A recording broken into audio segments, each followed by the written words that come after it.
Confessor, The Sword of Truth, Book 11, by Terry Goodkind. Read by Nick Sullivan. Confessor. Chapter 1.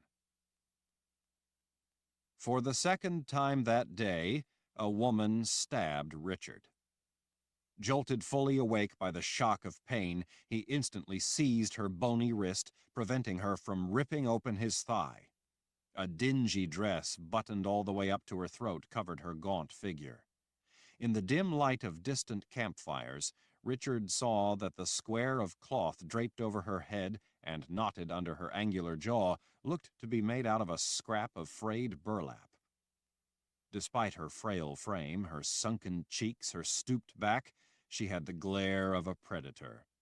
The woman who had stabbed him earlier that night had been heavier and stronger.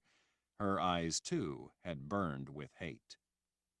The slender blade this woman wielded was smaller as well. While it made a painful puncture wound, had she sliced across his thigh muscle, as she'd apparently intended by the way she was holding the knife, it would have been far worse. The army of the Imperial Order did not bother to care for slaves with crippling injuries. They would simply have put him to death.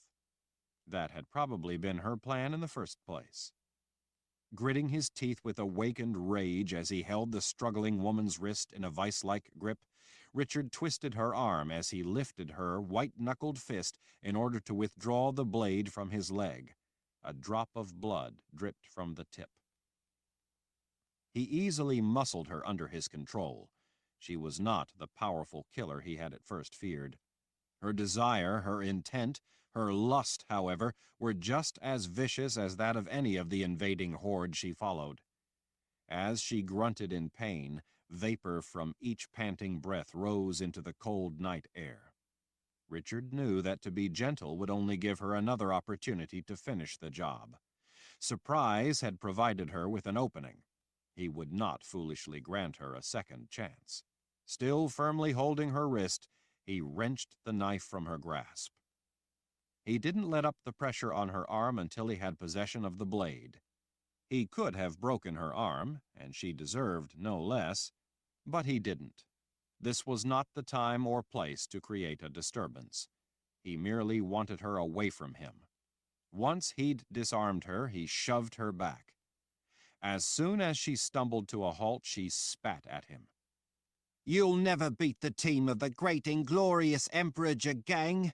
You are dogs, all of you. All of you from up here in the New World are heathen dogs." Richard glared at her, watching to make sure she didn't pull another knife and renew the attack. He checked to the sides for an accomplice. Although there were soldiers not far away, just beyond the small enclosure of supply wagons, they were preoccupied with their own business. There didn't appear to be anyone with the woman. When she started to spit at him again, Richard lunged at her. She gasped in fright as she flinched back. Having lost courage for the business of stabbing a man when he was awake and able to defend himself, she cast him one last hateful glare, then turned and escaped into the night. Richard had known that the length of heavy chain attached to the collar around his neck wasn't long enough to allow him to get to her, but she hadn't known that, and so the threat had been convincing enough to scare her off. Even in the middle of the night, the vast army encampment into which she had vanished was ceaselessly busy. Like some great churning beast, it swallowed her up.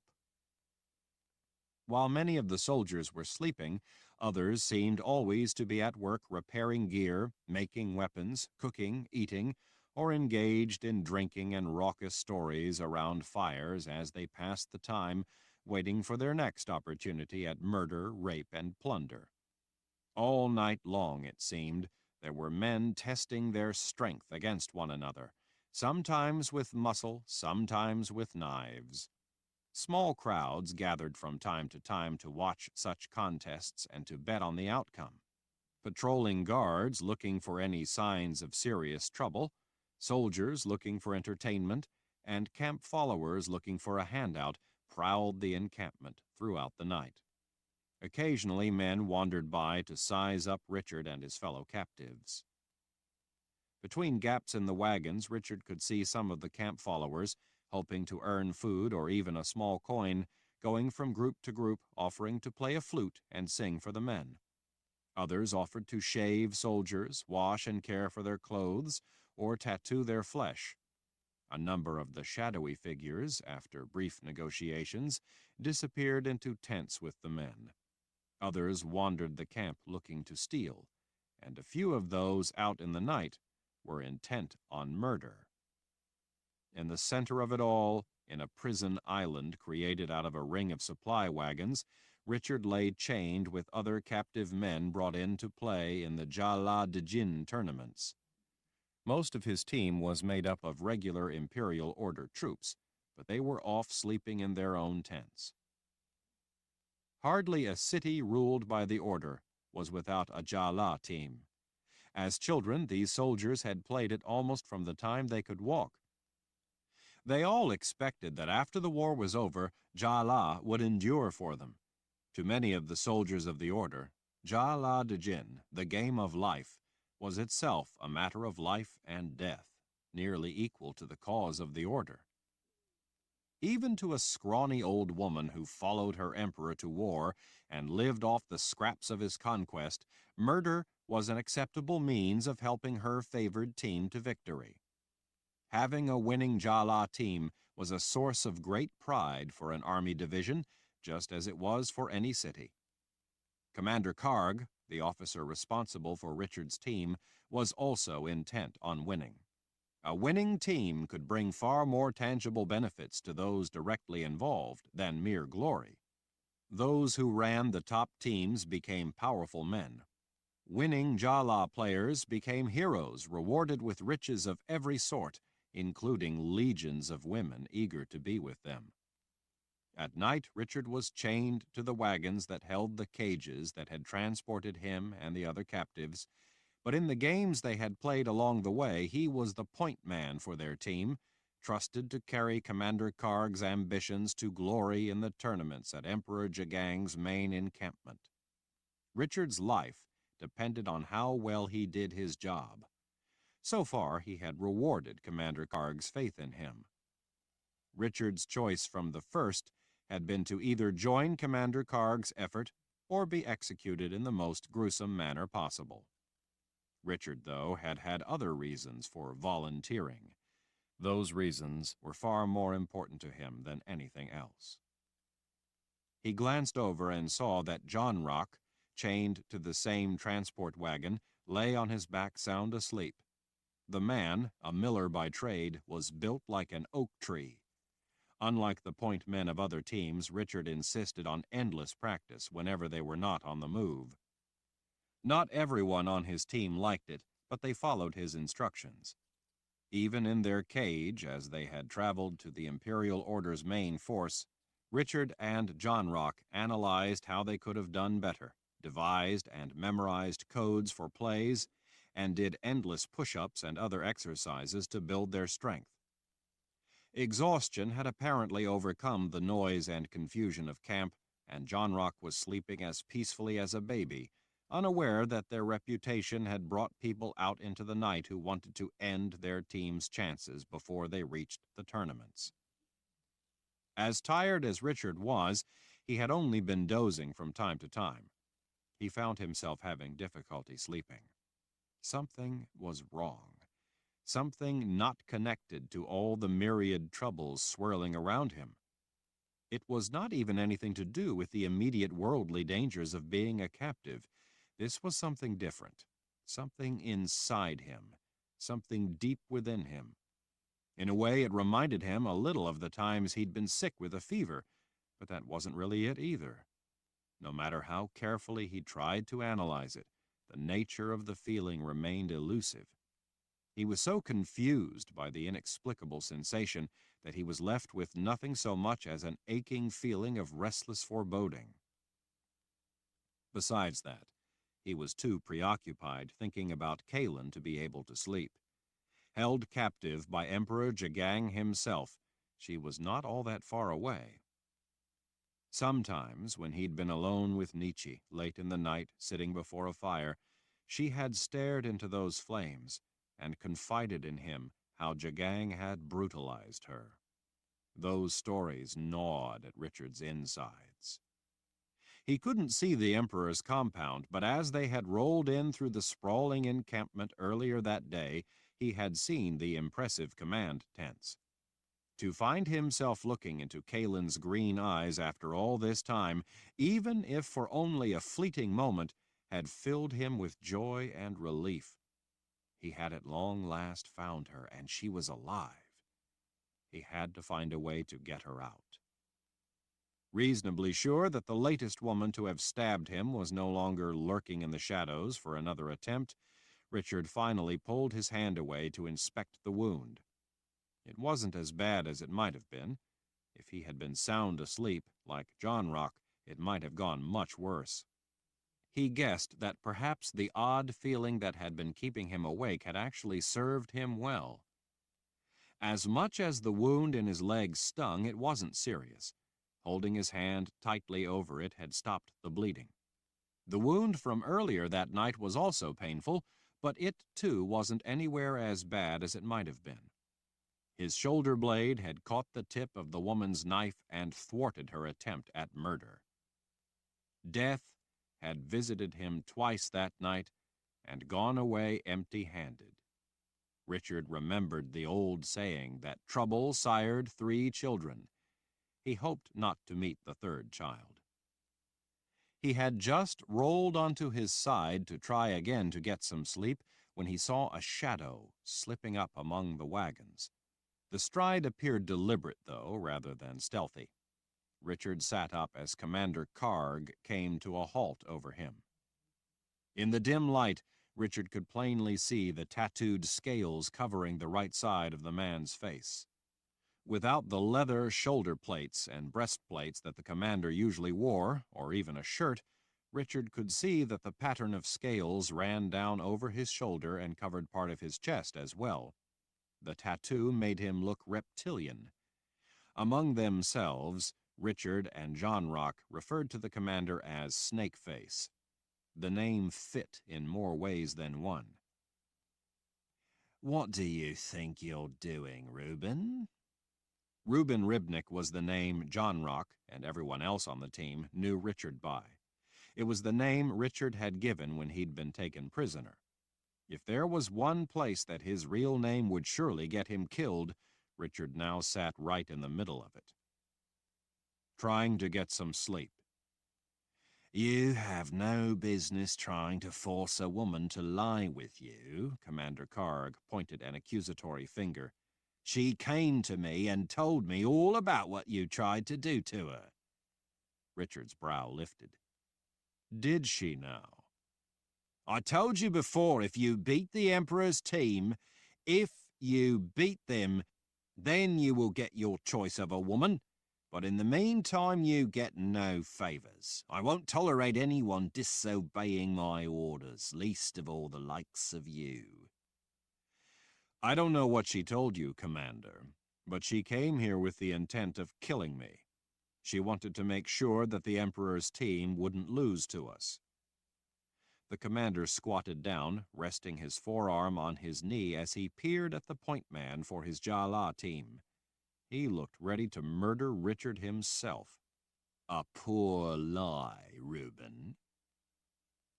The knife that only a short time ago he'd taken away from the woman was in Richard's hand, pressed up along the inside of his wrist. At this distance, he could have gutted the commander before the man knew what had happened. But this was not the time or place. It wouldn't help Richard get Kahlan back. Without taking his gaze off the commander's eyes, Richard spun the knife through his fingers and caught the point between his first finger and thumb. It felt good to have a blade in his hand, any blade, even one this small. He held the handle of the knife out toward the commander. "This is why my leg was bleeding. She stabbed me with it. Where else do you think I could get a knife?" The significance and the danger of a knife being in Richard's possession was not lost on the man. He glanced at the wound on Richard's thigh and then took the knife. "If you want us to win this tournament," Richard said with deliberate care, "then I need to get some rest. I would rest a lot easier if there were guards posted. If one skinny old woman, who probably has a bet on the Emperor's team, kills me while I'm asleep, then your team will be without a point man and has no chance to win. Think a lot of yourself, don't you, Reuben? You think a lot of me, Commander, or you would have killed me long ago back in Tamarang, after I killed dozens of your men. With his tattooed scales faintly lit by campfires, the commander looked like a snake considering a meal. It would appear that being point man is dangerous, not just on the Jala field. He finally rose up over Richard. I'll post a guard. Just keep in mind that a lot of people don't think you're so good. After all, you've already lost one game for us. They had lost that game because Richard had tried to protect one of his men, a captive named York, whose leg had just been broken in a concentrated charge by the opposing team. He had been a valuable man, a good player, and therefore targeted. The way the Order played Jala, the rules allowed such things. With a badly broken leg, York had suddenly become useless as a player and as a slave. After he had been carried from the field, Commander Karg had unceremoniously cut the man's throat. For protecting the downed player, rather than continuing play by taking the Brock upfield toward the opposing goal, the referee had penalized their team by banning Richard from the rest of the game. They had lost as a result. The Emperor's team lost a game too, as I hear tell, Richard said. His Excellency had that team put to death. His new team was created from the best men in all of the old world. Richard shrugged. We lose players for various reasons too, and they get replaced.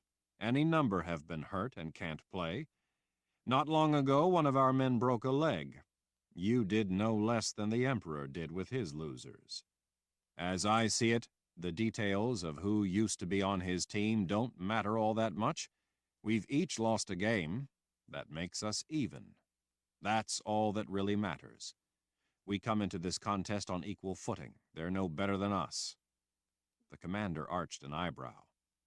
You think you are their equal? Richard didn't shrink away from the man's glare. I am going to win us the chance to play the Emperor's team, Commander, and then we will see what happens. A sly smile curved into the scales. Hoping for your choice of a woman, Reuben? Richard nodded without returning the smile. As a matter of fact, I am. Commander Karg had no idea that Richard already knew the woman he wanted. He wanted Kahlan. He wanted her more than life itself. He intended to do whatever was necessary to get his wife away from the nightmare of captivity by Jagang and his Sisters of the Dark. Staring down at Richard, Commander Karg finally conceded with a sigh. I'll tell the guards that their lives depend on no one getting at my team while they sleep. After the commander had vanished into the night, Richard lay back, at last letting his aching muscles relax. He watched guards in the distance, rushing to set up a tight perimeter around the captive members of the team. The realization of what could be lost to nothing more than a conniving camp follower had spurred Commander Karg to action. At least the attack had served the purpose of making it possible for Richard to get the rest he needed. It wasn't easy sleeping when anyone who wanted to could sneak up and cut your throat. Now, at least, he was temporarily safe, even if it had been necessary to surrender the knife. He still had the other one, though, the one he'd taken from the first woman. It was tucked away in his boot. Richard curled into a ball on the bare ground in an effort to stay warm as he tried to go to sleep. The ground had long ago lost any heat from the previous day. Without a bedroll or blanket, he was forced to bunch up the slack in the chain to make a pillow of sorts. The next sunrise was not far off.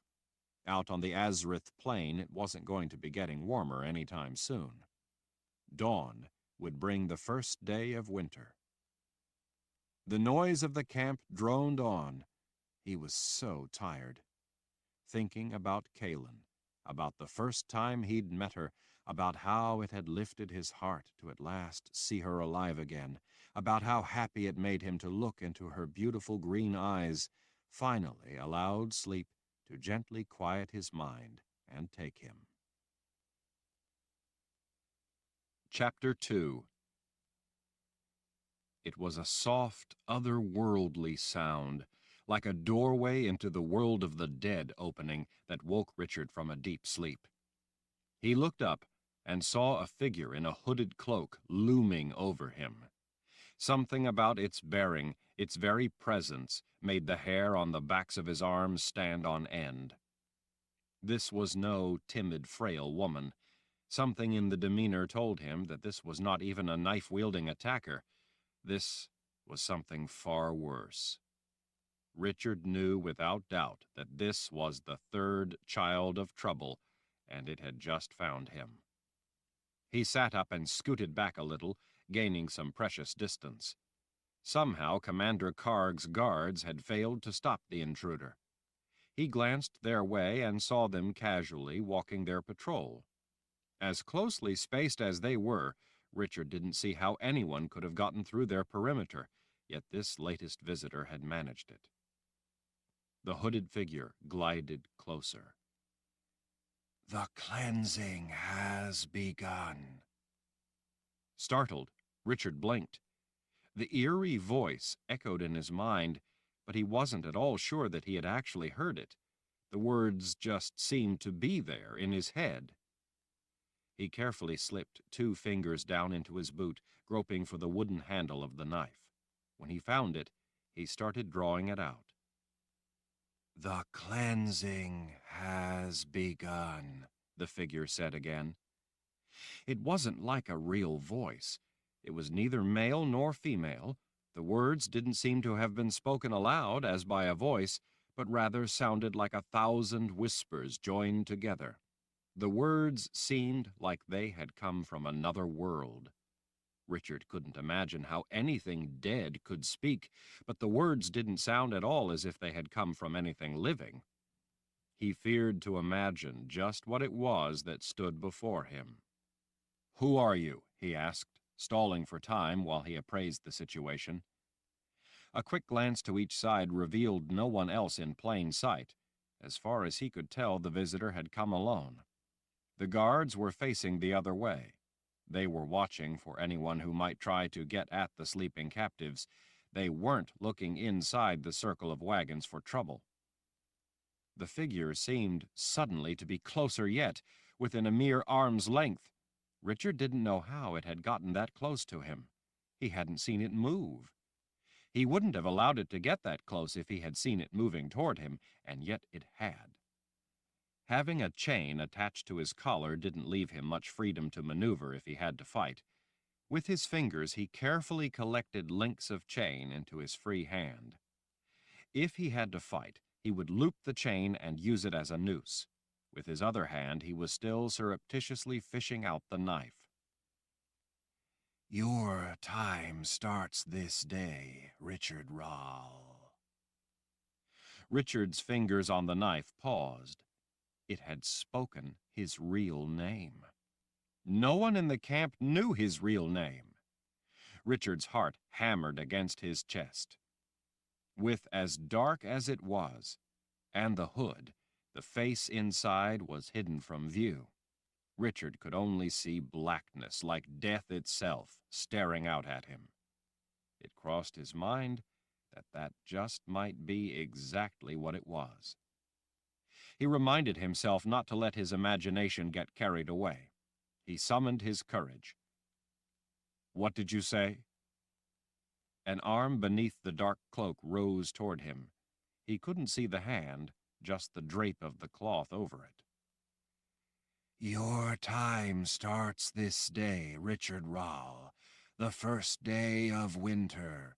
You have 1 year to complete the cleansing." An unsettling image of something all too familiar came to mind: the boxes of Orden.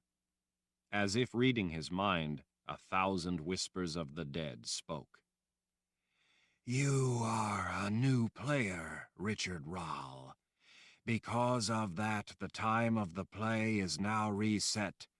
It starts anew from this day, the first day of winter. Until a little more than 3 years before, Richard had been living a peaceful life in Westland. The entire chain of events had started when his real father, Darken Rall, had finally gotten his hands on the boxes of Orden and first put them in play. That had been on the first day of winter 4 years ago. The key to telling the 3 boxes of Orden apart and knowing the correct box to open was the Book of Counted Shadows. Richard had memorized that book as a young man. Because he had lost his link to his gift, he could no longer remember the words of the book. To be able to read or remember books of magic required magic. But while he didn't recall the words, he did know from remembering his own actions some of the basic principles laid out in the book. One of the most important elements of using the Book of Counted Shadows was verifying if the words Richard had memorized were spoken true, verifying if that key component to opening the boxes of Orden was genuine. The book itself stipulated the means of verification. The means of verification was the use of a confessor. Kahlan was the last living confessor. Richard summoned his voice only with the greatest of difficulty. "What you say is impossible. I have put nothing into play." You are named as the player. "Named? Named by who?" That you have been named as a new player is what matters. You are forewarned that you have 1 year from this day, and not 1 day longer, to complete the cleansing. Use your time well, Richard Rall. Your life will be the price if you fail. All life will be the price if you fail. "But it's impossible!" Richard cried out as he lunged, locking both hands around the throat of the figure. The cloak collapsed. There was nothing inside it. He heard a small, soft sound, like a doorway into the world of the dead, closing. He could see the little clouds of his panting breath rising into the black winter night. After what seemed an empty eternity, Richard finally lay back down, using the cloak to cover his trembling body, but he could not force himself to close his eyes. To the west, distant lightning flickered at the horizon. To the east, the dawn of the first day of winter fast approached. Between lightning and dawn, in the middle of an enemy numbering in the millions, Richard Rall, leader of the Daharan Empire, lay chained to a wagon, thinking about his captive wife and the 3rd child of trouble. Chapter 3. Kahlan lay on the floor in the near darkness, unable to sleep. She could hear Jagang's even breathing in the bed above her. On an ornately carved wooden chest against the far wall, a single oil lamp, its wick turned down low, cast a weak glow through the gloom of the Emperor's inner sanctum.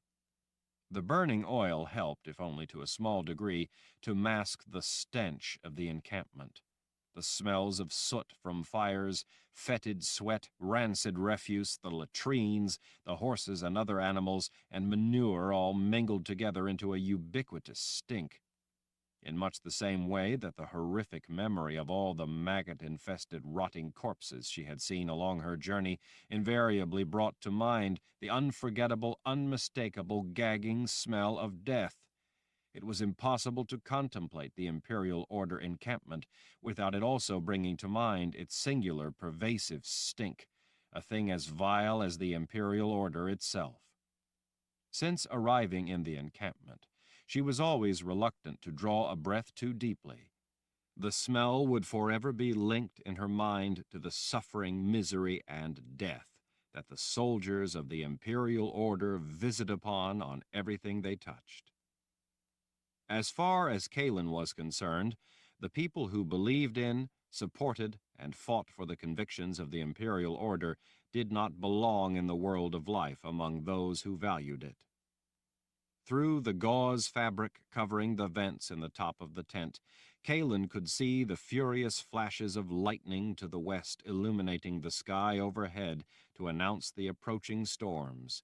The Emperor's tent, with its hangings, carpets, and padded walls, was relatively quiet, considering the constant din of the sprawling encampment out beyond, so it was hard to hear the thunder, but she could occasionally feel rumbles of it through the ground.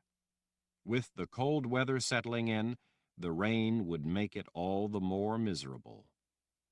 As tired as she was, Kahlan couldn't stop thinking about the man from earlier that day. The man who had looked out from that cage as it had rolled through the camp. The man with the gray eyes. The man who had seen her, actually seen her, and had called out her name. It was a galvanizing moment for her. For anyone to see her bordered on miraculous. Kahlan was invisible to almost everyone. Invisible wasn't really accurate, though, because they actually did see her.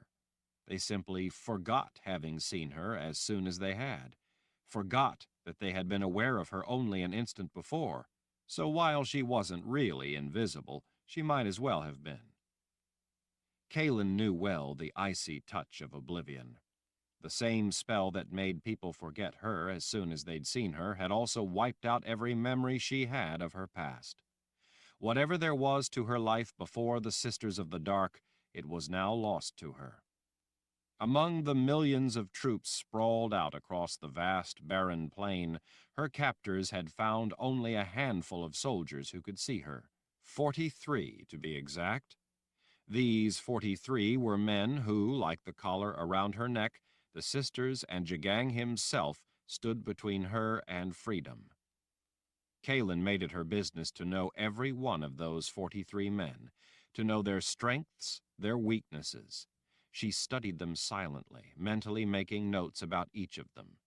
Everyone had habits, ways of walking, of observing what was going on around them, of paying attention or failing to pay attention, of doing their job.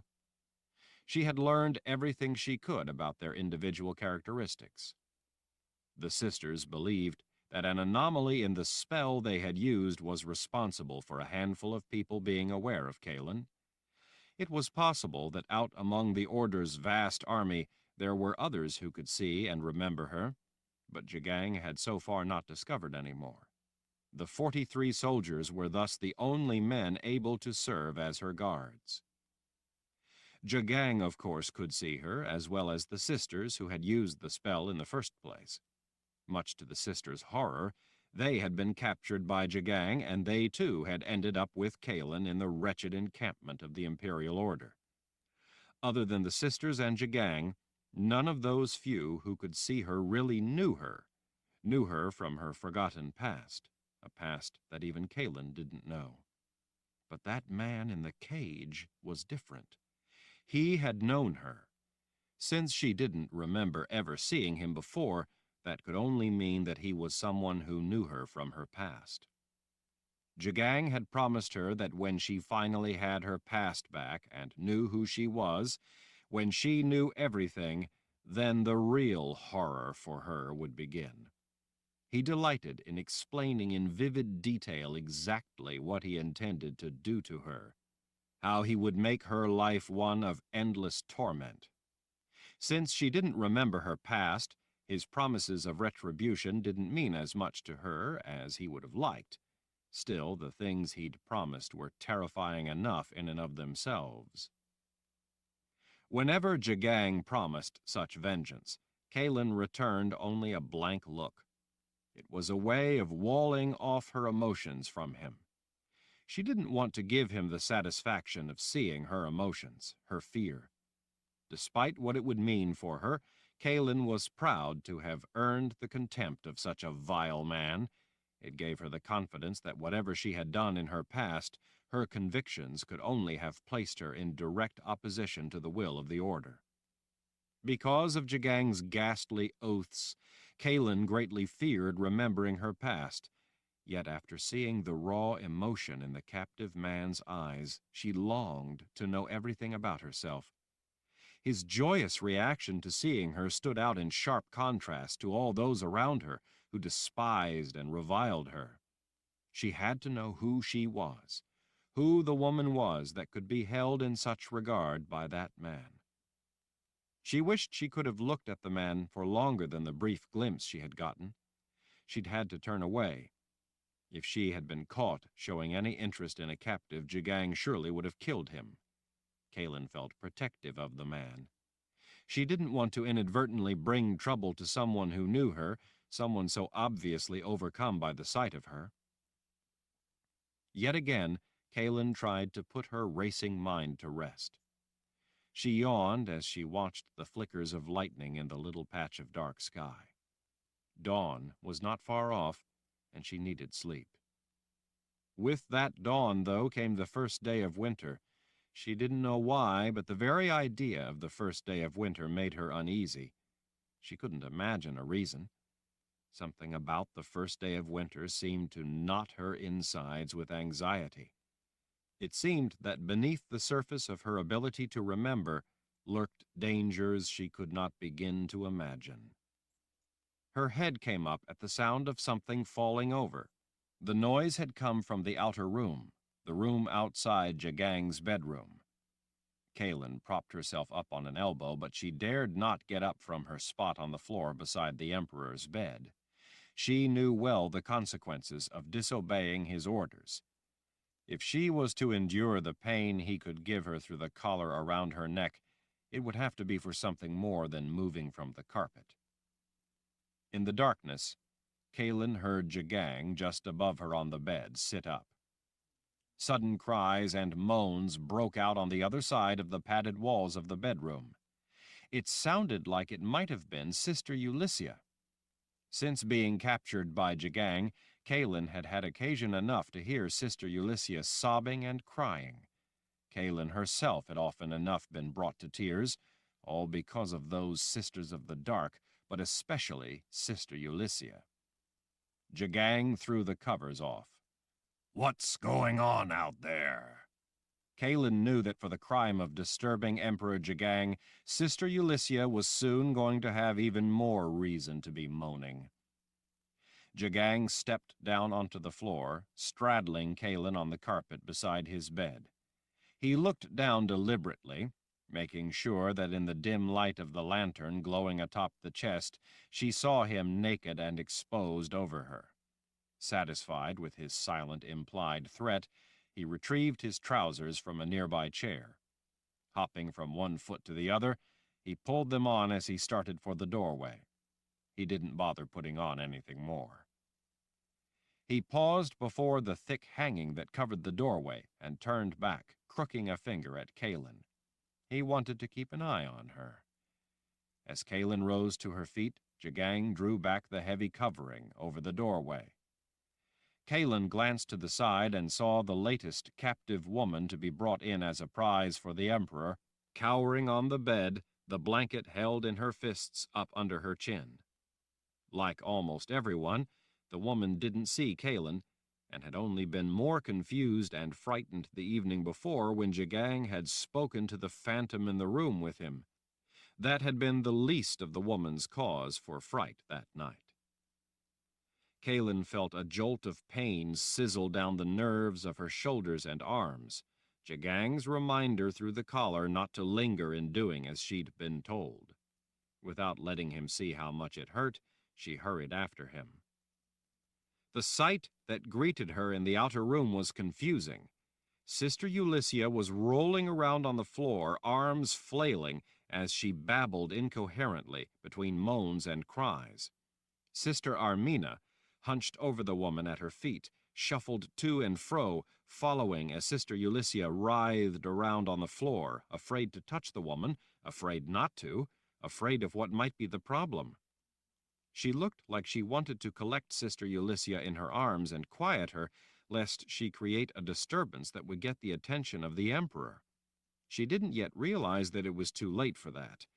Usually, when one of those two was in any kind of agony, It was agony inflicted by Jagang through his control of their minds. But now he, too, stood watching the strange sight, apparently unsure of what could be causing such behavior. Sister Armina, already bent over the woman floundering on the floor, suddenly noticed Emperor Jagang and bowed deeper yet. Excellency, I don't know what is wrong with her. I'm sorry that she has disturbed your sleep. I will try to quiet her. Jagang, being a dream walker, didn't need to speak to those whose minds were his domain. His consciousness wandered at will among their most intimate thoughts. Sister Ulyssia thrashed around, one wildly swinging arm knocking over a chair. Guards, the guards who had been specially selected because they were the few who could see and remember Kahlan, had all backed off in a circle around the woman rolling on the floor.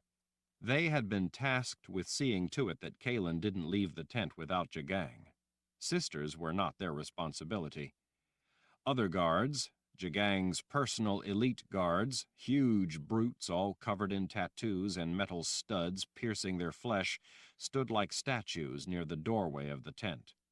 The job of the elite guard was to see to it that no one entered the tent without invitation. They looked only mildly curious about what might be happening in their midst. Off in the darkest corners of the expansive tent, slaves waited in the shadows, always silently at the ready to carry out the emperor's wishes. They, too, would show little reaction no matter what might happen right before them. They were there to serve at the whim of the emperor and nothing more. It was unhealthy for any of them individually to distinguish themselves in any way that might bring them notice. The sisters, sorceresses all, were Jagang's personal weapons, his personal property, and marked as such with rings through their lower lips. They were not the responsibility of any of the guards unless specifically instructed. Jagang could have cut Sister Ulyssia's throat, or raped her, or invited her to tea, and his elite guards would not have batted an eye. If it had been tea the emperor wanted, the slaves would have dutifully fetched it. If a bloody murder had been committed right before their eyes, they would have waited until he was finished, and then, without a word, cleaned up the mess. When Sister Ulyssia cried out again, Kahlan realized that it didn't look, as she had at first thought, like the woman was in pain. It looked more like she was possessed. Jagang's nightmare gaze passed among the dozen guards. Has she said anything? No, Excellency, one of the special guards said. The rest of the soldiers, those who could see Kahlan, shook their heads in agreement. The Emperor's elite guard did not dispute the account of the lesser men. What's wrong with her? Jagang asked the sister, who looked ready to fall to the ground and grovel at his feet. Sister Armina winced at the anger in his voice. I don't have any idea, Excellency, I swear. She gestured toward the far side of the room.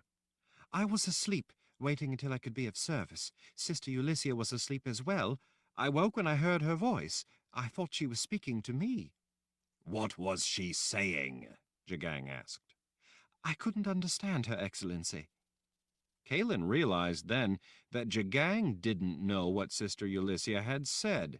He always knew what the sisters had said, what they'd thought, what they were planning. He was a dream walker. He wandered the landscape of their minds. He was always privy to everything. And yet he was not privy to this. Or, Kahlan surmised, perhaps he didn't want to say aloud what he already knew. He liked to test people that way, asking questions to which he already knew the answers. It displeased him greatly whenever he caught anyone in a lie. Only the day before he had erupted in a rage and strangled the life out of a new captive slave who'd lied to him about having taken a bite to eat off a tray coming in for the emperor's dinner. Jagang, as heavily muscled as any of his elite guard, had accomplished the deed with one powerful hand around the gaunt man's throat. The rest of the slaves had waited patiently until the emperor had finished the gruesome murder and then dragged the body away. Jagang reached down and with one meaty fist hauled the sister to her feet by her hair. "What's this about, Ulyssia?" The woman's eyes rolled, her lips moved, and her tongue wandered aimlessly in her open mouth. Jagang seized her by the shoulders and shook her violently. Sister Ulyssia's head whipped back and forth. Kahlan thought he very well might break her neck. She wished he would. Then there would be one less sister for Kahlan to worry about. "Excellency," Sister Armina said in a confidential tone of discreet counsel, "we need her." When the Emperor glared at her, she added, "She is the player." Jagang considered Sister Armina's words, looking none too happy about them, but not arguing either. "First day," Sister Ulyssia moaned. Jagang pulled her a little closer. "First day what?" Winter, winter," Sister Ulyssia mumbled. Jagang looked around, frowning at those in the room, as if asking them to explain it. One of the soldiers lifted an arm pointing toward the doorway out of the grand tent. "It's just dawn, Excellency." Jagang fixed him in a glare. "What?" "Excellency, it's just dawn of the first day of winter." Jagang let go of Sister Ulyssia. She dropped heavily to the carpets that covered the floor. He stared at the doorway. "So it is." Outside, through the slight slit of an opening at the side of the heavy covering hung over the doorway, Kahlan could see the first streaks of color in the sky. She could also see more of the ever-present elite guard who always surrounded Jagang. None of them could see Kahlan. They were totally unaware of her presence. The special guards inside the tent, the ones who were always at hand, could see her just fine, though. Outside, with Jagang's elite guard, there would be more of those special guards. Their job was to ensure that Kahlan never came out of the tent alone. On the floor, Sister Ulyssia, as if in a trance, mumbled, 1 year, 1 year, 1 year." "1 year what?" Jagang yelled. Several of the closer guards flinched back. Sister Ulyssia sat up. She began rocking back and forth. "Starts over. Year starts over. Starts over 1 year. It must start over." Jagang looked up at the other sister. "What's she gibbering about?" Sister Armina spread her hands. "I'm not sure, Excellency." His glare darkened. "That's a lie, Armina." Sister Armina, a little of the color draining from her face, licked her lips. "What I meant by that, Excellency, is that the only thing I can imagine is that she must be referring to the boxes. She is the player, after all." Jagang's mouth twisted with impatience. "But we already know that we have a year from back when Ulyssia put them in play." He flicked a hand in the direction of the towering plateau. "Right after Kahlan took them from the palace up there." "New player!" Sister Ulyssia shouted, eyes closed, as if to correct him.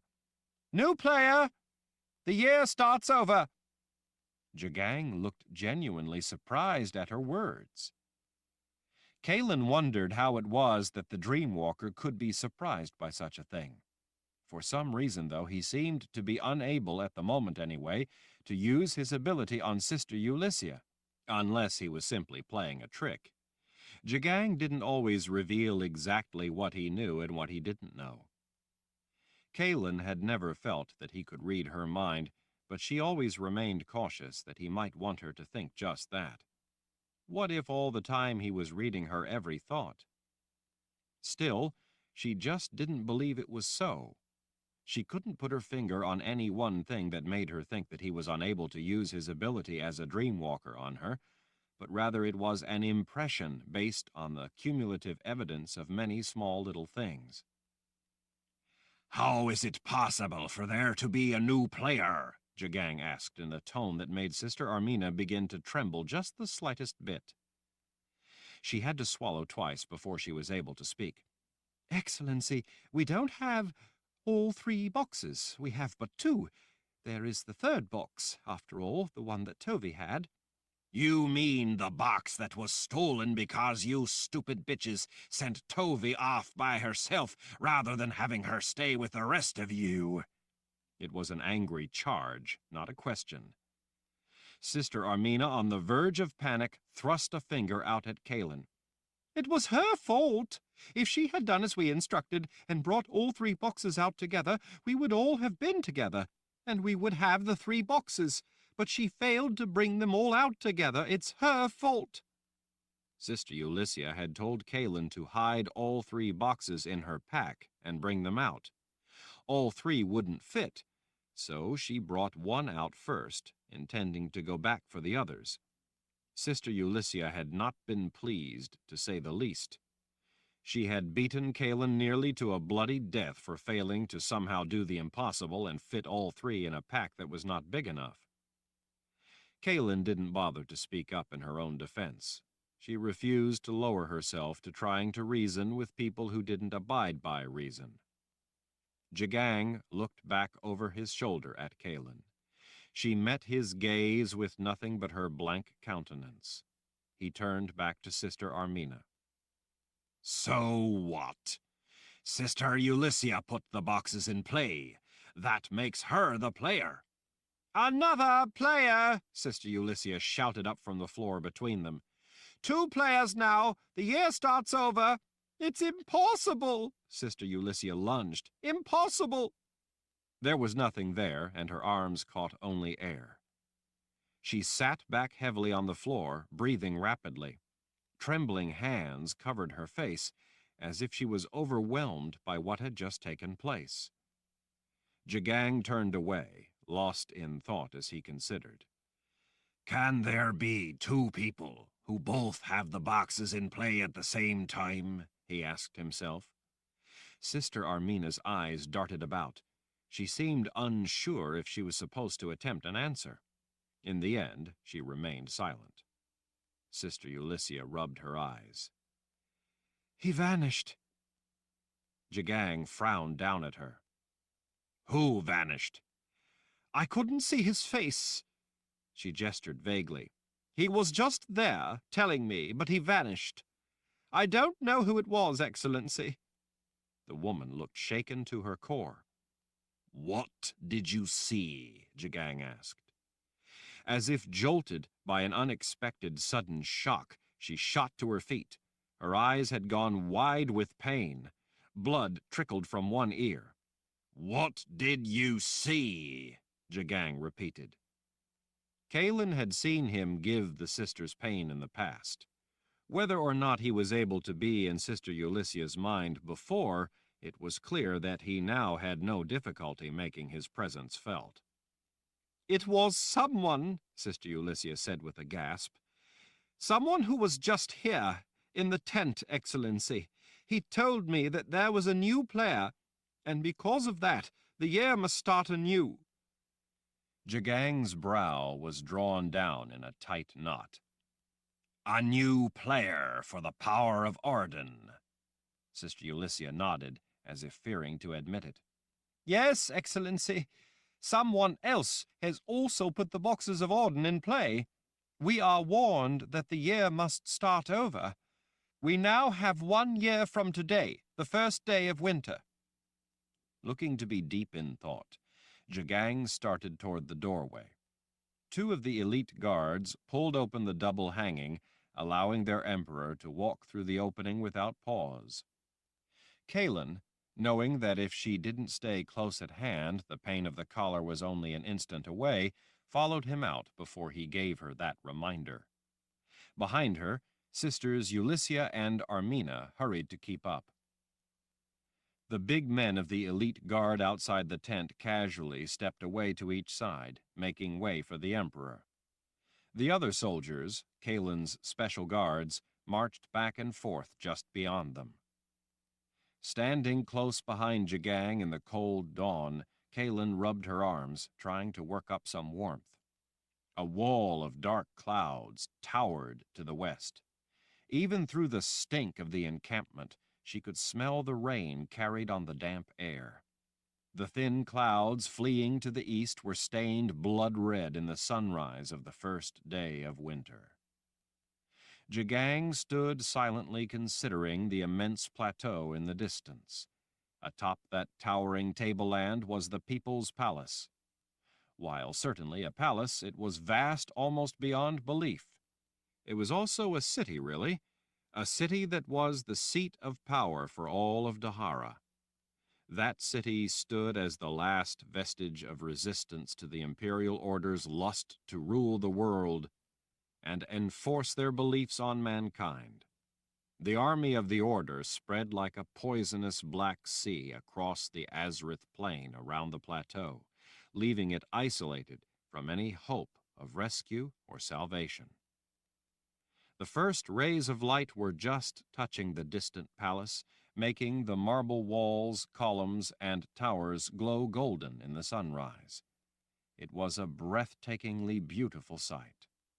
To all these people of the order, though, the sight of the palace, of such beauty yet untouched by their lecherous hands, only inspired jealousy and hate. They lusted to destroy the place, to blot such majesty out of existence, to ensure that man never again aspired to such merit. Kahlan had been up in that palace, Lord Ral's palace, when the four sisters had taken her there to have her steal the boxes out of the Garden of Life. The splendor of the place was awe-inspiring. Kahlan had hated to take those boxes from Lord Ral's garden. They didn't belong to the sisters, and worse, the sisters were driven by evil intent. On that altar where the boxes had sat, Kahlan left in their place her most precious possession.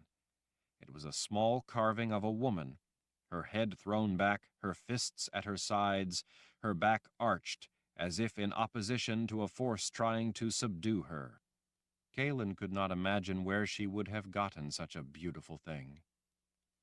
She was heartbroken to have to leave that carving behind, but she had to in order to fit the last two boxes in her pack. Had she not, Sister Ulyssia would have killed her. As much as she loved that small statue, she loved her life more.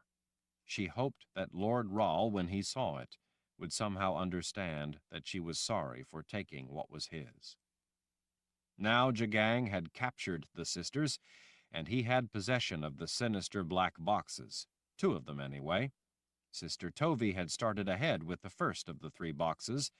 Now she was dead, and the box she'd had was missing. Kahlan had killed Sister Cecilia. That left Sisters Ulyssia and Armina out of her four original captors. Of course, Jagang had other sisters under his control. "Who could put a box in play?" Jagang asked as he stared off toward the palace atop the plateau. It wasn't entirely clear if he was asking the sisters for an answer or if he was merely thinking out loud. Sisters Ulyssia and Armina shared a look. The elite guards stood like stone sentinels. The special guards marched slowly back and forth, the closest one taking note of Kahlan, giving her a superior smug glance each time he turned to march in the opposite direction. Kahlan knew the man, knew his habits. He was one of her less intelligent guards, substituting arrogance for competence. "Well," Sister Ulyssia finally said into the uneasy silence, "it would take someone with both sides of the gift, both additive and subtractive magic." "Other than the Sisters of the Dark you have here, Excellency," Sister Armina added, "I'm not sure who could accomplish such a task." Jagang shot a look back over his shoulder. The soldier was not the only one who foolishly harbored an attitude of arrogant superiority. Jagang was a lot smarter than Sister Armina. She just wasn't smart enough to know it. She was, however, smart enough to recognize the look in Jagang's eyes, the look that said he knew she was lying. She quailed, momentarily struck silent by the Emperor's glare. Sister Ulyssia, also a great deal smarter than Sister Armina, quickly recognized the danger of the situation and spoke up. "There are only a couple of people it could be, Excellency." It had to have been Richard Rall, Sister Armina was quick to put in, eager to redeem herself. Richard Rall, Jagang repeated in a flat tone of cold hatred.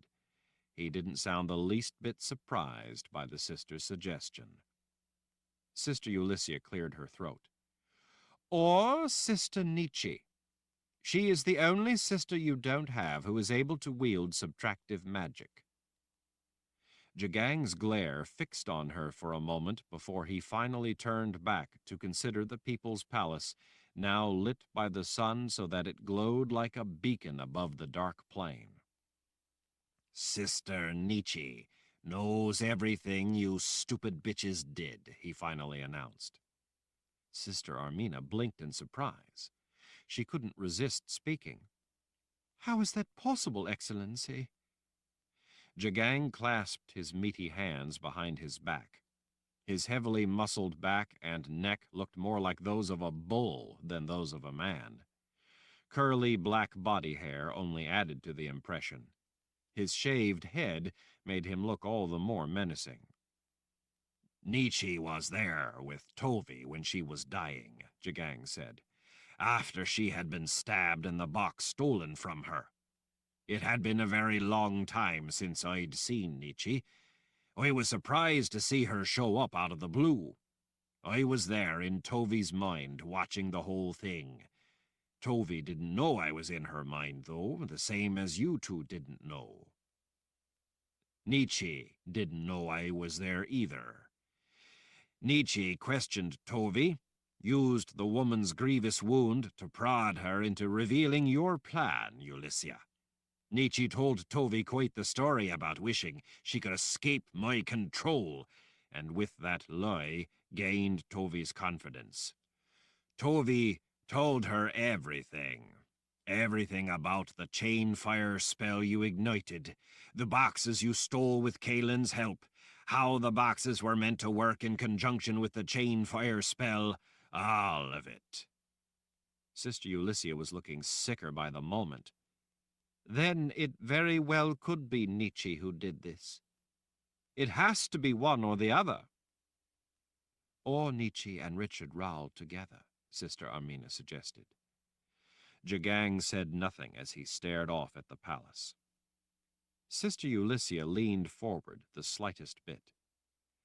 If I may ask, Excellency, why is it that you are unable to... Well, why is Nietzsche not here with you? Jagang's completely black eyes turned to the woman. Cloudy shapes shifted in those inky eyes, a storm of his own brewing. She was with me. She left. Unlike your clumsy and insincere attempt at trying to shield your minds from me with the bond to the Lord Rall, the bond worked for Nietzsche. For reasons I can't begin to understand, she was sincere, and so it worked. She gave up everything she had worked for her whole life, gave up her moral duty.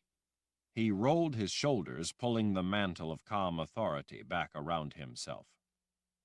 The bond worked for Nietzsche. I can no longer enter her mind.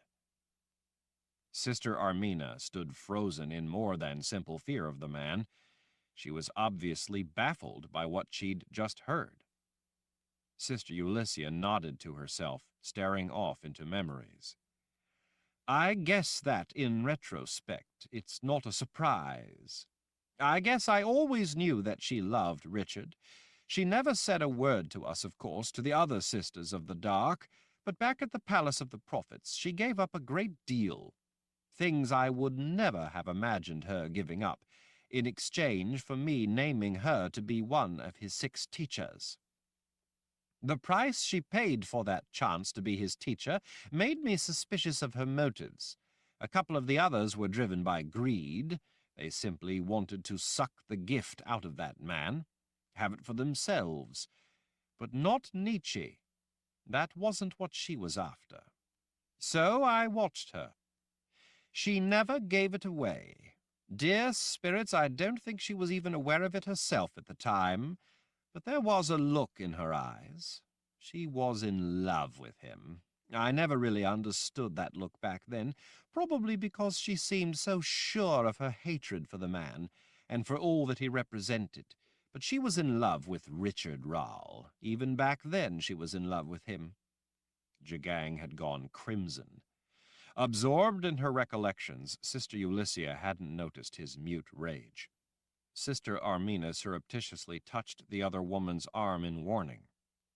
Sister Ulyssia looked up and blanched at seeing the look on the Emperor's face, and immediately changed the subject. Like I said, she never said any such thing, so perhaps I'm just imagining it. In fact, now that I think about it, I'm sure of it. She hated the man. She wanted him dead. She hated everything he represented. She hated him, plain as day. She hated him. Sister Ulyssia closed her mouth, visibly forcing herself to stop babbling. I gave her everything. Jagang's voice rumbled like bottled thunder. I made her as good as a queen. As Jagang the Just, I granted her the authority to be the fist of the Fellowship of Order. Those who opposed the righteous ways of the Order came to know her as Death's mistress. She was able to fulfill that virtuous call to duty only because of my generosity. I was foolish to have given her so much latitude. She betrayed me for him. Kahlan didn't think she would ever see Jagang in the grip of hot jealousy, but she was seeing it now. He was a man who took what he wanted. He was not used to being denied anything. Apparently, he couldn't have this woman, Nietzsche. Apparently, Richard Rall had her heart. Kahlan swallowed back her own confused feelings over Richard Rall, a man she had never met, and stared at her guards marching back and forth. But I'll have her back. Jagang held up a fist. Muscled cords stood out on his arms as the fist tightened. Veins in his temple bulged. Sooner or later I will crush the immoral resistance offered by Richard Rall, and then I'll deal with Nietzsche. She will pay for her sinful ways. Kahlan and this Nietzsche had something in common. If Jagang ever got his hands on Nietzsche, Kahlan knew he was going to do his worst to her as well. And the boxes of Auden, Excellency? Sister Ulyssia asked. The arm dropped. He turned a grim smile on her. Darling, it doesn't matter if one of them has somehow managed to put the boxes of Arden in play. It will do them no good. He pointed a thumb back over his shoulder at Kahlan. I have her.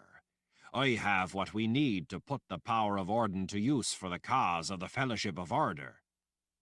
We have right on our side. The Creator is on our side. When we unleash the power of Orden, we will wipe the blasphemy of magic from the world. We will make all men bow down before the teachings of the Order. All men will submit to divine justice and be of one faith. It will be a new dawn for mankind, the dawn of the age of man without magic to taint men's souls. All men will rejoice to be part of the glory that is the cause of the Order.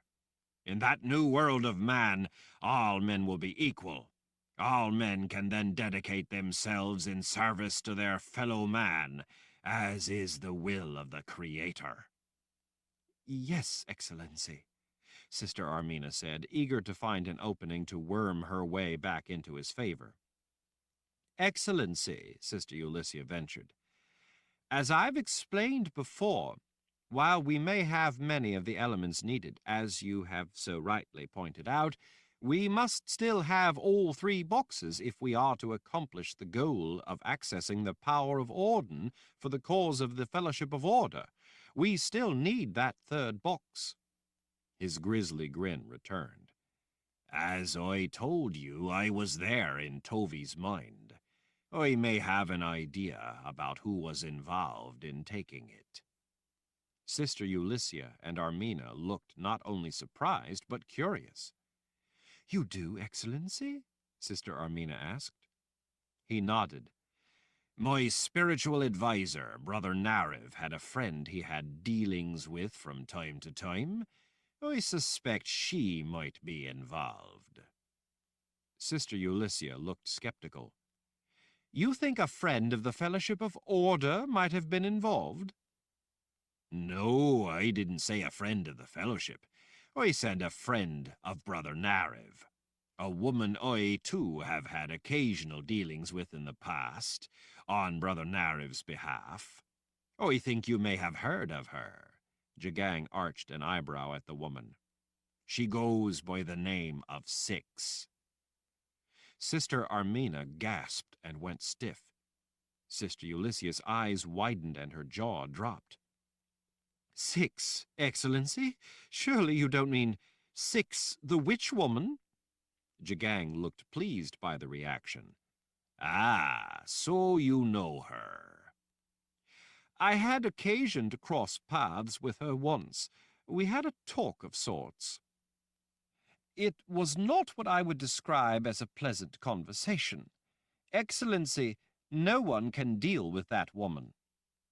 Well, you see, Ulyssia, that's just one more area where you and I differ. You have nothing of value to offer her, but your boneless carcass to feed to those with a taste for human flesh she keeps back in her lair. I, on the other hand, have a pretty good grasp on what the woman needs and wants. I'm in a position to grant her the kinds of indulgences she seeks. Unlike you, Ulyssia, I can deal with her.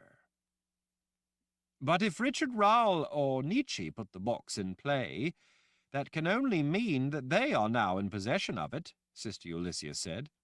So even if Six really did once have the box after Tovey, it's now out of her grasp.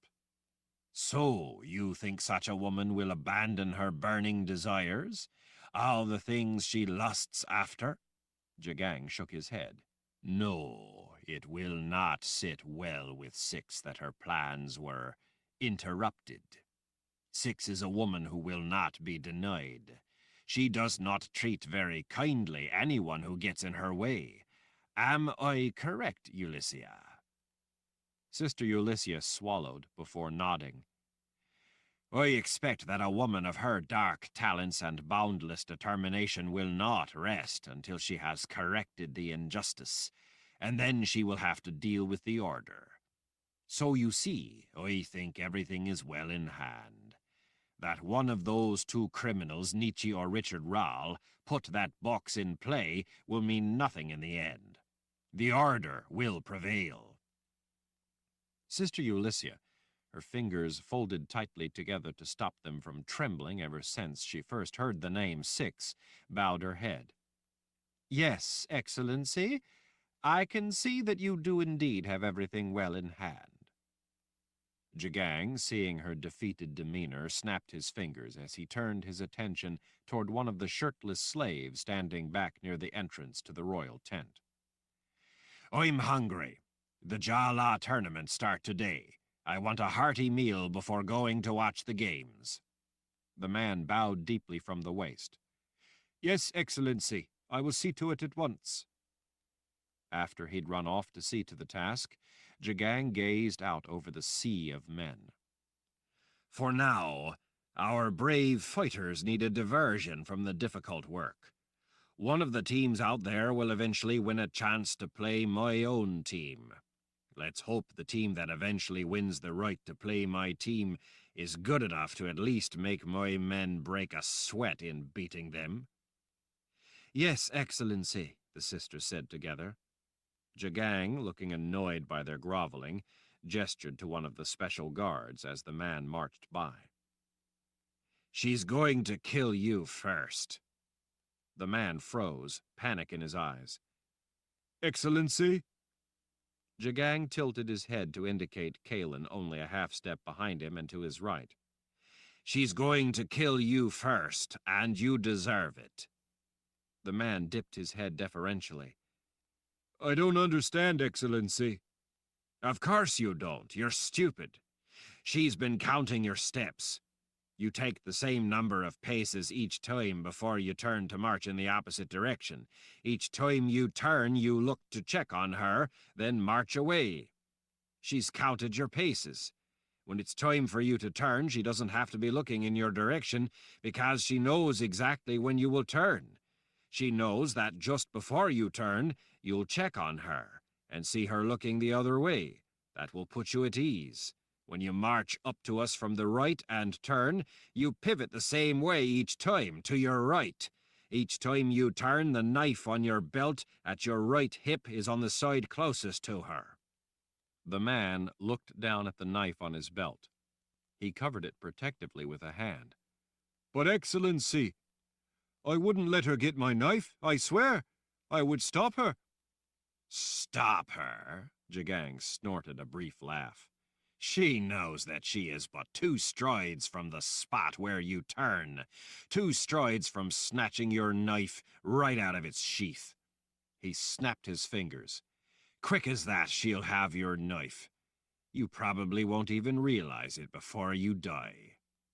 But I would... You will look to check on her, see her looking in another direction, and then turn. By the time you've taken your 3rd step, she will have your knife. It will then be but an instant before she rams the entire length of the blade into your tender right kidney. You'll be as good as dead before you know what hit you. Despite the cold, sweat beaded on the man's forehead. Jagang glanced back at Kahlan. She showed him only a blank expression, devoid of any emotion. Jagang was wrong. The man would die second. He was stupid, just as Jagang had said. Stupid men were easier to kill. It was harder to kill smart, attentive men. Kahlan knew each of her special guards. She made it her business to learn everything she could about each one of them. The other man marching before the tent was one of the smartest among her special guard.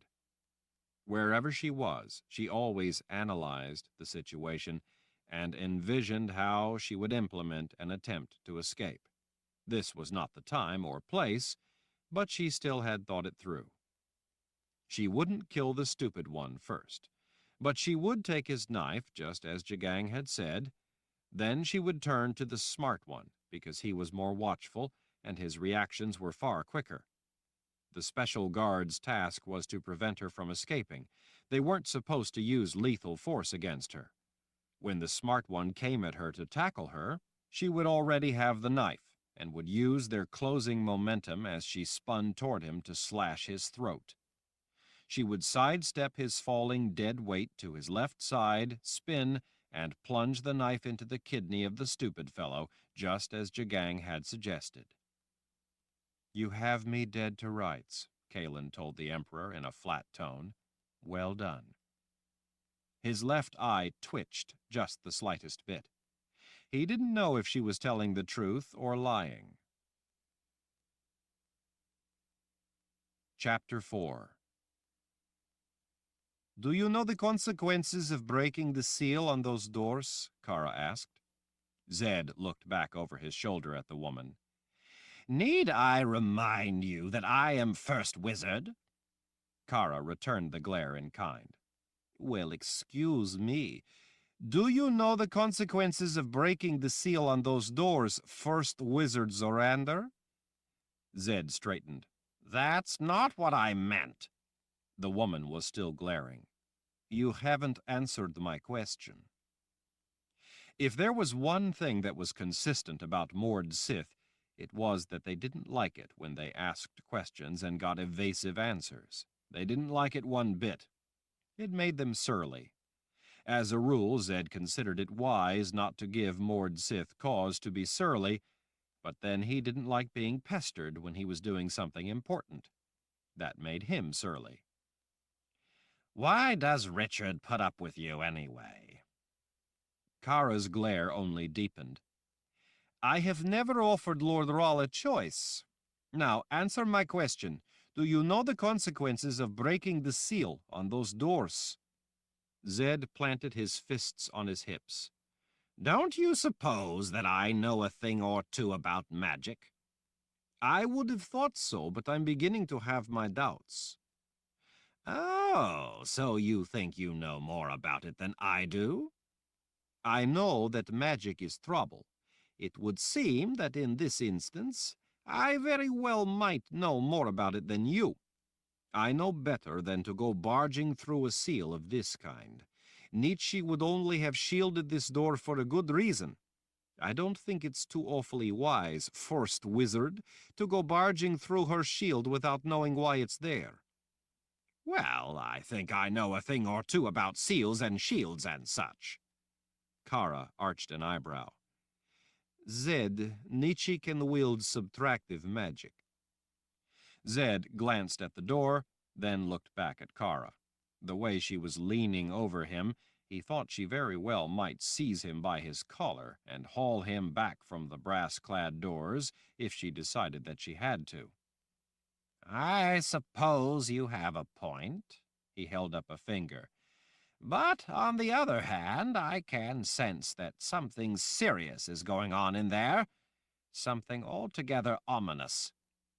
Kara sighed and finally withdrew her blue-eyed Mord-Sith glare. She straightened, drawing her long blonde braid through her loose fist as she checked the hallway to both sides. She tossed the braid back over her shoulder. I don't know, Zed. If I was in a room and had locked the door, it would be for good reason, and I'd not like you to pick the lock. Nietzsche wouldn't allow me to stay with her, and she's never asked that I leave her alone like that before. I didn't want to let her go in there by herself, but she insisted. She was in one of those spooky, quiet moods of hers. She's been like that a lot lately. Zed sighed. That she has, but not without good reason. Dear spirits, Kara, we've all been in a mood lately, and we all have good reason. Kara nodded. Nietzsche said she needed to be alone. I told her I didn't care, and that I intended to stay with her. I don't know what it is about her, but sometimes when she says to do something, you all of a sudden find yourself doing it. Lord Ral is the same way. I don't often pay a great deal of attention to his orders. After all, I know better than he does how to protect him. But sometimes he says something in that way he has, and you just find yourself doing as he asked. I never know how he manages to do it. Nietzsche is the same way. They both have the odd ability to make you do things you have no intention of doing, and they don't even raise their voices. Nietzsche said that it involved magic. Said it in a way that made it clear she wanted to be alone. The next thing I know, I'd told her that I would wait out here in case she needed anything. Zed tilted his head toward the woman, giving her a look from under his bushy brow. I believe this has something to do with Richard. Her Mord-Sith glare returned in an instant. Zed could see her muscles tighten beneath her red leather. What do you mean? Like you said, she was acting pretty strange. She asked me if I trusted everyone's life to Richard. Kara stared at him a moment. She asked me that very same thing. That's been eating at me, making me wonder what she meant. Zed waggled a long finger back toward the door. Kara, she's in there with that thing. With that box of Orden, I can sense it. Kara nodded. Well, you're right about that. I saw it in there just before she closed the door. Zed pushed a stray wave of white hair back from his face. That's part of the reason I think this has something to do with Richard. Kara, I don't go through this kind of seal lightly, but I think this is important. Kara sighed in resignation. All right. Her mouth twisted with the displeasure of agreeing to his plan. If she bites your head off, I suppose I can always sew it back on for you. Zed smiled as he pushed his sleeves up his arms. Taking a deep breath, he hunched back to the business of unknotting the seal Nietzsche had woven with magic around the lever. The immense brass-clad doors were covered with engraved symbols that were specific to the containment field in that part of the keep. Such a place was already hardened against tampering and shielded against casual entry, but he had grown up in the keep and knew how various elements of the place functioned. He also knew a great many of the tricks associated with those elements. This particular field was tricky because, being a containment field for what might be inside, it was double-sided. He gently glided the first 3 fingers of his left hand over the area of convergence. It made the nerve in his left arm tingle up to his elbow. Not a good sign. Nietzsche had added something to the shield, making a personal shield out of something that had been generic. Zed was beginning to think that Kara knew more than he had given her credit for. This was a shield that seemed to respond in a unique way to the application of force. He paused a moment to consider. He would have to achieve what he wanted without applying force that would invoke that reaction. He carefully slipped a thin thread of innocent nothing through the snarl. With his right hand, he eased the tangled restriction of power so that the whole thing would begin to loosen.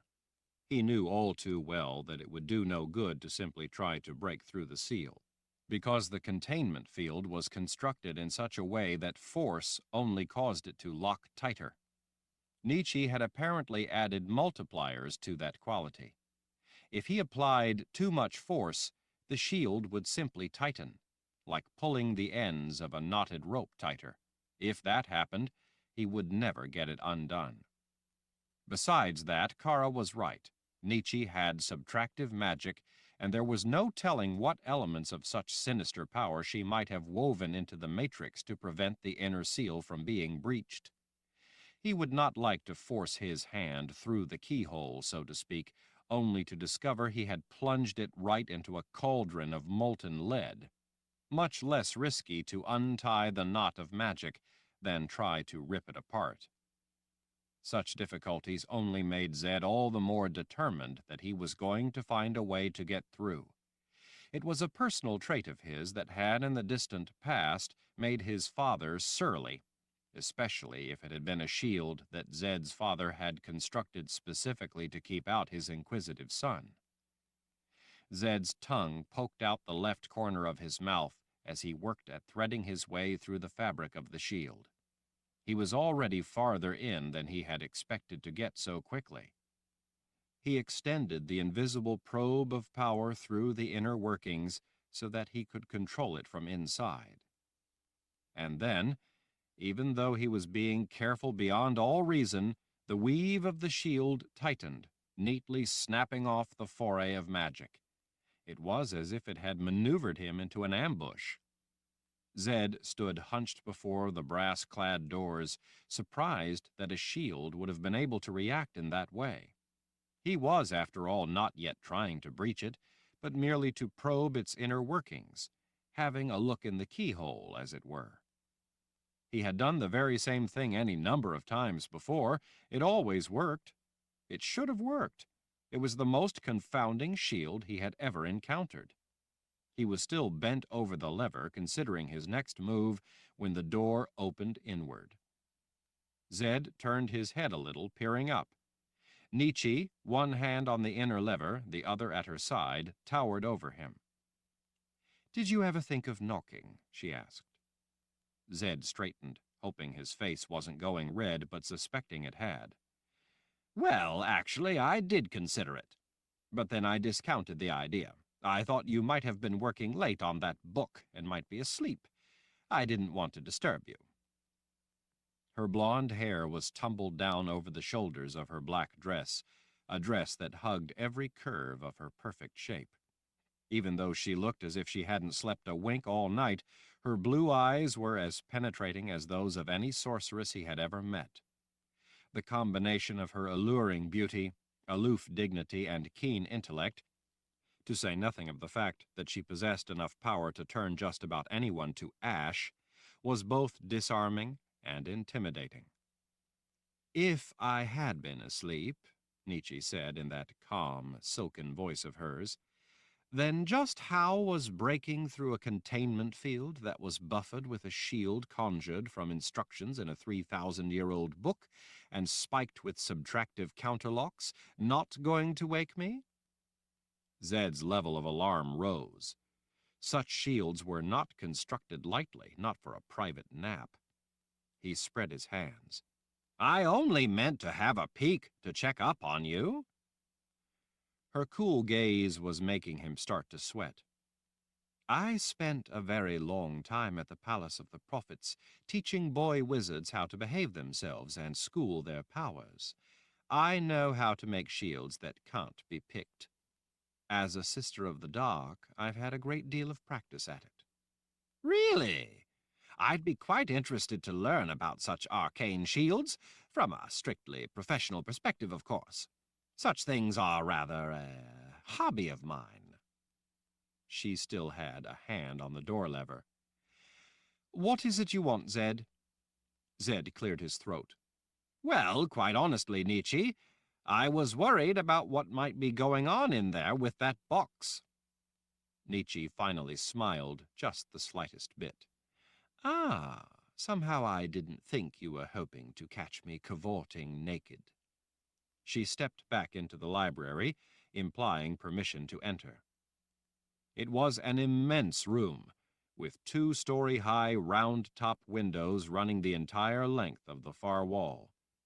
Heavy, dark green velvet draperies with gold fringe, along with 2-story polished mahogany columns, rose up between each of the windows, each of those made of hundreds of thick squares of glass.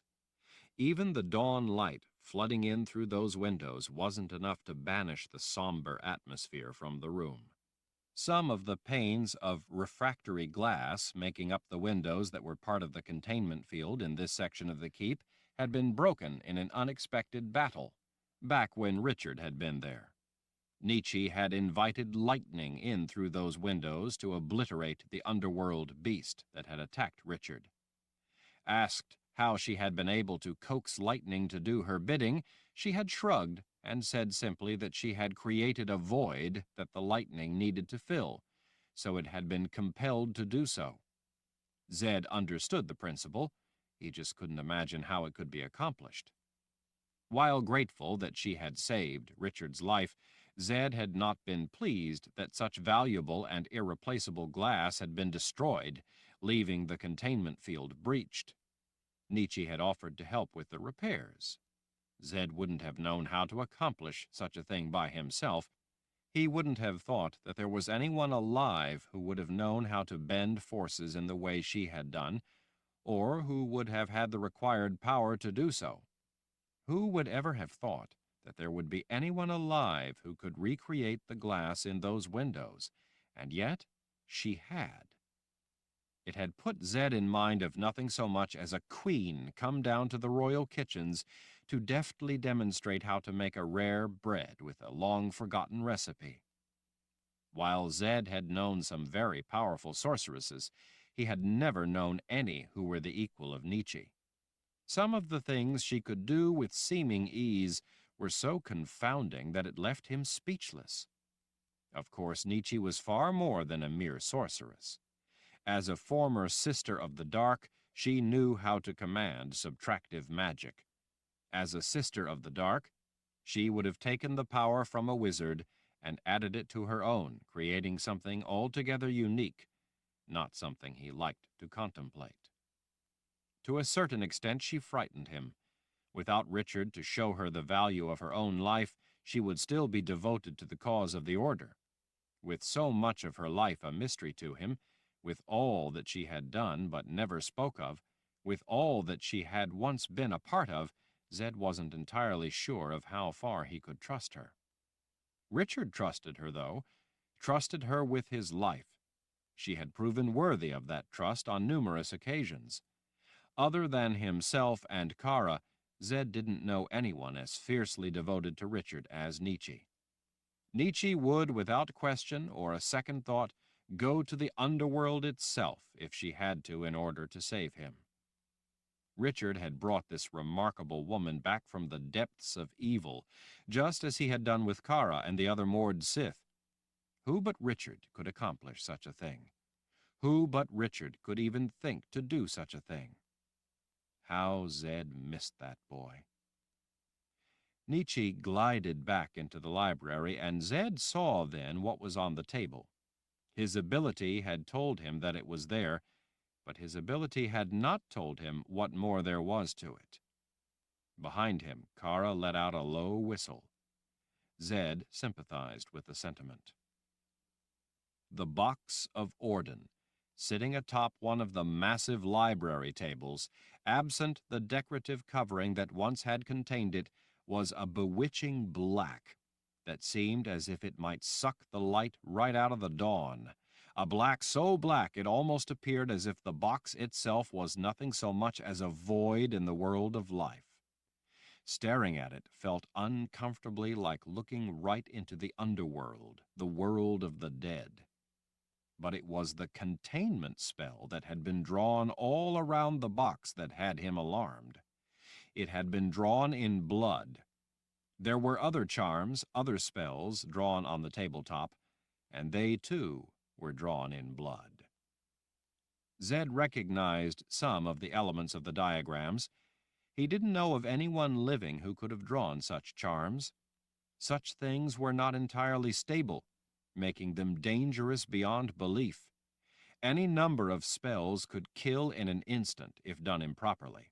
These spells, drawn in blood no less, were among the most perilous spells in existence.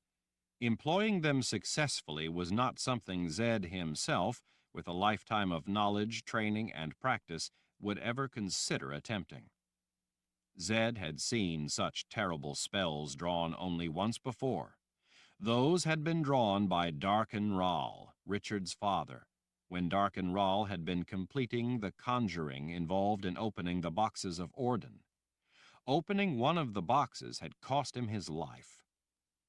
Around the box itself, in midair, lines of green and amber light traced yet more spells through space.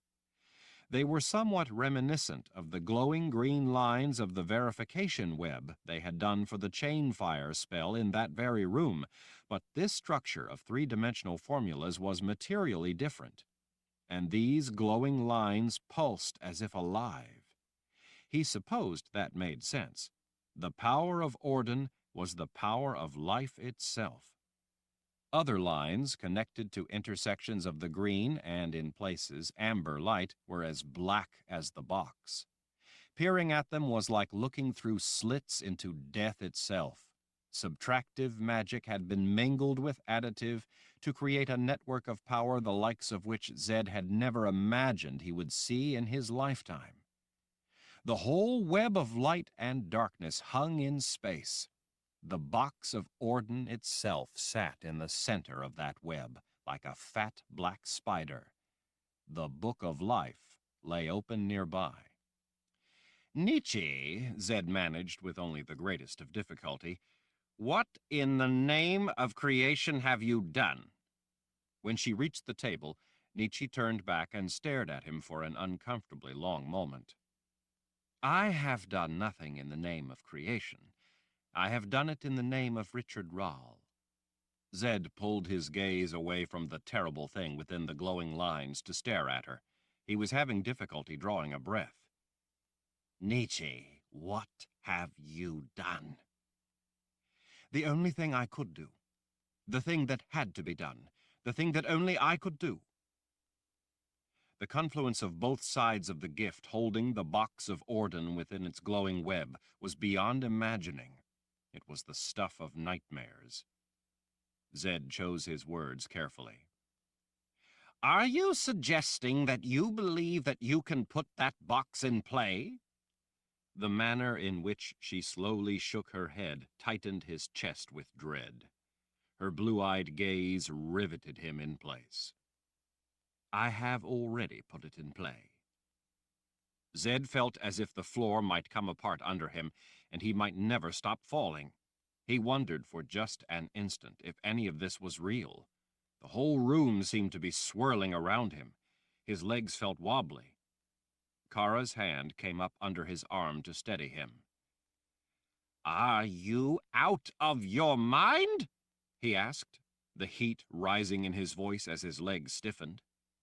Zed, she took a step closer. I had to. He couldn't even make himself blink.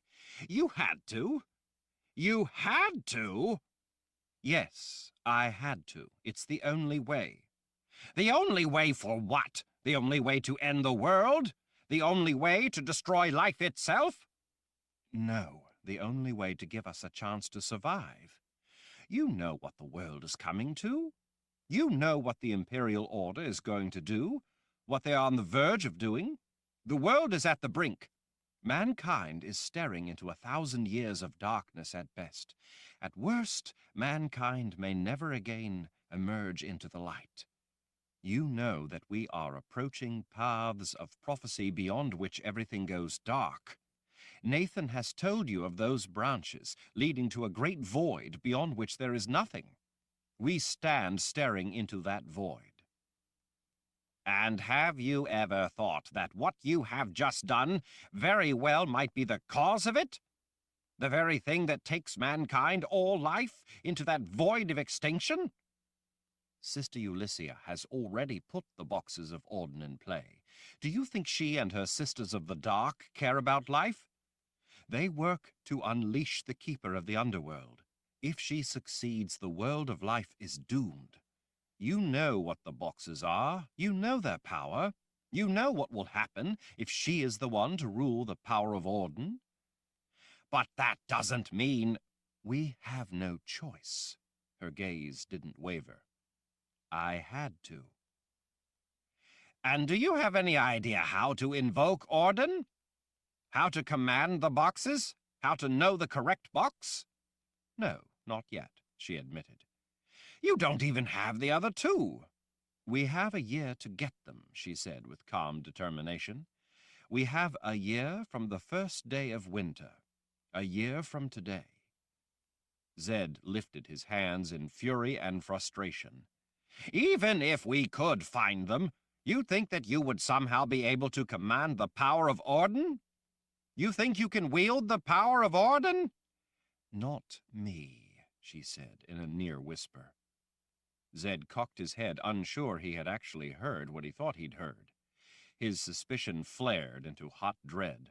What do you mean, not you? You just said that you put the boxes in play. Nietzsche stepped closer. She laid a hand gently on his forearm. When I opened the gateway, I was asked to name the player. I named Richard. I put the boxes of Auden in play on behalf of Richard. Zed stood thunderstruck. He wanted to strike her dead. He wanted to strangle her. He wanted to rip her limb from limb. You named Richard? She nodded. It was the only way. Zed ran the fingers of both hands back into his unruly thatch of wavy white hair, holding his head for fear it might come apart. The only way? Bags, woman, are you out of your mind? Zed, calm down. I know it's a surprise, but this is hardly a whim. I've thought it through, believe me, I've thought it all through. If we are to survive, if those who care about life are to survive, if there is to be a chance for life, if there is to be a chance for a future, then this is the only way. Zed dropped heavily into one of the chairs at the table. Before he did something beyond retrieval, before he reacted out of blind rage, he told himself that he must keep his head. He tried to touch on all he knew about the boxes and what was happening, tried to remind himself of all the desperate things he'd had to do in his life. He tried to see it from her perspective. He couldn't. Nietzsche, Richard doesn't know how to use his gift. He will have to find a way. He doesn't know anything about the boxes of Auden. We will have to teach him. We don't know enough about the boxes of Auden. We don't know for sure which is the correct book of counted shadows. Only the correct book works as the key to the boxes. We will have to sort that out. Dear spirits, Nietzsche, we don't even know where Richard is. We know that the witch woman tried to capture him in the Sliff and failed. We know from what Rachel told us that 6 apparently cut Richard off from his gift by drawing spells in the sacred caves in Tamarang. Rachel says that 6 lost him when he was captured by the Imperial Order. For all we know, by now he may have escaped them as well and be on his way here. If not, we will have to find him. Zed couldn't seem to find a way to make her see and understand all that stood in their way. "What you're suggesting is impossible." She smiled then, a sad smile. "A wizard I know and respect. A wizard who taught Richard to be the man he is, also taught him to think of the solution, not the problem. Such advice has always served him well." Zed was having none of it. He shot to his feet. "You had no right to do such a thing, Nietzsche. You have no right to decide this for his life. You had no right to name Richard to this." Her smile vanished to reveal the iron beneath. "I know Richard. I know how he fights for life. I know what it means to him.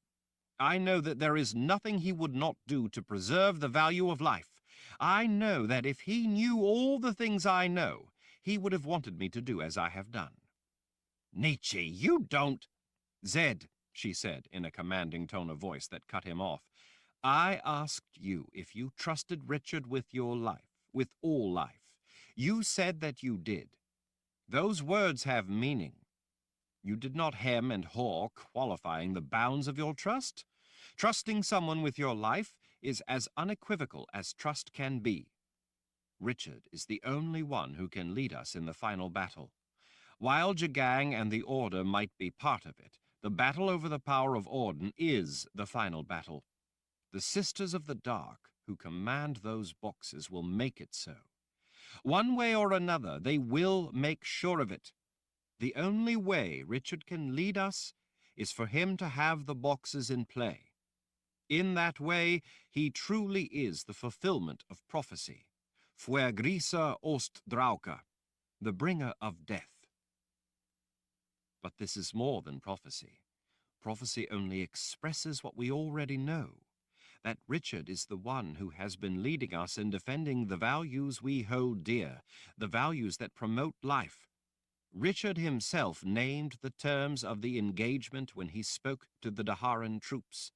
As the Lord Raal, the leader of the Daharan Empire, he told those men how the war would be fought from now on, all or nothing.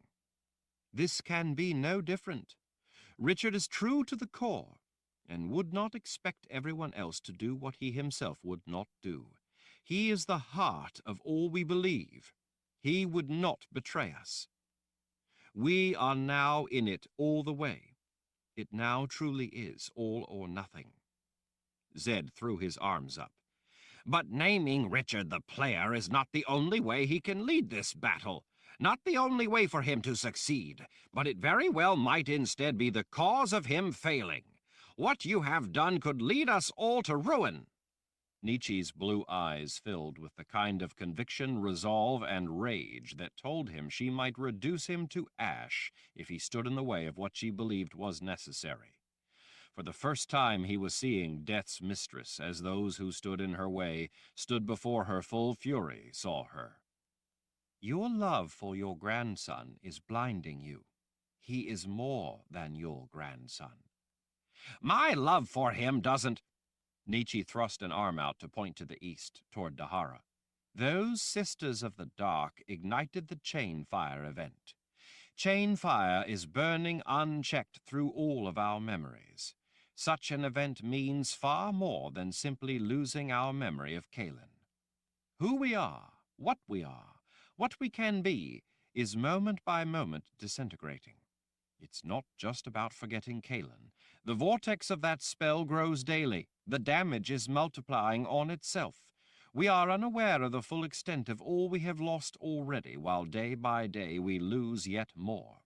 Our very minds, our ability to think, to reason, are being eroded by that vile spell. Worse, the chain fire spell is contaminated. Richard himself showed it to us. The contamination of the chimes is buried deep within the chain fire spell that has infected everyone. The contamination carried by the chain fire spell is burning through the world of life. Besides destroying the nature of who and what we are, it's destroying the fabric of magic itself. Without Richard, we wouldn't even be aware of it. The world not only stands at the brink due to Jagang and the Imperial Order, but it is being destroyed by the silent, unseen work of the chain fire spell and the contamination within it. Nietzsche jabbed a finger at her temple. Has that contamination already destroyed your ability to see what is at stake? Has it already taken your ability to think? The only counter to the chain fire event is the boxes of Orden. That is the reason the boxes were created. They were created specifically as the only salvation should the chain fire event ever be ignited. Those sisters ignited chain fire. To compound what they did, to make it irreversible, they themselves put the boxes in play, put the counter in play, naming themselves as the player. They believe that there is now no way for anyone to stop them. They may be right. I've read the Book of Life, the instructions for how Orden functions. It provides no way to halt the play once initiated. We can't shut down chain fire. We can't halt the play of Orden. The world of life is about to spin out of control, just as they want. What is Richard fighting for? What are we all fighting for? Should we simply give up, say that it's too hard, too risky to try to prevent our total annihilation? Should we shrink from the only chance we have? Shall we surrender everything that matters? Should we let Jagang slaughter all those who wish to be free? Let the Fellowship of Order enslave the world? Allow chain fire to run rampant and destroy our memory of everything good? Let the contamination within that spell wipe magic from the world along with everything that depends on it for life? Shall we just sit down and give up? Shall we let the world end at the hands of people who would destroy it all? Sister Ulyssia opened the gateway to the power of Orden. She put the boxes in play. What is Richard supposed to do? He has to have the weapons he needs to fight this battle. I have just given him what he needs. The struggle is now truly in balance. The two sides of this battle are now fully engaged in the struggle that will decide it all. We have to trust Richard in this struggle. There was a time a few years back when you were faced with similar decisions. You knew your choices, your responsibilities, the risks, and the lethal consequences of an action. You named Richard the Seeker of Truth. Zed nodded, hardly able to summon his voice. Yes, I did indeed. And he lived up to everything you believed of him and more, didn't he? He couldn't make himself stop trembling. Yes, the boy did all I ever expected and more. This is no different, Zed. The Sisters of the Dark no longer have exclusive access to the power of Orden. She brought an arm up and made a fist. I have given Richard a chance. I have given us all a chance. In that sense, I have just put Richard into play, giving him what he must have to win this struggle. Through his watery vision, Zed gazed into her eyes. Besides the resolve, the fury, the determination, there was something else. He saw there, in her blue eyes, a shadow of pain. And? She drew back. And what? As complete as your rationale has been, there is something more to this, something that you have not said.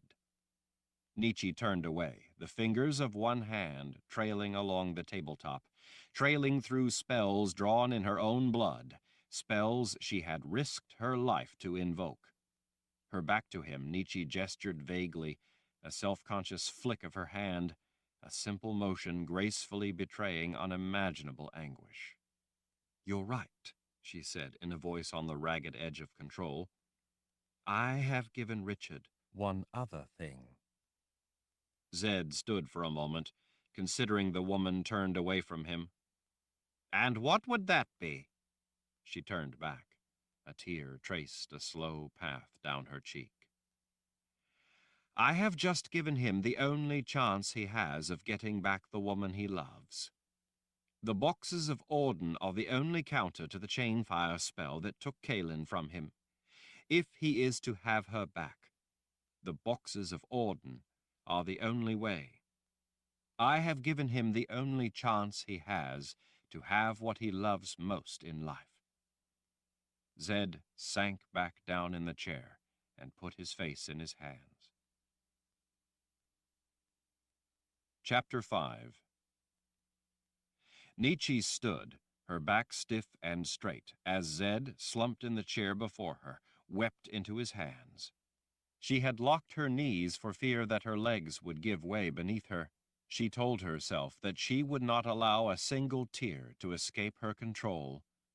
She had almost succeeded. When she had invoked the power of Auden, putting the box in play in Richard's name, that power had done something to her. It had, to a degree, countered the damage of the chain fire spell infecting her. When Nietzsche named Richard the player, completing the links to the power she had invoked, Nietzsche had suddenly known Kahlan. It was not a rebuilding of her lost memory of Kahlan, that was gone, but rather it was a simple reconnection to the awareness of the reality of Kahlan's existence, to the here and now. For ages, it seemed, Nietzsche had thought that Richard was deluded in his belief in the existence of a woman no one but he remembered. Even later, when Richard had found the chain fire book and had proven to them what had really happened, Nietzsche had at last believed him. But she had based that belief only on her belief in Richard and the facts he had uncovered. It was an intellectual conviction based on indirect evidence alone. That conviction had no basis in her own memories or perceptions. She had no personal recollection of Kahlan, only Richard's memory to go on, his word and the evidence at hand. In that second-hand manner, she believed in the existence of this woman, Kahlan, because she believed Richard. But now, Nietzsche knew, really knew, that Kahlan was real. Nietzsche still had no memory of anything about the woman, but she viscerally knew that Kahlan was real, that she existed. She no longer needed to rely on Richard's word to know it. It was self-evident, almost as if she perceived it directly. It was somewhat like remembering meeting someone in the past, but not being able to remember their face. While that person's face would not be recalled, that person's existence was not in doubt.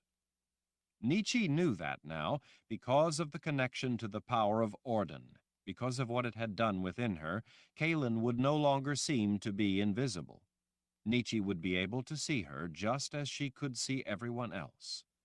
The chain fire spell still resided within Nietzsche, but Auden had at least partially countered the spell, halting the continuing damage, allowing her to be aware of the truth. Her memory of Kahlan was still not vital, but Kahlan was.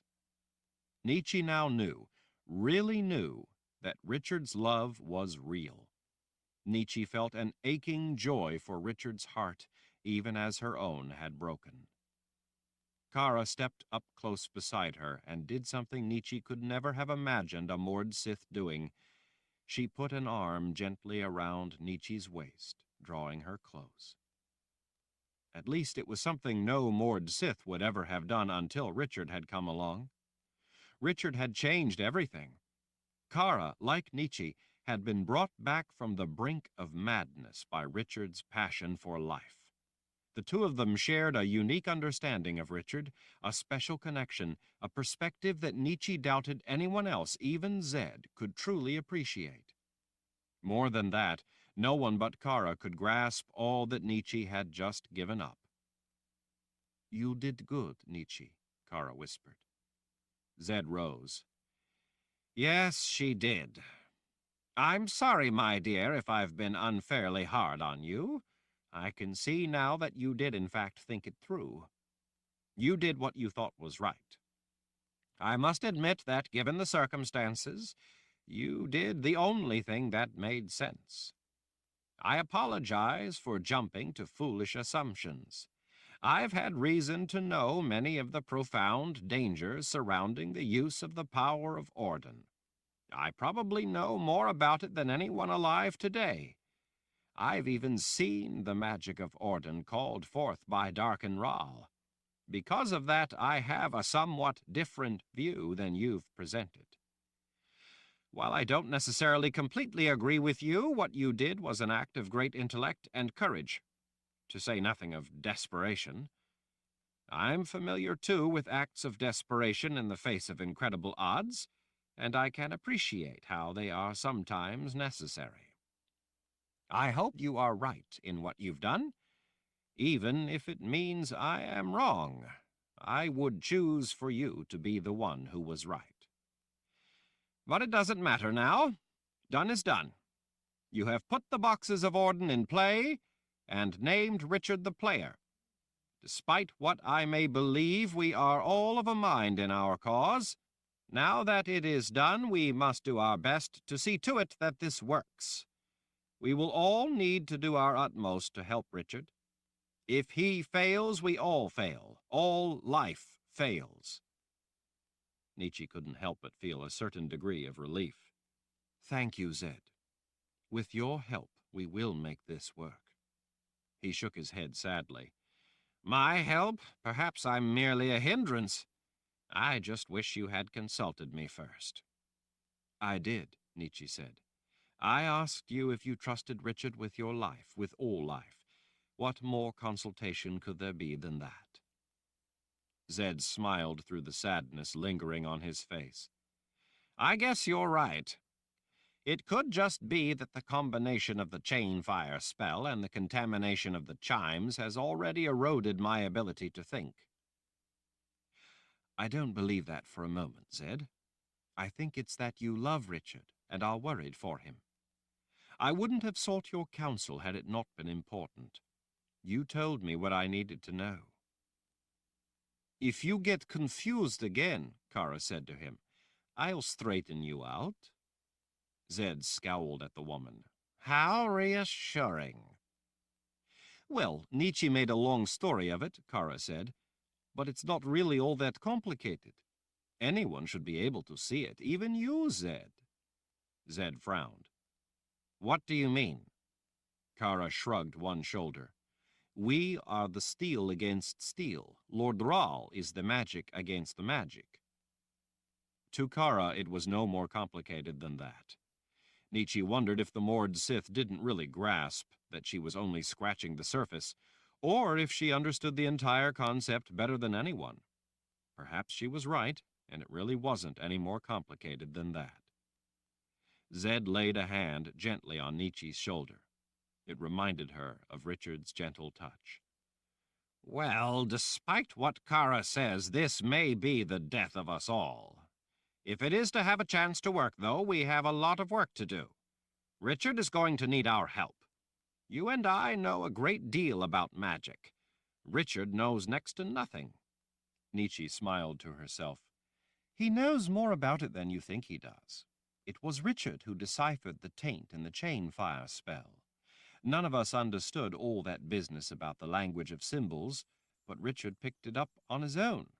By himself he learned to understand ancient drawings, designs, and emblems. I could never teach him anything about his gift, but he often surprised me with how much he grasped that was beyond the conventional understanding of magic. He taught me things I could never have imagined. Zed was nodding. He drives me crazy, too. Rika, the other Mord Sith living at the Wizard's Keep, stuck her head in the doorway. Zed, I just thought you ought to know about something. She pointed a finger skyward. I was a few levels up, and there must be some kind of broken window or something. The wind is making a strange noise. Zed frowned. What kind of noise? Rika put her hands on her hips and stared at the floor, thinking it over. I don't know, she looked up again. It's hard to describe. It reminded me a little of wind blowing through a narrow passage. A howling noise? Zed asked. Rika shook her head.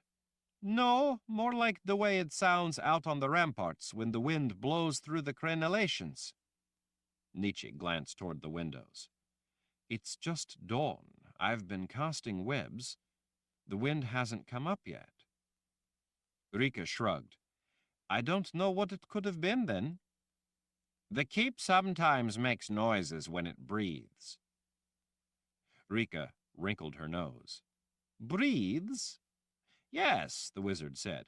When the temperature changes, like now when the nights are getting colder, the air down in the thousands of rooms will move around. Forced into the constrictions of the passageways, it sometimes moans through the halls of the keep when there is no wind outside. Well, I haven't been here long enough to have experienced such a thing, but that must be it, then. The keep must be breathing. Rika started away. Rika, Zed called, waiting for her to halt. What were you doing up there in that section anyway? Chase is looking for Rachel, Rika said back over her shoulder. I was just helping out. You haven't seen her, have you? Zed shook his head. Not this morning. I saw her last night before she went off to bed. All right, I'll tell Chase. Rika peered into the room a moment and then leaned a hand against the doorway. What's that thing on the table anyway? What are you three up to? Trouble, Kara said. Rika nodded knowingly. Magic. You have that right, Kara said. Rika tapped the palm of her hand against the doorframe.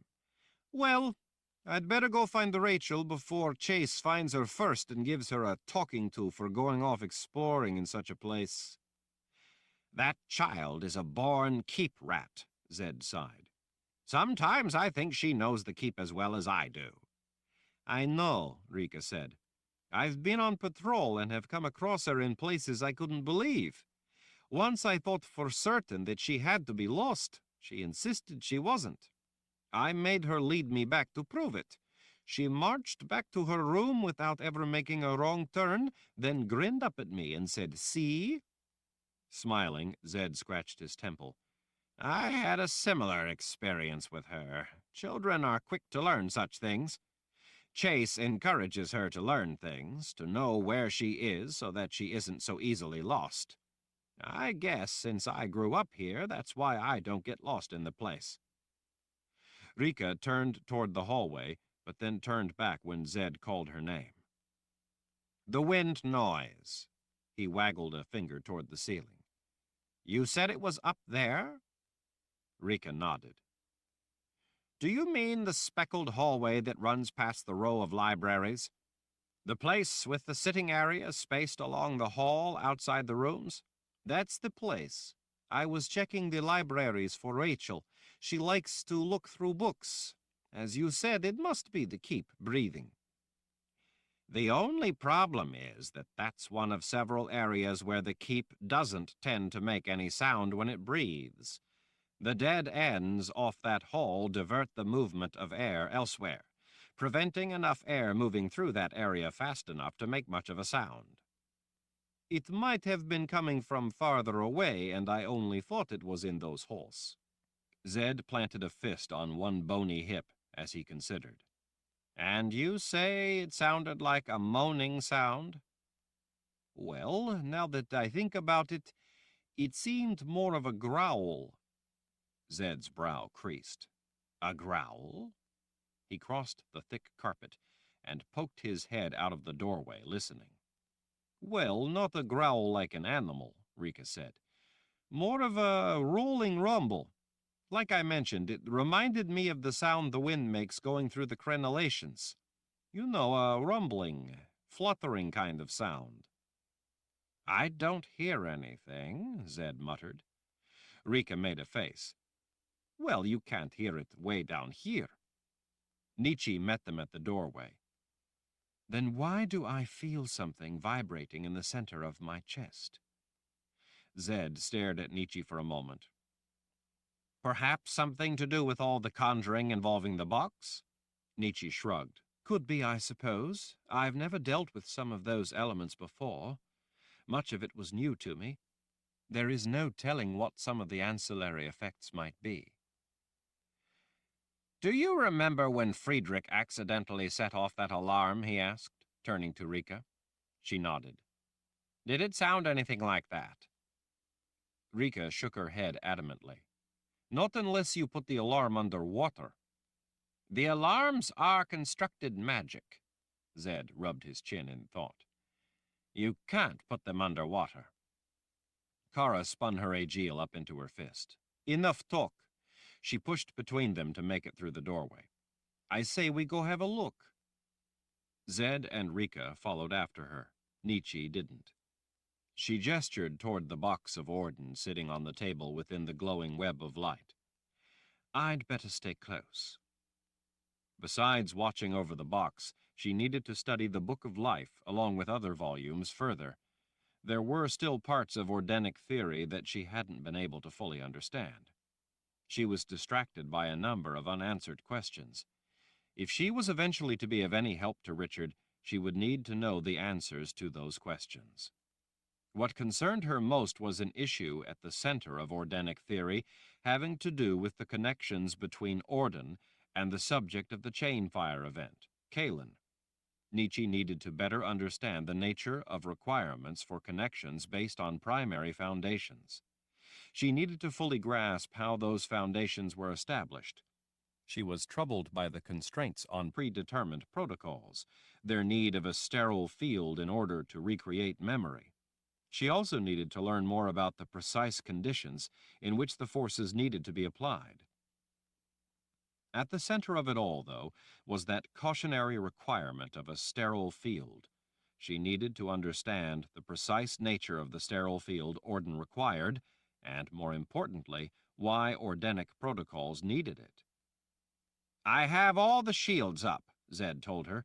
The entrances to the keep are sealed. If anyone had entered without permission, alarms would be going off all over the place. We'd all be plugging our ears until we found the cause. There are gifted people who know about such things, Nietzsche reminded him. Zed didn't need to consider for long. You have a point. Considering all that's going on, and all we don't know yet, we can't be too careful. It wouldn't be a bad idea for you to keep an eye on the box. Nietzsche nodded as she followed them out of the doorway. Let me know as soon as all is clear. The towering hall outside, while not more than a dozen feet wide, rose nearly out of sight high overhead. The passageway formed a long, narrow rift deep within the mountain down in the lower part of the keep. To the left side rose a natural rock wall that had been chiseled right out of the granite of the mountain itself. Even thousands of years later, the marks left by cutting tools could still be seen. The wall on the side with the rooms was made up of tightly fit enormous stone blocks. They formed the wall opposing the chiseled granite, rising up together 60 or more feet. That seemingly endless split through the mountain constituted part of the boundary of the containment field. The rooms within the containment area were all lined up along the very outer edge of the keep that rose up out of the mountain itself. Nietzsche followed the others only a short way through the seemingly endless hall, watching them until they reached the first intersection. This is no time to get sloppy or lenient, she called after them. Too much is at risk. Zed accepted her warning with a nod. We'll be back after I look into it. Kara cast Nietzsche a look back over her shoulder. Don't worry. I'll be there, and I'm not in the mood to be lenient. In fact, I'm not going to be in a good mood again until I see Lord Rahl alive and safe. You have good moods? Zed asked as they hurried away. Kara scowled at him. I'm frequently cheerful and pleasant. Are you suggesting that I'm not? Zed held up his hands in surrender. No, cheerful describes you perfectly. Good, then. In fact, cheerful would come even before bloodthirsty in my book. Come to think of it, I think I like bloodthirsty even better. Nietzsche couldn't share the spirit of their banter. She wasn't good at making people laugh. She frequently found herself perplexed by the way Zed and others could ease tension with such exchanges. Nietzsche knew all too well the nature of the people who were trying to kill them. She had once been one of those people of the order. She had been as merciless as she had been deadly. She had never once seen Emperor Jagang being jovial or light-hearted. He was hardly a man given to repartee. She had spent a great deal of time with him, and he was never anything but consistently lethal. His cause was deadly serious to him, and he was fanatically dedicated to it. Knowing the kind of people coming for them, people like she herself had once been, and understanding their heartless nature, Nietzsche didn't feel that she could be any less serious than they. She watched Zed, Kara, and Rika hurry down the first hall to the right, heading for the stairway. As they started up, Nietzsche suddenly understood the sound, the vibration she felt. It was an alarm of sorts. She knew why Rika didn't recognize it. She opened her mouth to call out to the others, just as the world seemed to come grinding to a halt. A dark cloud poured down the stairwell. It was like a million speckled suggestion of a snake in midair, rolling, turning, twisting, thinning, thickening as it came roaring down the stairwell. The rolling, fluttering rumble was deafening. Thousands of bats poured around the corner, a fat snake of them in midair, a thing alive made up of untold numbers of the little creatures. The sight of so many thousands of them coalesced into a single moving shape was riveting. The racket reverberated off the walls, filling the split in the mountain with a riot of noise. The bats seemed to be flying in a panic, their fused form coiling around the corner in a rush as they bolted from something. Zed, Kara, and Rika seemed frozen where they had begun to climb the stairs. And then the fleeing bats were gone, driven before some terror coming through the keep behind them. The soft fluttering sound they left in their wake echoed its muted alarm through the hall as the bats fled into deeper darkness. That distant sound was what Rika had heard but not understood. Staring at the stairs from where the bats had come, Nietzsche felt as if she were frozen and immobile in an expectant, silent moment in time, waiting to breathe, waiting for something unimaginable. With a rising sense of panic, she realized that in fact she really couldn't move. And then a dark shape came sweeping down the stairs like an ill wind. Yet at the same time, it inexplicably appeared to hang motionless. It seemed composed of swirling black shapes and flowing shadows, creating an inky eddy of obscurity. The dizzying shape of it, the entwining currents of darkness, implied movements that it didn't have. Nietzsche blinked, and it was gone. She urgently renewed her effort to move, but she felt as if she was suspended in warm wax. She could breathe to a small extent and make headway, but only in the most impossibly slow fashion. Every inch took monumental effort and seemed to take an eternity. The world had become impossibly thick as everything slowed toward a halt. In the passageway, just behind the others in the hall at the bottom of the stairs, the shape appeared again, suspended in midair above the stone floor. It looked like a woman in a flowing black dress floating underwater. Even in the midst of growing terror, Nietzsche found the exotic sight strangely fascinating. The others, with the intruder already past them, were in mid-stride ascending the stairs, as still as if caught in a painting. The woman's wiry black hair lifted lazily out all around her bloodless face. The loose fabric of the black dress swirled as if in whirls of water. Within the slow turbulence of black cloth and hair, the woman herself seemed nearly unmoving. It looked like nothing so much as if she were floating under murky water. Then the figure was gone again. No, not underwater, Nietzsche realized. In the sliff. That's how Nietzsche felt, too. It was that kind of strange, otherworldly, suspended sensation of drifting. It was impossibly slow, and at the same time blindingly fast. The figure suddenly appeared again, closer this time. Nietzsche tried to call out, but she couldn't. She tried to lift her arms to cast a web, but she drifted too slowly. She thought it might take an entire day just to lift her arm. Sparkling shards of light glimmered and flashed in the air between Nietzsche and the others. Magic, she knew, cast by the wizard. It fell far short of the intruder.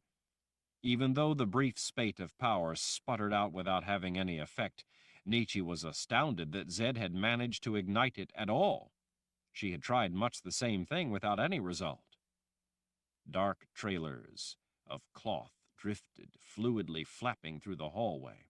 Snaking shapes and shadows curled around as they moved ever so slowly. The figure wasn't walking or running. It glided, floated, flowed, almost unmoving within the swirling cloth of the dress. Then it was gone again. In a blink, it reappeared, much closer yet. The ghost-like skin stretched tight over a bony face, looking as if it had never been touched by sunlight. Snarls of weightless black hair rose up with wisps of the flowing black dress. It was as disorienting a sight as Nietzsche had ever seen. She felt as if she were drowning. Panic welled up in her at the feeling of not being able to breathe fast enough, of trying to get the air she needed. Her burning lungs were unable to work any faster than the rest of her. When Nietzsche focused her gaze, the figure of the woman was gone. It occurred to her that her eyes, too, were too slow. The hallway was empty again. It seemed that her focus could not keep up with the movement. Nietzsche thought that maybe she was having some kind of hallucination brought on by the spells she had cast, by the power of Orden she had tapped into. She wondered if it could be some kind of after effect of the spells. Maybe it was Orden itself come to claim her for tampering with such forbidden powers. That had to be it. Something to do with all the dangerous things she had conjured. The woman appeared again, as if floating up through the murky deep, emerging suddenly into view out of the dark abyss. This time Nietzsche could clearly see the woman's austere, angular features. Blanched blue eyes fixed on Nietzsche as if there was nothing else in her world. That scrutiny touched Nietzsche's very soul with icy dread. The woman's eyes were so pale that they seemed as if they had to be sightless. But Nietzsche knew that this woman could see just fine, not only in the light, but also in the blackest cave or under a rock where the light of day never touched her. The woman smiled as wicked a grin as Nietzsche had ever seen. It was the smile of someone who had no fear but enjoyed causing it. A woman who knew she had everything under her mastery. It was a smile that sent a slow shiver through Nietzsche. And then the woman was gone. In the distance, more of Zed's magic sparked and sputtered briefly before it died out. Nietzsche struggled to move, but the world was too thick, the way it sometimes felt in those terrible dreams she had, dreams where she struggled to move but simply couldn't despite how hard she tried. It was the dream where she was trying to run from Jagang. He was always close, coming for her, reaching for her. He was like death itself, intent on the most unimaginable cruelty as he came toward her. She always wanted desperately to run in those dreams, but despite extraordinary effort, her legs wouldn't move nearly fast enough. Those dreams always put her in a state of trembling panic. It was a dream that made death so real she could taste its terror. She'd had that dream one time in camp. Richard had been there. He woke her, asking what was wrong. She gasped back tears as she told him. He cupped her face and told her that it was only a dream, and she was all right. She would have given anything to have had him hold her in his arms and tell her that she was safe, but he didn't. Still, his hand on her face, covered with both of hers, and his gentle words, his empathy, had been a comfort that calmed her terror. This, though, was no dream. Nietzsche tried to gasp a breath, to call out to Zed, but could do neither. She tried to call her Han, her gift, but couldn't seem to connect to it. It was as if her gift was impossibly fast and she was impossibly slow. The two wouldn't mesh. The woman, her flesh the pallid color of the freshly dead, her hair and dress as black as the underworld, was suddenly right there, right beside Nietzsche. The woman's arm floated out, reaching through the swirling black cloth. Parched flesh, stretched tightly over her knuckles, served to emphasize the skeleton beneath. Her bony fingers brushed along the underside of Nietzsche's jaw. It was a haughty touch, an arrogant act of triumph. At the touch, the vibration in Nietzsche's chest felt as if it might tear her apart. The woman laughed, a hollow, slow, burbling underwater laugh that echoed painfully through the stone halls of the keep. Nietzsche knew without doubt what the woman wanted, what she had come for. Nietzsche tried desperately to ignite her power, to grab the woman, to lunge, to do anything to stop her, but she could do nothing. Her power seemed impossibly distant, crackling so far away that it would take forever to reach it. As the finger brushed along the length of Nietzsche's jaw, the woman was gone again, vanishing gently back into the dark depths. The next time she appeared, she was back at the brass-clad doors, standing open to the room with the box. The woman drifted through the doorway, her feet never touching the ground, her dress washing lightly all around her. Again, she vanished out of Nietzsche's focus. The next time she appeared, she was between the room and Nietzsche. She had the box of Orden under an arm. As that terrible laughter echoed through Nietzsche's mind, the world melted into blackness. Chapter 6. Rachel didn't know who the horse belonged to, and she didn't really care. She wanted it. She had been running all night, and she was exhausted.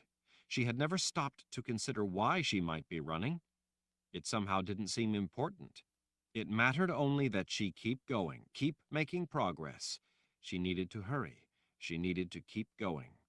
She needed to go faster. She needed the horse. She was certain of the direction in which she had to go. She didn't know why she felt so certain about it. She didn't give that matter any serious thought. It remained only a question from somewhere deep in the back of her mind that never completely surfaced into full, conscious concern. As she crouched in the dry, brittle brush, she tried to remain still as a shadow as she figured out what to do. It was hard to stay still because she was so cold. She tried not to shiver for fear of giving herself away. She wanted to rub her arms, but she knew not to because any movement might draw attention. As cold as she was, what concerned her the most was getting the horse. Whoever owned the horse didn't seem to be nearby at the moment. At least, if he was, she couldn't see him. He might be sleeping in the long brown grass and be too low for her to see where he was. He might be off scouting. Or he might be waiting, watching for her, maybe with an arrow nocked and at the ready, so that once she bolted from cover, he could take aim and shoot her down. As scary as such a thought was, her fear of such a thing couldn't compare to her need to keep going, her need to hurry. Rachel checked the sun off through the thick stand of trees, checking her bearings, making sure she knew the direction she needed to go. She surveyed her choices of escape routes. There was a wide path, not quite a road, that would be a good place for a fast getaway. There was also a shallow, gravel-bottomed stream that ran through part of the open meadow. On the other side of the meadow, the stream joined the road and ran beside it as both made their way southeast through the trees. The sun, low, huge-looking and red, hung just above the horizon. The color matched the color of the scratches all over her arms from running through the brush. Before Rachel realized it, before she had finished thinking it through, her legs were moving. They almost seemed to have a mind of their own. Only a few steps out of the brush she was running, bolting out across the open ground toward the horse. Out of the corner of her eye, Rachel caught sight of the man as he suddenly sat up in the tall grass. Just as she had suspected, he had been sleeping. With his leather vest and studded straps holding knives, he looked like one of those Imperial Order men. He appeared to be alone, probably on a scouting mission. That's what Chase had taught her. Imperial Order troops out alone were likely scouts. She didn't really care who he was. She wanted the horse. She thought that maybe she should be afraid of the man, but she wasn't. She was afraid only of not getting the horse, of not hurrying. The man threw his blanket aside as he shot to his feet. He scrambled into a dead run.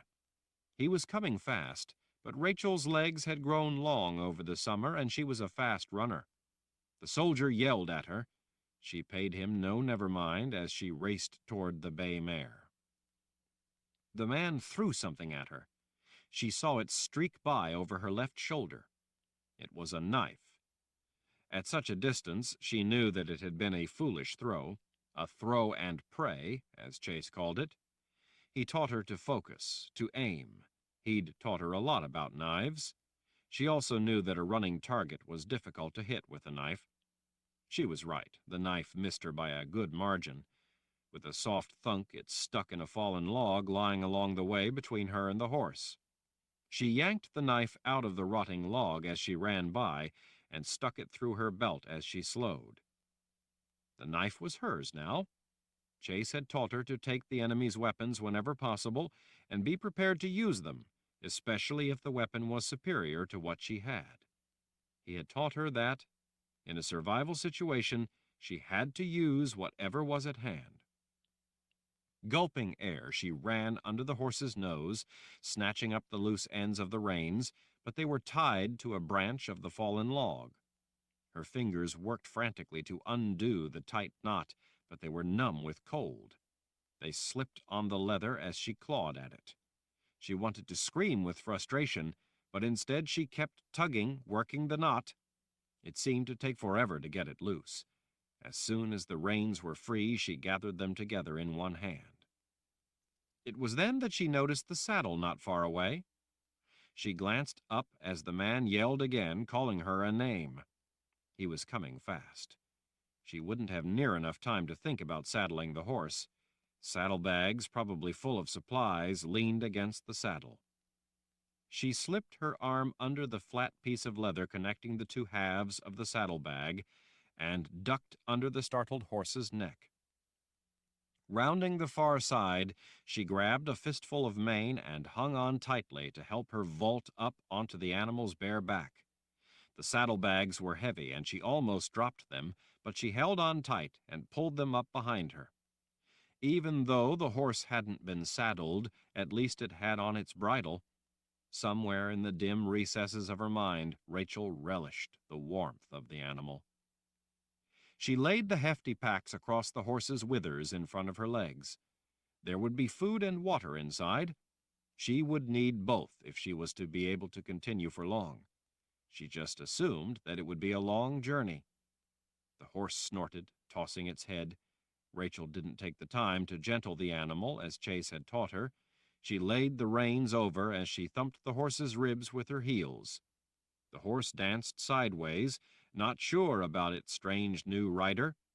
Rachel glanced over a shoulder and saw the man almost there. Holding a fistful of mane tightly with one hand and the reins with the other, Rachel leaned forward and again thumped her heels into the horse's sides farther back. The horse bolted into a dead run. The man, cursing, made a frantic dive for the bridle. Rachel jerked the reins to the side, and the horse followed. The soldier flew past them and landed on his face, grunting with the force of the impact. Suddenly seeing the thundering hooves so close, he cried out, his anger switching to fright as he rolled out of the way. He missed being trampled by inches. Rachel felt no sense of triumph. She felt only the compulsion to hurry, to run southeast. The horse obliged. She guided the racing mare to the stream at the far side of the grassy clearing. Trees closed in around them as they ran up the wide swath of shallow water, the man disappearing far behind. Water splashed as the horse ran. The gravel bottom seemed to suit the horse's gait. Chase had taught her how to use water to hide her tracks. Every galloping stride was one stride closer, and that was all that mattered. Chapter 7. When the soldier walking past the wagons tossed the hard-boiled eggs, Richard caught as many as he could. As soon as he had scooped the rest of them up off the ground, he gathered them all in the crook of his arm and crawled back under the wagon to get out of the rain. It was a cold, miserable excuse for a shelter, but it was still better than sitting in the rain. After having collected his own booty of eggs, John Rock, pulling his chain behind, scurried back under the other end of the wagon. "Eggs again," John Rock said in disgust. "That's all they ever feed us. Eggs." "It could be worse," Richard told him. "How?" John Rock demanded, not at all happy about his diet. Richard wiped eggs on his pants, trying to clean the mud off the shells as best he could. "They could be feeding us York." John Rock frowned over at Richard. "York?" "Your teammate who broke his leg," Richard said as he started peeling one of his eggs. "The one Snakeface murdered." "Oh, that York." John Rock considered a moment. "You really think these soldiers eat people?" Richard glanced over. "If they run out of food, they will turn to eating the dead. If they are hungry enough and run out of dead, they will harvest a new crop." "You think they will run out of food?" Richard knew they would, but he didn't want to say so. He had instructed the Daharan forces not only to destroy any supply train from the Old World, but to destroy the Old World's ability to provide for their massive invasion force to the north. "I'm just saying that it could be worse than eggs." John Rock looked at his eggs in a new light, finally grumbling his agreement. As John Rock started in peeling an egg of his own, he changed the subject. "You think they'll make us play Jala in the rain?" Richard swallowed a mouthful of egg before he answered. "Probably, but I'd rather be playing a game and get warm than sit here freezing all day." "I suppose," John Rock said. "Besides," Richard told him, "the sooner we can start defeating the teams come for the tournaments, the sooner we work our way up in the standings, and the sooner we get to play the Emperor's team." John Rock grinned at that prospect. Richard was starving, but he forced himself to slow down and savor the meal. As they peeled shells and ate in silence, he kept an eye on the activity in the distance. Even in the rain, men were busy at every sort of work. The sound of hammers at forges rang through the drone of rain and clamor of conversation, yelling, arguing, laughing, and orders being shouted. The vast encampment spread across the flat Azrith plain to what Richard could see of the horizon. Sitting on the ground, it was hard to see a great deal of the larger camp out beyond. He could see wagons, and a little farther away the larger tents in the middle distance. Horses rode past, while wagons pulled by mules made their way through the milling masses. Men on foot, looking miserable in the rain, stood in lines waiting for food at cook tents. In the distance, the People's Palace, sitting on a high plateau, towered over everything. Even in the murk of the gray day, the magnificent stone walls, grand towers, and tiled roofs of the palace stood out above the grimy army come to destroy it. With the steamy vapor rising from the Imperial Order camp, along with the rain and the overcast, the plateau and the palace atop it looked like a distant, noble apparition. There were times when cloud and mist drew across like a curtain, and the entire plateau vanished in the gray gloom, as if it had seen enough of the seething horde come to defile it. There was no easy way for any enemy to attack the palace high on the plateau.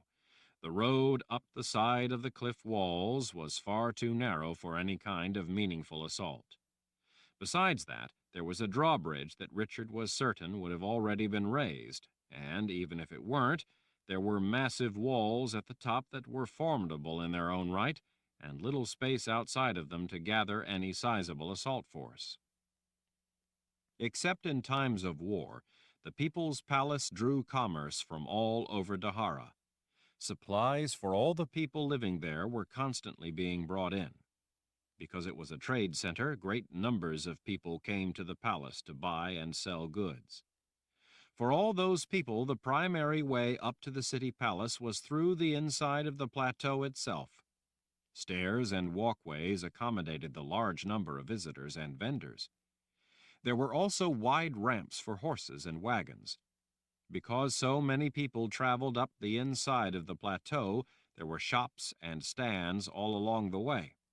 Large numbers of people came for those market stands and never made the journey all the way up to the city at the top. The entire inside of the plateau was honeycombed with rooms of every sort.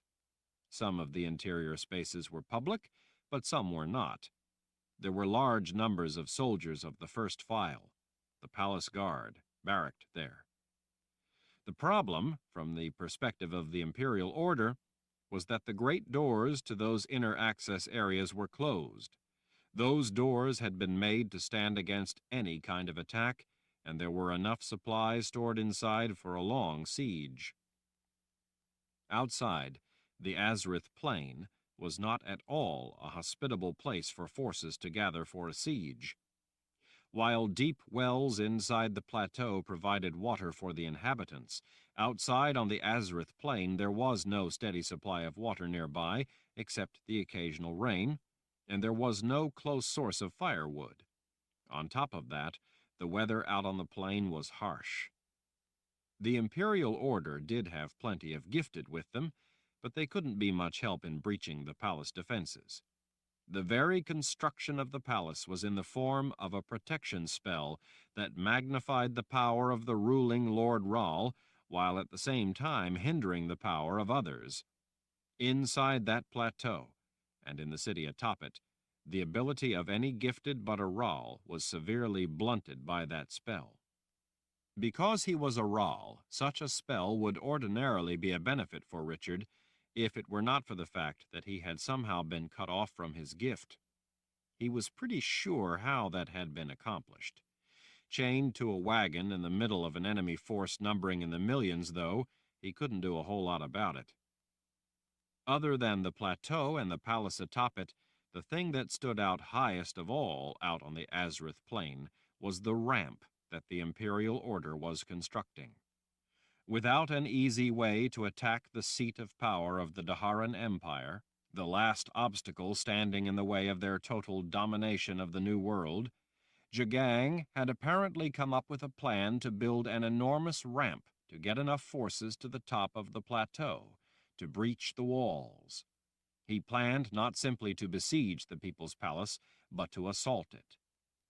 At first Richard had thought such a task impossible, but as he had studied what Jagang's army was doing, he'd quickly become disheartened to realize that it just might work.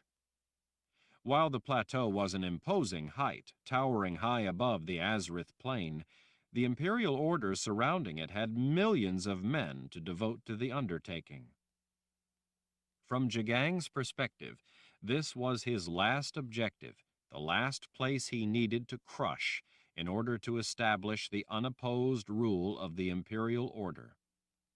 As far as the emperor was concerned, he had no other battles to fight, no more armies to destroy, no more cities to capture. The city on top of the plateau was all that stood in their way. The imperial order, the brutes who enforced the faith demanded by the Fellowship of Order, could not allow the people of the New World to live outside the control of the order because it put the lie to the teachings of their spiritual leaders. The brothers of the order taught that individual choice was immoral because it was ruinous to mankind. The very existence of a prosperous, independent, free people stood in stark contrast to the foundational doctrines of the order. The order had condemned the people of the New World as selfish and evil, and required them to convert to the beliefs of the order or die. Having millions of soldiers with time on their hands as they waited to enforce faith in the order's beliefs was no doubt troublesome. Jagang had found a task to keep them all busy, a sacrifice to the cause. They were all now devoted to working in shifts every hour of the day and night at the construction of the ramp. While Richard couldn't see the men down lower, he knew that they had to be digging dirt and rock. As those excavation pits grew ever larger, other men carried the dirt to the site of the ramp. In such massive numbers, working without pause, they were up to such a daunting undertaking. Richard hadn't been in the camp for long, but he imagined that, day by day, he would soon be able to see the sloping ramp, growing inexorably toward the top of the plateau. "How will you die?" John Rock asked. Richard was sick of watching the distant ramp, of contemplating the dark and savage future the order would enforce on everyone. John Rock's question, though, wasn't exactly a ray of sunshine in the gloom. Richard slumped back against the inside of the wheel on the far side of the wagon as he ate eggs. "You think I will have a choice?" he finally asked. "A say in the matter?" Richard rested a forearm over his knee, gesturing with half an egg. "We make choices about how we will live, John Rock. I don't think we have nearly so much say about how we will die." John Rock looked surprised by the answer. "You think we have a choice about how we live? Reuben, we have no choice." "We have choices," Richard said without explanation. He popped the half of an egg in his mouth. John Rock lifted the chain attached to his collar. "How can I make any choice?" He gestured out at the encampment. "They are our masters." "Masters?" "They have chosen not to think for themselves and instead to live according to the teachings of the order. In so doing, they are not even the masters of their own lives." John Rock shook his head in astonishment. "Sometimes, Reuben, you say the strangest things. I am a slave. I am the one with no choice, not them." "There are chains stronger than those attached to the collar around your neck, John Rock. My life means a great deal to me. I would give my life to save the life of someone I hold dear, someone I value. Those men out there have chosen to sacrifice their lives to a mindless cause that produces only suffering. They have already given up their lives and gotten nothing of any value in return. Is that choosing to live? I don't think so. They wear chains that they have put around their own necks, chains of a different kind, but chains nonetheless. I fought when they came to take me. The Imperial Order won. Now I am chained here. Those men live, but if we try to be free, we will die." Richard wiped the remaining bits of shell off an egg. "We all have to die, John Rock, every one of us. It is how we choose to live that matters. After all, it's the only life each one of us will ever have, so how we live is of paramount importance." John Rock chewed for a moment as he thought it over. Finally, with a grin, he seemed to dismiss the whole matter. "Well, if I do end up having to choose how I will die, I wish it to be to the cheers of the crowd for how well I played the game." He glanced over at Richard. "And you, Reuben? If you have to choose?" Richard had other things on his mind, important things. "I hope not to have to decide the matter this day." John Rock sighed heavily. The eggs looked tiny in the man's meaty fists. "Maybe not today, but I think this place is the end of the games. I think that in this place we finally lose our lives." Richard didn't answer, so John Rock spoke again into the drone of the downpour. I'm serious. He frowned. Reuben, are you listening, or are you still dreaming about that woman you think you saw when we came into camp yesterday? Richard realized that he was, and that he was smiling. Despite everything, he was smiling. Despite how true John Rock's words were, that they very well might die in this place, he was smiling. Still, he didn't want to discuss Kahlan with the man. I saw a lot of things when we rolled into this camp.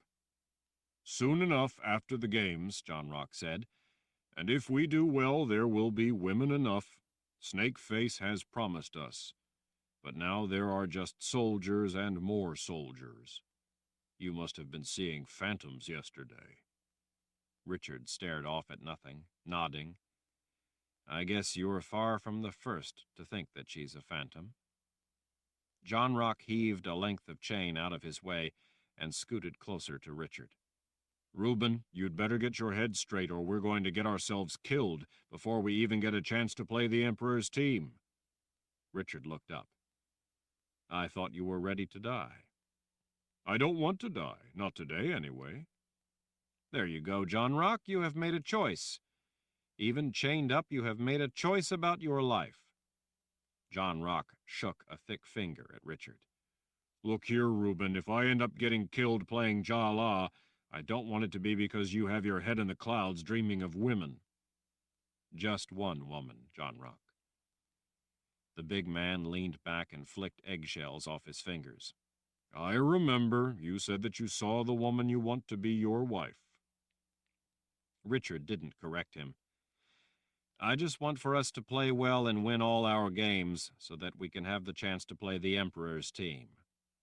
John Rock's grin returned. Do you really think we can beat the Emperor's team, Reuben? Do you think we can survive such a game with those men? Richard cracked the shell of another egg on the side of his heel.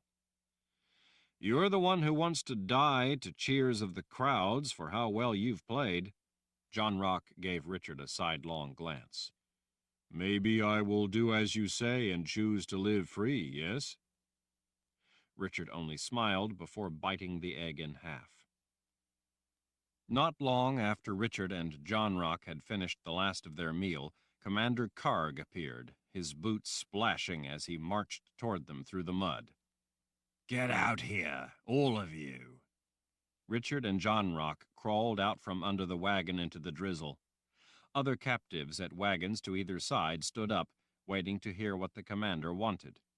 Soldiers who were on the team gathered closer. We're going to have visitors, Commander Karg announced. What kind of visitors? One of the soldiers asked. The Emperor is touring the teams that arrived for the tournament. Emperor Jagang and I go way back. I expect you to show him that I've done well in selecting a worthy team. Any man who doesn't reflect well on me or who fails to show the proper respect for our Emperor will be of no use to me. Without further word, the commander hurried away. Richard could feel himself swaying on his feet as his heart pounded. He wondered if Kahlan would be with Jagang, as she had been the day before. While he desperately wanted to see her again, he hated to think of her being anywhere near that man. For that matter, he hated to think of her being anywhere near any of these men. Over the winter, when Nietzsche had captured Richard and taken him down to the old world, Kahlan, in his place, had led the Daharan forces. She was the one responsible for keeping Jagang from having the victory back then that he might otherwise have had. She had been responsible for whittling down the ranks of order soldiers, even if the endless supplies from the old world had included reinforcements that more than replenished all the men lost. Kahlan had not only delayed the invaders, but earned their undying hatred for all the pain she had inflicted upon them. Were it not for Kahlan, the order probably would have caught the Daharan army and slaughtered them. She had kept them one step ahead of Jagang and just out of his reach. Trying to look composed, Richard leaned back against the wagon and folded his arms as he waited. Before long, he caught sight of an entourage off to the left making their way through the encampment. They were moving down the line of teams in the distance, pausing at regular intervals along the way to take a closer look. Judging by the types of soldiers Richard could see making up the group, it could be none other than the Emperor that they escorted. Richard recognized the royal guard from the day before when he had rolled through the camp and right past Jagang. That was when he had briefly seen Kahlan. The Emperor's guards were intimidating in their mail and leather and with their well-made weapons, but it was the size of the men and their bulging, rain-slicked muscles that was truly daunting. These were men who even struck fear into the hearts of the regular brutes of the order. Those regular troops all fell back well clear of the royal guard. Richard didn't imagine that such men were at all tolerant of anything they believed might potentially be a threat to the Emperor.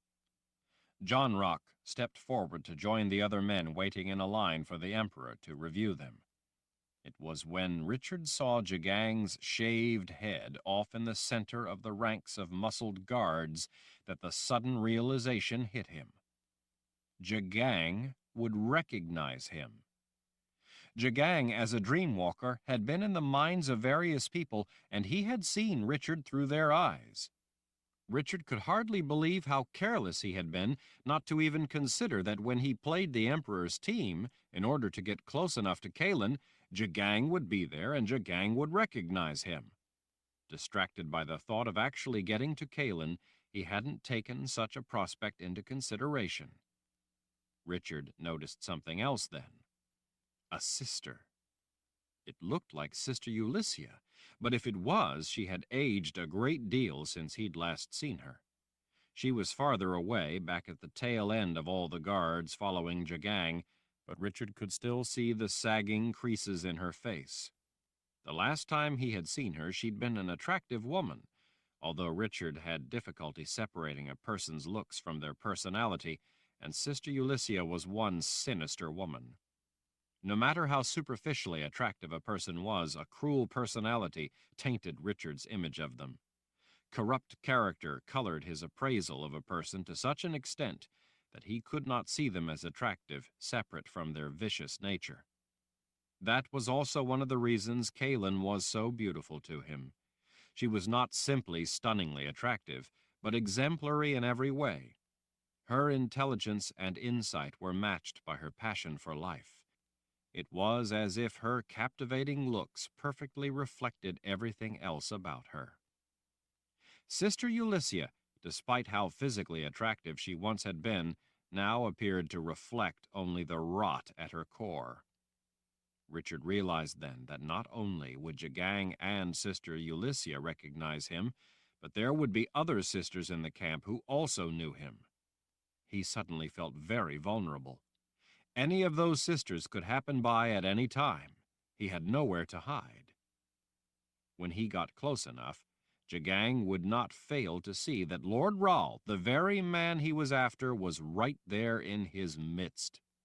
Chained as he was, without his ability to use his Han, even as difficult as it had been for him to call forth his gift when he'd had access to it, Richard would be at Jagang's mercy. He had a sickening flash of a vision that Shota the witch woman had given him. It had been a vision of being executed. It had been raining in that vision, much as it was raining now. Kahlan had been there. In tearful terror, she had watched as his wrists had been bound behind his back and he was made to kneel in the mud. As he knelt there with Kahlan screaming his name, a big brute of a soldier came up behind him, promising to have Kahlan for himself as he brought a long knife around before Richard's face, and then with a mighty effort cut deep through his throat. Richard realized that he was touching his throat as if to comfort the gaping wound. He was panting in a panic. He felt a hot wave of nausea welling up through him. Was this to be Shota's vision come to life? Was this what she had been warning him about? Was this to be the day he died? It was all happening too fast. He hadn't been ready for this. But what could he have done to get ready? "Reuben," Commander Karg yelled, "get up here."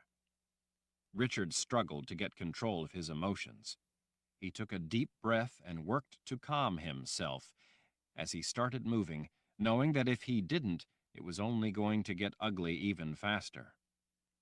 Not far away, the clot of men had stopped at the next team up the line. Richard could hear only the murmur of conversation over the sound of rain.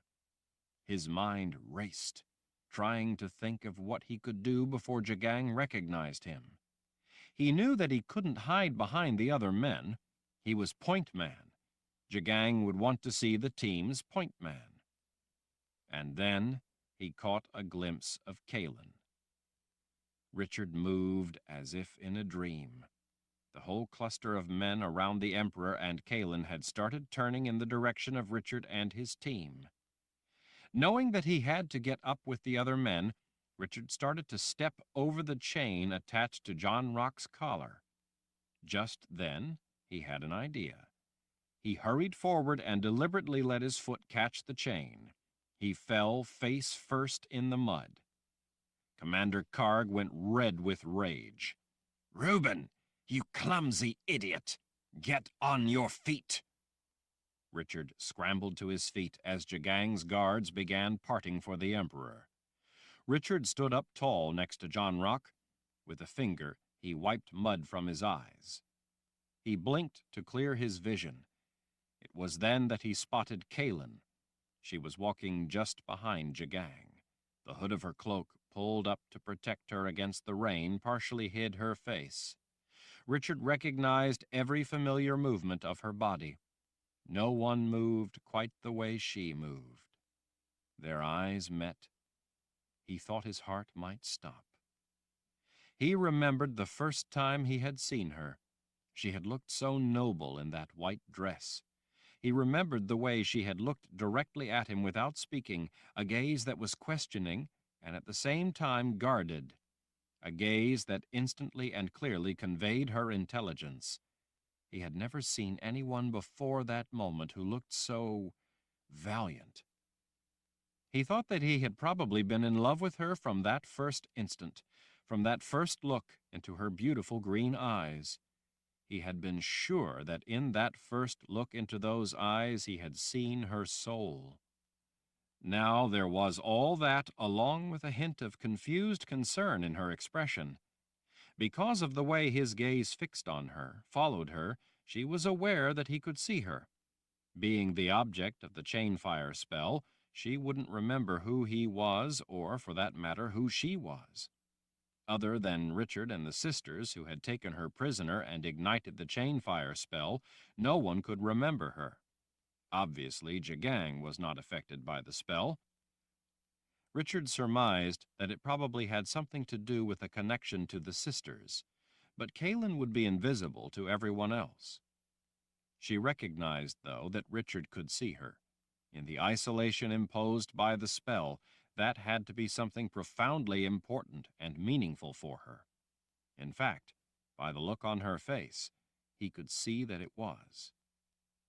Before Jagang could begin to get close enough to inspect the team, a man called out as he ran up to the group. The Emperor gestured him forward in a manner that suggested the man was well known. The guards parted for him as he made his way through their inner circle of protection. Since he carried only minimal weapons, a couple of knives, Richard reasoned that he was probably a messenger. He was winded, but seemed to be in a great hurry. When he made it to the Emperor, the man bent close, speaking excitedly but in a low voice.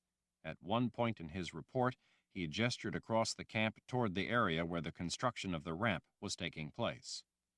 Kahlan, pulling her gaze from Richard, looked over at the man speaking with Jagang. Richard surveyed a cadre of other guards closer in who surrounded her. They weren't the royal guard, and in fact they were careful to stay out of the way of the imposing royal guards. These men looked more like the regular soldiers of the camp.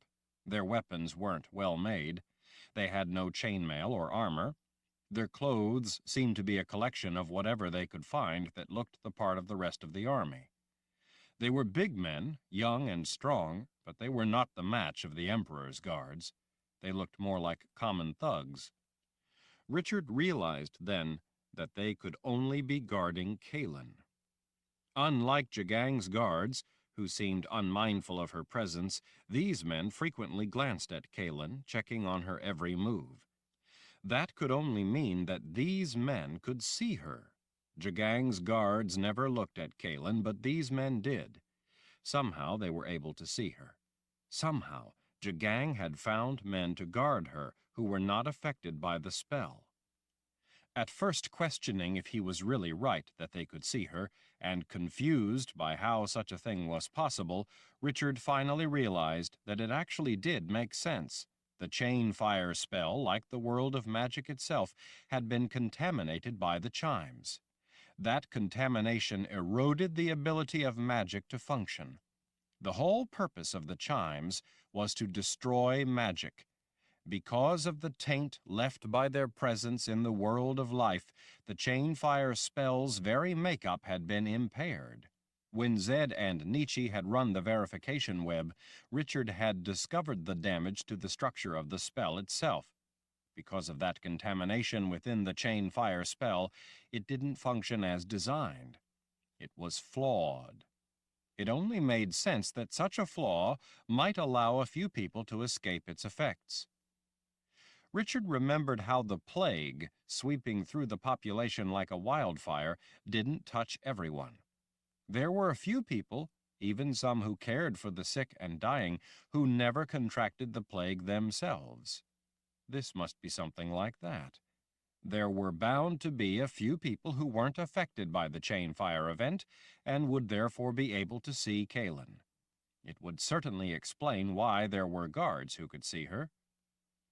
As those special guards, distracted by the man speaking to Jagang with such urgency, turned to try to see better what was happening with the Emperor, Kahlan made a small move to turn with them. It looked perfectly natural. Richard knew it was anything but. As she turned, Kahlan adjusted the hood of her cloak against the rain, and as her hand came back down, it passed close to one of her guards. Richard saw that the sheath at the man's belt was empty. As Kahlan's hand disappeared back under her cloak, Richard caught a brief glint of reflection off the blade. He wanted to laugh out loud, to cheer, but he didn't dare move a muscle. Kahlan caught him looking at her and realized that he had to have seen what she'd just done. She watched him a moment to see if he might betray her. She was using the hood of her cloak to hide her face from those guarding her, to prevent them from seeing that she was looking obliquely at Richard. When he didn't move, she turned, and along with the guards, watched what was going on between the messenger and the Emperor.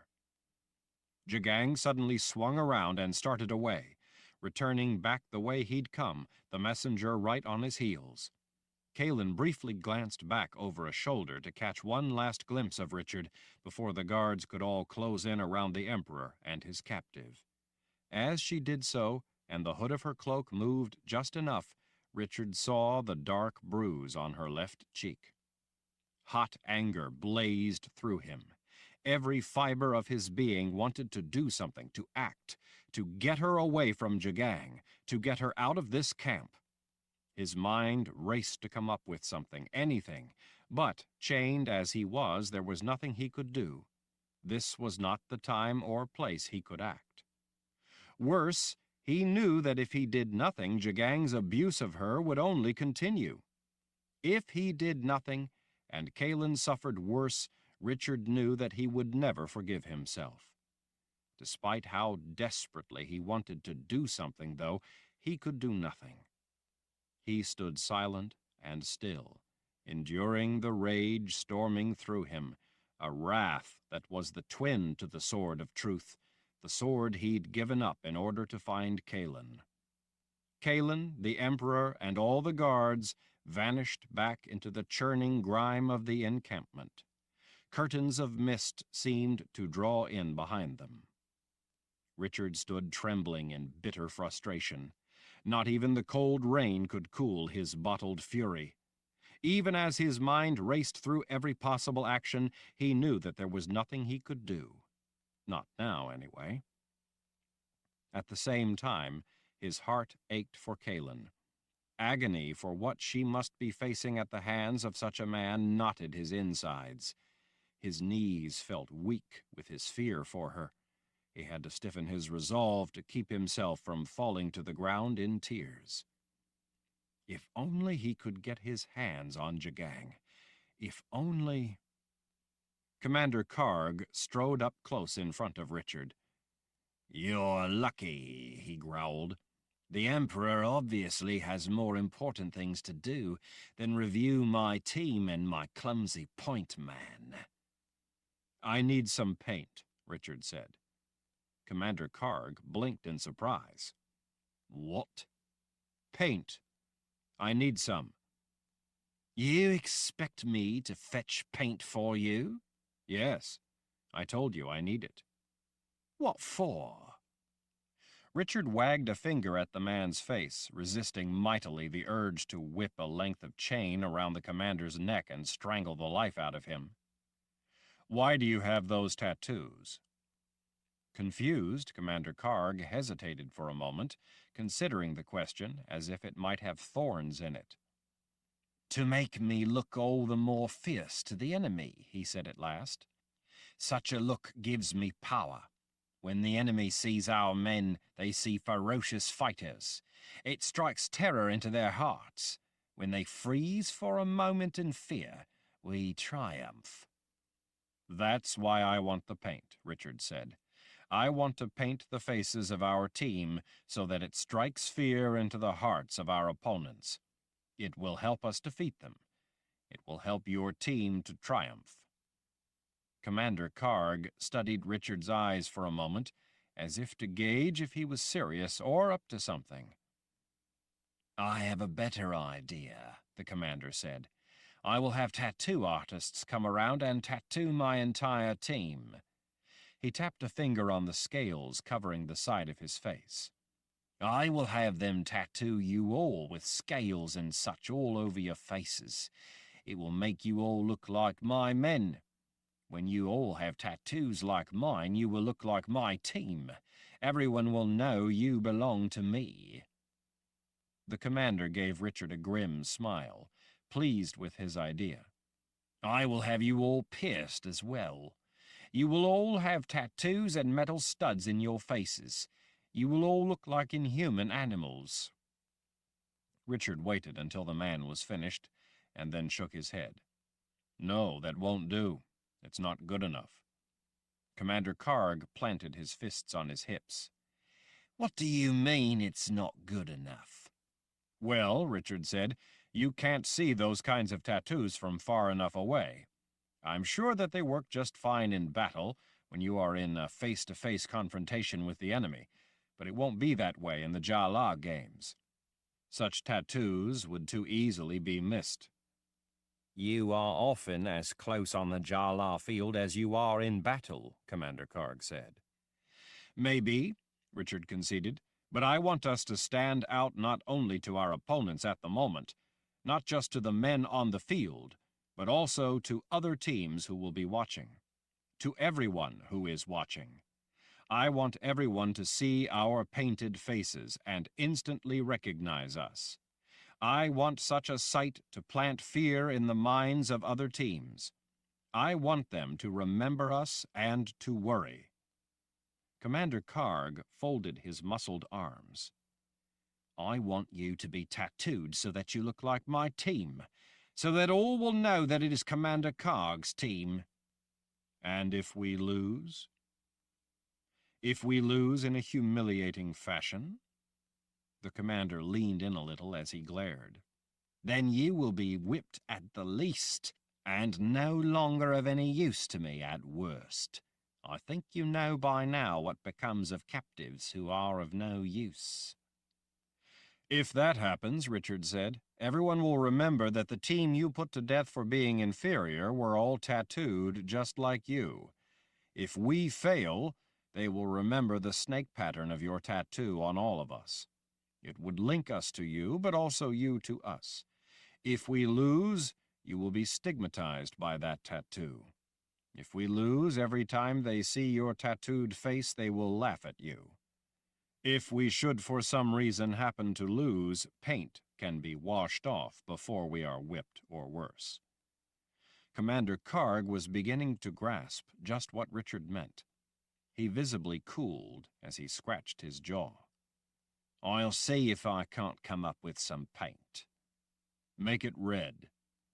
Red? Why? Red stands out. It will be memorable. Red also reminds people of blood. I want them to see us and before anything else wonder why we want to look like we are painted in blood.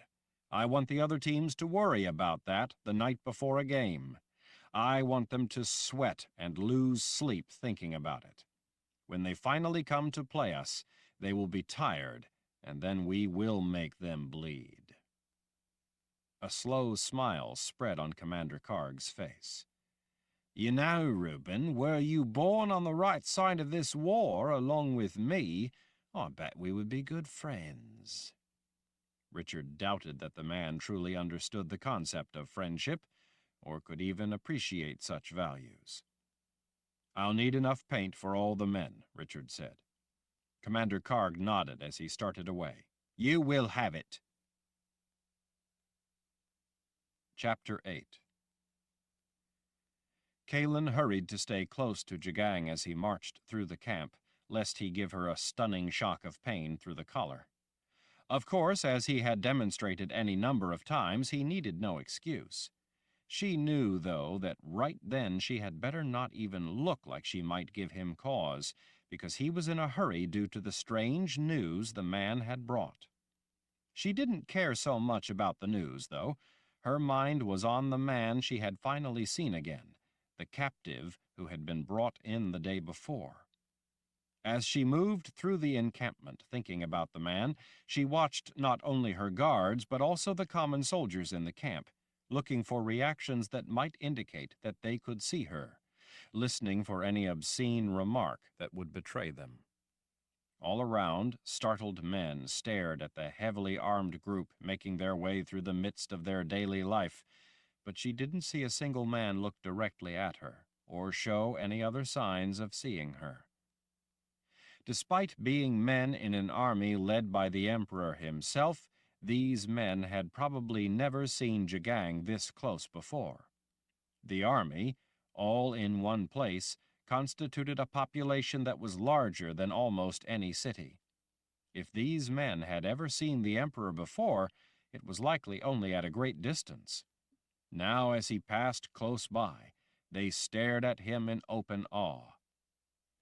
Kahlan noted in their reaction, and Jagang's attitude toward them, the contradiction to the order's teachings of the absolute equality of all men.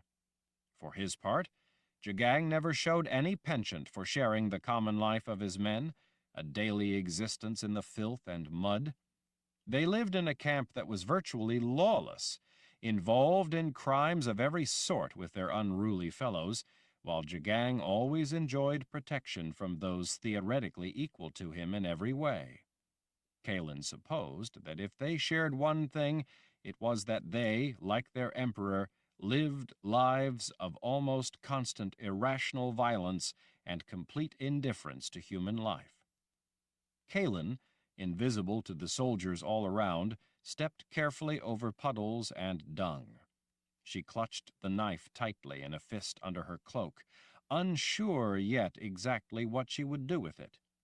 The opportunity to take the knife had suddenly presented itself, and she had acted. In such rough surroundings, it felt good to have a weapon.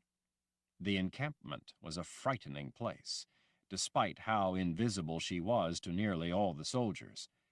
Even though she knew that she had no hope of using the knife to escape Jagang, all of her special guards, and the sisters, it still felt good to have a weapon. A weapon gave her a modicum of control, a way to defend herself, at least to a degree. More than that, though, a weapon symbolized how much she valued her life. Having it was a declaration to herself that she had not and would not give up. If she had a chance, Kahlan would use the knife to try to kill Jagang. She knew that if she were to actually accomplish such a deed, it would mean a sure death for her as well. She knew, too, that the order would not falter because of the loss of the man. They were like ants. Stepping on one would not send the colony into retreat. Still, she knew that sooner or later she was going to be put to death, and probably made to suffer greatly along the way by Jagang's own hand. She had already seen him murder several people for little or no excuse, so putting an end to him would at least serve to satisfy her sense of justice. Kahlan's memory of her past life was gone. Her total awareness since the sisters had taken that memory was that of a world gone mad. She might not be able to set the world right, but if she could kill Jagang, she might be able to see justice done in one little part of it. It wouldn't be easy, though. Jagang was not only physically powerful and skilled at combat, he was a very clever individual. Sometimes Kahlan thought that he really could read her mind. In another way, since Jagang was a warrior, and he was often able to anticipate what she would do next, Kahlan thought that in the past she could not remember she must have been a warrior too. Alerted by the urgent whispers of their friends, men in the camp all around came out of tents, rubbed sleep from their eyes, and stood in the drizzle, staring at the swift procession in their midst. Other men turned from work at caring for animals to watch. Riders reined in their horses to wait until the emperor passed. Wagons rumbled to a halt. No matter where she was in the camp, it stank, but in among the men it was a degree worse. The cook fires added greasy soot to the smell of the latrines. She didn't think that the hastily dug latrines were going to be adequate for long. By the foul look of the little streams of water wending their way through the camp, they were already overflowing. The smell proclaimed that she was right. She couldn't imagine how much worse it was going to become over the coming months of the siege. Even with the stench and the revolting sights of some of the things going on in the camp, Kahlan noted it all only dimly in the back of her mind. Her thoughts were on other things, or rather on one thing, that man with the gray eyes. She hadn't known which team he would be with. When she had seen his face the day before, he had been in a cage on a transport wagon. She knew only from catching bits of Jagang's conversations with officers that the cages held some of the men who were on a team come to play in the tournaments. Jagang had been eager to tour the teams before any of the games were to begin. As they went from team to team, she had been looking for the man. At first, she hadn't even realized that she was doing it. She found herself staying close to Jagang as he inspected the players, so that she could also see them. She knew a great deal about some of the teams. He commented to his guards about what he expected he would see before he reached each new team. When he arrived at a new group, he would ask to see the point man along with the wingmen. Several times he wanted to have a look at the men of the blocking line. It reminded Kahlan of a housewife at market inspecting cuts of meat. Kahlan had searched all the faces she saw, looking at every man. She had not been gauging their height, weight, and muscle, as Jagang had been doing. She had found herself looking at their faces, trying to find the man she had seen in the cage the day before.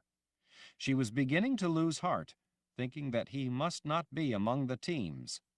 She had begun to suppose that maybe he had ended up being sent to work as slave labor at the ramp site along with many other captives.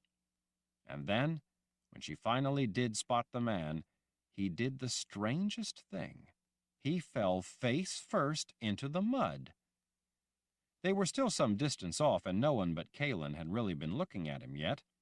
Everyone else thought the man was just clumsy as he tripped over the chain lying there on the ground. As they'd approached the team, some of the guards had laughed, whispering among themselves about how quickly such a man was going to get his neck broken on the Jala field.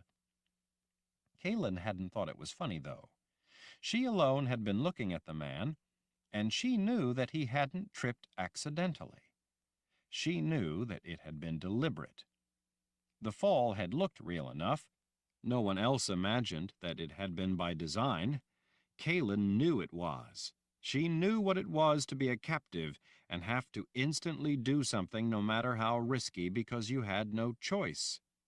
She just couldn't imagine why the man had done it. What could be the purpose of such a thing? What danger could he have been trying to avoid? In some circumstances, people did such things to get a laugh, and some of the guards had laughed, but that wasn't the purpose behind what this man had done. To Kahlan's mind, it had been not only deliberate, but done with haste, as if he thought of it only a second before, and there was no time to come up with something better. It had been an act of desperation. But why? Why fall on your face in the mud? What could it possibly accomplish? It suddenly hit her. It was, in a way, something like what she had been doing, using the hood of her cloak to hide what she was doing, where she was looking, who she was looking at. He must have wanted to cover his face. It could only be because he thought that someone would recognize him. It must have been that the man feared that Jagang himself would recognize him, or possibly Sister Ulyssia. At any rate, it had to be that he was trying to keep from being recognized. She supposed that it did make some sense. After all, the man was a captive. Only enemies of the order would be captives. She wondered if he was a high-ranking officer or something like that. And he had known Kahlan. From the first instant their eyes met the day before, when he had been in that cage, she could see that he recognized her. As she had approached his team with Jagang, she and the man had shared a look. In that look she saw that they both knew the plight the other was in, and they both had done nothing to betray the other, as if they'd made a silent pact. It lifted Kahlan's heart to know that among all these murderous men there was one who was not an enemy. At least she didn't think he was. She reminded herself not to substitute her imagination for the truth. With her memory gone, she had no real way of knowing if he was an enemy or not. She supposed that he could be someone who had been hunting her. She wondered if it could be possible that he, like Jagang, had some motive to want to see her suffer. That he was a captive of Jagang didn't automatically mean that he was on her side. After all, the sisters had hardly been on Jagang's side. But if he was trying to hide his face to keep from being recognized, what was going to happen once the Jala games started? He might be able to stay muddy for a day or two, but once the rain stopped, the mud was going to dry up. She wondered what he would do then. She couldn't help feeling a pang of worry for him. At the end of visiting the teams, as they had left to see what the messenger had to show Jagang, she had seen one other thing in the man's eyes: rage. As she had turned back for a last quick look at him, the hood of her cloak had pulled back, and he had seen the black bruise Jagang had left on her face. Kahlan had thought that he looked like he might use his bare hands to rip apart the chain holding him. She was at least relieved that he was smart enough not to try to do anything. Commander Karg would have killed him in a blink. From the conversations between Jagang and the commander, as Jagang had started out to inspect the teams, the two were old acquaintances. They mentioned battles they had been in together. In that brief conversation, she had taken appraisal of the commander. Like Jagang himself, the commander was not a man to be underestimated. Such a man would not have wanted to be embarrassed before his emperor, and would have killed his point man without hesitation had he allowed his anger to slip its bounds. She supposed that it was that, his anger at seeing what Jagang had done to her, that made her think the man could not be her enemy. But the man was dangerous as well. The way he stood, the way he balanced, the way he moved, told Kahlan a great deal about him. She could clearly see the intelligence in his raptor gaze.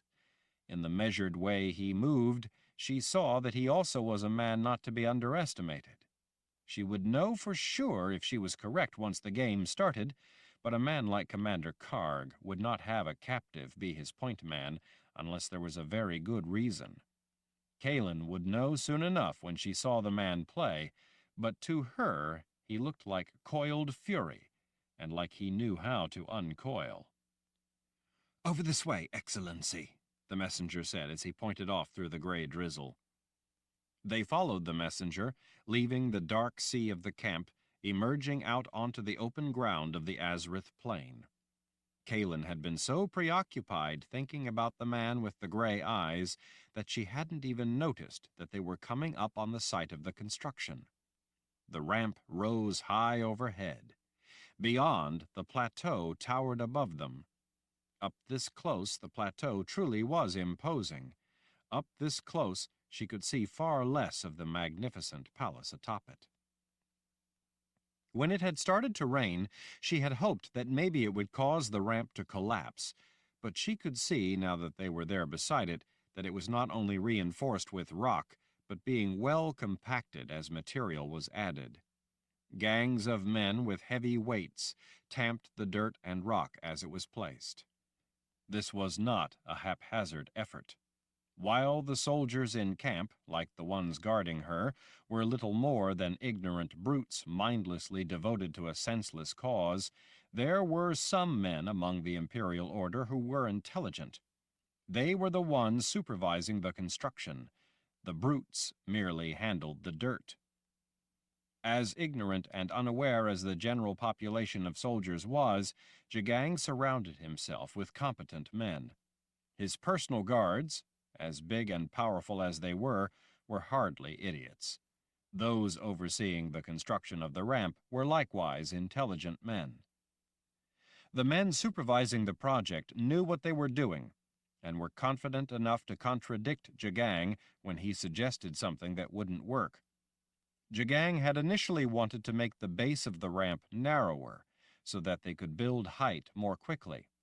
While respectful, they were not afraid to tell him that it wouldn't work, and why.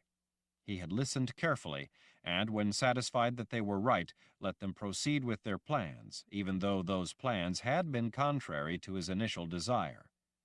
When Jagang thought he was right, though, he was as determined as a bull to have his way.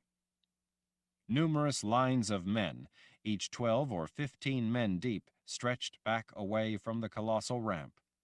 Some of the men passed baskets filled with dirt and rock, and some passed back empty baskets. Other men wheeled carts carrying rock. Mules pulled trains of wagons hauling larger rock. The project was massive almost beyond belief, but with so many men constantly adding to it, the ramp grew steadily. Kahlan followed as the Emperor hurried through the site, the messenger constantly pointing the way among the confusion of activity. The lines of men parted as the royal procession marched through, then melted back together. As they made their way past throngs of workers, Kahlan finally saw the pits where men in astounding numbers dug material for the ramp. There seemed to be countless numbers of vast pits in the ground, each with one sloping end where men were carrying material out as others brought empty baskets, carts, and wagons back down in to be loaded. The array of pits stretched as far as she could see into the gray drizzle. Jagang and his party made their way along the wide tracks between the pits arranged in a grid across the plain. Those pathways between were wide enough to accommodate wagons going in opposite directions. "Down here, Excellency. This is the place." Jagang paused, peering down the long sloping ramp into the pit. It appeared to be the only excavation that was deserted. He looked around at the other pits nearby. "Clear this one here as well," he said, gesturing at the next pit lying in the direction of the plateau. "And don't start any new digging beyond in the same direction." Some of the supervisors who had gathered hurried to carry out his instructions. "Let's go," Jagang said. "I want to see if this is really something or not." "I'm sure you will find it as I described, Excellency." Jagang ignored the angular messenger as he started down the sloping track into the pit. Kahlan stayed close. A glance back revealed Sister Ulyssia not a dozen steps behind. The sister, without a hood on her cloak and with her wet hair plastered to her head, did not look at all pleased to be out in the rain. Kahlan turned back to watch her footing on the slick, muddy slope. The bottom of the pit was an uneven mess, where thousands of men had toiled at digging and loading. Since some of the ground was softer and easier to dig, those places were deeper. In other spots where it was more rocky and harder to dig, there were mounds nearly twice Kahlan's height that had yet to be reduced.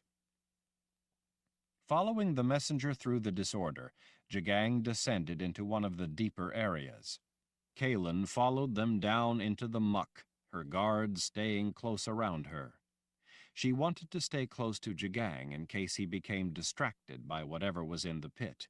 If she got a chance, no matter the risk, she would try to kill him. The messenger squatted down as they came to a halt. "This is it, Excellency." He slapped his hand on something just peeking up from the ground. Kahlan frowned, looking, along with everyone else, at the smooth expanse that had been exposed. The messenger had been right. It definitely did not look natural. She could see what looked like joints. It did look like a structure buried deep in the ground. "Clean it off," Jagang said to some of the foremen from the project who had come down into the pit. Apparently, as per standing orders, when the structure had been discovered, all work was abandoned and the workers pulled out until Jagang could personally inspect the find.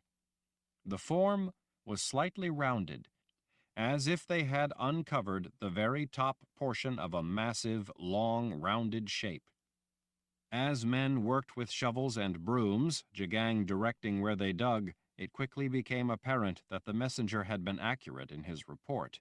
It did look like the exterior of a barrel-vaulted ceiling.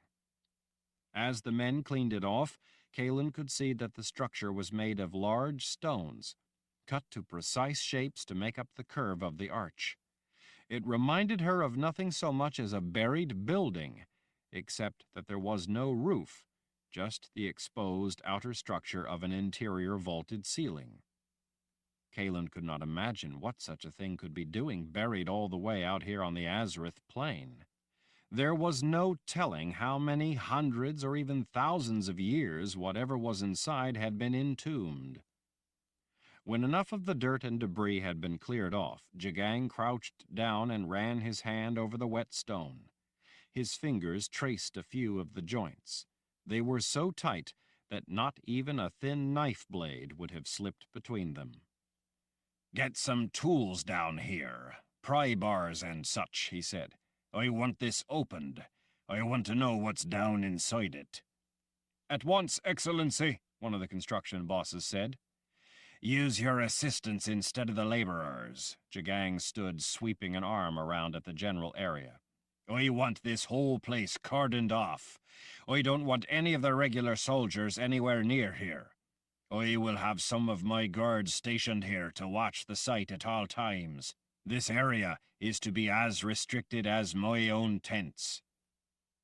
Kahlan knew that if any of the soldiers were to get into a tomb, or whatever ancient thing it was that they'd found, they would loot everything of value. The plundered rings he wore said that Jagang knew the same thing. Kahlan glanced up when she noticed some of Jagang's guards rushing down the slope into the pit. They pushed their way through the construction foremen and other guards to get in near the Emperor. "We got her," one of the breathless men reported. Jagang smiled a slow, wicked grin. "Where is she?" The man pointed. "Just up there, Excellency." Jagang glanced briefly at Kahlan. She didn't know what he was up to, but the look he gave her ran a chill up her spine. "Bring her down here, now," Jagang told the man. He and another of the guards hurried back up the slope to get whoever it was they had. Kahlan could not imagine who the men had been talking about and why it gave Jagang such satisfaction. As they waited, the construction supervisors continued to expose more of the buried structure. In short order, A stretch of the stone nearly 50 feet long had been exposed. All of it that they had uncovered ran in a straight line, the arch uniform along the entire length. Other men worked at widening the excavation around the smooth stonework. The more of it they uncovered, the more the shape and scale of it came into view. This was no small thing. If the stone really was a ceiling of something beneath, then that room, or tomb, would have to be nearly 20 feet across. Since it showed no signs of terminating, there was no telling how long it was. From what she could see of it, it looked something like a buried hallway. At the sounds of muted cries and a scuffle, Kahlan looked up. The big guards were bringing a struggling, slender figure down the muddy slope. Kahlan's eyes went wide. Her knees went weak. The men each held a thin, spindly arm of a girl not half their height. It was Jillian, the girl from back in the ancient ruins in the city of Casca, the girl Kahlan had helped to escape. Kahlan had killed 2 of Jagang's guards and Sister Cecilia so that Jillian could get away. As the guards brought the helpless girl forward, her copper-colored eyes finally caught sight of Kahlan. Those eyes filled with tears at all that had been lost, at her failure to evade the men of the order. The guards brought her in close and stood her up before the Emperor. "Well, well," Jagang said with a shallow, gruff chuckle. "Look what we have here." "I'm sorry," the girl whispered up at Kahlan. Jagang glanced over at Kahlan. "I've had men searching for your little friend here. Quite the dramatic escape you pulled off for her." Jagang cupped Jillian's chin, his thick fingers squeezing her cheeks. "Too bad it was all for nothing." Kahlan thought that it wasn't for nothing. She had at least killed 2 of his guards and Sister Cecilia. She had at least done her best to gain freedom for Jillian. She had tried her best. Her efforts had cost her dearly, but she would do the same thing again. Jagang seized the girl's thin arm in his big hand and pulled her forward. Again, he grinned at Kahlan. "Do you know what we have here?" Kahlan didn't answer. She was not about to join his game. "What we have here," he said in answer to his own question, "is someone who can help you behave." She gave him a blank look and didn't ask. Jagang unexpectedly pointed at the waist of one of Kahlan's special guards, the one standing just to her right. "Where's your knife?" The man looked down at his belt as if he was afraid a snake might be about to sink its fangs into him. He looked back up from the empty scabbard. "Excellency, I must have lost it." Jagang's icy look made the man's face pale. "You lost it all right." Jagang spun and backhanded Jillian hard enough to send her flying through the air. She landed in the mud, screaming in shock and pain. A red stain spread in the puddle around her face. Jagang turned back to Kahlan and held out his hand. "Give me the knife." His completely black eyes were so deadly looking that Kahlan thought she might have to take a step back out of sheer fright. Jagang waggled his fingers. "If I have to ask again, I'll kick her teeth in." In a flash, Kahlan ran through everything she could think of. She felt like the man with the gray eyes must have felt when he deliberately fell face first into the mud. She had no choice either. Kahlan laid the knife in Jagang's upturned palm. He grinned in triumph. "Why, thank you, darling." Without pause, he turned, as if driving his fist in a mighty blow, and slammed the knife right through the face of the man it belonged to. The damp air rang with a loud crack as bone shattered. The man collapsed dead into the mud. The flood of blood was shocking in the gray light. The man never even had time to scream before he died. "There's your knife back," Jagang called down to the corpse. His attention focused on the stunned faces of Kahlan's special guards.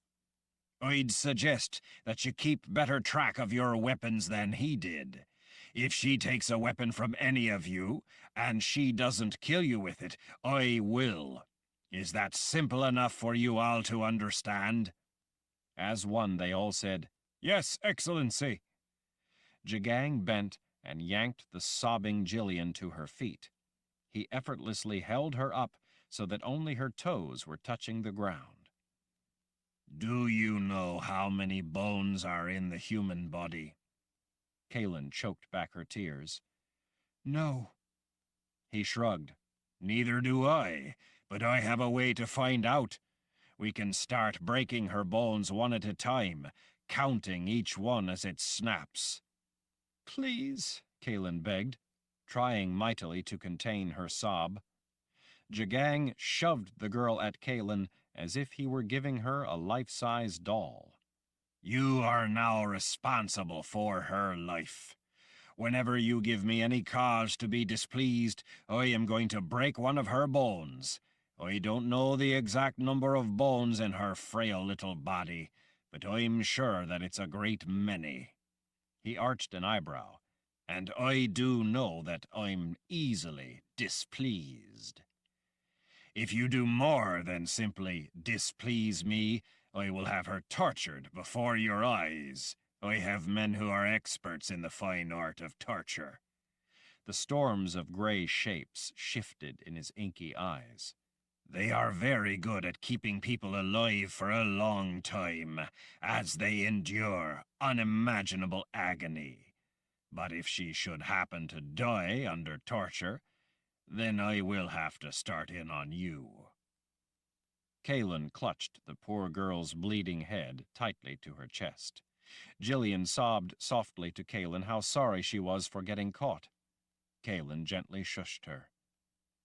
"Do you understand me?" Jagang demanded in a deadly calm voice.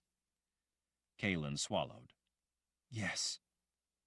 He grabbed Jillian's hair in his big fist and started pulling her back. Jillian screamed with renewed terror. "Yes, Excellency!" Kahlan shouted. Jagang smiled as he released the girl's hair. "That's better." Kahlan wanted more than anything for the nightmare to end, but she knew that it was only just beginning. Chapter 9. "Stop being a big baby and hold still," Richard said. John Rock blinked frantically. "Don't get it in my eyes." "I'm not going to get it in your eyes." John Rock took an anxious breath. "Why do I have to be first?" "Because you are my right wing man." John Rock didn't have an immediate answer. He pulled his chin away from Richard's grip. "Do you really think this will help us win?" "It will," Richard said as he straightened, "if we all follow through with the rest of it. Paint all by itself isn't going to win games for us, but the paint will add something important, something that merely winning could not accomplish. It will help to forge a reputation. That reputation will unsettle those who have to face us next."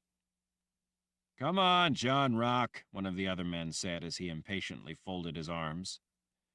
The rest of the team gathered around watching nodded their agreement. None of them really wanted to be first. Most of them, but not all, had at least been won over by Richard's explanation of what the paint would do for them. John Rock, looking around at all the men waiting, finally grimaced. "All right. Go ahead." Richard glanced past his wingman to the guards with arrows nocked and at the ready. Now that the chains had been removed from the captives, the guards watched for any sign of trouble as they waited to take the team to their first match. Commander Karg always stationed a heavy guard whenever Richard and the other captives were not chained. Richard noted, though, that most of the arrows were pointed in his direction. Focusing again on John Rock, he spread his fingers and grabbed the top of the man's head to hold him still. Richard had been fretting about what he would paint on the faces of the team. When he'd first come up with the idea, he had thought that maybe he would simply have each man paint his own face in whatever manner he wanted. After brief consideration, he realized that he couldn't leave it up to the men. Too much was at risk. Besides that, they all wanted Richard to do it. He was the point man. It had been his idea. He figured that most of them had been hesitant because they believed that they were going to be laughed at, and so they had wanted it to be by his hand rather than their own. Richard dipped his finger in the small bucket of red paint. He had decided against using the brush Commander Karg had brought along with the paint. Richard wanted to feel the act of drawing directly. In the little time he'd had, he'd given a great deal of thought to what he would paint. He knew that it had to be something that would accomplish what he'd intended in the first place. In order to make it work the way he'd described, he had to draw the things he knew. He had to draw the dance with death. The dance with death, after all, was ultimately centered on life, yet the meaning of the dance with death was not merely the singular concept of survival. The purpose of the forms was to be able to meet evil and destroy it, in that manner enabling one to preserve life, even one's own. It was a fine distinction, but an important one. It required recognizing the existence of evil in order to be able to fight for life. While the vital necessity of recognizing the existence of evil was obvious to Richard, it was clearly a concept that many people willfully refused to face. They chose to be blind, to live in a fantasy world. The dance with death would not allow such lethal fantasies. Survival required the clear and conscious recognition of reality. Therefore, the dance with death required that one recognize truth. It was all part of a whole, and would not succeed if parts were ignored or left out. The elements of the dance with death, their forms, were at their base the components of every manner of combat, from a debate to a game to fighting to the death. Drawn in a language of emblems, those components built the concepts making up the dance. Using those concepts involved seeing what was really happening, in part and in whole, in order to counter it. The ultimate purpose of the dance with death was winning life. The translation of Jala de Jin was the game of life. The things that belonged to a war wizard all played some part in the dance with death. In that way, a war wizard was devoted to life. Among other items, the symbols on the amulet Richard had worn were a picture, a condensed diagram forming the core concept of the dance. He knew those moves from fighting with the Sword of Truth. Even if he didn't have the sword any longer, he grasped the totality of what was involved in the meaning of the dance with death, and therefore the knowledge he'd gained from using the sword remained with him whether or not he had the sword itself. As Zed had often reminded him in the beginning, the sword was just a tool. It was the mind behind the weapon that mattered. Along the way, since Zed had first given Richard the sword, he had come to understand the language of emblems. He knew their meaning, they spoke to him. He recognized the symbols belonging to a war wizard and understood what they meant. Using his finger, Richard began laying down those lines on John Rock's face. They were the lines of parts of the dance, the forms used to meet the enemy. Each combination of lines making up an element had meaning. Cut, sidestep, thrust, twist, spin, slash, follow through, deliver death swiftly, even as you prepare to meet the next target. The lines he put on John Rock's right cheek were admonitions to watch for all that would come at you, without focusing too narrowly. Besides the elements of the dance, Richard found himself drawing parts of spells he had seen. At first he didn't realize he was doing it. At first, as he drew those components, He had trouble recalling where he'd seen them before. Then he remembered that they were parts of the spells that Darken Ral had drawn in the sorcerer's sand in the Garden of Life, as he had invoked the magic necessary to open the boxes of Orden. Richard realized only then that the visit by the strange, ghostly figure the previous night still weighed heavily on his mind. The voice had told him that he'd been named a player. This was the first day of winter. He had 1 year to open the correct box of Orden. Richard had been exhausted, but he could think of little else after that encounter. He had been unable to get much sleep. Being distracted by the pain of the wound in his leg and the one on his back kept him from fully devoting his mind to reasoning it out. The first day of winter had brought the inspection by Jagang. With his sudden concern over how to avoid being recognized by Jagang and all the sisters in the Order's encampment, Richard hadn't been able to consider how it was possible for him to be a player for the boxes of Orden. He wondered if it could be some kind of mistake, some misdirection of magic caused by the contamination left by the chimes. Even if he had the knowledge, which he didn't, his gift had been cut off by that witch woman, Six, so he didn't see how he could have somehow inadvertently put the boxes in play. He couldn't imagine how such a thing as opening the correct box would be able to be accomplished without his gift. He wondered if Six could be at the center of it all, if it could be some part of a plot he didn't yet understand. Back when Darken Ral had been drawing those spells just before he opened one of the boxes, Richard had not understood anything about their composition. Zed had told him that drawing such spells was dangerous in the extreme, and that one misplaced line, drawn by the right person in the right circumstance in the right medium, could invoke disaster. At the time, all the drawings had seemed like arcane motifs, executed with mysterious elements that were all part of some complex foreign language. As Richard had come to learn more about magical designs and emblems, he had come to grasp the meaning behind some of their elements, in much the same way he had at first learned the ancient language of High Daharan, by first coming to recognize individual words. As his understanding of words grew, he was able to grasp the ideas the words were expressing. In much that same way, he had come to learn that some of the parts of the spells Darken Ral had drawn to open the boxes of Orden were also parts of the Dance with Death. In a way, that made sense. Zed had once told him that the power of Orden was the power of life itself. The Dance with Death was really about preserving life, and Orden itself was centered around life and preserving it from the rampages of the Chainfire spell.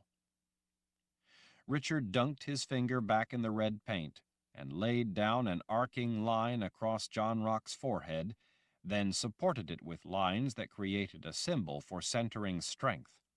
He was using elements he understood, but combining them in new ways to alter them. He didn't want a sister to see the drawings and recognize their direct meaning. While the designs he was painting were composed of elements he knew, they were original. The men who had gathered all around leaned in a little, spellbound by not just the process, but by the drawing itself. It had a kind of poetry to it.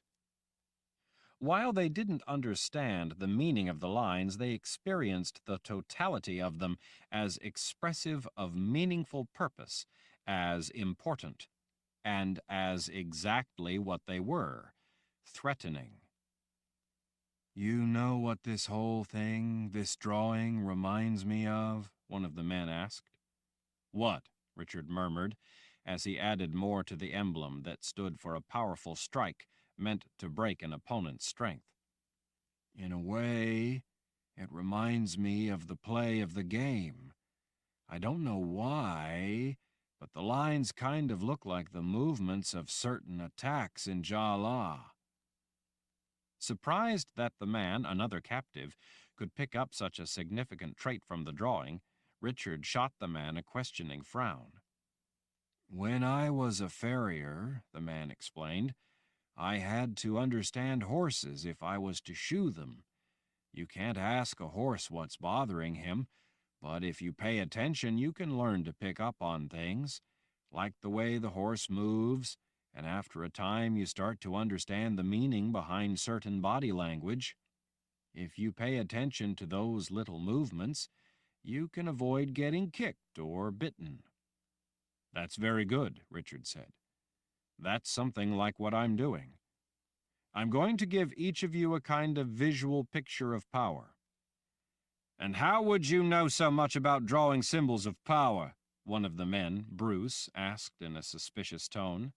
He was one of the order soldiers on the team, one of the men who slept in his own tent and resented having to follow the orders of a point man who was an unenlightened heathen, a man who was kept chained at night like an animal.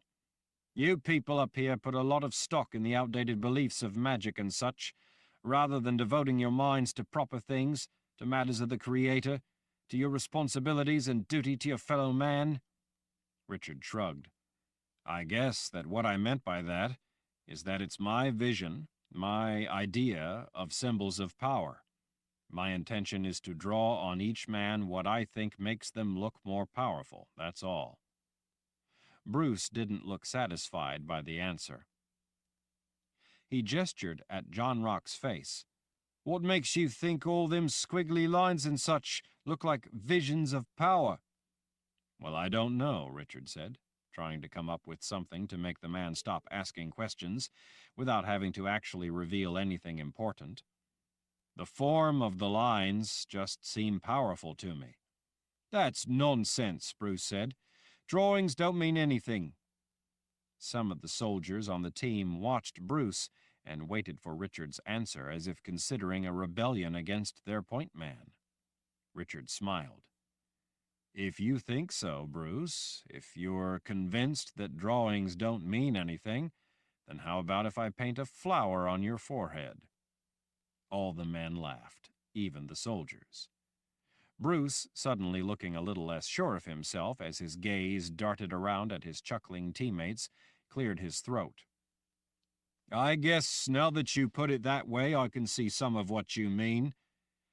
I guess I'd like to have some of your power drawings too. He thumped his chest with a fist. I want the other teams to fear me. Richard nodded. They will, if you all do as I say. Keep in mind that before this first game, the men on the other teams will probably see this red paint on all our faces and think it's foolish. You have to be prepared for that. When you hear them laughing at you, let that laughter make you angry. Let it fill your hearts with the desire to jam that laughter right back down their throats. In that very first moment when we step onto the field, the other team, as well as many of those watching, will probably not just laugh but call us names. Let them. We want that. Let them underestimate us. When they do that, when they laugh at you or call you names, I want you to save up the anger you're feeling. Fill your hearts with it. Richard met the eyes of each man in turn. Keep in mind that we are here to be victorious in the tournaments. We are here to win the chance to play the Emperor's team. We alone are worthy of that chance. Those men who are laughing at you are the worthless dregs of Jala players. We must sweep them aside so that we can get at the Emperor's team. The men in the first games are in our way. They are in our way, and they are laughing at us. When you step onto the field of play, let their laughter ring in your ears. Soak it in, but keep silent. Let them see no emotion from you. Hold it inside until the right moment. Let them think us fools. Let them be distracted by believing that we will be easy marks rather than focusing on how to play us. Let them lower their guard. Then, the instant the game begins in a focused, coordinated manner, unleash your rage against those who laughed at you. We have to hit them with our full force. We have to crush them. We have to make this game as important as if it were the Emperor's team we were playing. We can't simply win this first game by a point or two, as is usually the way it goes. That's not good enough. We can't be satisfied with that kind of piddling victory. We must be unyielding. We must overwhelm them. We must hammer them into the ground. We must beat them by at least 10 points. The men's jaws dropped. Eyebrows went up. Such lopsided victories happened only in children's mismatched games. A Jala team on this level winning by more than 4 or 5 points was virtually unheard of. Every member of the losing team gets a lash of the whip for each point they lose by, Richard said. I want that bloody whipping to be on every tongue of every other team in this camp. From that moment on, no one will laugh. Instead, each team who has to face us will worry. When men worry, they make mistakes. Every time they make one of those mistakes, we will be ready to pounce. We will make their worry warranted. We will bring their worst fears to life. We will prove every sleepless moment of cold sweat to have been justified. The second team we beat by 12 points. And then the next team will be even more fearful of us.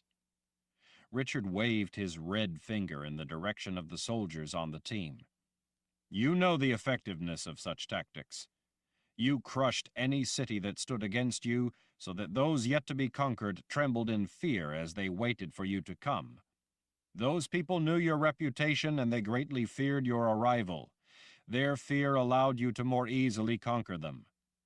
The soldiers grinned. They could now put Richard's plan in a frame of reference that they understood. We want to make all the other teams afraid of the team with the red painted faces. Richard fisted his free hand. Then we will crush each of them in turn. In the sudden silence, the men all made fists to match his and thumped them to their chests in oaths that they would make it so. These men all wanted to win, each for his own reason. None of those reasons was anything like Richard's reason. He hoped not to ever have to play the Emperor's team. He hoped to get his chance long before then. But he had to be prepared to go that far if necessary. He knew that a good chance might not come along before then. Should it not, he had to ensure that they reached the final game of the tournament, when he was more confident of getting the chance he would need.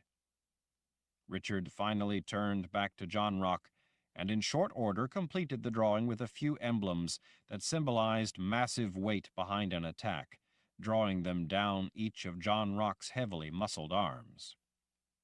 "Do me next, will you, Reuben?" one of the men asked. "Then me," another called out. "One at a time," Richard said. "Now, as I'm working, we need to go over our strategy. I want each man to go into this game knowing exactly what to do. We all have to know the plan so that we can all follow it. We all have to know the signals. I want for us to be ready to rush the opponent from the first instant. I want to knock the wind out of them while they're still laughing." Each man in turn sat on the overturned bucket and let Richard paint his face. Richard approached each man as if the drawing was a matter of life and death. In a way, it was. The men had all been pulled in by Richard's sober lecture. A solemn mood settled over them as they sat silently watching their point man draw what only Richard knew were some of the most deadly concepts he knew how to create. Even if they didn't understand the language behind those symbols, they understood the meaning behind what Richard was doing. They could see that each man looked fearsome. As each man was completed, Richard realized that it was like looking at a nearly complete collection of the designs that made up the Dance with Death, with elements of the boxes of Orden thrown in for good measure. The only symbols he'd left out were the ones he was saving for himself, the elements of the dance that invoked the most deadly of cuts, the ones that cut into the enemy's very soul. One of the soldiers on his team offered Richard a polished piece of metal so that he could see himself as he began to apply the elements of the dance with death. He dunked his finger in the red paint, thinking of it as blood. The men all watched in rapt attention. This was their leader in battle, the one they followed in Jala de Jin. This was his new face, and they were all serious about learning it. As a final element, Richard added the lightning bolts of the Kandar, the symbols representing a power Kahlan had invoked when the two of them had been trying to stop Darken Ral from opening the boxes of Orden, and she thought that Richard had been killed. It was a power meant for vengeance. Thinking about Kahlan, her memory lost, her identity taken from her, being at the mercy of Jagang and the evil beliefs of the Order, as well as picturing her in his mind with that lurid bruise on her face, made his blood boil with rage. Kandar meant blood rage. Chapter 10. Kahlan kept an arm protectively around Jillian as they followed closely behind Jagang. The Emperor's entourage made its way through the sprawling encampment to the silent awe of some and the cheers of many. Some chanted Jagang's name as he passed, shouting encouragement for his leadership in their fight to exterminate opposition to the imperial order, while many more lauded him as Jagang the Just. It never failed to dishearten her that so many could view him, or the Fellowship of Order itself, as custodians of justice. From time to time, Jillian's trusting, copper-colored eyes gazed up at Kahlan with gratitude for the shelter. Kahlan felt somewhat ashamed of her pretense of protection when she knew that in reality she could offer little safety to the girl. Worse, Kahlan might very well end up being the cause of any harm that came to Jillian. No, she reminded herself that she would not be the cause of such harm should it come to pass. Jagang, as advocate for the corrupt beliefs of the Fellowship of Order and the champion of unjust justice, would be the cause. The twisted beliefs of the Order justified in their minds any injustice in aid to their ends. Kahlan was not responsible, in part or in whole, for evil committed by others. They were answerable for their own actions. She told herself that she mustn't allow herself to shift blame from the guilty to the victim. One of the hallmarks of the people plying evil beliefs was to always blame the victim. That was their game, and she would not allow herself to play it. Still, it broke Kahlan's heart that Jillian was once more a terrified captive of these brutes. These people from the old world, who would harm innocent people in the name of a greater good, were traitors to the very concept of good. They were not capable of sincere feelings of heartache because they did not value good. They resented it. Rather than seeking values, it was a kind of corrosive envy that guided their actions. Kahlan's only real satisfaction since being captured by Jagang had been that she had managed to engineer an escape for Jillian. Now even that was lost. As they marched through the camp, Jillian's arm tightly circled Kahlan's waist. Her fingers clutched at Kahlan's shirt. It was obvious that while the sinister nature of the soldiers all around them frightened her, she was more terrified of Jagang's personal guards. It had been men like these who had hunted her down. She had managed to evade them for quite a while, but despite how well she knew the deserted ruins of the ancient city of Casca, she was still a child and no match for a search carried out by such determined and experienced men. Now that Jillian was a prisoner in the sprawling encampment, Kahlan knew that she had little chance of again helping the girl escape the clutches of the Order's men. As they walked through the mud and refuse, weaving around the disorder of tents, wagons, and piles of gear and supplies, Kahlan turned Jillian's face up and saw that at least the cut had stopped bleeding. One of the collection of plundered rings that Jagang wore had been responsible for the jagged gash over the bone of Jillian's cheek. If only that were her biggest worry. Kahlan smoothed her hand over the girl's head in response to a brave smile. Jagang had momentarily been quite pleased to have back a girl who had dared escape from him, and to have yet another means to torment and control Kahlan. But he had been more interested in learning all he could about the discovery down in the pit. It seemed to Kahlan that he knew something more about whatever it was that was buried than he was revealing. For one thing, he had not been as surprised by the find as she would have expected. He seemed to take the discovery in stride. Once he had seen to it that the area had been cordoned off and cleared of the regular soldiers, he gave strict instructions to the officers to seek him out immediately once they had breached the stone walls and gotten inside whatever it was that was planted so deep in the Azrith plain. Once he was satisfied that everyone understood exactly how he wanted the discovery handled, and that everyone there was working diligently toward those ends, his attention had quickly turned to seeing a bit of the opening games of the tournaments. He was eager to appraise some of the eventual competition to his own team. Kahlan had been forced to go with him to Kahlan games before. She wasn't looking forward to going again, primarily because the excitement and violence of the games put him in a stormy mood laced with savage carnal desires. Ordinarily, the man was terrifying enough, capable of instantaneous and brutal violence. But when he was in an agitated, aroused mood after a day at Kahlan games, he was altogether more intractable and willful. After the first time they'd gone to watch games, the focus of his depraved lust had been Kahlan. She had fought her panic, finally coming to accept that he was going to do what he was going to do and there was nothing she could do to stop it. She had finally gone numb to the terror of being under him, resigning herself to the inevitable. She had turned her eyes away from his lecherous gaze and freed her mind, go to another place, telling herself that she would save her hot rage until the time was right, until a time when it would serve some purpose. But then he'd stopped short. "I want you to know who you are when I do this," he had told her. "I want you to know what I mean to you when I do this. I want you to hate this more than you have ever hated anything in your entire life. But you have to remember who you are. You have to know everything if this is to truly be rape.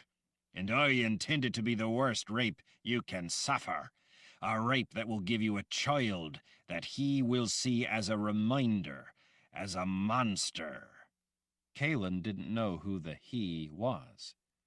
"For it to be all of that," Jagang had told her, "you have to be fully aware of who you are, and everything this will mean to you, everything it will touch, everything it will harm, everything it will taint for all time." The idea of how much worse such a violation would be for her then was more important to him than sating his immediate urges. That alone spoke volumes about the man's craving for revenge and about how much she had engendered his lust for it. Patience was a quality that made Jagang all the more dangerous. He could easily be impulsive, but it was a mistake to think that he could be lured into becoming reckless. Feeling the need to make her understand his greater purpose, Jagang had explained that it was much the same as the way he punished people who angered him. If he killed such people, he'd pointed out, they would be dead and unable to suffer. But if he made them endure agonizing pain, then they would wish for death and he could deny it. Witnessing their endless torment, he could be sure of their great regret for their crimes, of their insufferable grief for all that was lost to them. That, he'd told her, was what he had in store for her, the torture of regret and utter loss. Her lack of memory left her dead to those things, so he would wait until the proper time. Having reined in his immediate urges in favor of greater ambitions, when she finally remembered everything, he had filled his bed with a variety of other women captives. Kahlan hoped that Gillian was too young for his tastes. She wouldn't be, Kahlan knew, if she were to do anything to give him cause. As they moved through crowds of soldiers cheering for a game already underway, the royal guards forcefully shoved any men out of the way they judged to be too close to the emperor. Several men who didn't move willingly enough or quickly enough got an elbow that nearly cracked their skulls. One burly drunk and a sour disposition who didn't intend on being shoved aside for anyone, even an emperor, turned on the advancing royal guards. As the soldier stood his ground, growling bold threats, he was eviscerated with one swift, scything cut from a curved knife. The incident didn't slow the royal party a single step. Kahlan shielded Gillian's eyes from the sight of the man's insides spilled in their path. Since it had stopped raining, Kahlan pushed the hood of her cloak back off her head. Dark clouds scudded low over the Azrith plain, adding to the suffocating feeling of being closed in. The thick, murky overcast suggested that the first damp, cold day of winter would offer no chance of sunlight. It felt like the whole world was gradually descending into a cold, numb, everlasting gloom. When they reached the edge of the Jala field, Kahlan rose up on her toes, looking over or around the shoulders of the guards, trying to see the faces of the men already in the thick of play. When she realized that she was stretching in order to see the game, she immediately lowered herself back down. The last thing she wanted was for Jagang to ask her why she was suddenly so interested in Jala. She wasn't really interested in the game, but she was interested in seeing if she could spot the man with the gray eyes, the man who had deliberately tripped and fallen in the mud so as to hide his face from Jagang, or maybe Sister Ulyssia. If the rain didn't return, it was soon going to be hard for the man to maintain a muddy face to hide his identity. Even with rain and mud, Jagang would quickly become suspicious if the point man for Commander Karg's team walked around all the time with a muddy face. Then the man would find that the mud, rather than hiding him, only attracted Jagang's suspicion. Kahlan fretted about what would happen then. Many of the men watching the game cheered and shouted encouragement when the point man for one of the teams made it into the opposing team's territory. Blockers rushed in to prevent the man from gaining any more ground. The onlookers roared as the players toppled one another, while other men scrambled to protect their territory. Jala was a game in which men ran, dodged, and darted past one another, or blocked, or chased the man with the brock, a heavy leather-covered ball a little smaller than a man's head, trying to capture it or attack with it or score with it. Men often fell or were knocked from their feet. Rolling across the ground without shirts, many were soon left slick, not just with sweat, but with blood. The square Jala fields were marked out in a grid. In each corner was a goal, 2 for each team. The only man who could score, and only when it was his team's timed turn, was the point man. And even then he had to do so from within a specific section of the grid on the opponent's side of the field. From that scoring zone, an area running across the width of the field, he could throw the brock toward either of the rivals' goal nets. It wasn't easy to score. It was a throw of some distance, and the goal nets weren't large. To make it all the more difficult, the opposing players could block the throw of the heavy brock. They could also knock the point man back out of the shooting zone, or even tackle him as he tried to score. The brock could also be used as a kind of weapon to knock interfering players out of the way.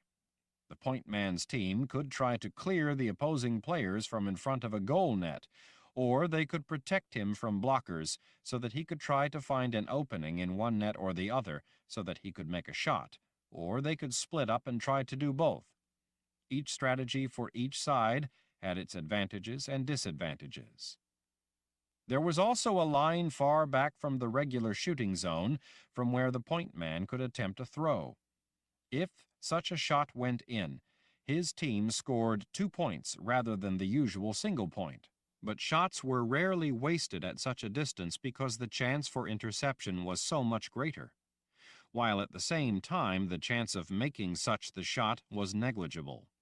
Such attempts were usually made only out of desperation, such as a last-ditch effort by the team that was behind, trying to score before time ran out. If the opposing team tackled the point man, then and only then were his wingmen allowed to recover the brock and attempt to score. If any attempt to score missed the net and the brock went out of bounds, then the team on offense got the brock back, but it was returned to them on their own side of the field. From there, they had to start the running attack all over again. All the while, their timed turn with the brock continued to run down. On a few squares on the field, the attacking point man was safe from the threat of being tackled and having the brock stripped away from him. Those squares, though, could easily become dangerous islands where he could become trapped and unable to advance. He could, though, pass the brock to a wingman and once on the charge get it back again. On the rest of the squares and in the regular scoring zone, the defending team could capture or steal the brock in an attempt to prevent the attacking team from scoring. If the defending team captured the brock, though, they couldn't score with it until their turn of the hourglass, their turn at attack, but they could try to keep possession in order to deny the team whose turn it was a chance to score. The attacking team had to get it back if they were to score. Fights over possession of the brock could get bloody. An hourglass timed each team's turn of play, each side's timed chance to score. If an hourglass wasn't available, other timing means, such as a bucket of water with a hole in it, could be used. The rules of the game could, in certain instances, be rather complicated, but in general they were very loose. It often seemed to Kahlan that there were no rules, other than the major rule that a team could score only during their timed turn. The timed play rule prevented any one team from dominating the possession of the brock and kept the game moving. It was a fast-paced, exhausting game with constant back-and-forth play and no real time to rest. Because it was so difficult to make a point, teams rarely scored more than 3 or 4 points in a game. At this level of play, the concluding gap in the final score was usually only a point or two. A prescribed number of turns of the hourglass for each side made up the official time of the game, but if the score was even at the end of those turns, then play continued, no matter how many more turns of the hourglass were needed, until one team scored another point. When that finally happened, the other team then had but one turn of the hourglass to try to match the point. If they failed, the game was over. If they made the point, the other team got another turn. The extended play went on in that fashion until a team scored without an answering point within the one following play rule. For that reason, no Jala Dijin game could ever end in a tie. There was always a winner, always a loser. With or without tie-breaking play, when the game was over, the losing team was brought out onto the field and each man was flogged. A terrible whip made up of a bundle of knotted leather cords bound together at the handle end was used to mete out the punishment.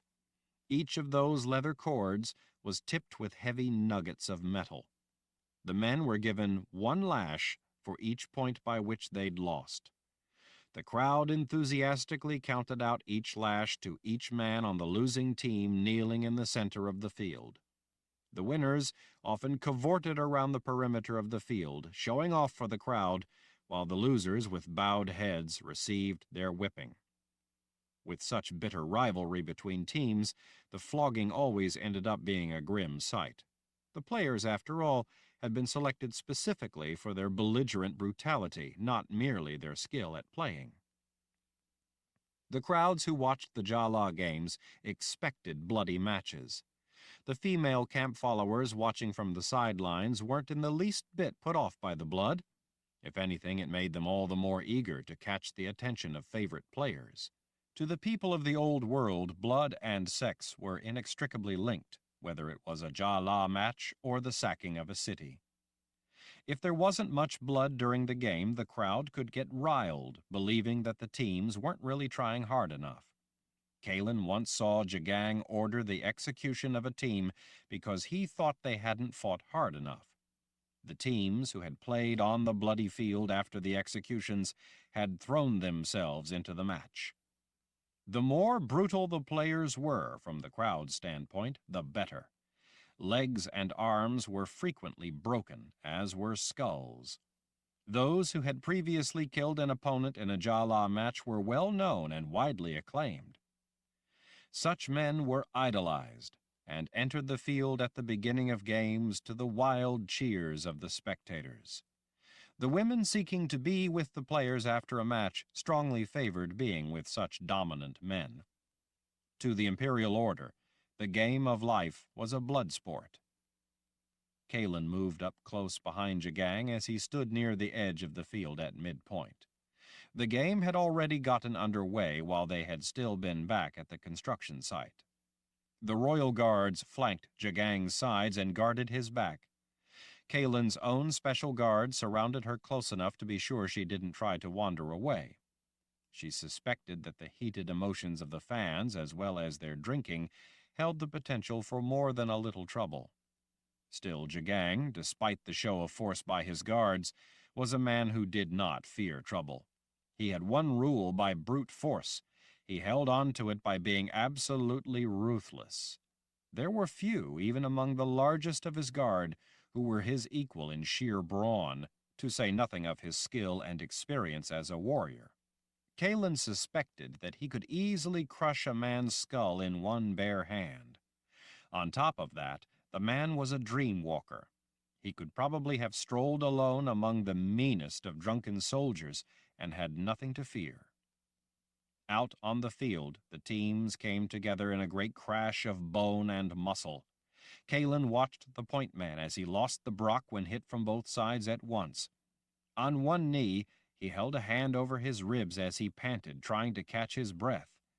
He wasn't the man she was looking for. The horn blew, signifying the end of that turn of play. The fans of the other team cheered wildly at the failure to score. The referee walked the brock to the other end of the field and gave it to the point man on the other team. Kahlan let out a silent sigh. That wasn't him either. As the hourglass was turned over, the horn blew again. The point man and his team started their run downfield. The opposing team started their run to defend their goals. The crash of flesh was horrific. One of the players screamed in pain. Jillian, behind the wall of guards and unable to see much of what was happening on the field, still shrank from the sound of the screams. She pressed herself all the harder against Kahlan.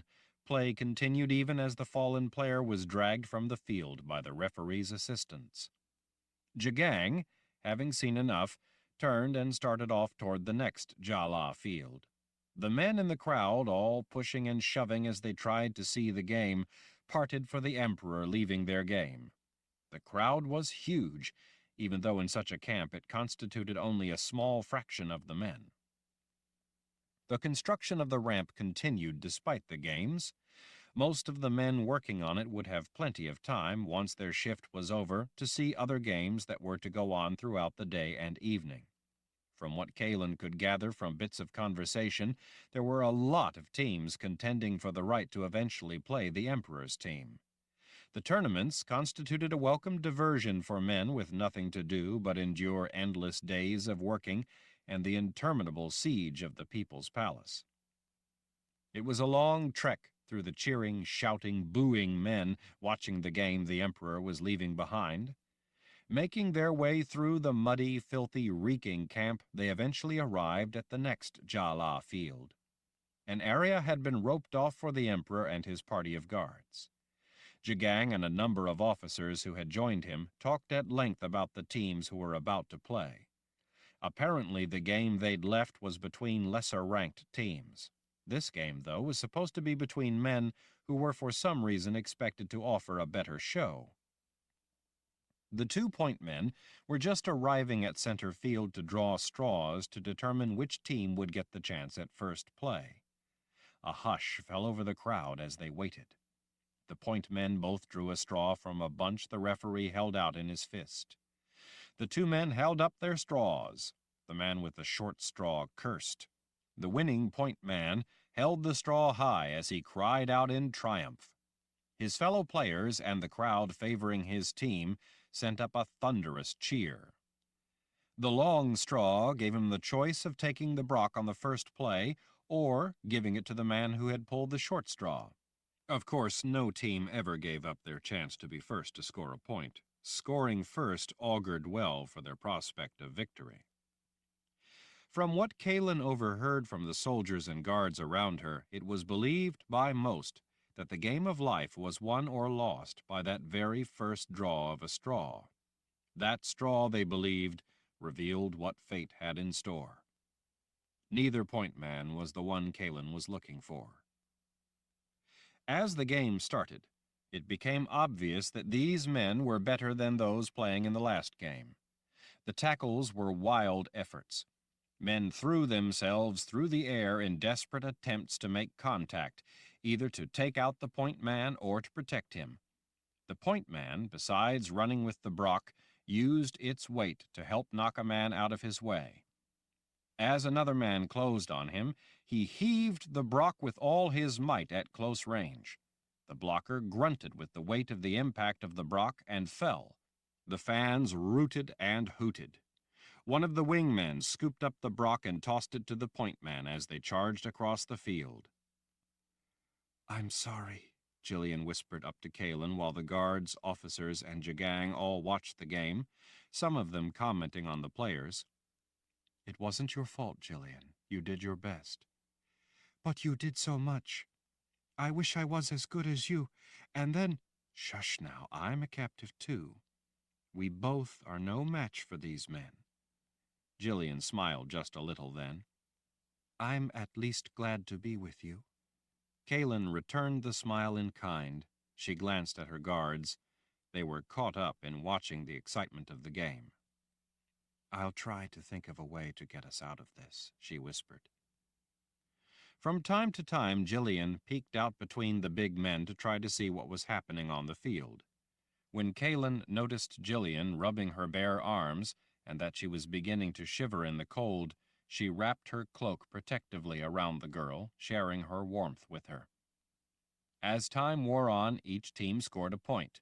With the game tied, time almost out, and both teams unable to gain much of an advantage, Kahlan knew that it might last quite a while in overtime play until a winner was decided. It didn't take as long as she'd thought it would, nor did it need to go into overtime. The point man of one team was tackled low from behind, while at the same time another blocker in a coordinated attack flew in from the front, hitting him square in the chest with a lowered shoulder. The point man went limp and hit the ground hard. The tackle looked like it might very well have broken the man's back. The crowd went wild. Kahlan turned Jillian's face away and pressed it in against her instead. "Don't watch." Jillian, on the edge of tears, nodded. "I don't know why they like such cruel games." "Because they are cruel people," Kahlan murmured. Another man was designated point man as their fallen leader was carried away to a deafening roar of satisfaction on the one side and angry yells on the other. The two sides of onlookers seemed on the verge of combat, but when play swiftly resumed, they were quickly caught up in the fast-paced action. The team who had lost the point man fought desperately, but it soon became apparent that they were fighting a losing battle. The new point man was not the equal of the man they'd lost. When the last regular play of the hourglass was finished, they had lost by 2 points, a resounding victory for the other team. Such a point spread, as well as eliminating the opposing point man in such savage fashion, would add greatly to the winning team's reputation. Jagang and the officers looked to be pleased with the results of the game.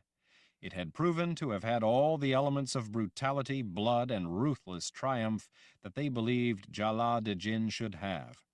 The guards, intoxicated with the murderous ferocity of the play, whispered among themselves, going over what they had liked best about some of the more violent clashes.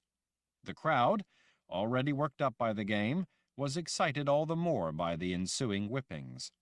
They were fired up, eagerly anticipating the next game. As they waited, they began a rhythmic chant, impatiently urging the next teams out. They clapped their hands in time to their monotone cries for action. One of the teams emerged from the crowd at the far end of the field on the right. By the way they cheered, the crowd recognized a favored team. Each player raised a fist over his head as they strutted in a circle around the field, showing off for their fans.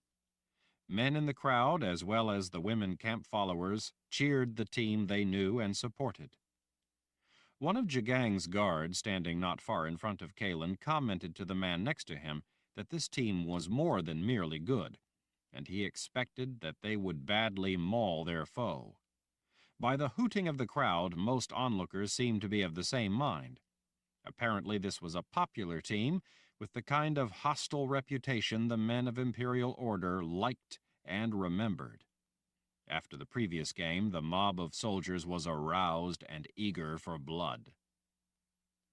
The vast crush of soldiers all stretched, craning their necks to see the other team as they finally made their way out through the crowd on the left. They emerged in single file, no fists raised, no show of bravado. Kahlan stared in surprise along with everyone else. A hush fell over the crowd. No one cheered. They were too astonished to cheer. Chapter 11. The men, all without shirts, marched in single file out from the middle of a thick knot of grim guards, all with arrows at the ready. Each man in the column, making his way toward the center of the field, was painted with strange red symbols. The lines, whorls, circles, and arcs covered their faces, chests, shoulders, and arms. They looked like they had been marked in blood by the keeper of the underworld himself. Kahlan noticed that the man at the lead had designs drawn on him that, while similar, were slightly different. In addition, he alone had twin lightning bolts on his face. Starting from the temple on each side, in a mirror image of each other, the top part of each bolt zigzagged over the eyebrow, the center lobe of each lightning bolt passing over the eyelid, with the bottom of the zigzag slashing over the cheekbones, finally terminating in a point at the hollow of each cheek. Kahlan found the effect viscerally frightening. Glaring out from the raptor gaze at the center of those twin lightning bolts were penetrating gray eyes. It was hard to make out what the man looked like beneath the distraction of lines. The strange symbols, and especially the lightning bolts, confused the features beneath. Kahlan suddenly realized that he had found a way to hide his identity without the mud. She didn't let so much as a smile slip onto her features. While relieved, at the same time she wished that she could see his face, really see it, see what he looked like. He was not as big as some of the other hulking players, but he was still a big man, tall and muscular, but not muscled the way some of the thick, heavy, bull-like men were muscled. This man was built in a way that was all the right proportions.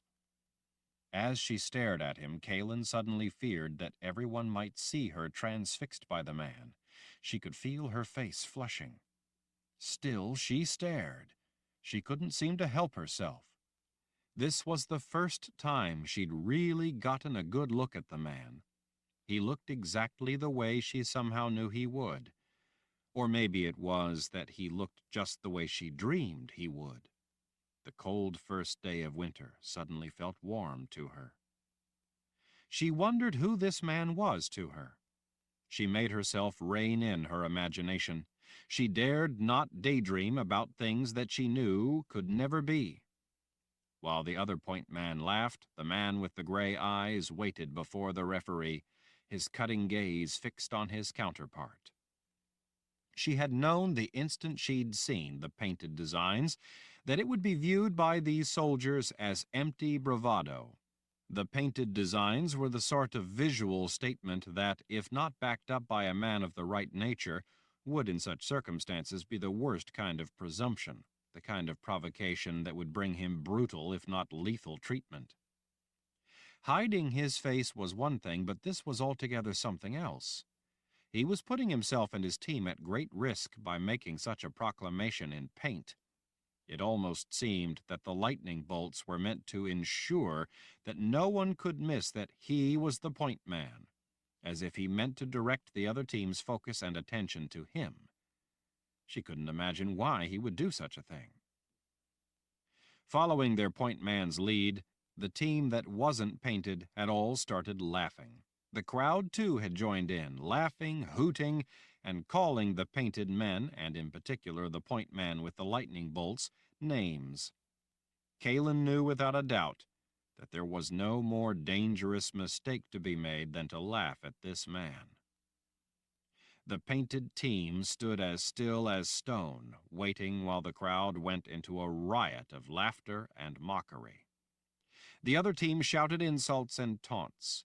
Some of the women camp followers threw small things, chicken bones, rotten food, and even dirt when nothing else could be found.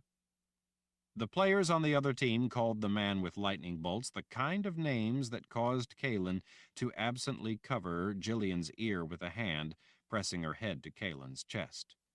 She wrapped her cloak around Jillian. She didn't know what was going to happen, but she knew for sure that this game was not going to be a place for a girl.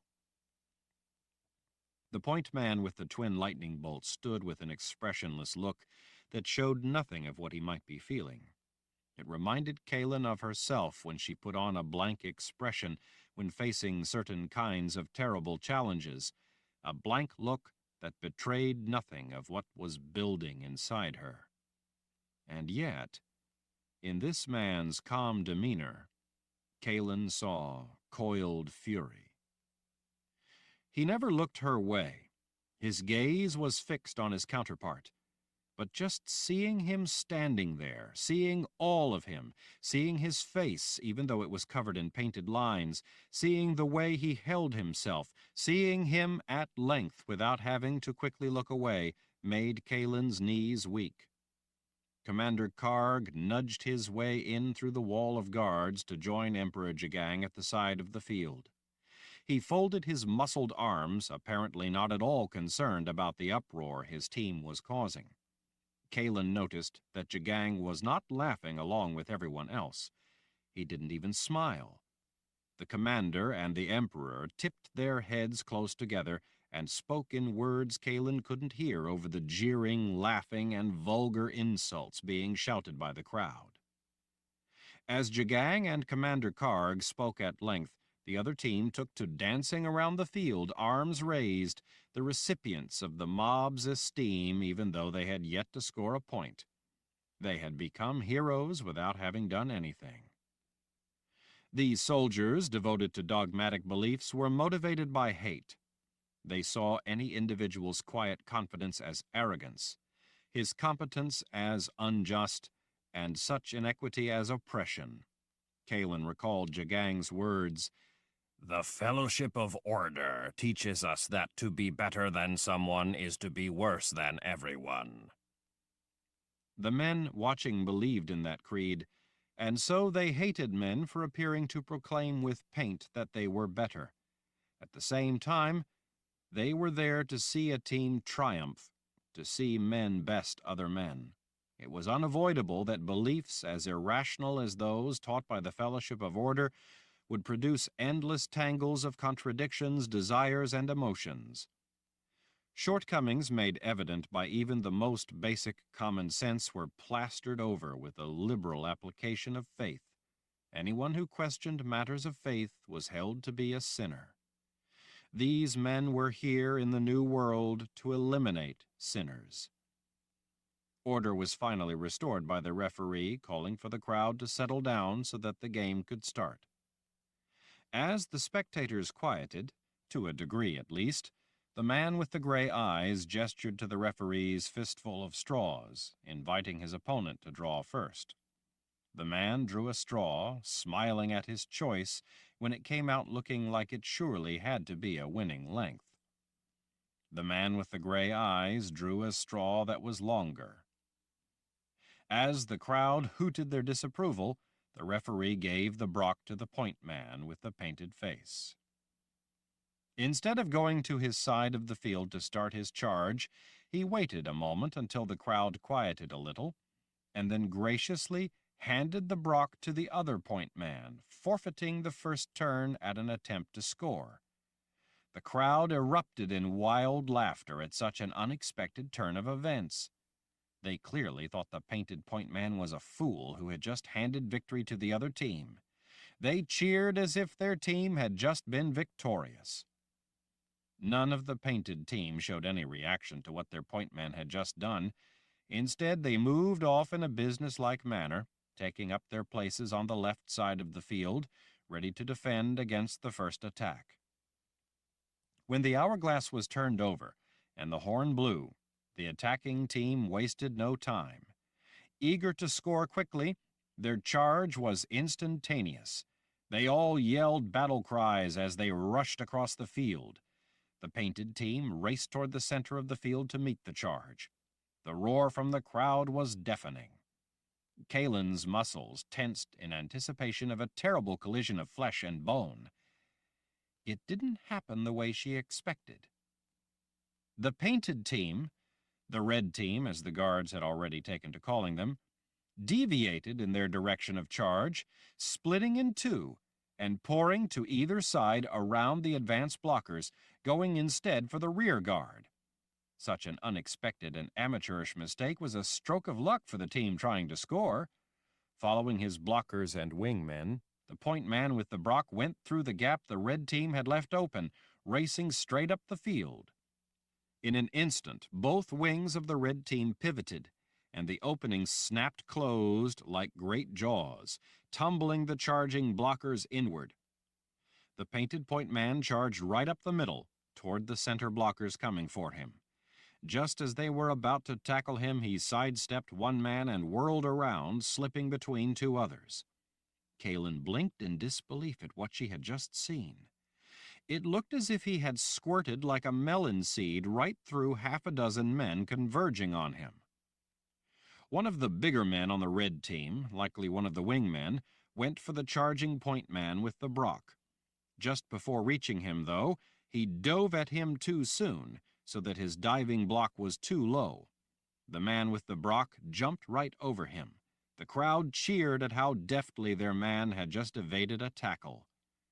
But the man with the twin lightning bolts also made a flying leap over his downed wingman, using his back like a step to launch himself. He met the other point man in mid-flight, hooking him with an arm and upending him in midair. The reversal of direction was forceful enough to dislodge the brock. As he came crashing to the ground, the man with the gray eyes caught the loose brock while it was still in the air. His foot came down on the back of the fallen point man's head, driving his face into the mud. Kahlan knew without a doubt that he could have easily broken the man's neck, but he had deliberately avoided doing so. Blockers from every direction dove for the painted man who now had their brock. He pivoted, changing direction. They landed where he had been, but he was already gone. They crashed down instead atop their own point man. The red team now had possession of the brock. Even though they couldn't score until it was their turn, they could keep the other team from scoring. For some reason, though, the man with the gray eyes charged across the field, flanked by his two wingmen and half his blockers. They were formed into a perfect wedge as they crossed the field. When the painted men reached the scoring area on the opposite side of the field, the point man heaved the brock into one of the nets, even though it was not their turn and the point would not count.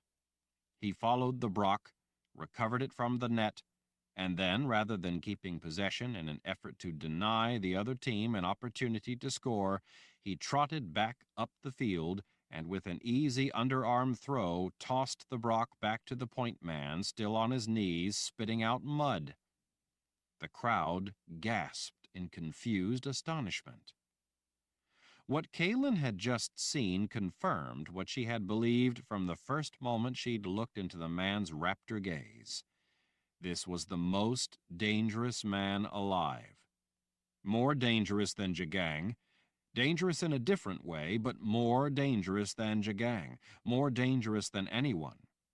This was a man too dangerous to be allowed to live. Once Jagang realized what she already knew, if he didn't already know it, he might very well decide to have this man put to death. The team with first turn took the Brock back to their starting point on the right, and in a fury to redeem themselves and score a point that would count, charged across the field. Surprisingly, the red team waited, rather than running to stop the advance as far away from their goal as possible. A mistake, it would seem, but Kahlan didn't think so. When the attackers reached the red team, they threw themselves into the defenders. The red team abruptly bolted in every direction, evading the overconfident blockers. As they ran, the red team came around and their own blockers formed into a crescent formation. As they raced across the field, they scythed down the opposing wingmen and blockers as well as the point man. The big painted wingman stripped the Brock from him, then tossed it as high as he could into the air. The man with the lightning bolts, who had already dodged, darted, and threaded his way through the line of charging men, came through at a dead run and caught the Brock before it hit the ground. By himself, he had outrun all the men of the other team chasing him. When he reached the opposite end of the field, he heaved the Brock into the net in the corner opposite to the one he'd thrown it into the first time. The blockers dove for him, but he effortlessly sidestepped and they crashed to the ground in a heap beside him. He trotted to the net and retrieved the Brock. "Who is that man?" Jagang asked in a low voice. Kahlan knew that Jagang meant the point man with the lightning bolts painted on his face, the man with the gray eyes.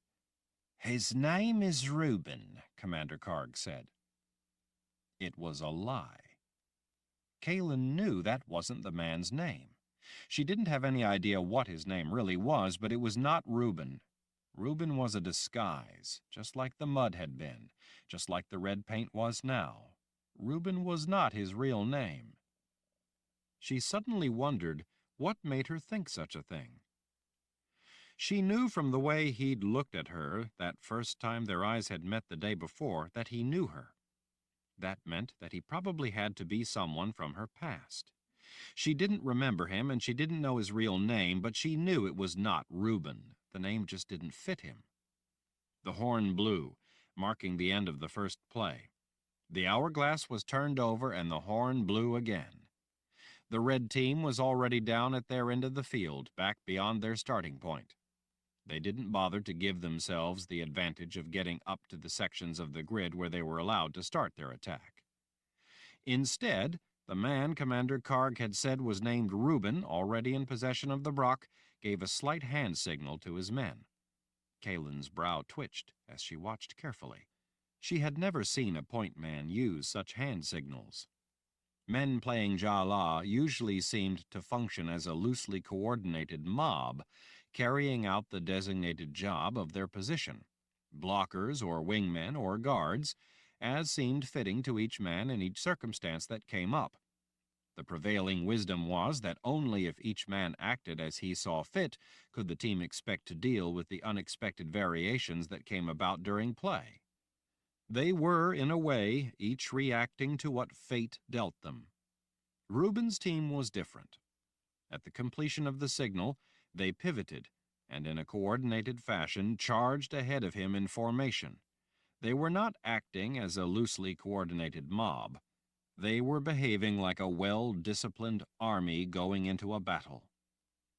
The men of the other team, by now enraged, each man driven by the desire for revenge, rushed to intercept the team with the Brock. Crossing midfield, the red team turned as one, going for the net to their right.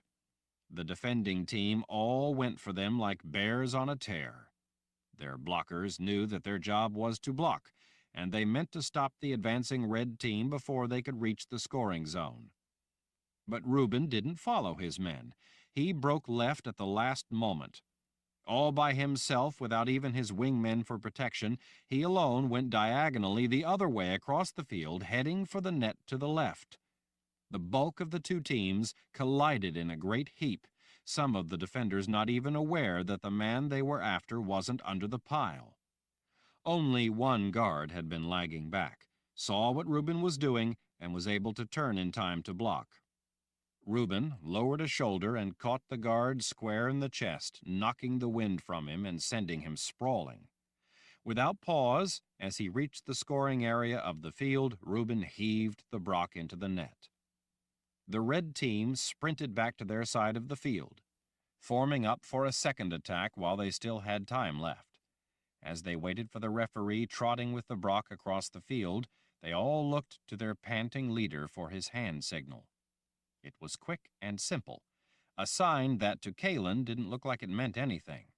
When the referee tossed Reuben the Brock, he immediately broke into a dead run. His team was ready and sprang out ahead to fan out in a short, tight line before him. When the angry, disorderly cluster of men of the other team were almost upon them, the red team pivoted left, scooping up the blocking charge, deflecting its momentum left. Reuben, not far behind his line of men, broke right and raced alone across open ground. Before any of the blockers could reach him, he yelled with the effort of heaving the Brock from way behind the regular scoring zone. It was exceedingly difficult to make a shot from that far back. Thrown from there, a shot that went in was worth 2 points rather than 1. The Brock arced through the air over the heads of net guards, jumping wildly for it. Confused by the strange single-line charge, they hadn't expected such a long-shot attempt to score and hadn't been ready for it. The Brock just made it into the net.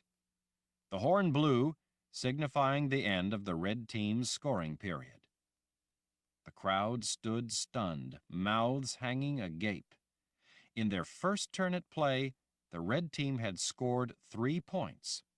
Not to mention the 2 points Reuben had made that didn't count.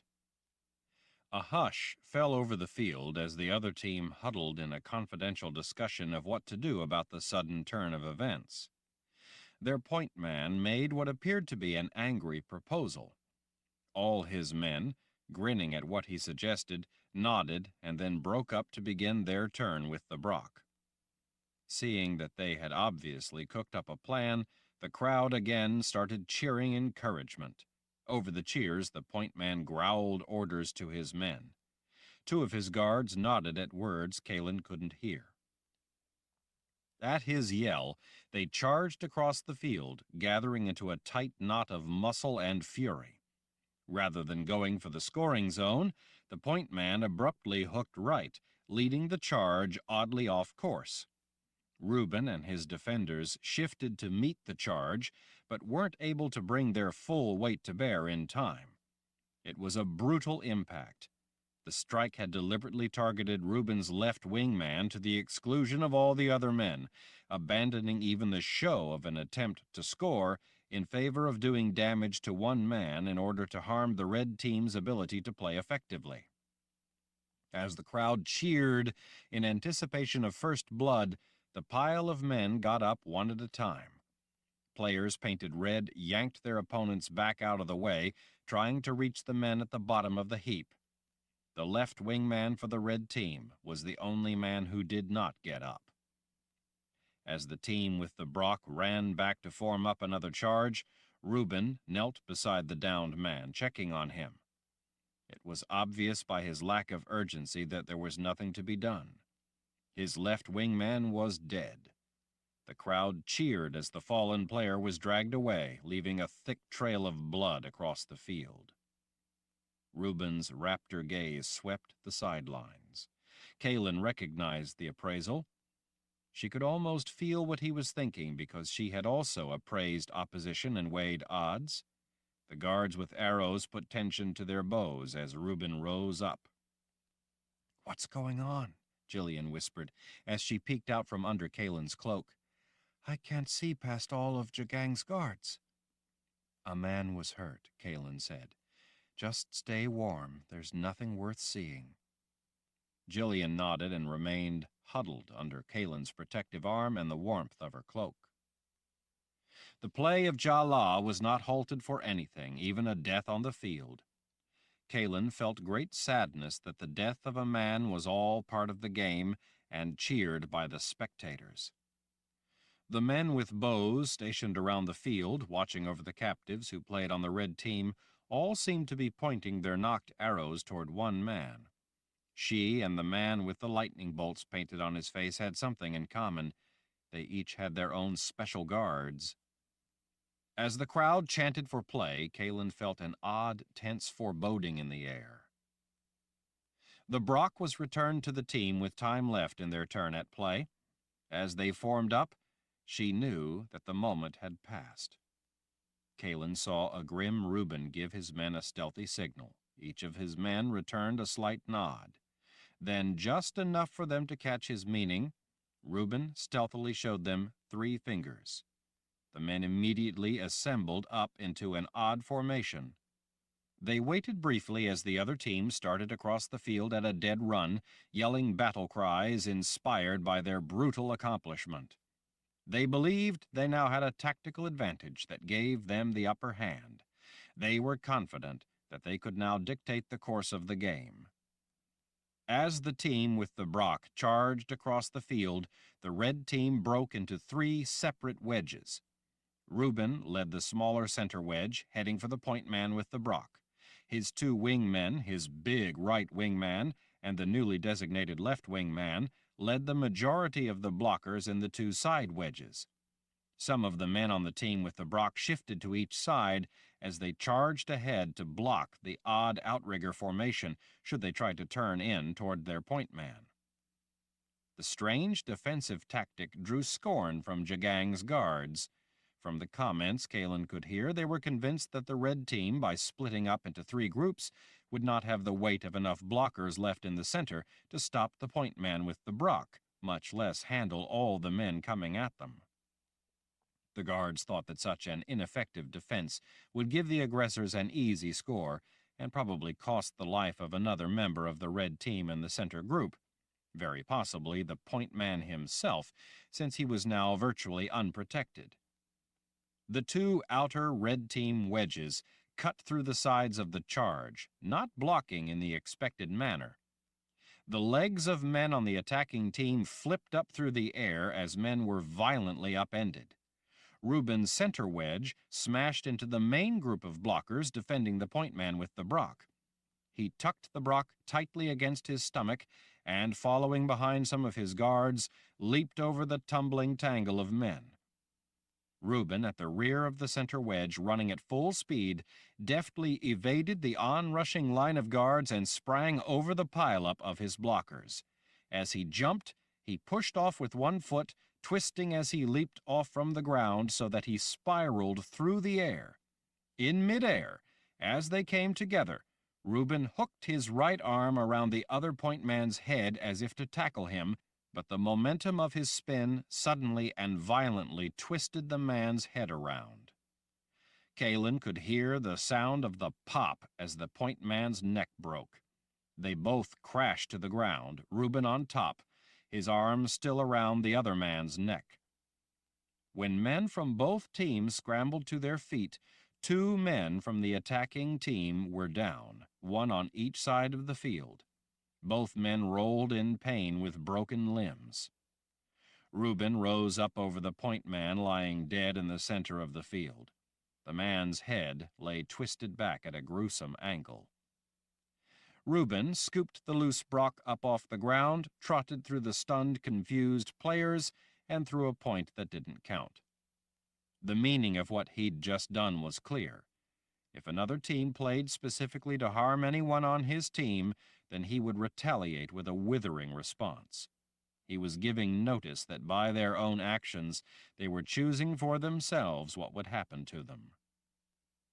Kahlan now knew without doubt that Reuben's red paint was no hollow display. The men on the other team lived only by his grace. Surrounded by nearly uncountable captors with dozens of arrows pointed at him, this one man had just laid down his own laws, laws that could not be avoided or dismissed. He had just told his opponents how they would play against him and his team.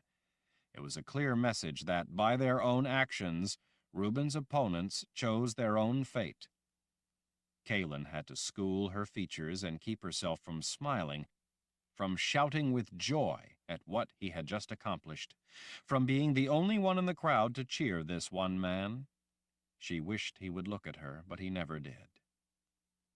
With their point man dead and two other players now out of play, the ones primarily responsible for what could only be described as the murder of the red team's left wing man, it looked like the favored team was on the verge of an unprecedented loss. Kahlan wondered just how many points the red team was going to win by. She expected it was going to be a rout. Just then, out of the corner of her eye, she spotted the messenger rushing up, waving an arm to get the Emperor's attention as he shoved his way through the big guards. "Excellency," the excited man said in a breathless voice, "the men have gotten in. The sisters there at the site asked for you to come at once." Jagang asked no questions and wasted no time. As the play on the field resumed, he started away. Kahlan glanced back just in time to see Reuben tackle the new opposing point man hard enough to rattle his teeth. All of the big guards swarmed around the Emperor, opening a clear pathway before him. Kahlan knew better than to draw his attention by not following close behind. "We're leaving," she said to Jillian, still huddling for warmth under Kahlan's cloak. Holding hands so that they wouldn't become separated, they turned to follow Jagang. Kahlan looked back over her shoulder. For a brief moment, their eyes met. In that fleeting instant, Kahlan realized that even though he hadn't looked her way once throughout the game, he had known exactly where she had been the entire time. Chapter 12. Nietzsche's eyes popped open. She gasped in panic. Dim shapes swam in her vision. She could make no sense of the indistinct forms she saw. In an effort to get her bearings, her mind snatched at memories of every sort, frantically searching through their ever-changing essence, trying to find ones that seemed relevant, ones that fit. The great store of all of her thoughts seemed in as much disarray as a library full of books scattered by the twisting winds of a thunderstorm. Nothing seemed to make sense to her. She couldn't understand where she was. "Nietzsche, it's me, Kara. You're safe. Calm down." A different voice in the murky, blurry distance said, "I'll go get Zed." Nietzsche saw the dark shape move and then vanish into yet more darkness. She realized that it had to be the person who had spoken going through a doorway. That was the only thing that made sense. She thought she might cry with relief at finally being able, out of all the shapes and shadows, to grasp the simple concept of a doorway and the vastly more complex concept of a person. "Nietzsche, calm down," Kara repeated. Nietzsche only then realized that she was struggling mightily, trying to move her arms, and that she was being held down. It was as if her mind and body were both jumbled, trying to function through turmoil and confusion, trying to get a grip on something solid. But she was beginning to make sense of things. "6," she said with great effort. "6." The black memory loomed up in her mind as if she had summoned it, and it had returned to finish her. She fixated on the meaning of that word, that name, that dark form floating there in her mind. She pulled random bits inward, building them together around it. When one memory fit, the memory of the hallway, with Rika, Zed, and Kara up ahead frozen in place on the stairs, she went on to the next and worked to add another piece. By the sheer force of her will, order began tumbling into place. Her thoughts fused into coherence. Her memories began to coalesce. "You're safe," Kara said, still holding Nietzsche's arms. Be still now. Nietzsche wasn't safe. None of them were safe. She had to do something. 6 is here, she managed through gritted teeth as she struggled to push Kara out of the way. I have to stop her. She has the box. She's gone, Nietzsche. Just calm down. Nietzsche blinked, still trying to clear her vision, still trying to catch her breath. Gone? Yes, we're safe for the time being. Gone? Nietzsche clutched a fistful of red leather, pulling the moored Sith closer. Gone? She's gone? How long has she been gone? Since yesterday. The memory of the dark figure seemed to stretch away into the distance, out of reach. Yesterday? Nietzsche breathed as she sank back against the pillow. Dear spirits. Kara finally straightened. Nietzsche no longer cared if she got up. Everything had been for nothing. She thought she might not ever want to get up again. She stared off at nothing. Was anyone else hurt? No, just you. Just me, Nietzsche repeated in a flat tone. She should have killed me. Kara frowned. What? 6 should have killed me. Well, I'm sure she probably would have liked to, but she didn't manage to accomplish it. You're safe. Kara hadn't understood what Nietzsche had meant. All for nothing, Nietzsche mumbled to herself. Everything was lost. All the work had been for nothing. All that Nietzsche had accomplished had unraveled, melting away in a dark shadow's echoing laughter. All the studying, the piecing together, the monumental effort to finally understand how it all actually functioned, the work to invoke such power, to control it, to direct it, all of it had been in vain. It had been one of the most difficult things she had ever done, and now it was all in ashes. Kara dunked a cloth in a basin of water on a side table. Water ran back as she wrung the cloth. The sound of each drop falling back into the basin was pronounced, penetrating, painful. Rather than a blur of shapes and shadows, as it had been when she'd first awakened, now everything had focused into raw sharpness. Colors seemed blindingly bright, sounds strident. The dozen candles in the nearby stand shone like 12 little suns. Kara pressed the damp cloth to Nietzsche's forehead. The red color of the moored Sith's leather outfit hurt Nietzsche's eyes, so she closed them. The cloth felt like a thorned hedge being pressed against her tender flesh. There is other trouble, Kara said in a quiet, confidential voice.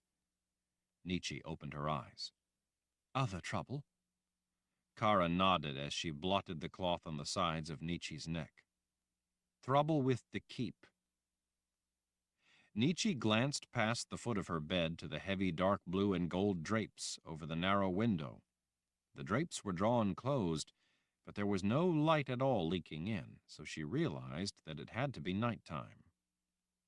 As she looked back at Kara, Nietzsche frowned, even though doing so hurt. What do you mean, trouble with the keep? What sort of trouble?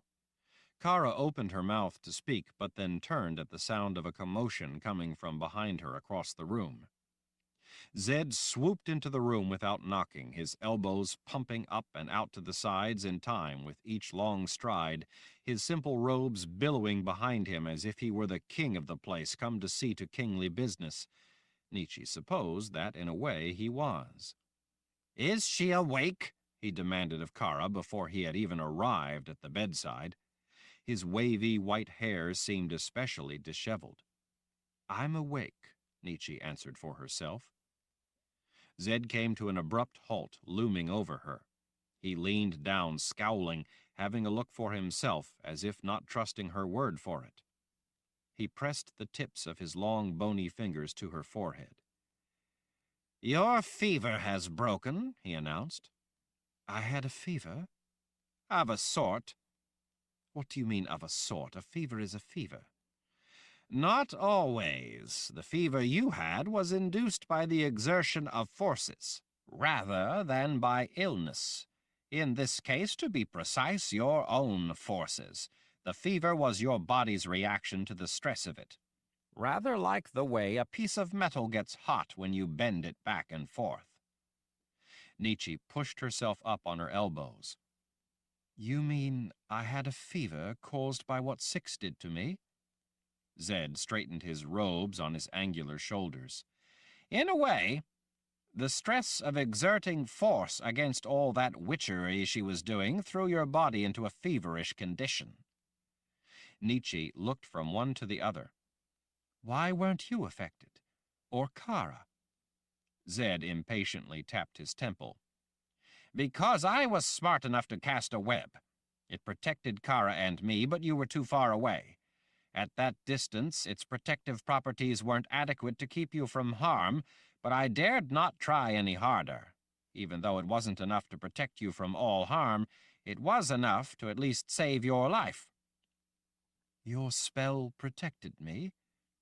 Zed shook a finger at her as if she had misbehaved. You certainly weren't doing anything to defend yourself. Nietzsche blinked in surprise. Zed, I was trying. I don't think I've ever tried harder to use my Han. I tried with all my strength to cast my power, I swear. It just wouldn't work. Of course not. He threw his arms up in exasperation. That was your problem. What was my problem? You were trying too hard. Nietzsche sat up the rest of the way. The world suddenly started spinning. She had to put a hand over her eyes. The spinning was making her sick to her stomach. What are you talking about? She lifted her hand just enough to squint up at him in the candlelight.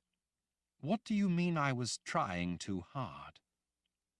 She thought she might throw up. As if annoyed by the distraction, Zed pushed his sleeves up his arms and then reached out, pressing a finger of each hand to the opposite sides of her forehead. Nietzsche recognized the tingling sensation of additive magic crawling under her skin. It felt a little odd to her not to feel any of the subtractive side as an element of his power, but he had no subtractive magic. The sick feeling lifted. Better? He asked in a tone that suggested he thought it had all been her own fault. Nietzsche turned her head this way and that, stretching the muscles of her neck, testing her equilibrium. She tried to feel the nausea, fearing it would well up suddenly, but it didn't. Yes, I guess I am. Zed smiled at the small triumph. Good. What do you mean I was trying too hard? You can't fight a witch woman the way you were trying to do it, especially not a witch woman as powerful as that one. You were pushing too hard. Pushing too hard? She felt as uncomfortable as she had as a novice when she'd been unable to grasp a lesson being taught by an impatient sister. What do you mean? Zed gestured vaguely. When you use your force to try to push against what she's doing, she simply turns it back around on you.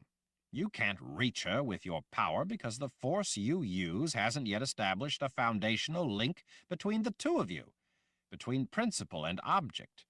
It's still in its free-floating formative stage. Nietzsche understood what he was saying in theory. She just didn't know if it fit in this case.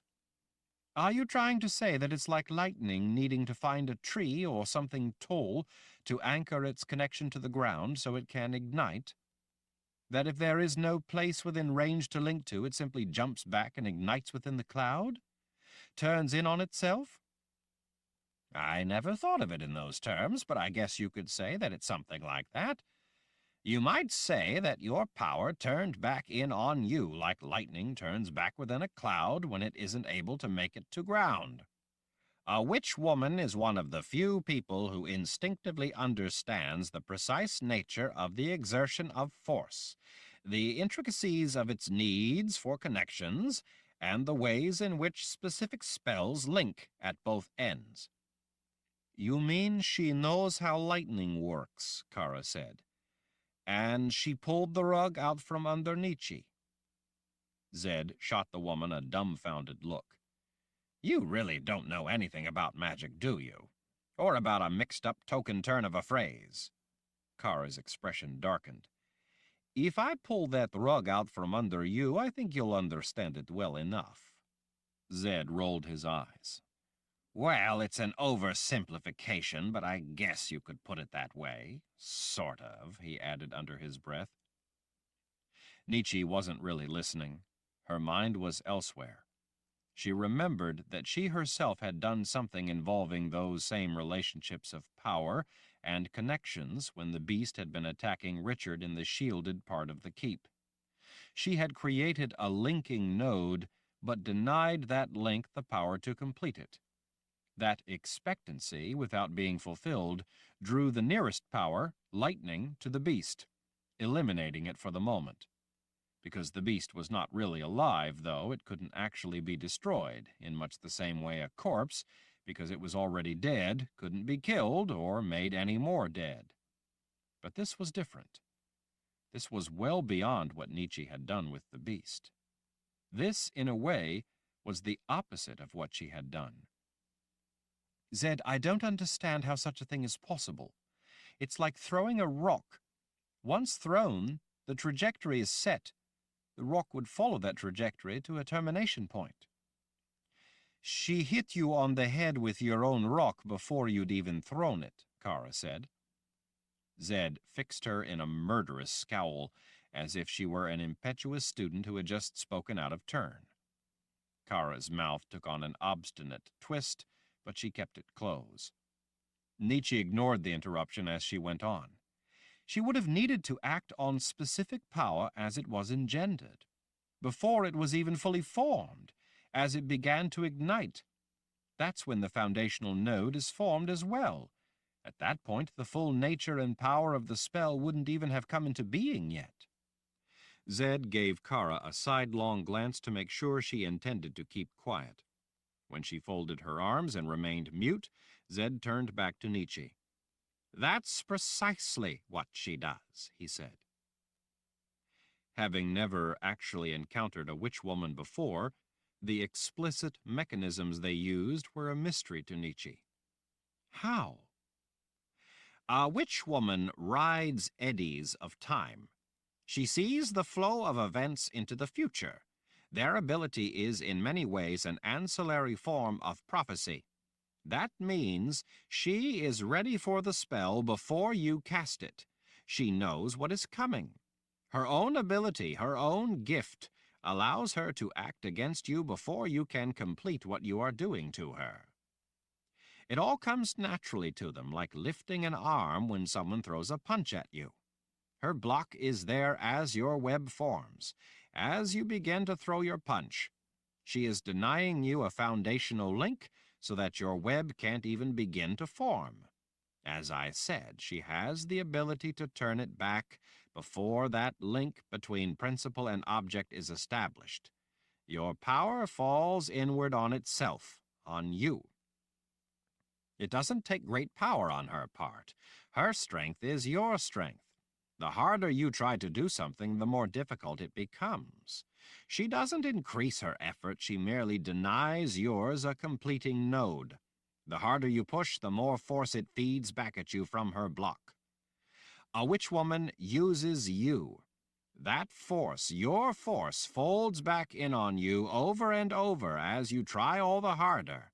Much the way bending a piece of metal back and forth makes it hot, your own force bent back in on you over and over as you tried to conjure your ability to overpower her, sent your body into a fever. Zed, that can't be. You used magic. I saw you. I saw the web you cast, and it didn't harm you. It merely fizzled out. The old wizard smiled. No, it did not fizzle out. It was a fizzle from the beginning. I was using so little power that she couldn't draw strength from it.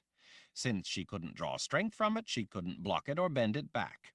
There wasn't enough for her to grab hold of. What kind of spell can do such a thing? I cast a protection web laced inside a simple tranquility spell. You should have done the same. Nietzsche wiped a hand across her face. Zed, I've been a sorceress for a very long time. I've never even heard of a tranquility spell. He shrugged. Well, I guess you don't know everything now, do you?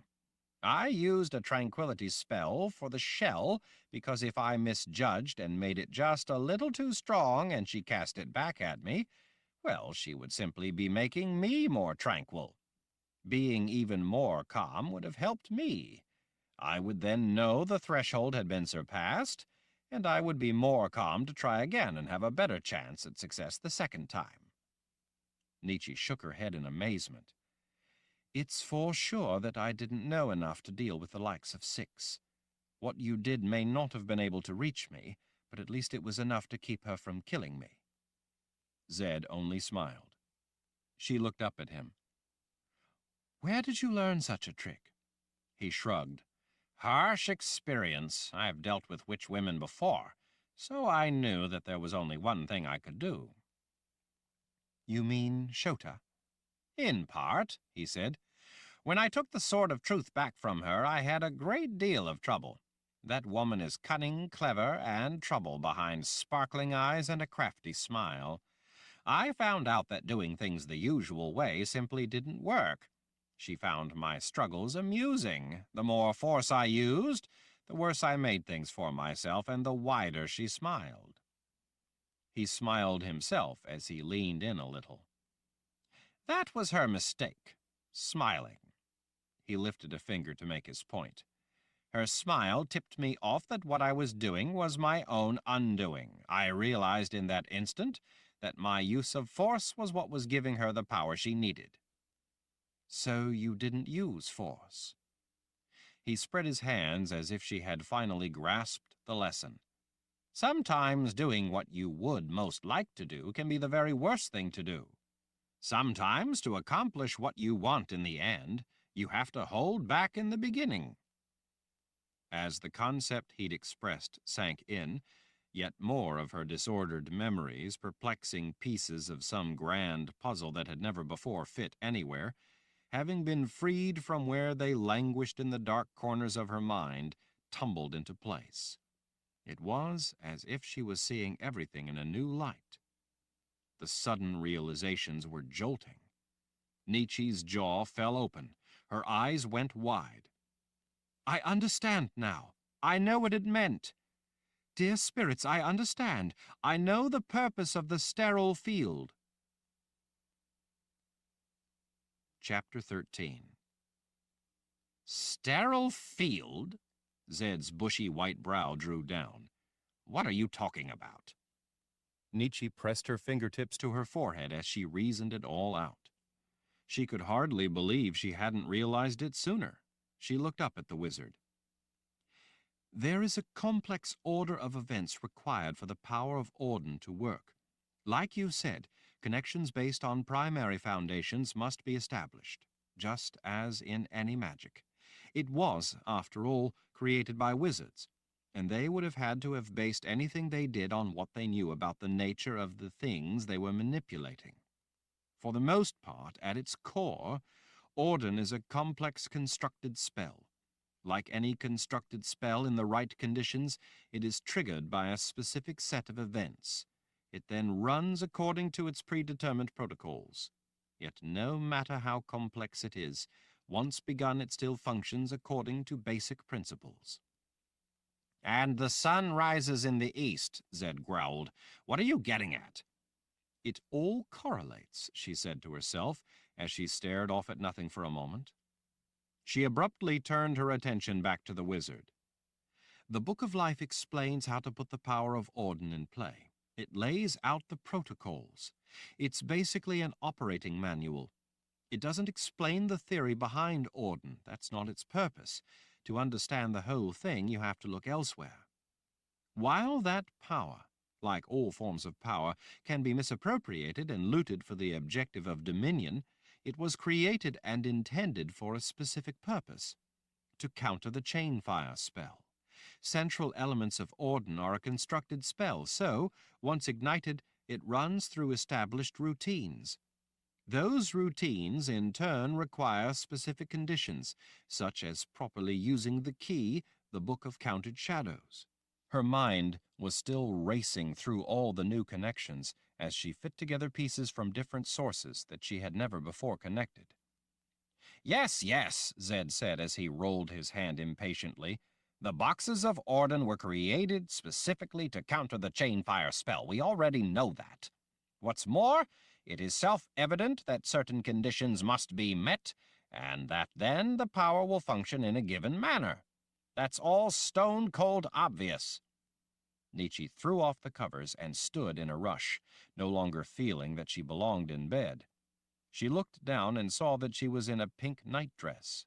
She hated pink. Why did they always end up putting her in a pink nightdress? She imagined that it must have been all they had at hand.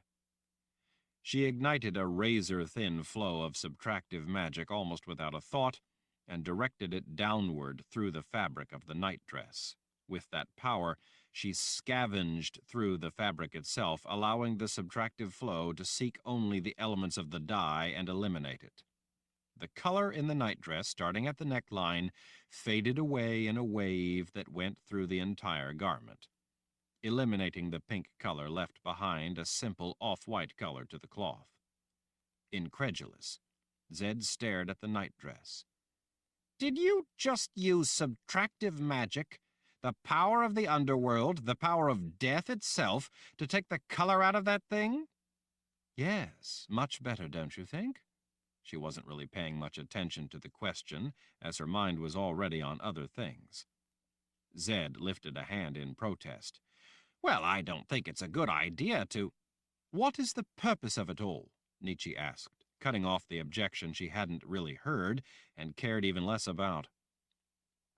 Zed's hand paused. He was starting to look exasperated. That is the purpose, to counter chain fire. No, I mean, what is the specific function of the counter to the spell? His impatience with things that seemed only too obvious was curdling into annoyance. To make us all remember the object of the spell. His eyes flashed with that agitation. In this case, that would be Kahlan. Yes, in a sense, but that is an oversimplification of the process, an expression of the terminal objective. Nietzsche lifted a finger, now the teacher instead of the student. In order to do as you just said, it has to restore what was destroyed in us. It has to recreate our memories. It's not a matter of the power of Orden making us remember things we've forgotten, but rather of needing to reconstruct what is no longer there. Those lost memories are gone. It isn't that we've forgotten things and we can't recall the people and events. There is nothing there in our minds for us to recall because those memories are non-existent, not merely forgotten. They have been eroded and destroyed by the chain fire event.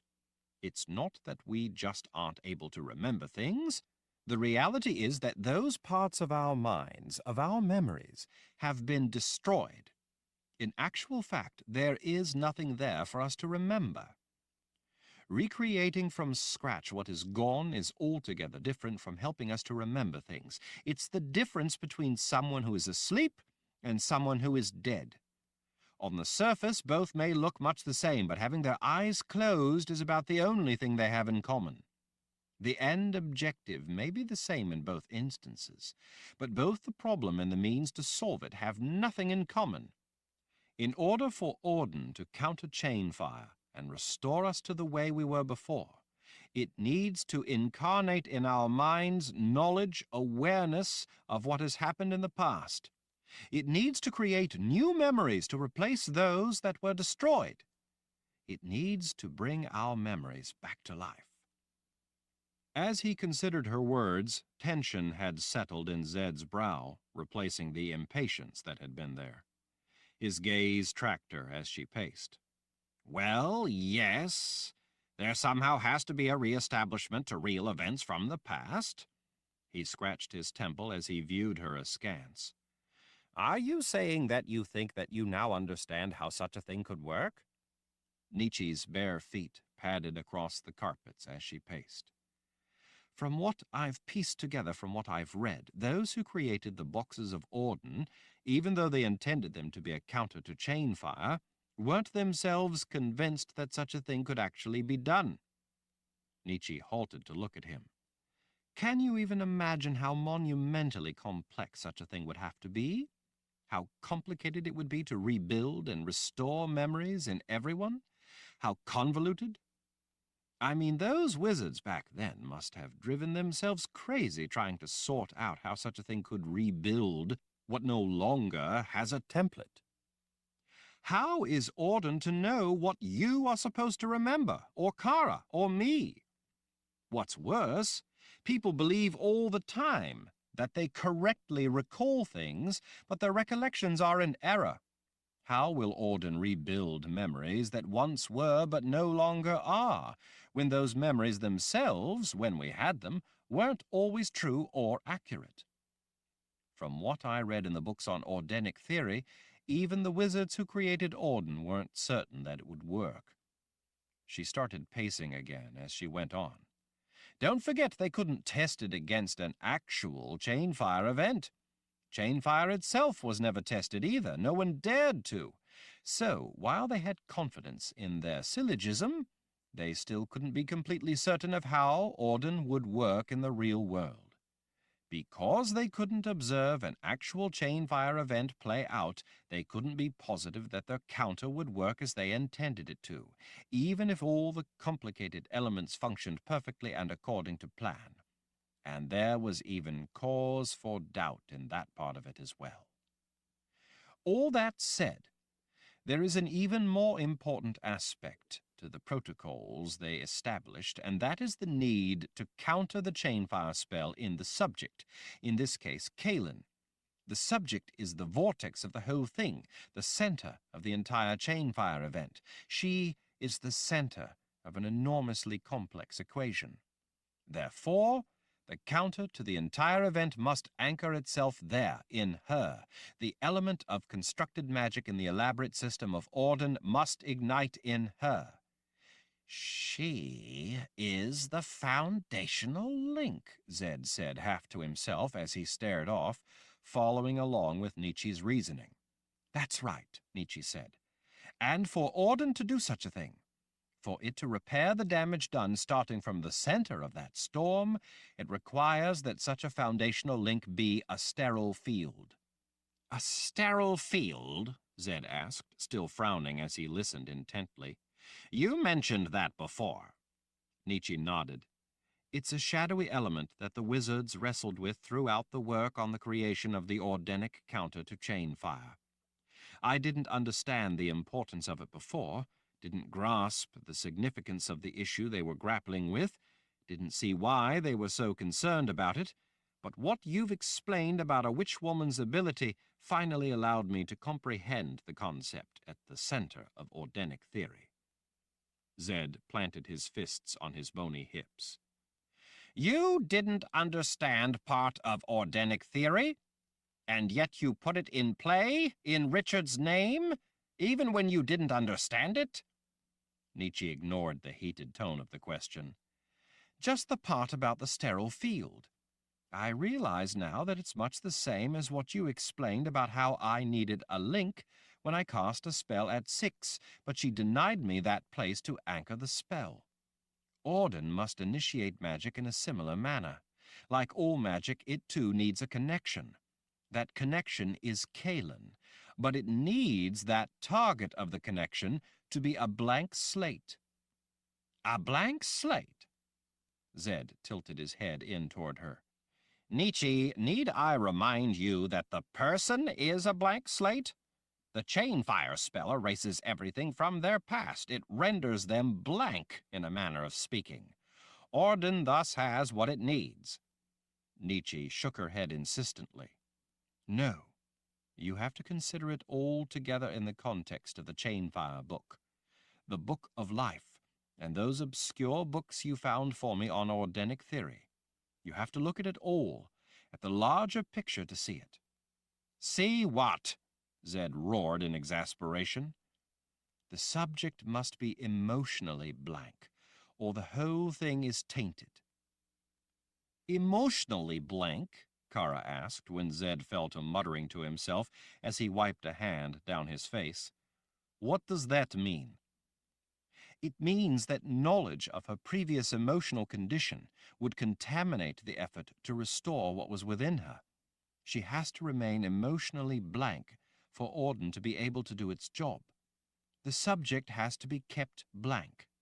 Care must be taken not to introduce emotional links.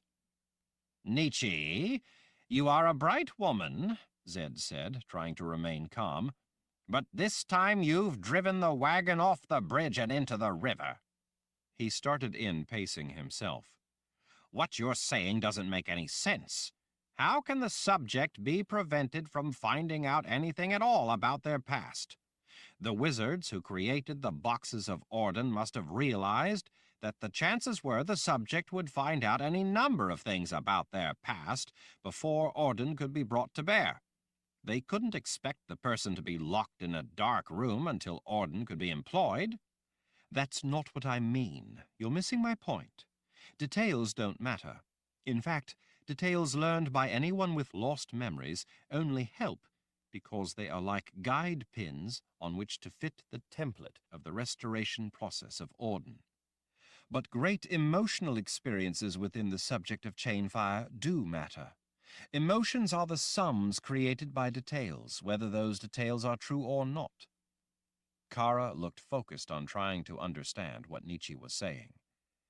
How can emotions be created by false details? Take me, for example, Nietzsche said. The things that I was taught by the Fellowship of Order caused me to hate anyone who resisted the teachings of the Order, hate anyone who accomplished anything. I believed, as I was taught, that such people were selfish heathens who didn't care about their fellow man. I was taught to have an emotional response of hatred to all those who didn't believe as I did. I was taught to hate you and everything you did without actually knowing anything about you. I had a visceral emotional hatred for the value of life itself. I would have killed Richard based on those emotional drives. My emotions were based on lies and indoctrination, not anything true. Kara sighed. I see what you mean. You and I were both taught similar things and made to feel similar emotions, and those emotions were completely mistaken. But emotions, when based on valid things, can be a faithful and consistent sum of truths. Valid things? Kara asked. Of course, Nietzsche said. Such as worthwhile values, love, proper love, true love, is a response to those things we value in others. It's an emotional response to life-affirming values held by another person. We value the good nature of that other person. In those cases, that emotion is a central, powerful part of our humanity. Zed, still pacing, came to an impatient halt. What does this have to do with anything? Nietzsche spread her hands. Keep in mind that Ordenic theory is just that, theory. So I can't say that I know for certain, because even those who created it didn't know it for certain either. But it all fits. While they were convinced they were correct, they had no actual experience of foreknowledge tainting magic in which to ground their theory, but I think they were right. Zed leaned in, peering at her with one eye. Right about what exactly? Emotions interjected into the subject without the underlying cause will corrupt the countering of the chainfire spell. Kara frowned. You lost me. They were convinced that foreknowledge of a certain emotional nature would taint the magic they were using, taint Auden. Nietzsche looked from Zed's troubled hazel eyes to Kara. What it means is that if Kahlan were to learn the truth of her emotions, her dominant emotions, before the correct box of Auden is opened, then Auden will not be able to restore those emotions. The field where Auden must ignite would be contaminated by that foreknowledge. Kahlan would be lost in the tangle of the spell. Kara put her hands on her hips. What are you talking about? Well, let's say, for example, that Richard found Kahlan, and he told her about the two of them, about their emotional connection, their love for one another. In that case, Auden would be prevented from working. The wizard's face had gone unreadable. "Why?" he asked, in a tone that sent a shiver up her spine. "It's kind of like the way my spells didn't work against Six because the strength of my power first needed to establish anchors, foundations, in order to do its work." "You mean that if Richard ever gets the chance to actually open one of the boxes of Orden," Zed asked, "he must do so with the subject completely unaware of her ties to him?" Nietzsche nodded. "Her deepest emotional ties, anyway. We have to be sure Richard understands that if we find Kahlan before he gets the chance to open the correct box of Orden, he can't interject any causeless emotion or it will corrupt the field." "Causeless emotion?" Kara's nose wrinkled. "Are you trying to say that Lord Rahl can't tell Kahlan that she loves him?" "Exactly," Nietzsche said. "But why?" "Because right now she doesn't," Nietzsche said. "Those things that caused her to fall in love with him are no longer in her. The foundation of her love, the memory of the things that happened, the things she did with him, the reasons that she fell in love with him are no longer there in her. Chain fire destroyed those memories. Right now it's as if she never met him before. She does not love him. She has no reason to love him. She is a blank slate." Zed poked a long, thin finger through his thatch of wavy hair and scratched his scalp. "Nietzsche, I think the fever may have done more damage than I thought. What you're saying makes no sense. Kahlan's problem is that chain fire made her forget her past. Orden was created to counter chain fire. There is nothing as powerful as Orden. It's the power of life itself. Revealing to Kahlan something as simple as her love for Richard is not going to cause the restoration to become scrambled." "Oh, but it would." Nietzsche paced a few steps and returned to stand before him. "Zed, with all your power as first wizard, why couldn't you stop a mere witch?" "Because she turns your power back around on you." "That's the key," Nietzsche said. "That's the part I needed to add in. Why I was finally able to put together everything I've been reading in those books. I was finally able to understand what the wizards who created Orden meant about the sterile field. The force of emotions will turn back the power applied to the person. It's something like the way that trying to convince those who believe in the teachings of the Order that they are wrong in their feelings only strengthens those feelings, makes them even more resistant to casting off those false beliefs. If you tell them that the Order is evil, they will hate you all the more, not the Order. Their belief in the Imperial Order is steeled rather than broken." "So what?" Kara said. "It wouldn't be contradictory for Kahlan, like in your example. If Lord Rahl were to tell Kahlan that she loves him, that would be what the magic of Orden would do anyway, so it's not really a problem." "Oh, but it is a problem," Nietzsche said, waggling a finger. "A very big problem. The whole thing would be backwards. The effect would be there without the cause. Emotions are the end result, the sum of things learned. Putting emotions in first would be like trying to construct a two-story building by starting at the roof and working your way down to the foundation. Or like me trying to push a powerful spell at a witch woman. The emotions that Orden would otherwise put back where they belong would be turned away by the emotions that were placed there by foreknowledge. Foreknowledge would interfere with the protocols." "That's what I mean," Kara insisted. "Kahlan would already have been told that she loves Lord Rahl, so it couldn't possibly matter. But it does. You see, that foreknowledge would be empty. The emotions revealed ahead of time have no meaning, no substance. They aren't real.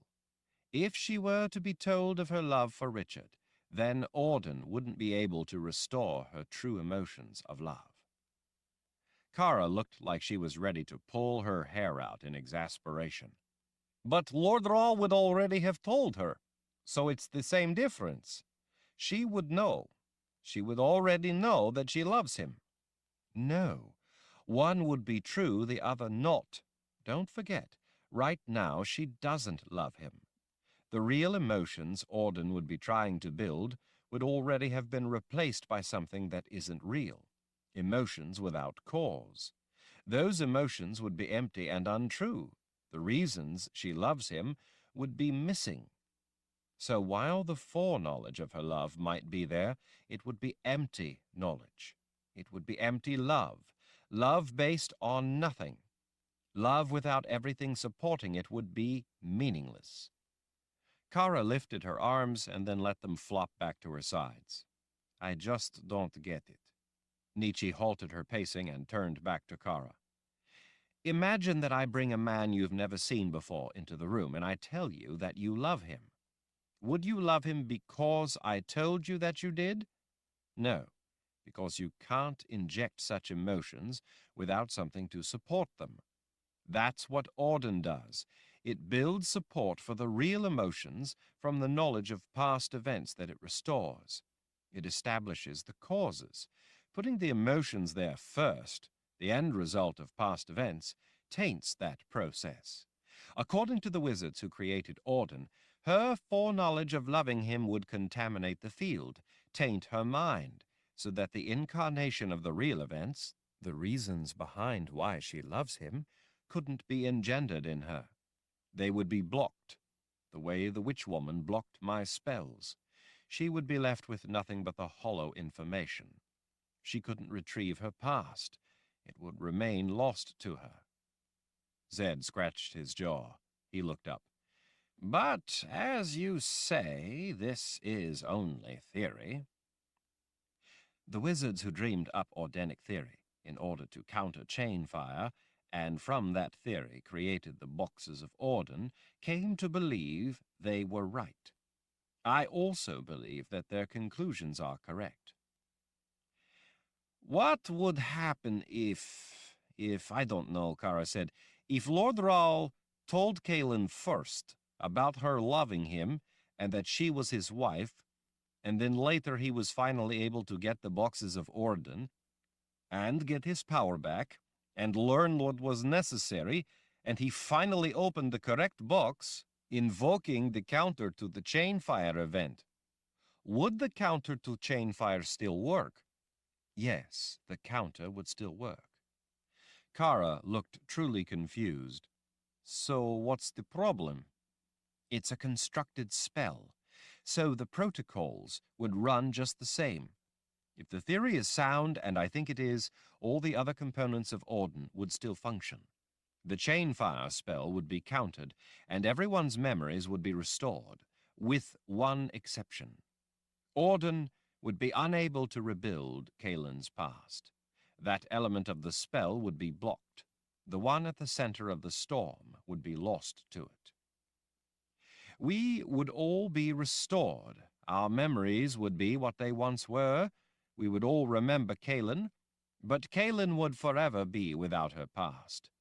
You might say she would be like a soldier injured in battle who, because of a head injury, no longer is who he once was. She would only be able to go on from her life after the chainfire spell had taken her identity from her. She would only be aware of things from that point on. She would be a different person, a person who would have to build a new life for herself. All the while, she would have the knowledge that she was supposed to love this person, Richard, whom she doesn't know and for whom she has no real feeling. So then she would be the only casualty, Kara said. The rest of us would be restored. Nietzsche sighed. Well, that's my belief from my understanding of the theory. Zed was looking suspicious again. But there is an alternate possibility. Nietzsche nodded.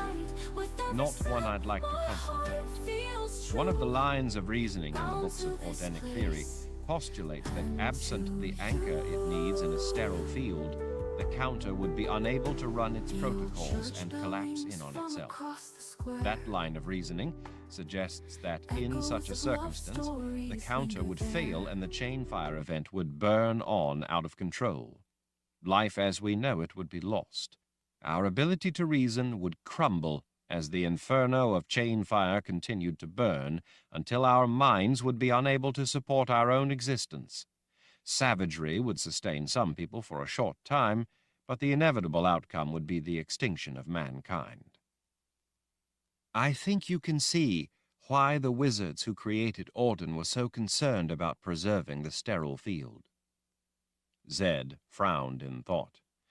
But the predominant theory is that if something were to go wrong, and she were to gain such foreknowledge, before Orden could be brought to play, she would forever remain a casualty of chain fire, but that wouldn't really interfere with chain fire in everyone else being countered.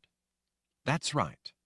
In a way, as much as Kahlan means to Richard, I'm afraid that in this she has become secondary to the chain fire event. It may have started with her, but now everyone is infected. If that event is not stopped, everything is lost. Countering chain fire has become more important than Richard and Kahlan's love for each other. It would be wonderful if her love for him could be restored, but it isn't necessary in order to counter the chain fire event. Regardless of what it means for this one person, for Kahlan, or what it means for Richard, personally, the power of Orden must be invoked to counter chain fire in order to purge the infection from everyone else. There's one other alternate theory, besides the one about the whole thing not working if the field is tainted. A few wizards believed that Ordenic theory might indicate that pouring so much power into the subject of the chain fire event in anything but a sterile field, one contaminated with foreknowledge, would kill the person. What about everyone else in such a mishap? Zed asked. By the time she hits the floor dead, the trigger for the constructed portion of Orden would already have been initiated, and the rest of the spell would run through its protocols. Orden would ripple outward from the core and do its job. If that happens, if Kahlan is lost in the effort, it will be a terrible personal loss for Richard. But it will mean nothing more than that for the rest of us. The introduction of Orden would destroy the chain fire contamination and restore everyone else. Zed gave her a hard look. We may not remember Kahlan, but there is no doubt in any of us what she means to Richard. He has already shown us that he would be willing to go to the underworld if he thought doing so could save her life. If he knew that opening one of the boxes and releasing the power of Orden would kill her... Nietzsche didn't shy from his look or the implication. Richard must open the correct box of Orden and initiate the constructed spell that will counter chain fire. Even if it means that it will kill Kahlan. It's as simple as that. The room was silent for a moment. Zed rubbed a finger back and forth on his chin as he gazed off into the shadows. It would seem wise, in view of such dangers, whether real or not, to see to it that if Kahlan is found, she be kept in the dark about her former feelings for Richard. Best to let Orden restore her emotions. That makes the most sense to me, too, Nietzsche said. When we get Richard back, we have to convince him that should he find her, he must not reveal the truth to her. Zed clasped his hands behind his back as he shook his head. Considering everything at stake, I agree that such a thing is wise and that it should be our plan. But I don't know that I really believe such a thing as simple foreknowledge could cause such a personal tragedy. I don't know if I can believe that such a simple thing as foreknowledge can cause such great harm. If it's any consolation to you, there were wizards involved in the creation of the boxes of Orden who held the same view. But then it seemed impossible to me that using power against a witchwoman would bring me to harm. Zed stared off absently as he considered. You have a point. Great harm can sometimes result from the best of intentions. When we find the boy, we can tell him all this, but we're an awfully long way from any of this ever happening. We no longer have even one of the boxes of Orden. Nietzsche sighed. True enough. What worries me the most, though, is convincing Richard of this. Nietzsche cleared her throat. When we find him, I think it best if such a thing came from you, Zed. He might take it better coming from you. He might be more open to listening. Zed glanced her way before resuming his pacing. I understand. He halted and turned to Nietzsche. But I'm still not sure I buy the whole theory about emotional foreknowledge being able to taint.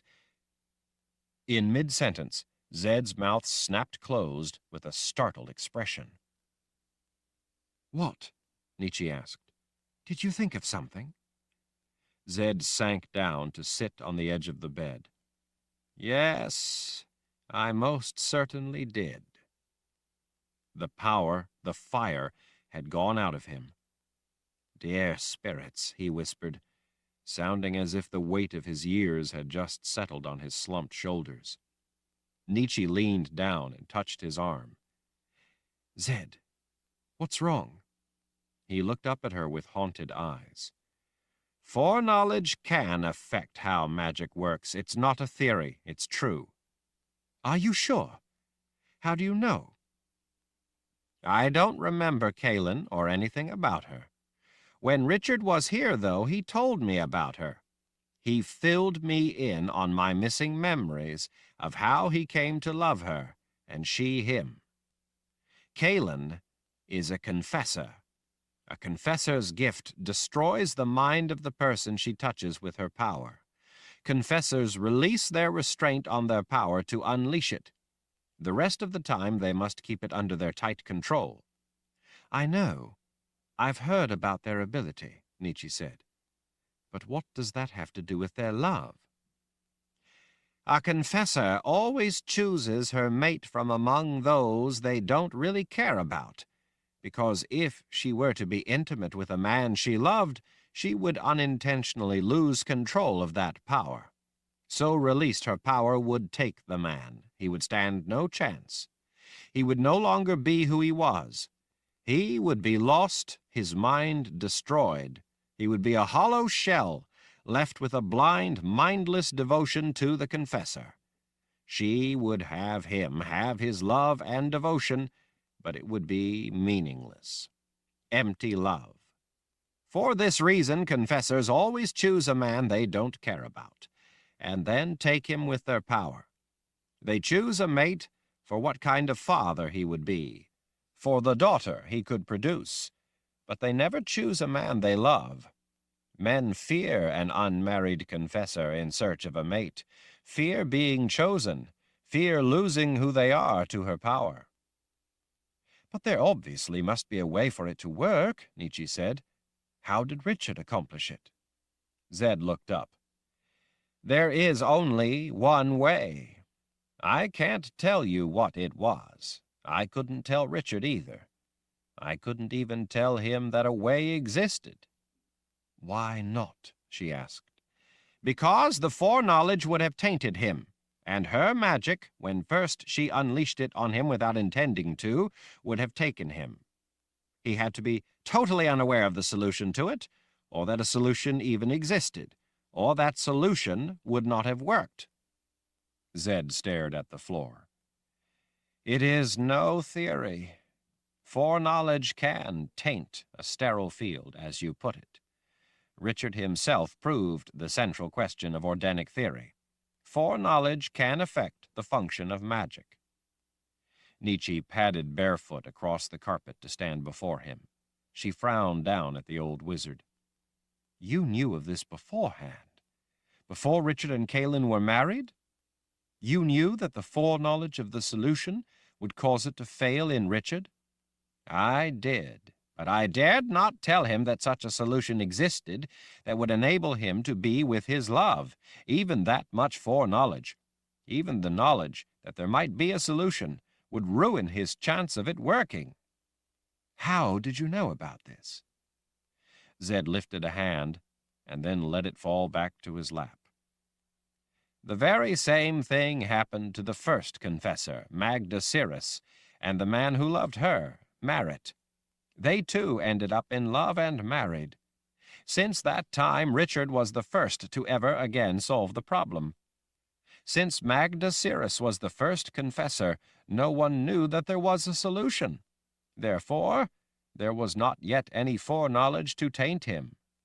Without such foreknowledge, he was able to solve the paradox of loving a confessor without her power destroying him. Nietzsche pulled at a strand of blonde hair as she considered. Then the reality of foreknowledge alone being able to taint magic is true. She frowned down at Zed. But the wizards who created Orden knew of no example of foreknowledge tainting a spell. It was only a theory for them. Zed shrugged. That probably means the confessors were created after Orden. First wizard Merit proved the concept, so maybe it happened after Orden had already been created. Nietzsche sighed at it all. I suppose that might be the answer. She gestured vaguely as she went on to other business. Kara said something before about there being a problem with the keep. Zed finally looked up from his private thoughts and stood. The creases in his face drew into a grave expression. Yes, there is trouble. What sort of trouble? Nietzsche asked. He started for the door. Come with me and I'll show you. Chapter 14. Zed led Nietzsche and Kara toward an area of the keep that Nietzsche knew to be a labyrinth of halls and passageways heavily guarded by layers of shields. Glass spheres in iron brackets brightened in turn as they approached each one, then faded back into darkness as they passed. The keep felt like a great, silent, gloomy place to Nietzsche. It was not only immense, but immensely complex, and she couldn't imagine what could be the trouble with it that so concerned Zed. Before they had gone far, Rika, Tom, the big blonde-headed Daharan from Lord Ral's elite guard, and Friedrich, the old gilder, emerged from a reading room to join in the quiet procession. Nietzsche guessed that they had all been waiting there for her to awake from her encounter with Six. That Zed had probably asked them to stand by and wait for Nietzsche to wake only heightened her growing sense of concern. You look a lot better than you did last night, Rika said as they started through a cozy room hung with hundreds of paintings of every size. The paintings, each in a rich gold leaf frame, covered every bit of the walls. Thanks. I'm fine now. Nietzsche noticed that the paintings hung throughout the room were all portraits, though the styles varied greatly. The subjects in some, dressed in ceremonial robes, sat in formal poses, while in others the people stood casually in beautiful gardens, met in conversation among grand columns, or relaxed on benches in courtyards. She saw that in many of the portraits the keep, or parts of it, were visible in the background. It was a somewhat startling and sad thought to realize that all of these people had probably once lived in the keep, a place that had been alive with life. It made the place now seem all the more deserted and empty. Rika cast a sidelong glance down the length of Nietzsche. That nightdress was pink before. I hate pink, Nietzsche said. Rika looked disappointed. Really? When Kara and I put you in it, I thought that it made you look even prettier. At first startled by such a statement coming from a moored Sith, Nietzsche suddenly grasped the whole pink nightgown thing. This was a woman trying to find her way out of the dark wasteland of madness. She was trying to throw off the shackles of emotions that had been drilled into her since she had been a girl. Everything in her life, her world, had been ugly and violent. The pink nightdress represented something innocent and lovely, the kind of thing forbidden to the likes of a moored Sith. By appreciating such a simple thing on Nietzsche, she was testing the possibility of enjoying something attractive and harmless, testing dreams. It was much the same as a young girl making a pretty dress for a doll. It was a considered examination of aesthetics, and more than that, it was practice at aspirations. Thank you, Nietzsche said. After a moment's consideration, she added, "It is a pretty nightdress. It's just that it's the wrong color for me, that's all. How about if after I'm dressed I return the color to the nightdress and you can have it?" Rika's expression turned suspicious. "Me? I don't know if—" "It would look beautiful on you, honest.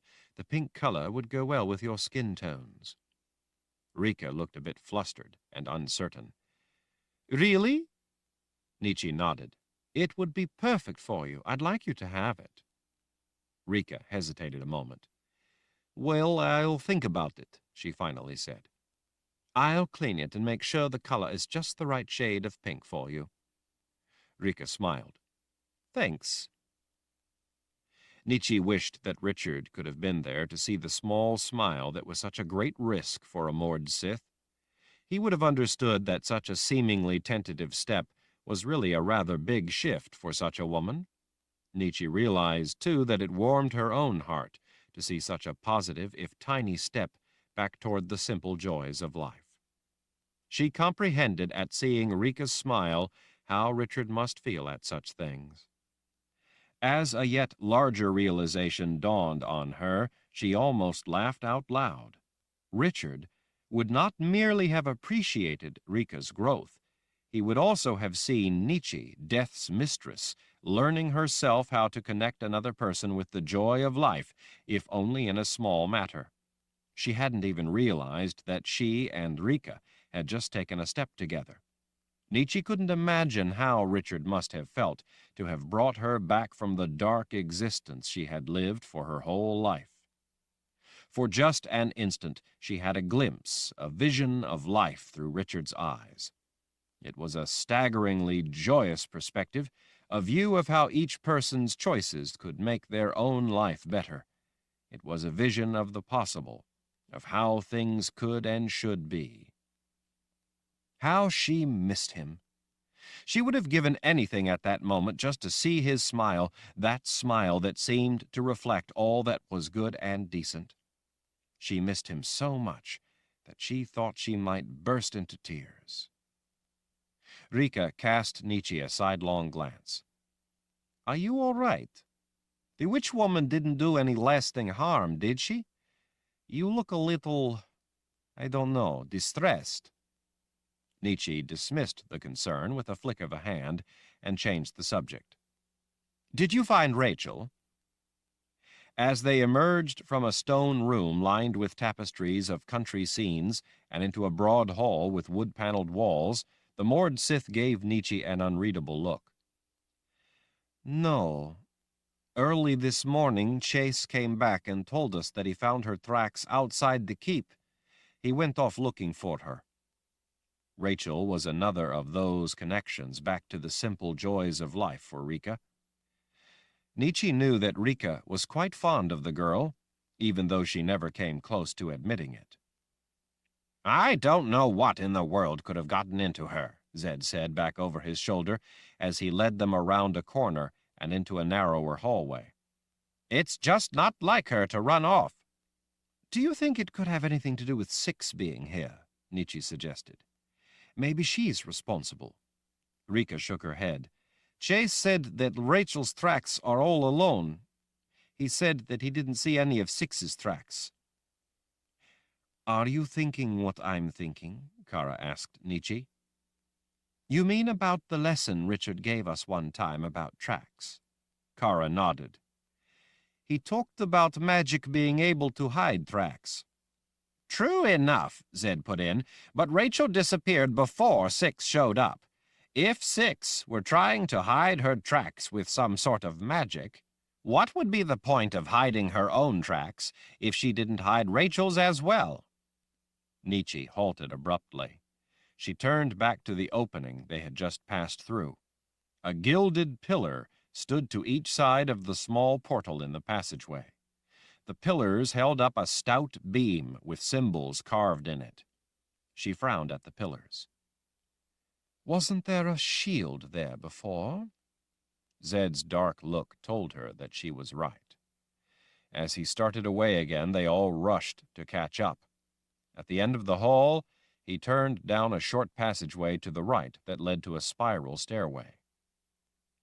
Compared with some of the grand staircases in the keep, the spiral stairs were small. But compared with typical spiral stairs, these were remarkable. They were wide enough for two people to walk side by side in the center of the tread, where its run was comfortable and a proper relation to the rise. The stairwell was so large, though, that the outer end of each wedge of tread would have required a person to take several steps before reaching each leading edge. The stairs also wandered with an odd twist, winding downward in an oblong corkscrew. The whole thing was disorienting and required her to pay attention lest she trip and fall on the unconventional configuration.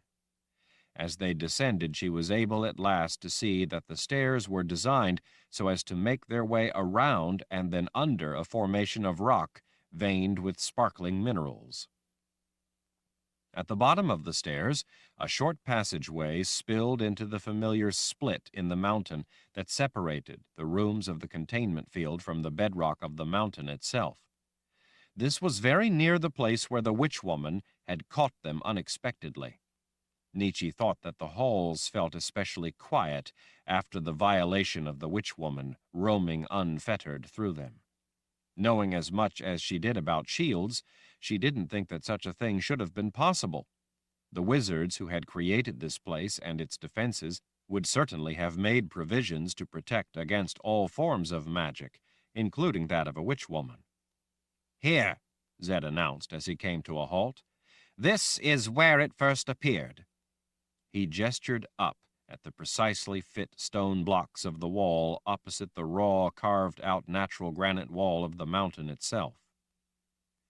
Nietzsche looked along the length of the wall and noticed dark stains that didn't look natural. She scanned dozens of feet up along the rise of stone, picking out here and there the same dark patches. It seemed as if something might be weeping out of the stone itself. "What is it?" she asked. Zed swiped a finger through one of the dark places. He held the finger up before her. "Blood." Nietzsche blinked. She stared at the thick, wet, red substance on his finger. She looked back at the wizard's eyes. "Blood."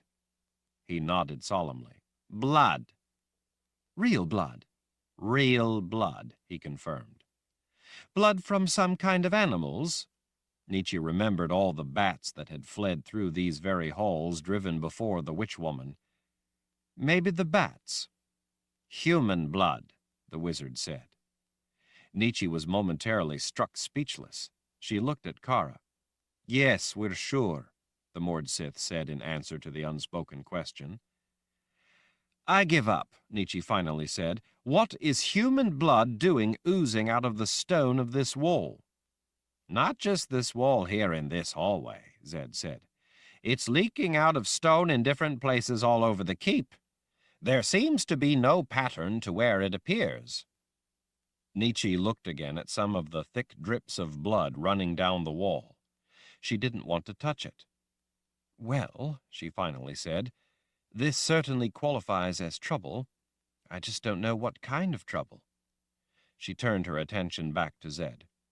"Do you have any idea what it means?" "It means that the keep itself is bleeding in a way. It means that it's dying." Nietzsche could only blink at what she'd just heard. "Dying?" Looking grim, Zed nodded. "That shield back there that you asked about, it has stood in that hallway for thousands of years. Now it's down.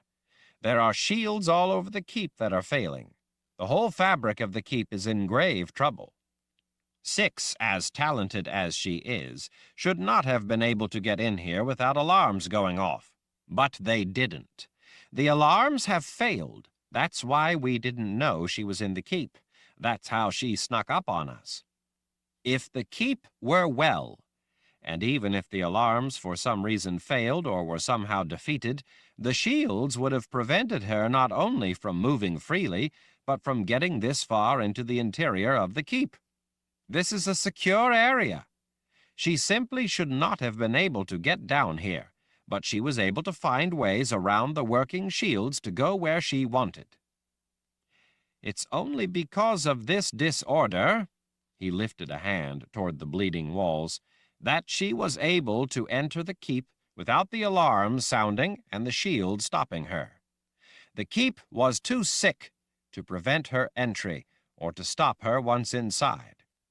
As far as I know, a violation of this nature has never happened before.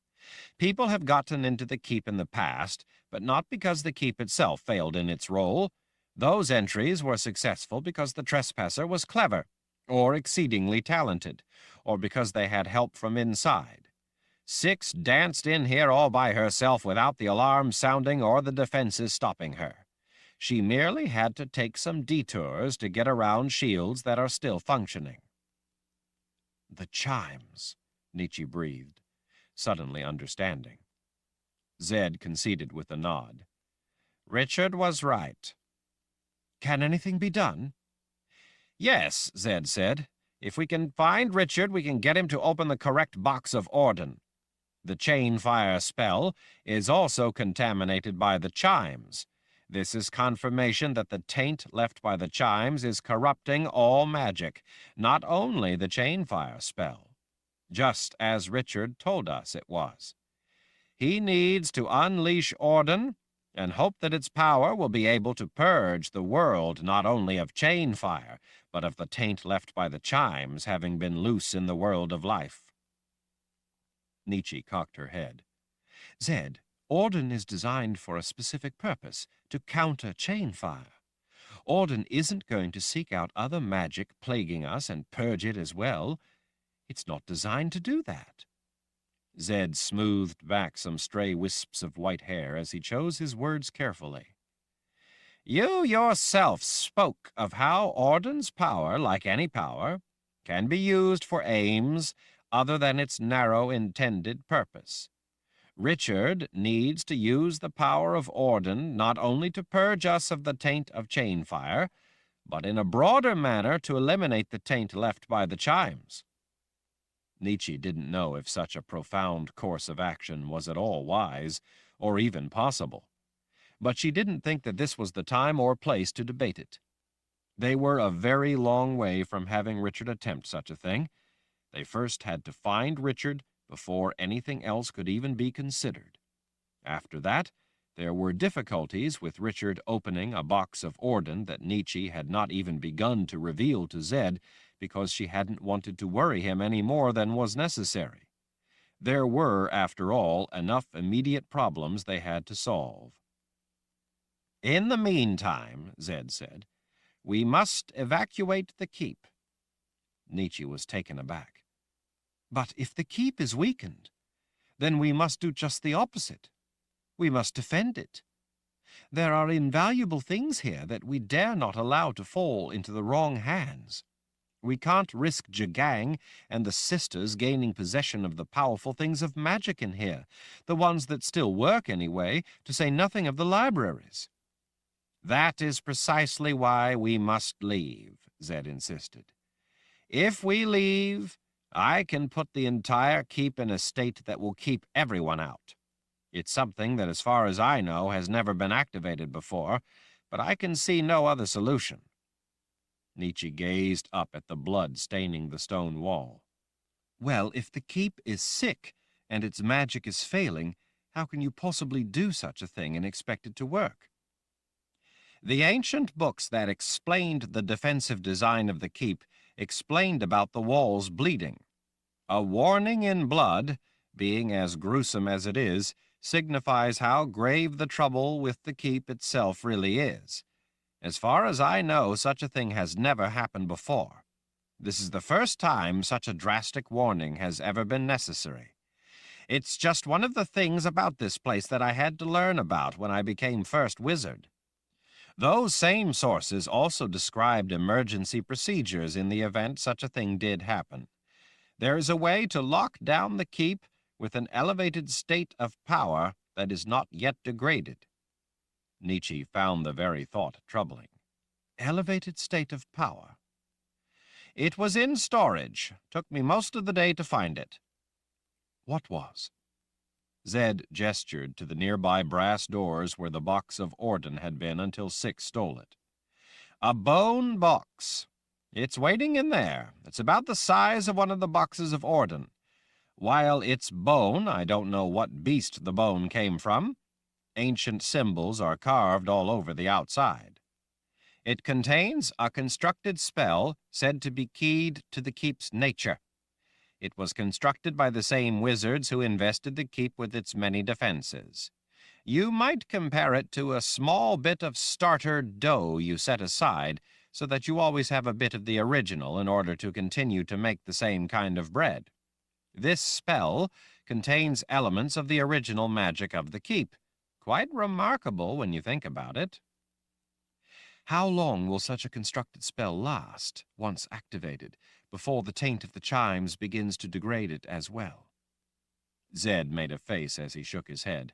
"I have no idea. From the things I've read and the tests I've run, I believe that such a state will last quite a while, but there is no way to know for certain. All we can do is try." "What if it's already been corrupted by the chimes?" Friedrich asked. "After all, if the keep is infected and this spell is part of the keep's original power, what's to say it's not corrupted as well?"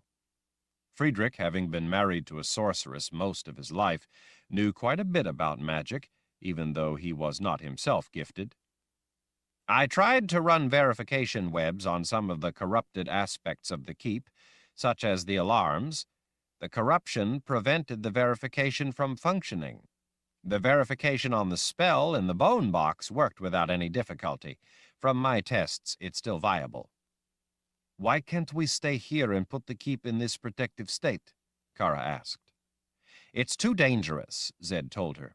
"The emergency procedure has never been employed before.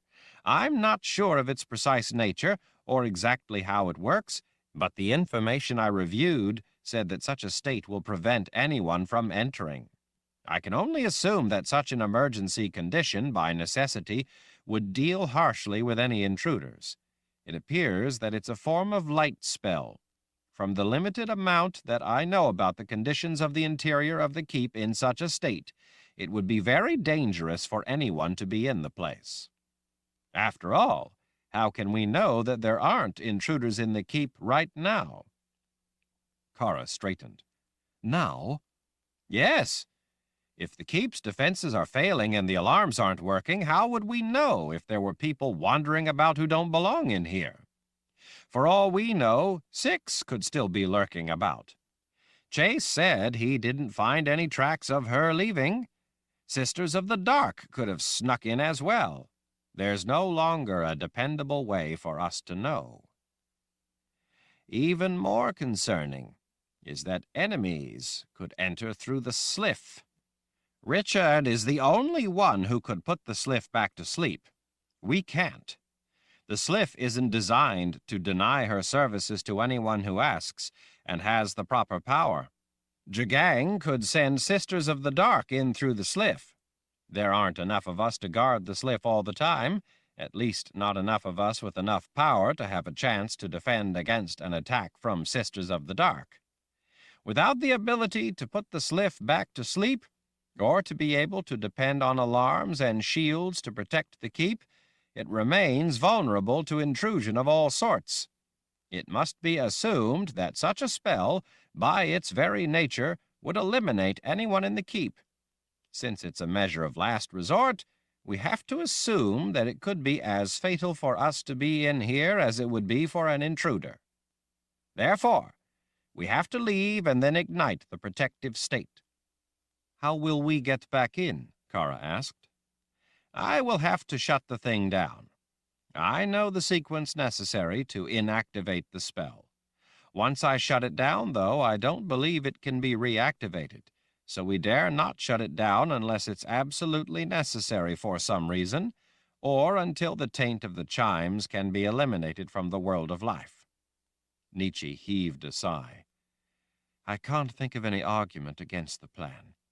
It seems the only way to preserve the keep for the time being." "Besides that," Zed said, "we can't just continue to sit here." "No," Nietzsche said. "I don't suppose we can." She was already thinking of things that had to be done. There were any number of places she needed to go. "It seems to me," Zed said, as he looked around at those waiting for his pronouncement, "that the first thing to be done is to try to get Richard his power back. If he was reconnected with his gift, perhaps it would help him. We have reason to believe that it was cut off by a spell drawn in the sacred caves in Tamarang. Unless anyone has a better idea, I say we go to Tamarang and help Richard by eliminating whatever is blocking him from his gift." Both Mord Sith nodded. "If it would help Lord Rahl, I say let's get going," Kara said. "I agree," Tom said. "I'm afraid that I'll slow you down," Friedrich said. "I'm not as young as I used to be. Perhaps it would be best if I stayed in the area in case Richard shows up. He'll need to know what's happening. I can stay close, watch the keep from the outside." "That makes sense," Zed told the man. "I think I had better go to the People's Palace," Nietzsche said. Zed frowned. "Why?" "Well, I can use the sliff. From the People's Palace I can take the sliff down to the area of Tamarang and meet you there. The sliff is much faster, so I will have time at the palace to check into some things." "Like what?" Zed asked. "Well, with Richard missing and cut off from his power, Nathan is acting in the capacity of Lord Rahl. That bond is all that stands between us and the Dreamwalker being able to enter our minds. I want to see how he's doing." Zed nodded in thought. "There are defenses at the palace that are powered by magic, much the same as here at the keep," Nietzsche said. "Anne and Nathan need to know that the chimes are corrupting that magic. They need to know what happened here, so they will be prepared if it happens there as well, and not caught unaware as we were. But most of all we need to get the box of Orden back. 6 was from the old world. Anne and Nathan lived there a very long time. They said they didn't know anything about 6, but maybe they've thought of something by now, or can offer a clue. 6 was secretive when she lived down there in the old world, but maybe someone knows something about her. Anne and Nathan may be able to point me in the direction of such a person. Right now, we know next to nothing about the witch woman. We need information. I'm at a loss to know where to look for 6. This is at least a place to start asking questions." Zed sighed. "That makes sense. But if you find anything out, you come to Tamarang first. Come to me first before you think to go after her yourself. We may need your help to deal with whatever is going on down there in Tamarang, and you will definitely need my help to come up with a way to deal with 6. She has already proven how dangerous she is. You're not going to be able to sneak up on her and take back the box. If we get a lead on where she might be, we're going to have to put our heads together and come up with a plan." "Agreed," Nietzsche said. "What about the sliff? After I've gone through, I mean. Will anyone be able to sneak back into the keep?" "The protective spell takes special precautions at the points of entry. The sliff will draw branches of the spell, hardening that entry point just like any other. Once you leave through the sliff, I'll activate the spell." "I'm going with you," Kara said to Nietzsche. It wasn't a request. "I'll go with Zed then," Rika said. "He'll need one of us looking after him." Zed shot her a sour glare, but didn't say anything. Kara drew her blonde braid through a loose fist. "Makes sense. It's decided then." It was as if the two of them were settling how the operation would be conducted. Nietzsche was beginning to appreciate Richard's remarkable forbearance. "Let's get our things together," Zed said. "It will be light soon." Nietzsche took Rika by the elbow and pulled her aside. "As soon as I change into my clothes, I'll fix up the nightdress for you so that you can pack it with your things." Rika smiled. "All right." Nietzsche thought that the woman looked quietly excited at the prospect of having something pretty, something that had nothing to do with the outfit of a Mord Sith. Nietzsche concentrated on that happy thought, rather than on how nervous she was about again traveling in the sliff. This time, Richard would not be with her to help her.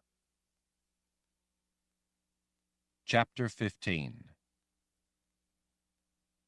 "What is it?" Jensen whispered to the young woman ahead of her as they both crawled through the tall, dry grass. "Shh," was Laurie's only answer. Laurie and her husband had been out in the desolate place picking a late crop of wild figs that grew among the low hills.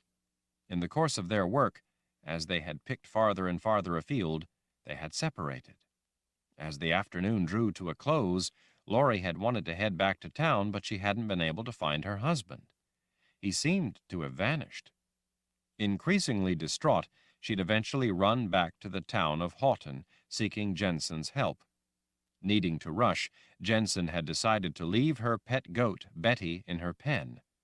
Betty hadn't been happy about it, but Jensen was more concerned about finding Laurie's husband.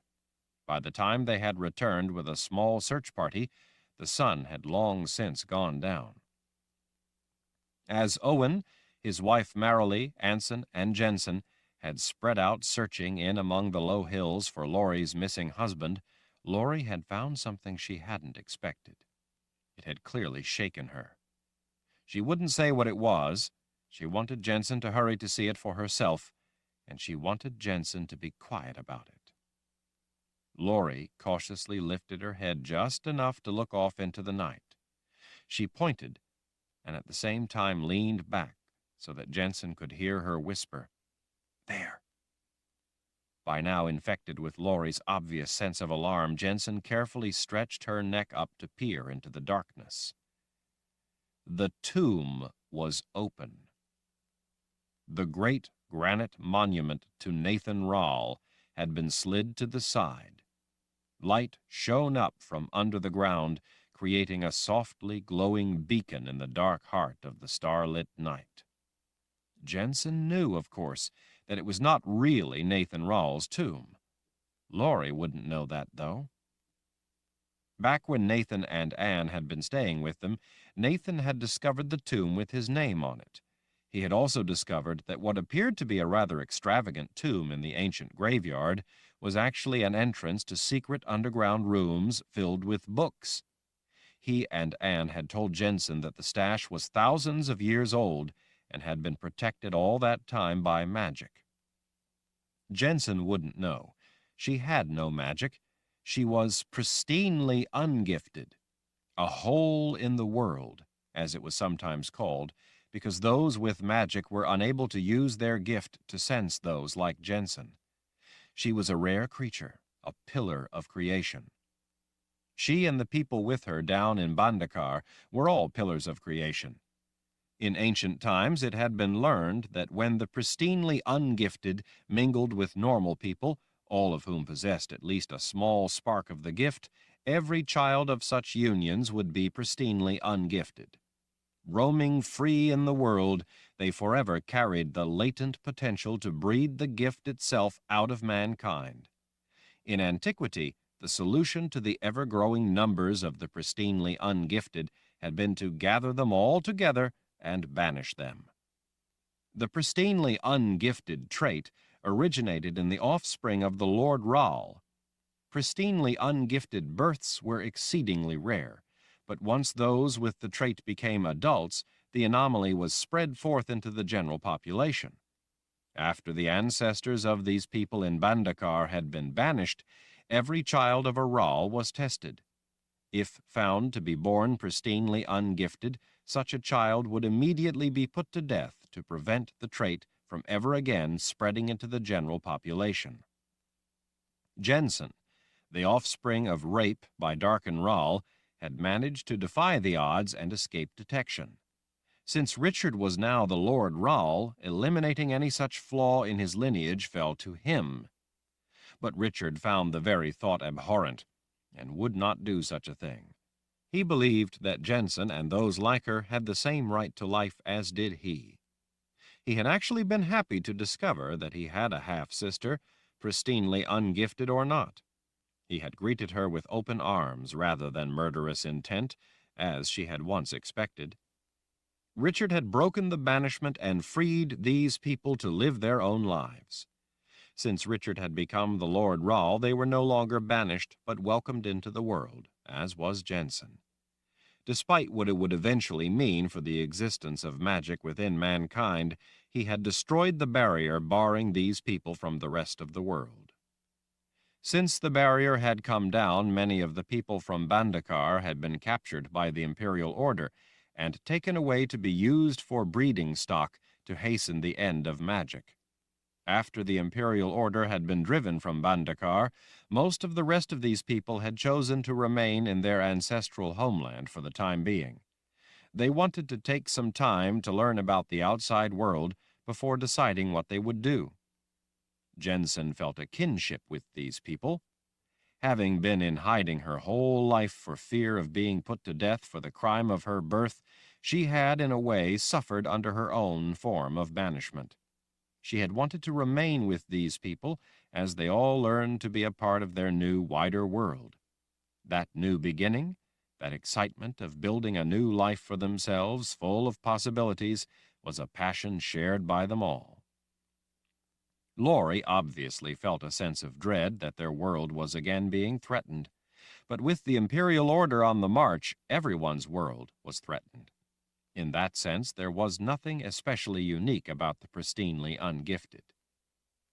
Jensen wasn't sure who it was that was now down in the tomb.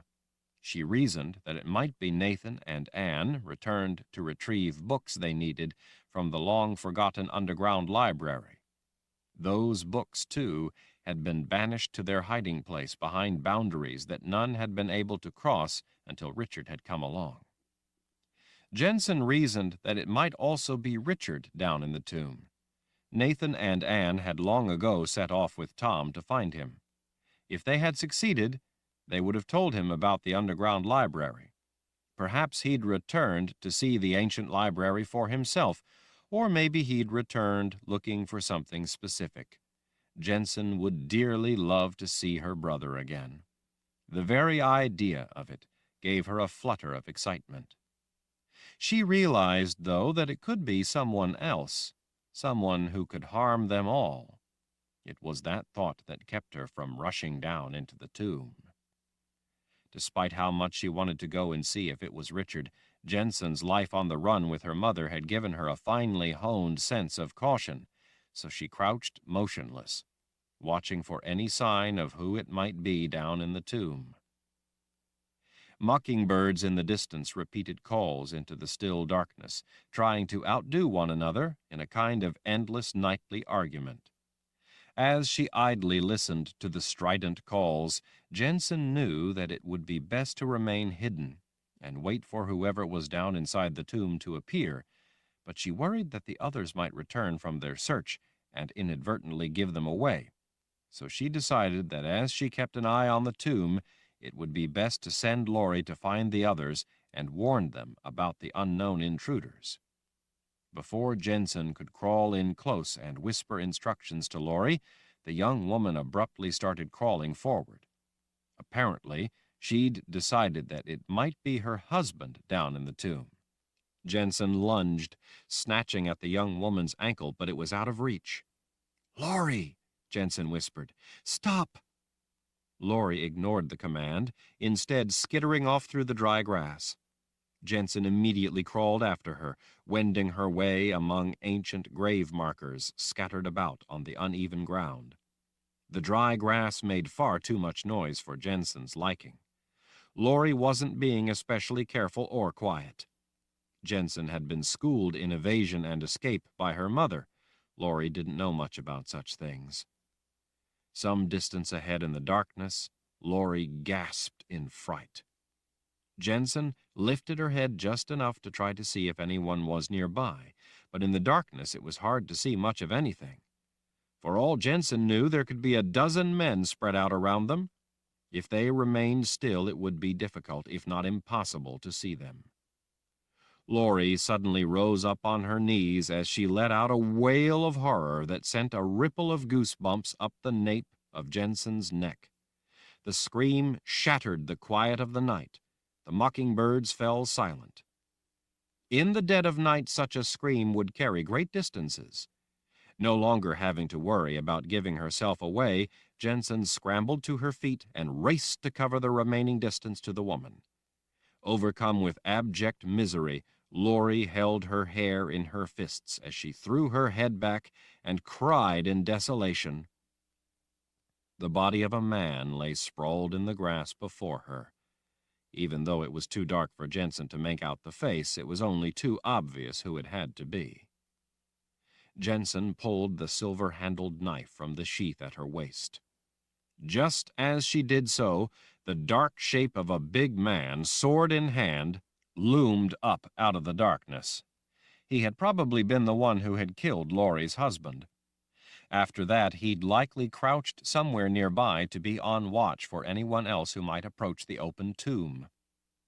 Just as Jensen reached Laurie, but before she could knock the young woman out of harm's way, the man swung the sword. The dark blur of the blade slashed across Laurie's throat, nearly decapitating her. Splatters of warm blood splashed across the side of Jensen's face. Her horror was instantly banished by a flash of anger. She might have expected dread, fear, or even panic, but it was a rush of hot rage that erupted through her. It was an anger first ignited by others who had so long ago come out of nowhere and brutally murdered her mother. Before the sword had even finished the murderous slash, Jensen was already leaping toward the man. She leaped out of the darkness, hitting him square in the chest with her knife. Before he could even flinch back in surprise, she pulled the knife back and, gripping it tightly in her fist, stabbed it into his neck 3 times in rapid succession. Atop him, she rode him to the ground, still furiously stabbing him. Only when his breath gurgled to a halt did she stop. In the sudden stillness, she panted, catching her breath. She struggled to not allow herself to become paralyzed by the shock of what had just happened. If there was one guard, there would likely be others. She knew for certain that there was someone down in the tomb. She had to get away from the place where Laurie had screamed. Jensen told herself to move. Moving was her best defense now. Moving was life. Crouching low, she started slipping away to the side, the whole time keeping an eye on the shaft of light rising up from the tomb, watching for anyone who might emerge to investigate the noise and discover the bodies. A second man seemed suddenly to materialize out of the black night, rising up out of the grass right in front of her.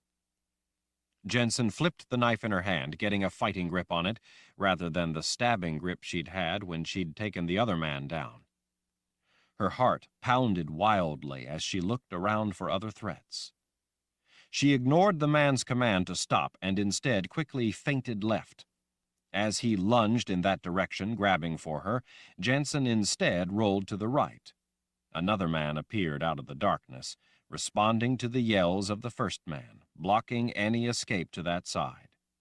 The light coming from the tomb glinted softly off links of the chainmail covering the man's broad chest and the axe gripped in a meaty fist. Long, greasy strings of hair hung down over his shoulders. She reminded herself to remember his chainmail in case she had to fight him off. Her knife would be largely ineffective against such armor.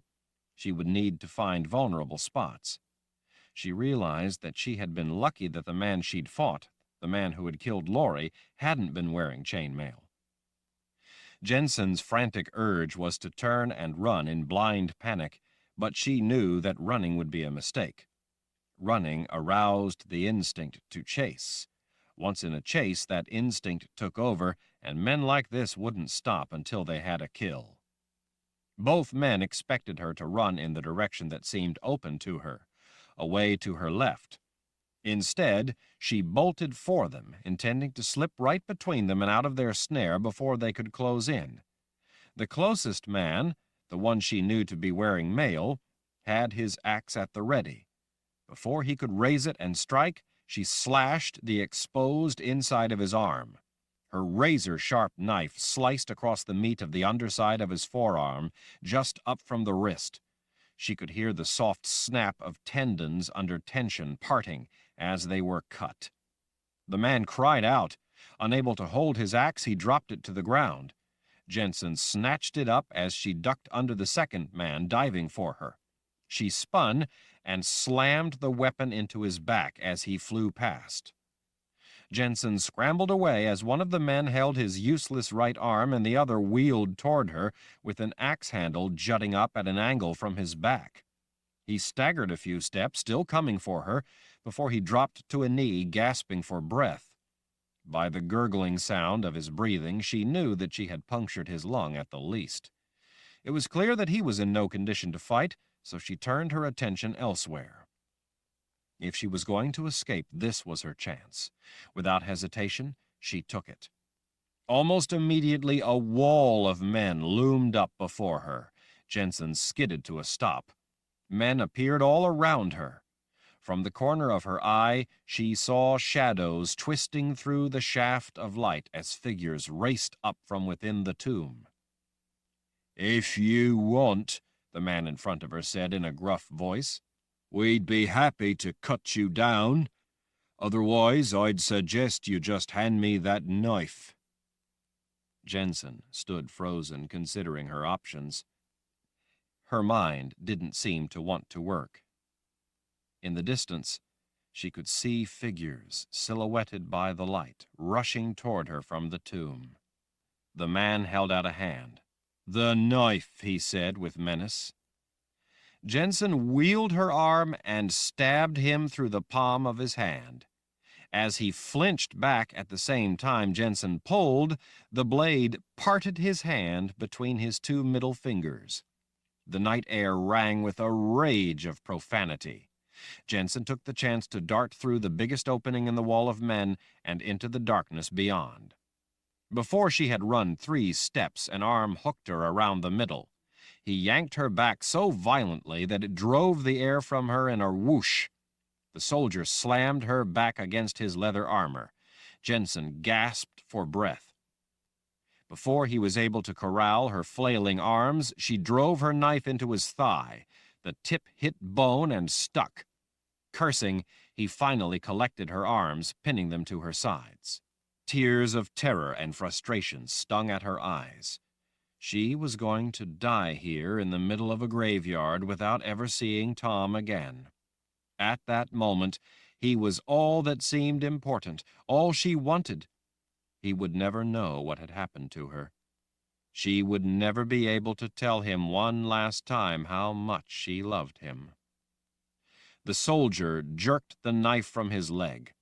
She gasped back a sob at all that was lost to her, all that was lost to these people. Before the men could tear her apart as she expected them to, someone appeared with a lantern. It was a woman. She had something else in the same hand as the lantern. She came to a halt before Jensen, scowling as she took charge of the situation. "Be quiet," the woman said to the man holding his bloody hand and still cursing. "The bitch stabbed my hand." "And my leg," the man holding her added.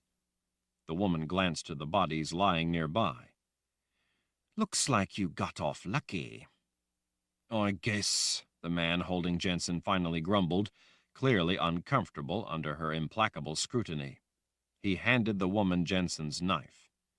"She cut my hand nearly in 2, the other interrupted, not yet content to submit to the woman's indifference to their pain.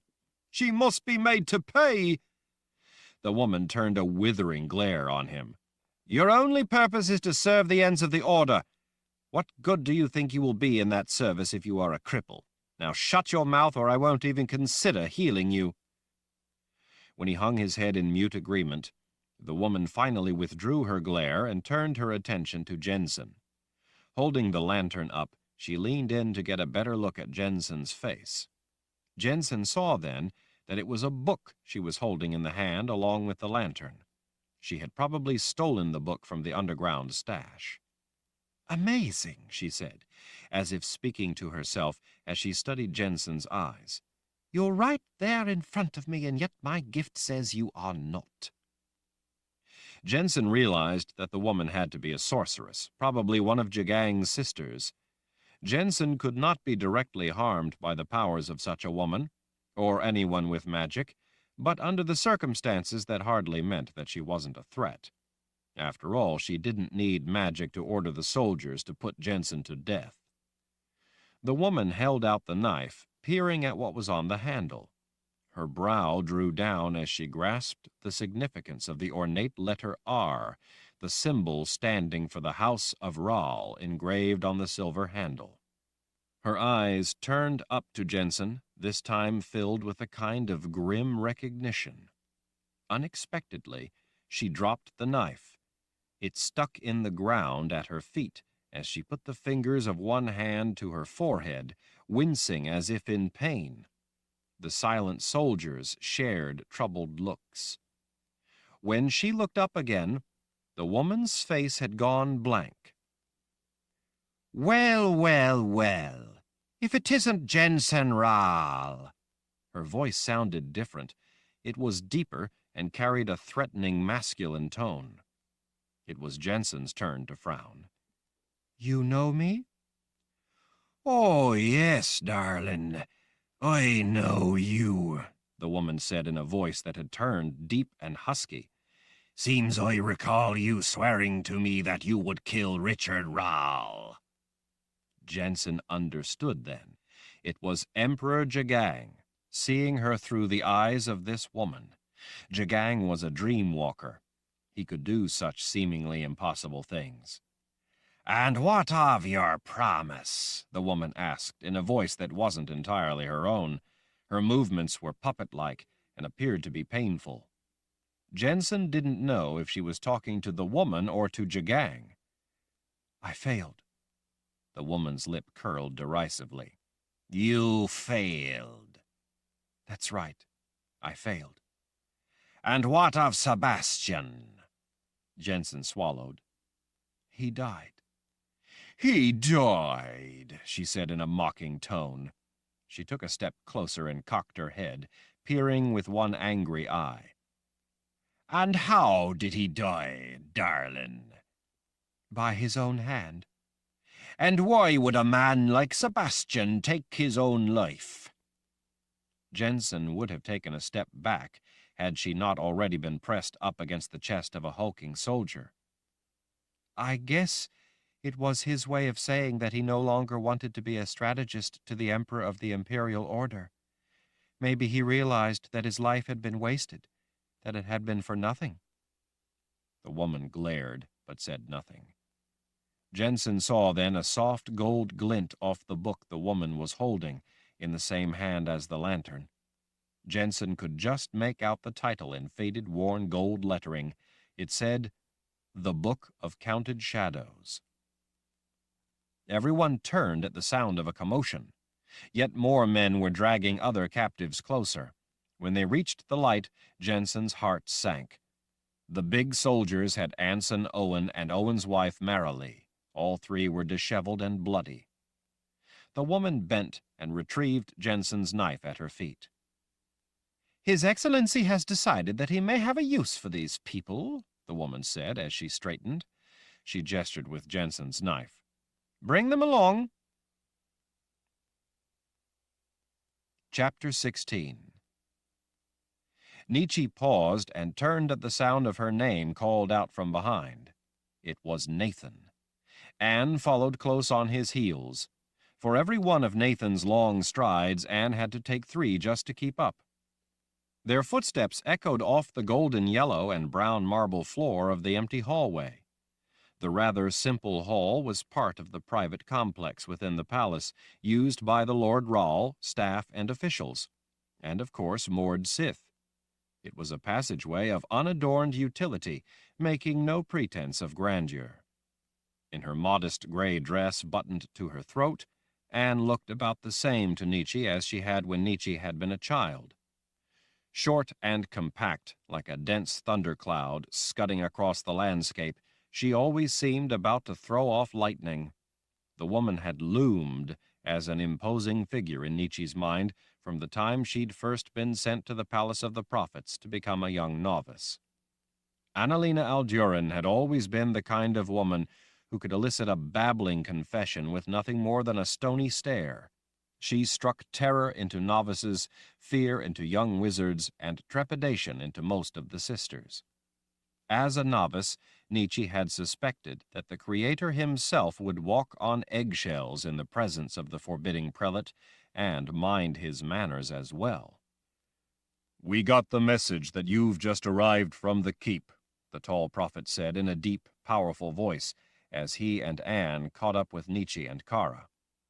Considering that he was nearly 1,000 years old, Nathan was still ruggedly handsome. He had raw features in common with Richard, including a hawk-like brow. His eyes, though, were a beautiful azure color, while Richard's were gray.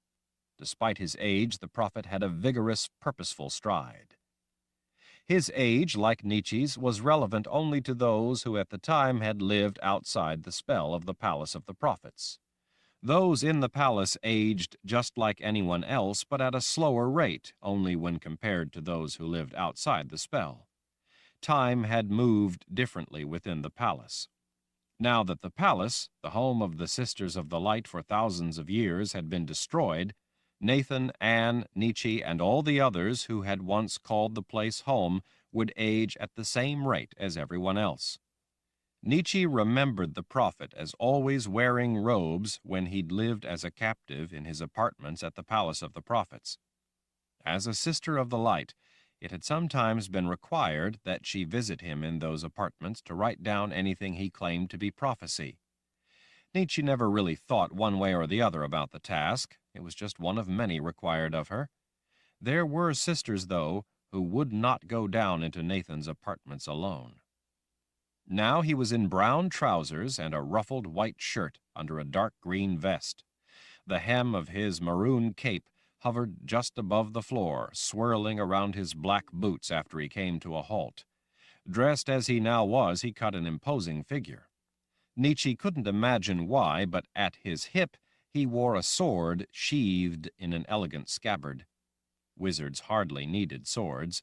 Being the only prophet those at the palace had known of in recent centuries, he had always been an unfathomable character. Many of the sisters at the palace used to believe that Nathan was crazy. Many feared him.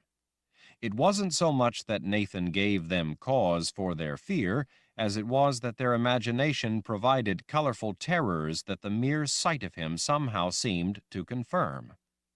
Nietzsche didn't know if very many of the sisters now thought any differently, but she did know that a number of them were greatly worried because he was no longer locked up behind powerful shields. While a few thought he was rather harmless, if a little odd, most of the sisters considered him to be the most dangerous man alive. Nietzsche had come to see him differently. Moreover, he was now the Lord Rahl, standing in for Richard. "Where is Verna?" Nietzsche asked. "I need to talk with her as well." Coming to a halt beside Nathan, Anne tipped her head back toward the empty hallway. "She and Addie are off meeting with General Tremack about security issues. Since it's getting late, I told Berdine to let them both know that you and Kara just arrived from the keep and that we will all shortly meet them in the private dining room." Nietzsche nodded. "That sounds like a good idea." "In the meantime," Nathan pressed, "what news is there?" Nietzsche was still disoriented from traveling in the Sliff. It was a distracting experience in which time seemed to lose all meaning.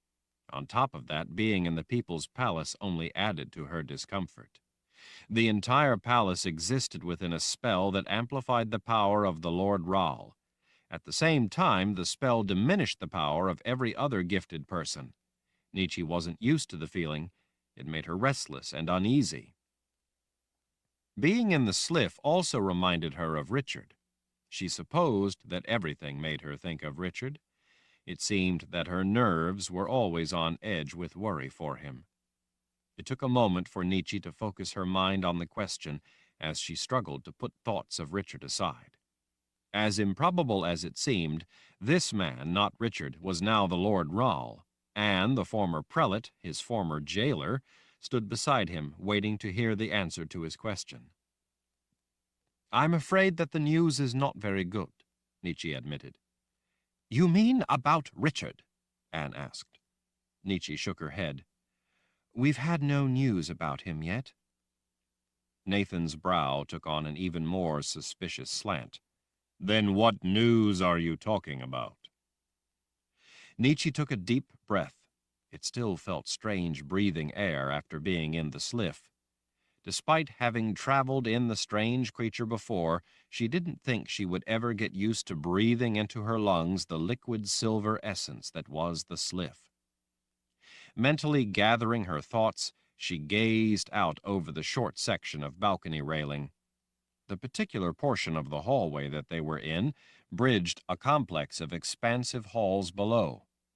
Overhead, out through the opening with the balcony, late day light flooded into the palace through skylights above. The short balcony, between rather dark runs of the hallway beyond in either direction, was almost like a window looking out into the people's palace. Nietzsche imagined that, being a rather small opening, it was probably meant to allow a covert place to watch the halls below. Now, far below, people filling the various passageways hurried in every direction. Their movements looked purposeful. Nearly all of the benches were empty. Nietzsche didn't see people gathered in casual conversation the way they had in the past. This was a time of war. The people's palace was under siege. Worry was everyone's constant companion. Guards patrolled, watching not just every person, but every shadow. Trying to decide how to sum up the troubling news, Nietzsche ran her fingers through her hair, sweeping it back away from her face. "Remember Richard telling us about how the taint left by the chimes, having been in the world of life, was causing magic to fail?" Anne flicked her hand in a dismissive gesture as she heaved a sigh, apparently annoyed to revisit an old topic. "We remember, but I hardly think that it's our most pressing problem." "Maybe not," Nietzsche said, "but it has begun to cause some very real trouble."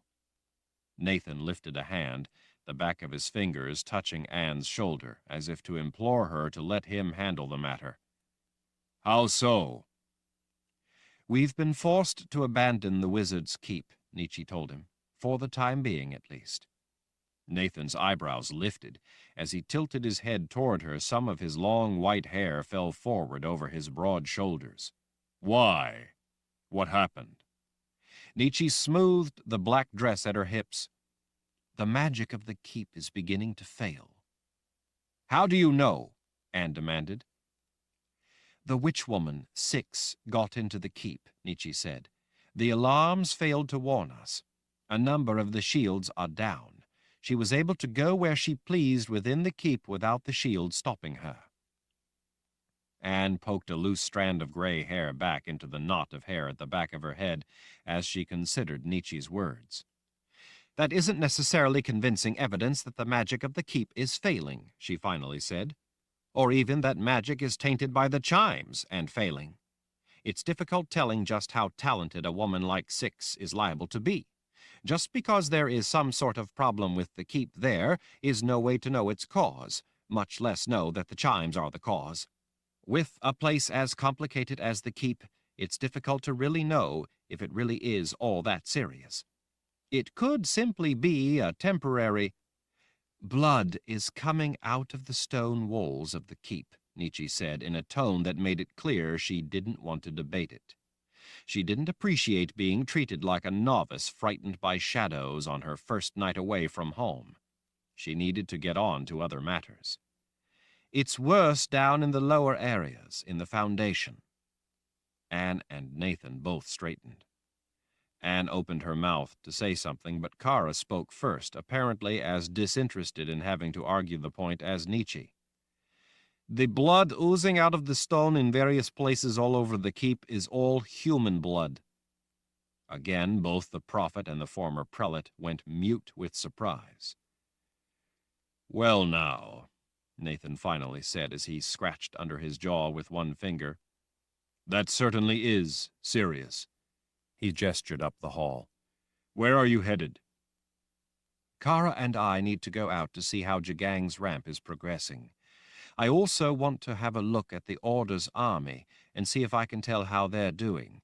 I'm hoping that Richard's plan will work, that the Daharan troops sent to the Old World will be able to cut the supply lines. If they succeed, Jagang is going to have a problem. If all those men down there can't be supplied, they can't sit there all winter. They'll starve. I think it may turn out to be a race between the ramp and their supplies running out. Nathan nodded as he stepped past Nietzsche and Kara.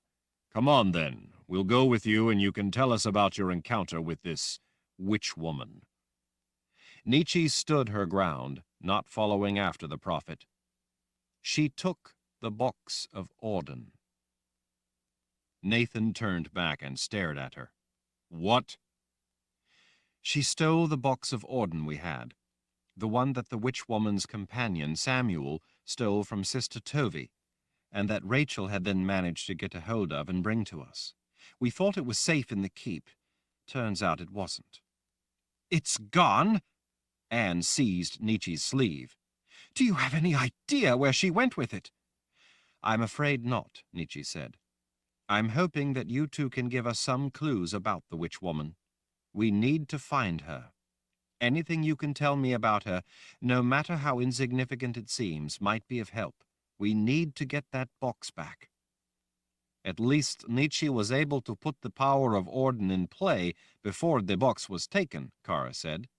Nathan and Anne could not have looked more stunned. She did what? Nathan whispered, seemingly unable to stop staring at Kara, as if hoping he might have heard her wrong, or if he hadn't, that she might think better of what she'd said and recant the claim. Nietzsche put the power of Orden in play, Kara said. Nietzsche thought that the Mord Sith sounded a bit proud of the accomplishment, proud of Nietzsche. Are you out of your mind? Anne roared as she rounded on Nietzsche, her face going scarlet. You named yourself a player for the power of Orden? No, that's not at all what happened, Kara said, once more drawing the attention of the prophet and the former prelate. She named Richard the player. Kara smiled just the slightest bit, as if pleased to prove that Nietzsche was better than Nathan and Anne seemed to think. For their part, Nathan and Anne stood thunderstruck. While it had indeed been quite an accomplishment, Nietzsche didn't feel any pride for having done such a thing. She had been driven to it out of desperation. Standing there in the hallway in the vast complex of the People's Palace, acutely aware of the interlocking layers of problems they faced, Nietzsche suddenly felt overwhelmingly weary. And it wasn't from her power being drained by the spell around the People's Palace. Besides the recent events, exhaustion was beginning to take its toll. There was so much to do and so little time. Worse, only she had the necessary knowledge or ability to deal with many of the problems they faced. Who but she had a chance to teach Richard about the use of subtractive magic that was necessary to open the boxes of Orden? There was no one else. Nietzsche felt the terrible weight of that responsibility. There were moments when the enormity of the battles facing them stood out for her in stark clarity. Sometimes when that happened, Nietzsche's courage wavered. She sometimes feared that she was deluding herself, that they could actually solve the monumental problems they faced. She remembered how, as a little girl, her mother had forced her to go out with bread to feed the poor, and later, how Brother Narev, of the Fellowship of Order, had shamed her into working tirelessly to serve the endless needs of people. No matter how much effort she put into solving the problems of all those who were needy, their problems only seemed to grow, outpacing her ability to satisfy them, binding her ever tighter in slavery to the growing ranks of those in need. She was taught that, because she had the ability, it was her duty to ignore her own wants and needs, and to sacrifice her life to the wants and needs of others.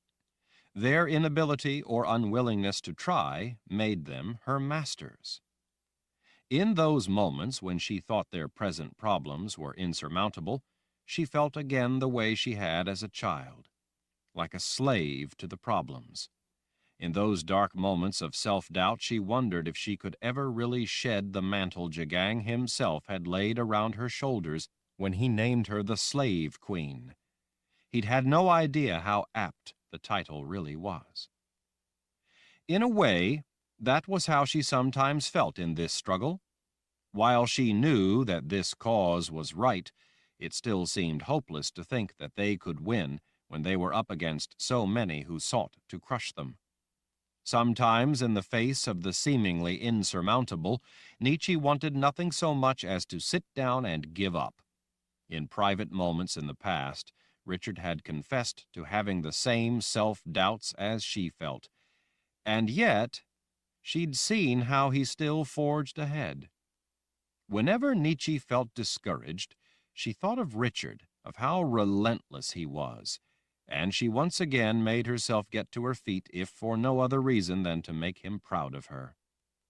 She believed in and fought for their cause, but that cause was crystallized in Richard. They needed him. She didn't know how they were ever going to find him, or if they did, how they would get him back. That was assuming he was still alive.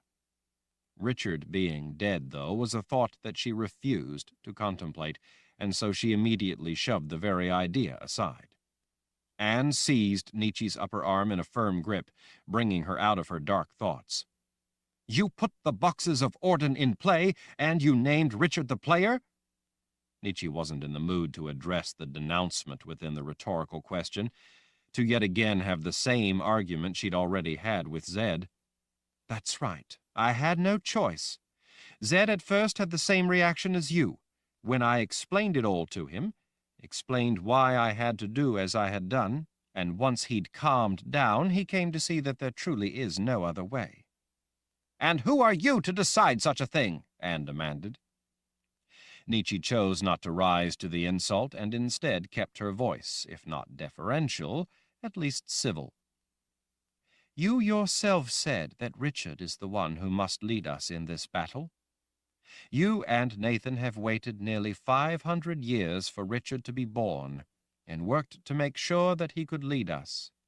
You yourself saw to it that he had the Book of Counted Shadows, so that he could fight this fight. You seem to have decided a great deal for him before I ever came along. The Sisters of the Dark have already put Orden in play. I hardly need to tell you what their goal is. That makes this the final battle, the battle for life itself. Richard is the one who must lead us. If he is to succeed, he must have the ability to fight them. You gave him a mere book. I gave him the power, the weapon that he needs to win." Nathan laid a big hand on Anne's shoulder. Perhaps Nietzsche has a point. Anne glanced up at the prophet. She visibly cooled as she considered his words. Back when she'd lived at the Palace of the Prophets, Nietzsche would never have expected the prophet of all people to be able to bring the prelate to see reason. There had been few at the palace who thought that Nathan had the ability to reason.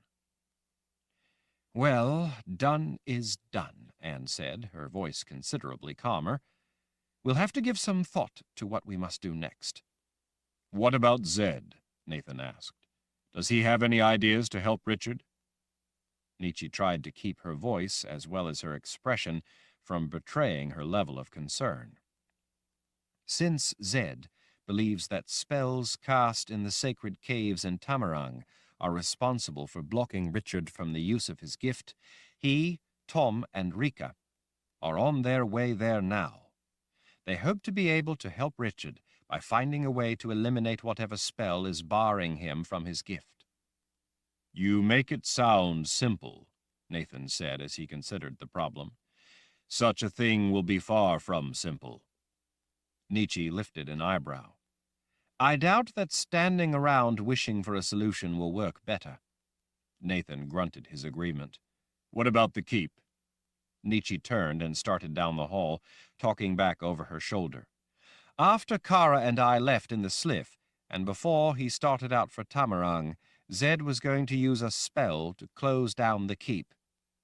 What about the others, Chase, Rachel, and Jebra? Nathan asked. Jebra vanished a while back. Zed thinks it's possible that she regained consciousness, and because of everything she's been through, she simply ran away. Or the witch woman has been influencing her mind yet again, Nathan suggested. Nietzsche opened her hands. That's possible too, we just don't know. Rachel vanished as well just the other night, the night before Six arrived. Chase went looking for her. Nathan shook his head in frustration. I hate being stuck here when so much is going on. Zed wanted you two to know about the trouble with the magic of the keep, Nietzsche said. He said that there are defenses protecting the people's palace that may be similar to those at the keep, so he wants you to be aware of the problem.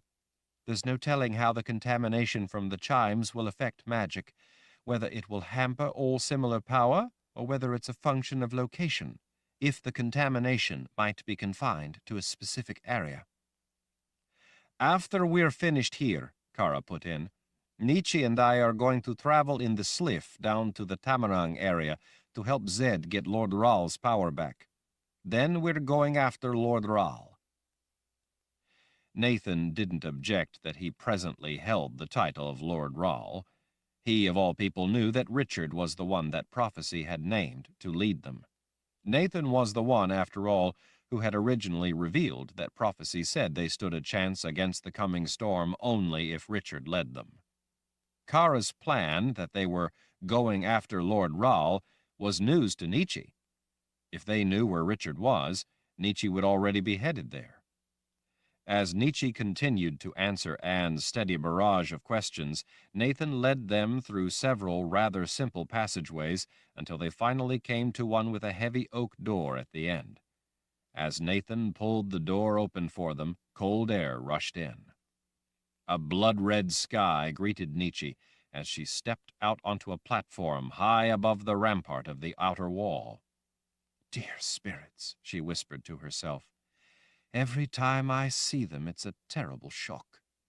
Nathan squeezed out beside her. There was room for only 2 people on what was apparently an observation platform. Anne and Kara watched from just inside the doorway. The height was dizzying. Nietzsche gripped the waist-high iron railing as she leaned out a little, peering over the side. She could see over the edge of the outer wall and the plateau itself all the way down to the Azrith Plain. The ground immediately around the plateau was deserted. The Imperial Order had camped some distance back, apparently not wanting to chance drawing any unpleasant attention from the gifted up in the palace before absolutely necessary.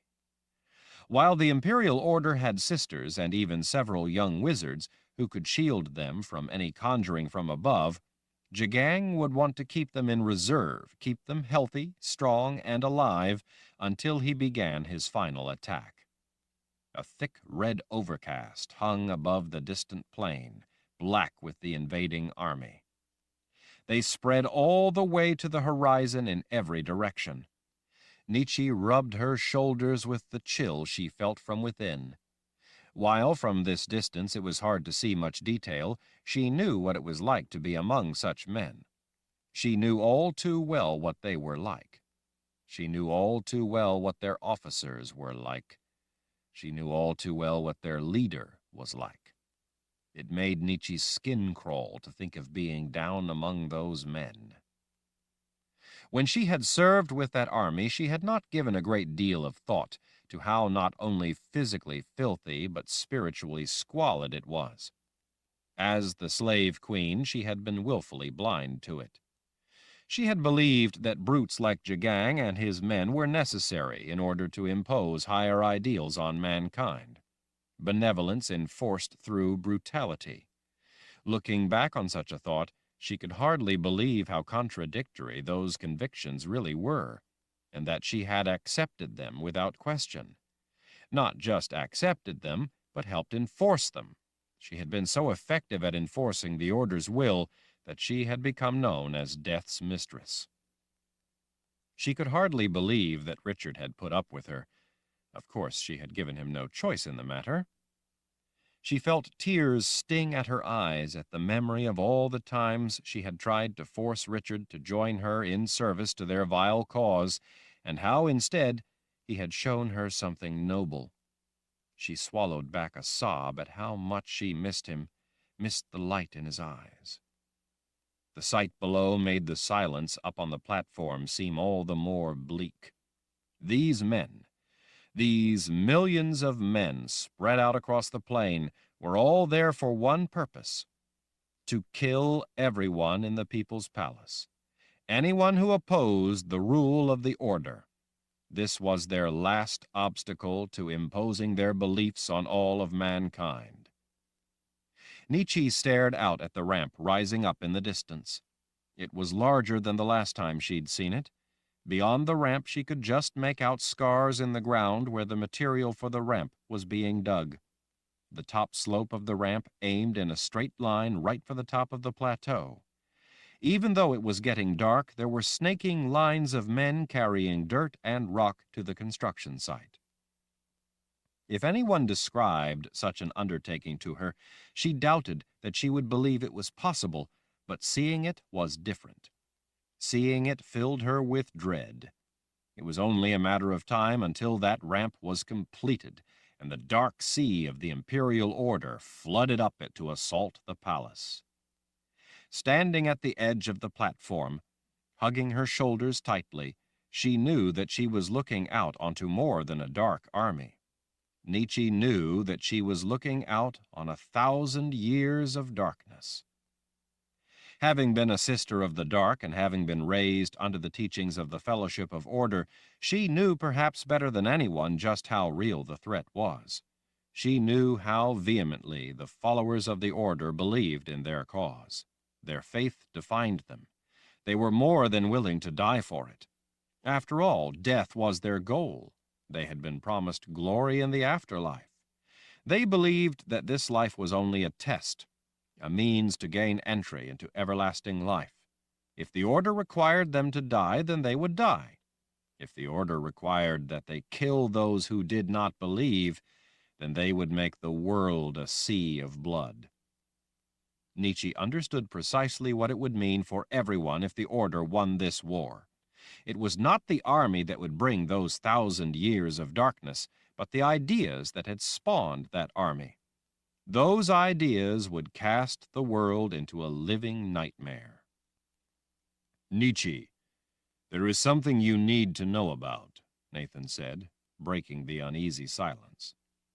Nietzsche folded her arms and glanced over at the prophet. What's that, Nathan? We've been studying books of prophecy here at the People's Palace. Just like all the books of prophecy everywhere else, the Chainfire spell has caused sections of these books, sections that apparently touch on Kahlan, to vanish. But there is still useful information as of yet untouched by Chainfire. Some of those books are new to me. They've helped me to connect things I've read about in the past. They've helped me to see the larger picture. With the Chainfire spell having erased so much of their memories, she didn't know how he could know if he really was seeing the larger picture, or how she could know if she was. Instead of saying so, Nietzsche waited silently, the cold wind ruffling her hair, watching Nathan look away to gaze out at the forces spread out across the Azrith plain below. There is a place in the prophecies, a cardinal route, that leads to a determinative fork, he said at last. Beyond that fork, down one of its two branches, is a place the prophecies call the Great Void. Nietzsche frowned into her recollections.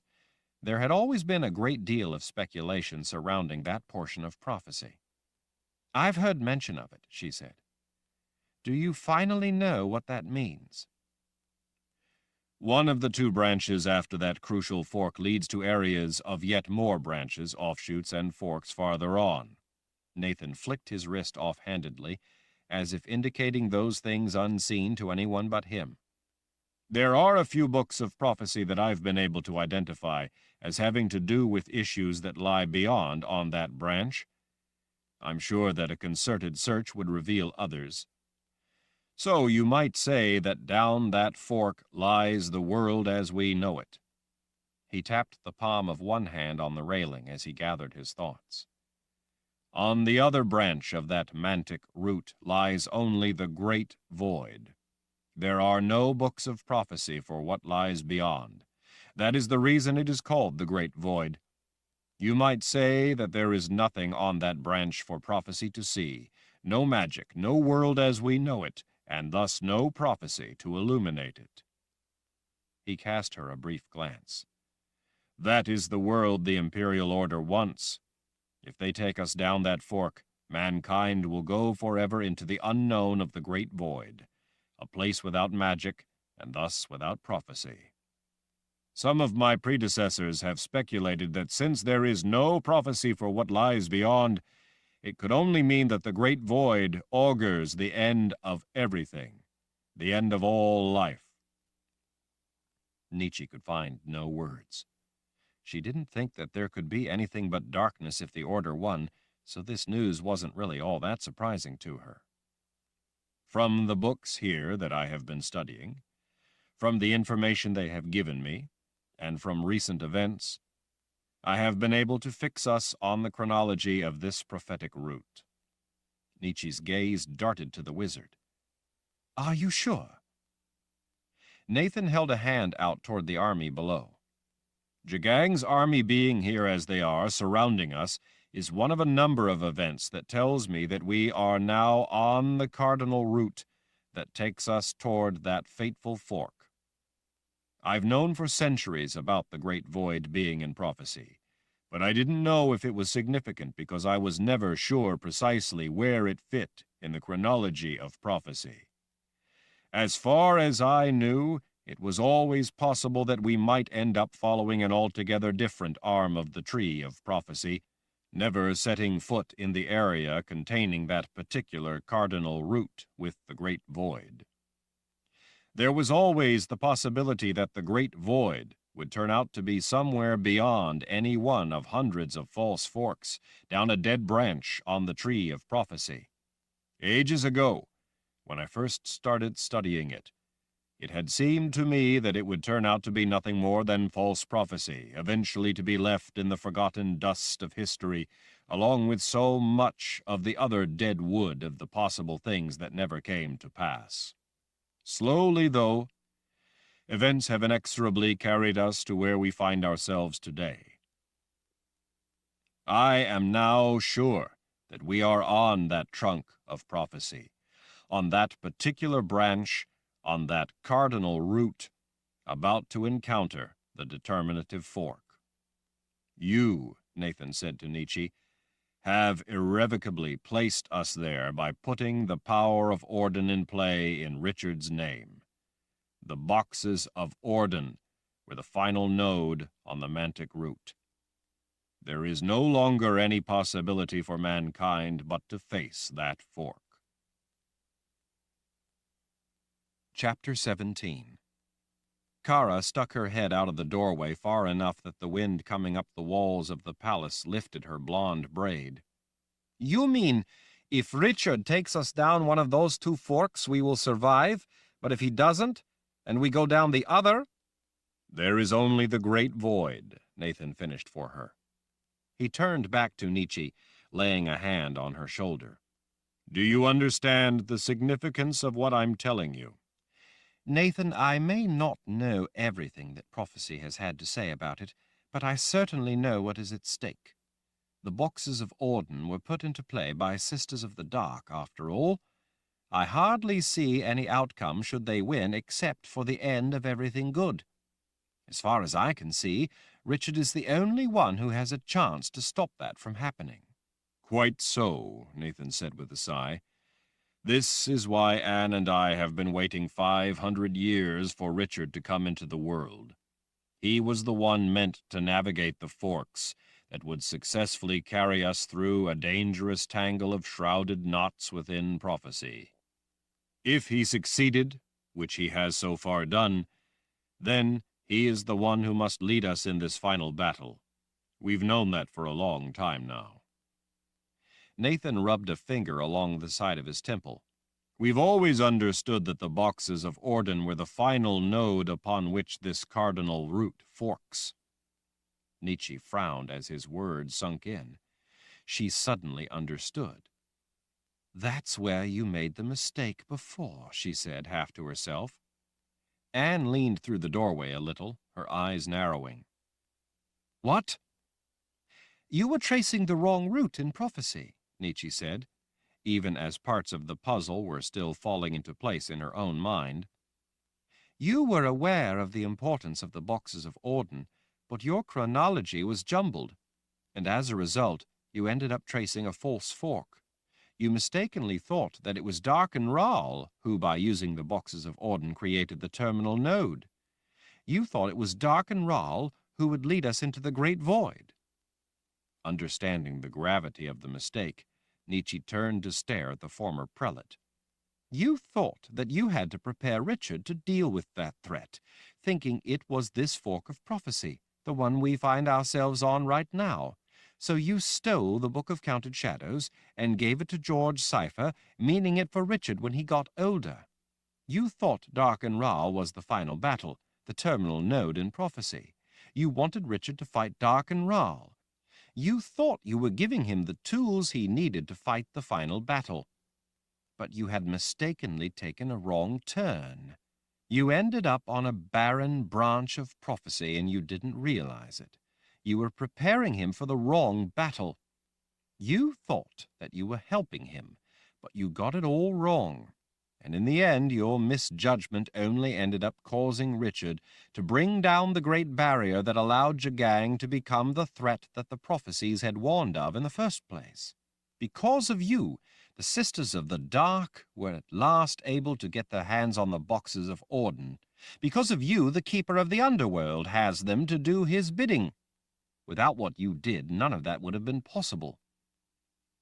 Nietzsche blinked at the former prelate as the magnitude of what they had done sank in. The realization gave her goosebumps. You inadvertently caused all of this. You tried to use prophecy to avert a disaster, and instead you only served to fulfill prophecy. Your decision to interfere is what made the disaster possible.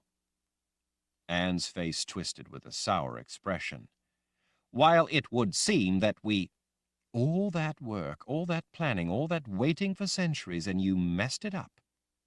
Nietzsche pulled wind-whipped hair back from her face. Turns out I was the one prophecy needed, because of what you would do.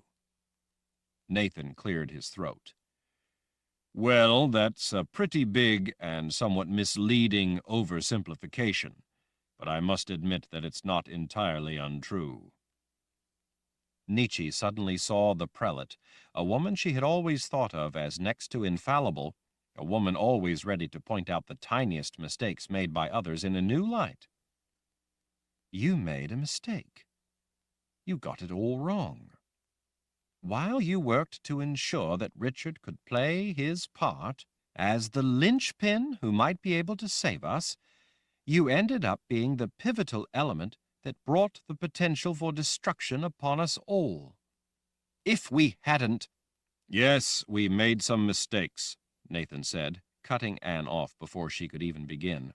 But it seems to me that we all make mistakes. After all, here you stand, a woman who fought your whole life for the beliefs of the Order, only to give yourself over to becoming a Sister of the Dark. Shall I invalidate everything you now say and do because you've made mistakes in the past? Do you wish to invalidate everything we've learned and have been able to accomplish on the grounds that there have been times when we've made mistakes? It could even be that our mistakes were not really mistakes, but rather a tool of prophecy, a part of a larger design, because all along you were the one meant to be close enough to Richard to help him. Perhaps the things we did are what allowed you to get close enough to him to play such a vital role, a role that only you would be able to play. Free will is a variable in prophecy, Anne said. Without it, without all that happened because of the events that Richard tumbled into place, Where would you be? What would you be had we never acted when we did? Where would you be had you never met Richard? Nietzsche didn't want to consider such a possibility. How many more like you in the end might be saved because events turned out this way, the prelate added, rather than if none of this had ever happened?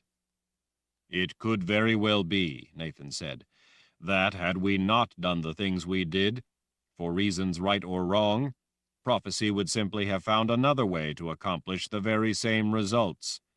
It's likely by the way these roots intertwine that what is happening right now, one way or another, had to happen.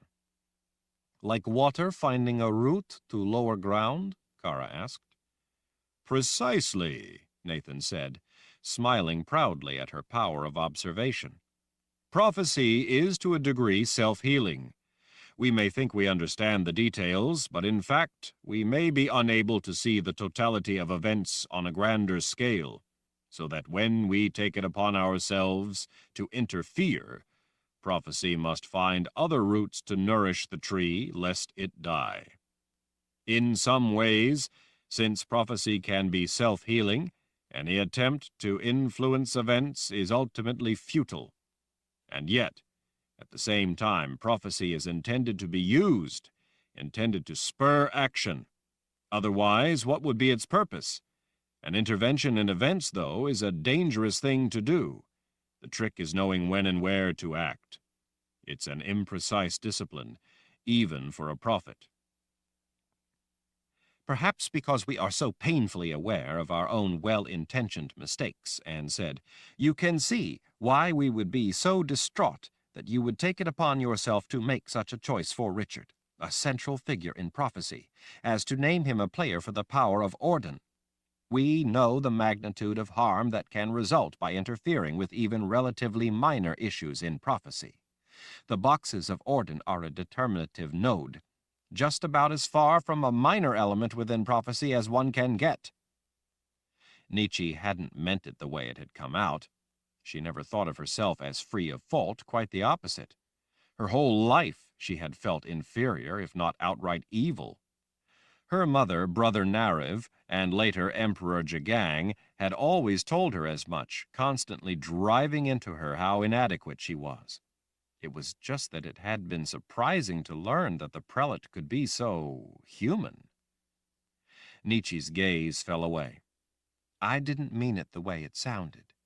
I just never thought you made mistakes.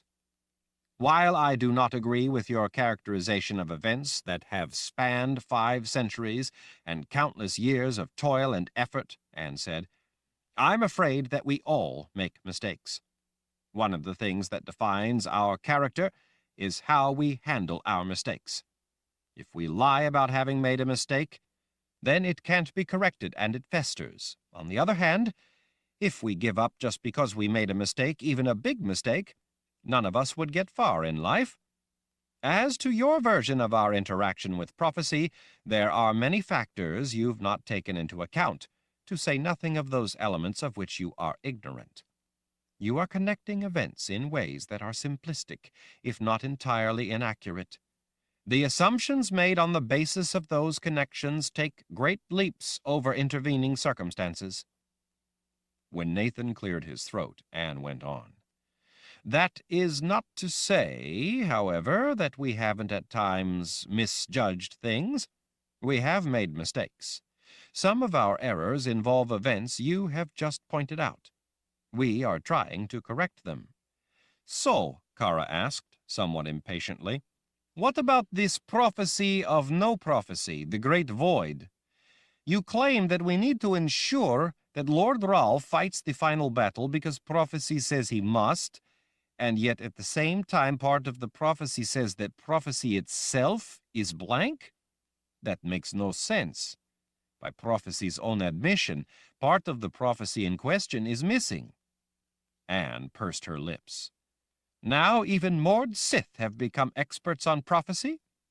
Nathan looked back over his shoulder at Kara. It's not so easy to understand the context of events as they relate to prophecy. Prophecy and free will, you see, exist in tension, in opposition, Yet they interact. Prophecy is magic, and all magic needs balance. The balance to prophecy, the balance that allows prophecy to exist, is free will. Oh, that makes a lot of sense, Kara sniped from the doorway. If what you're saying is true, that would mean that they cancel each other out. The prophet held up a finger. Ah, but they don't. They are interdependent, and yet they are antithetical. Just as additive and subtractive magic are opposite forces, they both exist. They each serve to balance the other. Creation and destruction, life and death. Magic must have balance to function. So must the magic of prophecy. Prophecy functions by the presence of its counter, free will.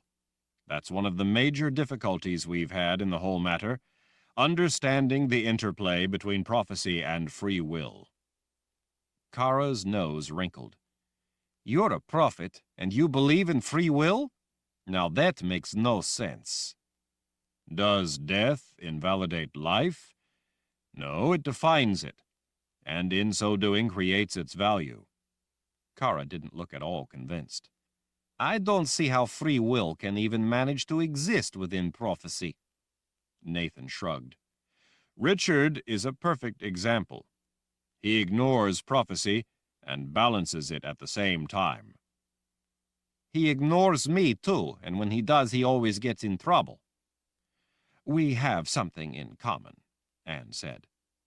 Kara let out a sigh. Well, anyway, Nietzsche got it right, and I don't think it was prophecy but her free will that brought her to do the reasoned thing. That's why Lord Rahl trusts her. I don't disagree, Nathan said with a shrug.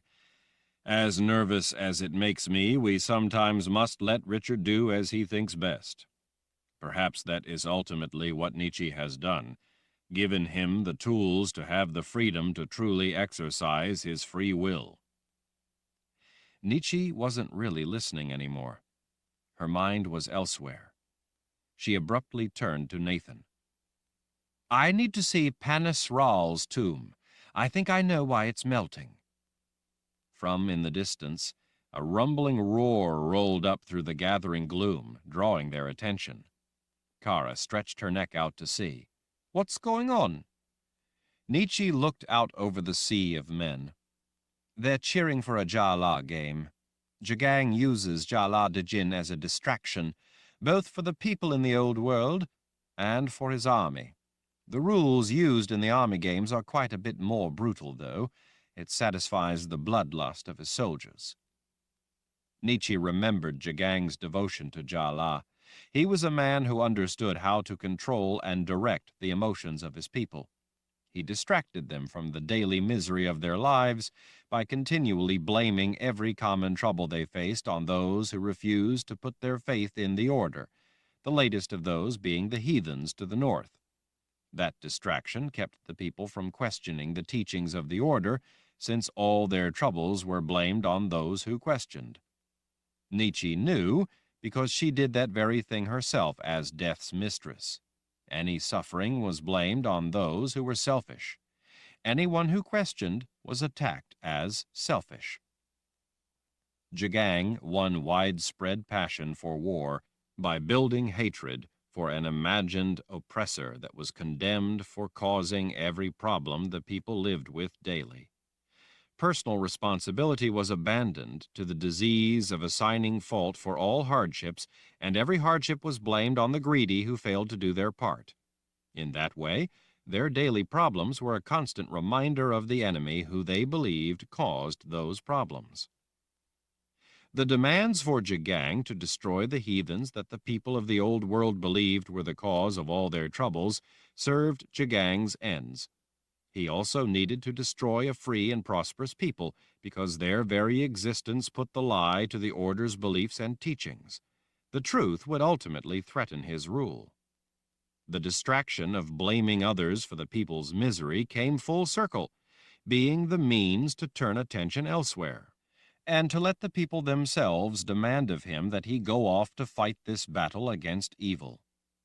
Who could complain about the cost and sacrifice of a war they themselves demanded?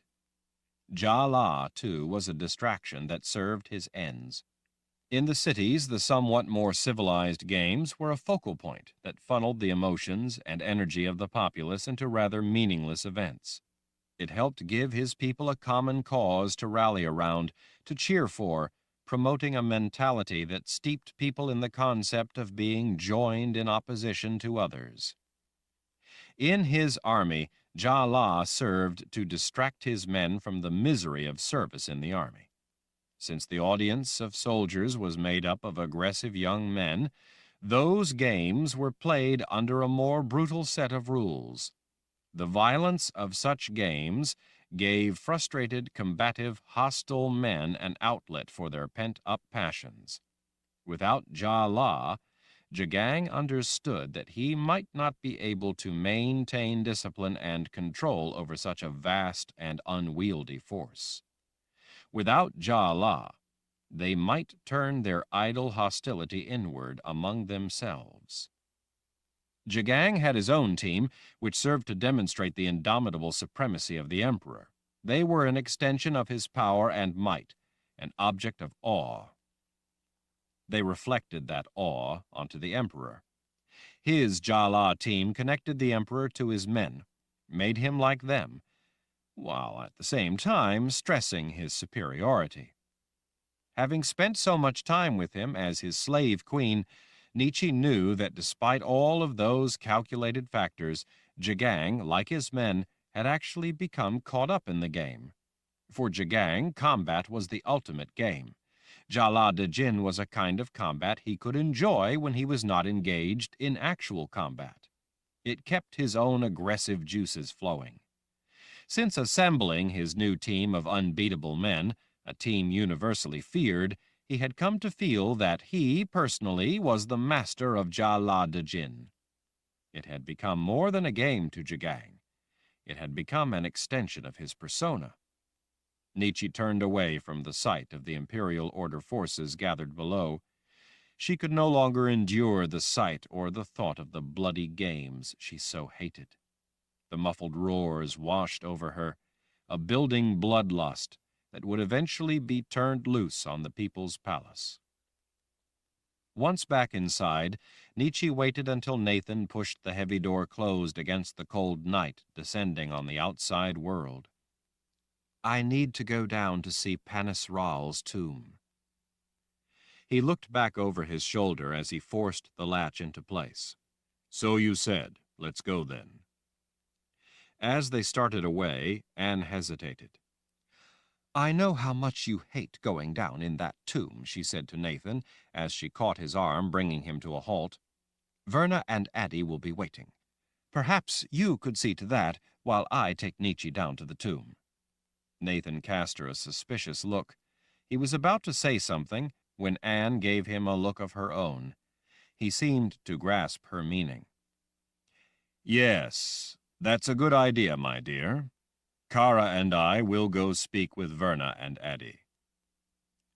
The leather of Kara's outfit creaked as she folded her arms. "I'll stay with Nietzsche. In Lord Ral's absence, it's my job to protect her." "I really think that Berdine and Nida would like to talk over some issues of palace security with you," Anne said. When Kara didn't look at all inclined to agree to the plan, Anne hastily added, "For when Richard gets back. They want to be certain that everything is being done to ensure his security when he returns to the palace." Nietzsche thought that there were few people as wary as a Mord Sith. They seemed to be constantly suspicious and to assume the worst. Nietzsche could tell that Anne simply wanted to speak with her alone. She didn't know why she didn't just tell Kara that. She guessed that Anne probably wasn't convinced that such an approach would work. Nietzsche placed a hand on the small of Kara's back and leaned toward her. "It's all right, Kara. Go on with Nathan, and I'll join you shortly." Kara looked from Nietzsche's eyes to Anne's. "Where?" "You know the dining room between the Mord Sith quarters and the devotion square beside the small grouping of trees?" "Of course. That is where Verna and Addie are to meet us. We'll catch up with you there after Nietzsche has had her look at the tomb." Only when Nietzsche gave Kara a nod did she finally agree. Chapter 18. As they started away, Nietzsche just caught a parting look that Anne gave Nathan. It was an intimate gaze warmed by a childlike smile, a look of shared understanding and affection. Nietzsche almost felt embarrassed to be witness to such a private moment. At the same time, it revealed a quality of both Anne and Nathan that she found captivating.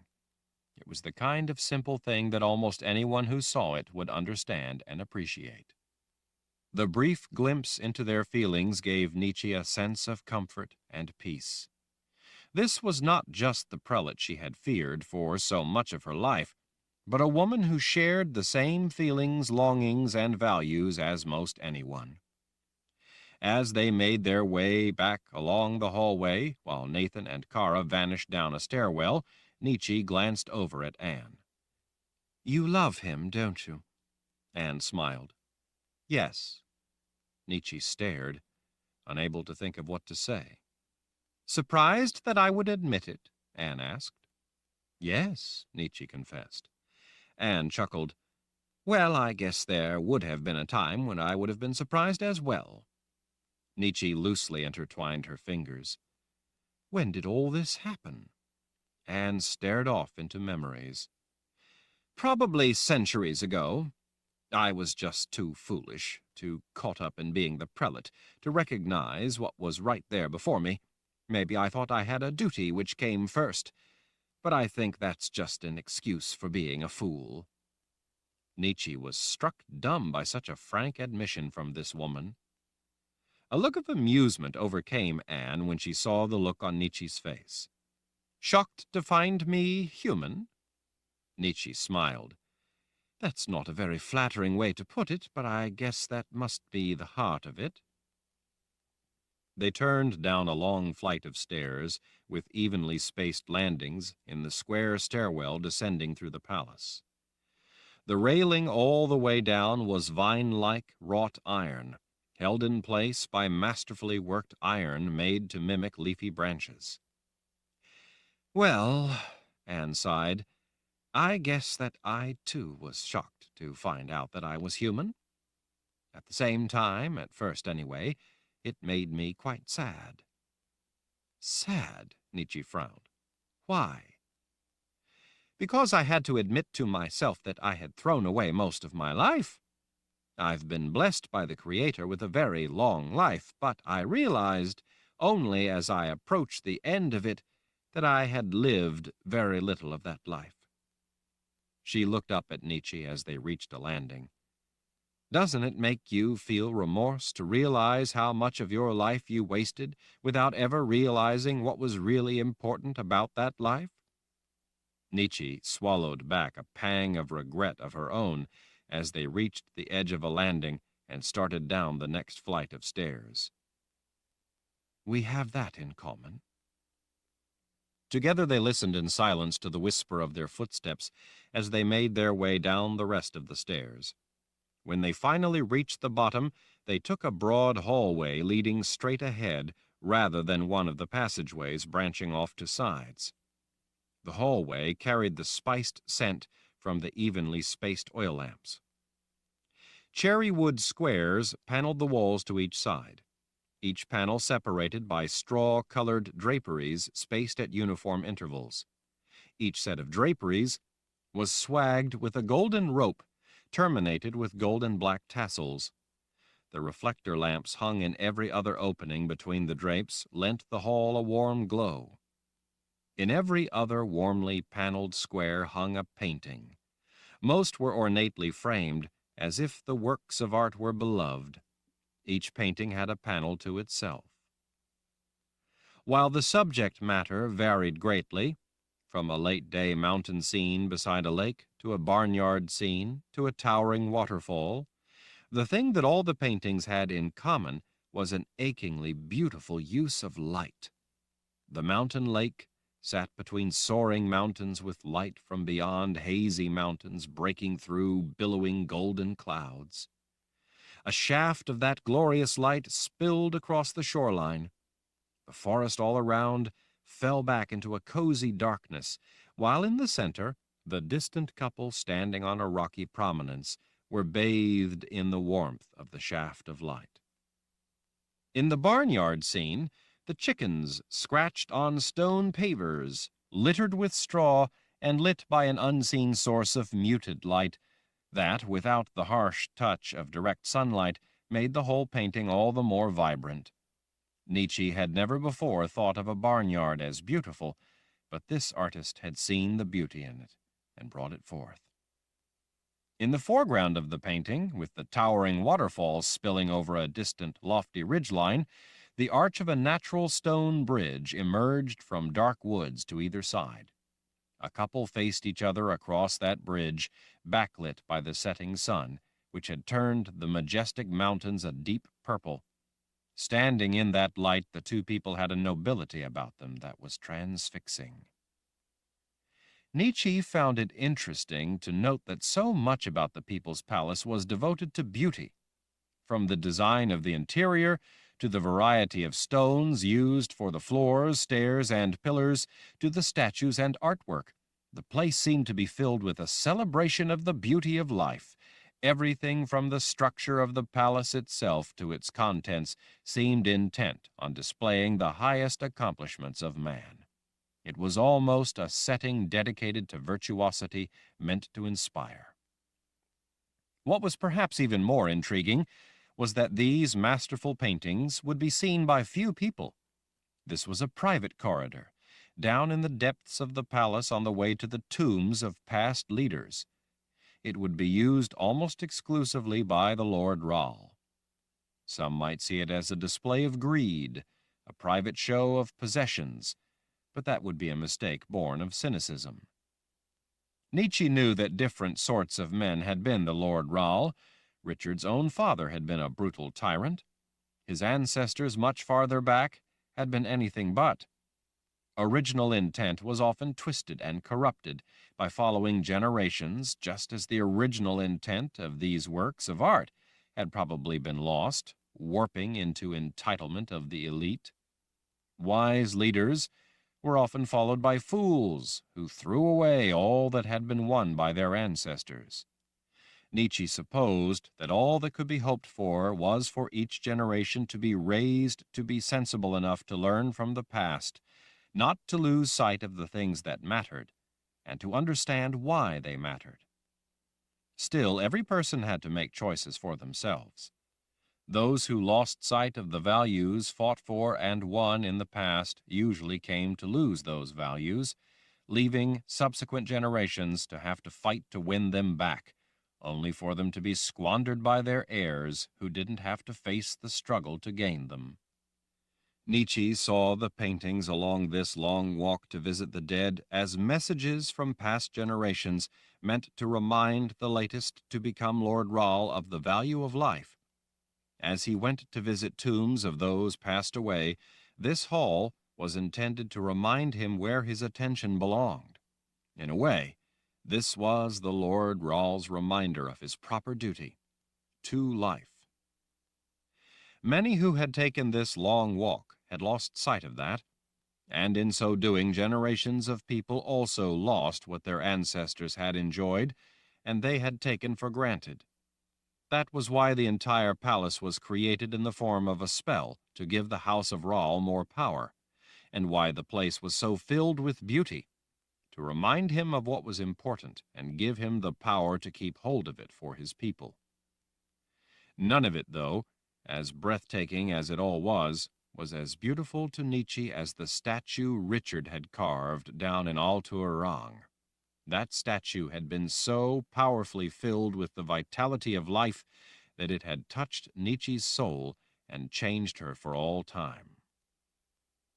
Richard was a Lord Râl who carried that sense of life within him. He understood what could be lost. "You love him, don't you?" Nietzsche blinked. She looked over at Anne as they marched down the passageway. "What?" "You love Richard." Nietzsche turned her eyes back ahead. "We all love Richard." "That's not what I mean, and you know it." Nietzsche maintained her composure.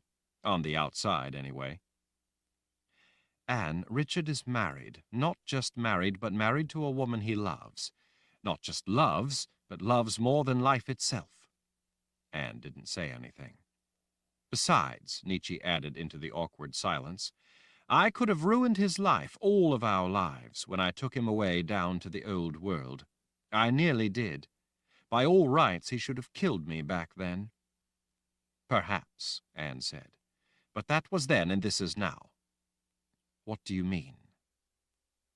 She shrugged as they turned at an intersection toward another set of stairs that would take them down to the level with the tombs.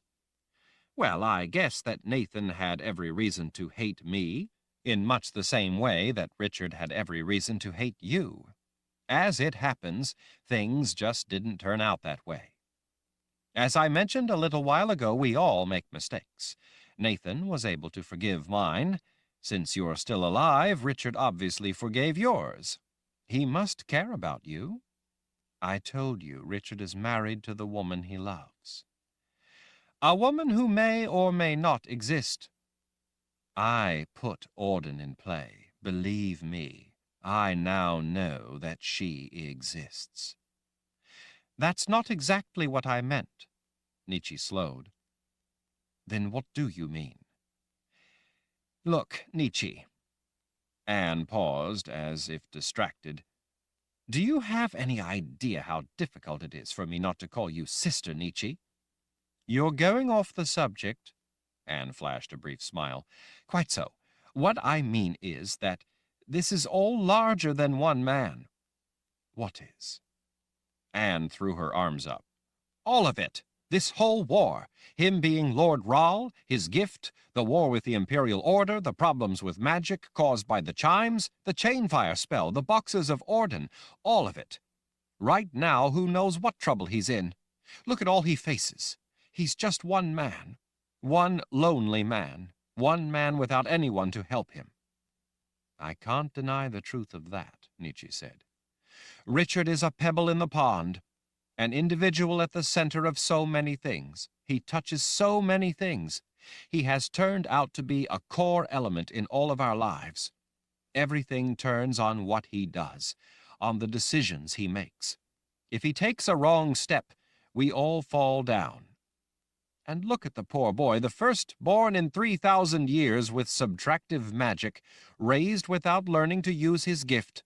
Born a war wizard without even knowing how to use his own ability. I suppose. What of it? Nietzsche, can you even imagine what it must be like for him? Can you imagine the pressure he must feel? He grew up in Westland, in a small place, and became a woods guide. He grew up without knowing anything about magic. Can you imagine what it must be like to have so much responsibility placed on your shoulders, without even knowing how to call forth your gift? And on top of that, he is now a player for the power of Auden. When he finds out that the power of Auden is in play, in his name, can you imagine how such a thing will terrify him? He doesn't even know how to connect with his Han. And now he is expected to manipulate what is perhaps the most complex bit of magic ever conceived by the mind of man? That is what I'm for, Nietzsche said, as she once more started down the hall. I will teach him. I will be his guide. That's what I mean. He needs you. He has me. I would do anything for him. Would you? Nietzsche frowned over at the prelate's unreadable look. What do you mean by that? Would you do anything? Would you be the person he needs most? And what would that be? His partner. Nietzsche's nose wrinkled with her frown. Partner? His partner in life. He has a partner. He has a... Can she use magic? She's the Mother Confessor. Yes, but can she use magic? Can she call upon her Han the way you can? Well, I don't... Can she use subtractive magic? You can. Richard was born with the gift for subtractive magic. You know how to wield such power. I don't, but you do. You are the only one on our side who does. Have you ever thought that you ended up near him for a reason? A reason? Of course! He can't do this alone. You are perhaps the only person alive who can be what Richard needs most, a partner who loves him, is able to teach and guide him, and who is able to be his proper mate. His proper mate? Nietzsche could hardly believe her ears. Dear spirits, Anne, he loves Kahlan. What are you talking about, his proper mate? His proper mate. She gestured vaguely with one hand. His equal. His equal in the feminine sense, anyway. Who better than you to be what Richard really needs? What we really need? Look, I know Richard, Nietzsche said, bringing up a hand to halt the conversation before it went any farther. I know that if he loves Kahlan, then she must be someone remarkable. She must be his equal. You love what you admire. It is the order's way to do the opposite, to say that you must love what is loathsome. She may not be able to use magic in the same ways that he can, but she has to be someone he admires, someone who completes and complements him. He would not be so devoted to her were she not. Richard wouldn't love anyone who was less. You are discounting her without the benefit of remembering anything about her. We don't remember Kahlan or what she's like, but you only have to know Richard to understand just how remarkable a woman she has to be. Besides, she's the Mother Confessor, a very powerful woman. She may not be able to do the same kinds of things with her power that a sorceress can, but a confessor can do what no sorceress can. Before the boundaries and barriers came down, the Mother Confessor oversaw the Midlands. Queens and kings bowed to her. Could we do such a thing? You ruled a palace. I am nothing but the slave queen. Kahlan is a real ruler, a ruler her people depended on, a ruler who fought for them, fought to keep them free, a woman who, according to Richard, crossed the boundary itself, crossed through the underworld to get help for her people. While I had Richard down in the old world, she stood in for Richard. She fought with and directed the Daharan forces, slowing Jagang's advance to buy time to try to find a way to stop him. Richard loves Kahlan. That says it all. It says everything. Nietzsche could hardly believe what she was finding herself forced to argue. Yes, all you say may well be true. He may indeed love this woman, this Kahlan, but who knows if she's alive? You know far better than I the vile nature of the sisters who have her. There is no telling if Richard will ever see her again. If I know Richard, he will. Anne opened her hands. And if he does, then what? What can there ever be of it? The fine hairs at the back of Nietzsche's neck stiffened. What do you mean? I've read the Chainfire book. I know how the spell works. Face it, the woman who Kahlan was no longer exists. Chainfire obliterated all that. Chainfire does not simply make people forget their past, it destroys those memories, destroys their past. For all practical purposes, the Kahlan that was is no more. But you love Richard. Put him foremost in your mind. Think of his needs. Kahlan is gone, her mind anyway. All you say about how much she meant to him, how wonderful she must have been, may very well be true, but that woman Richard loved, is no more. Even if Richard were to find her, it would only be the body of the woman he loved, an empty shell. There is no longer anything there within her for him to love. The mind that made her Kahlan is gone. Is Richard the kind of man who would love her form alone, just want her for her body? Hardly.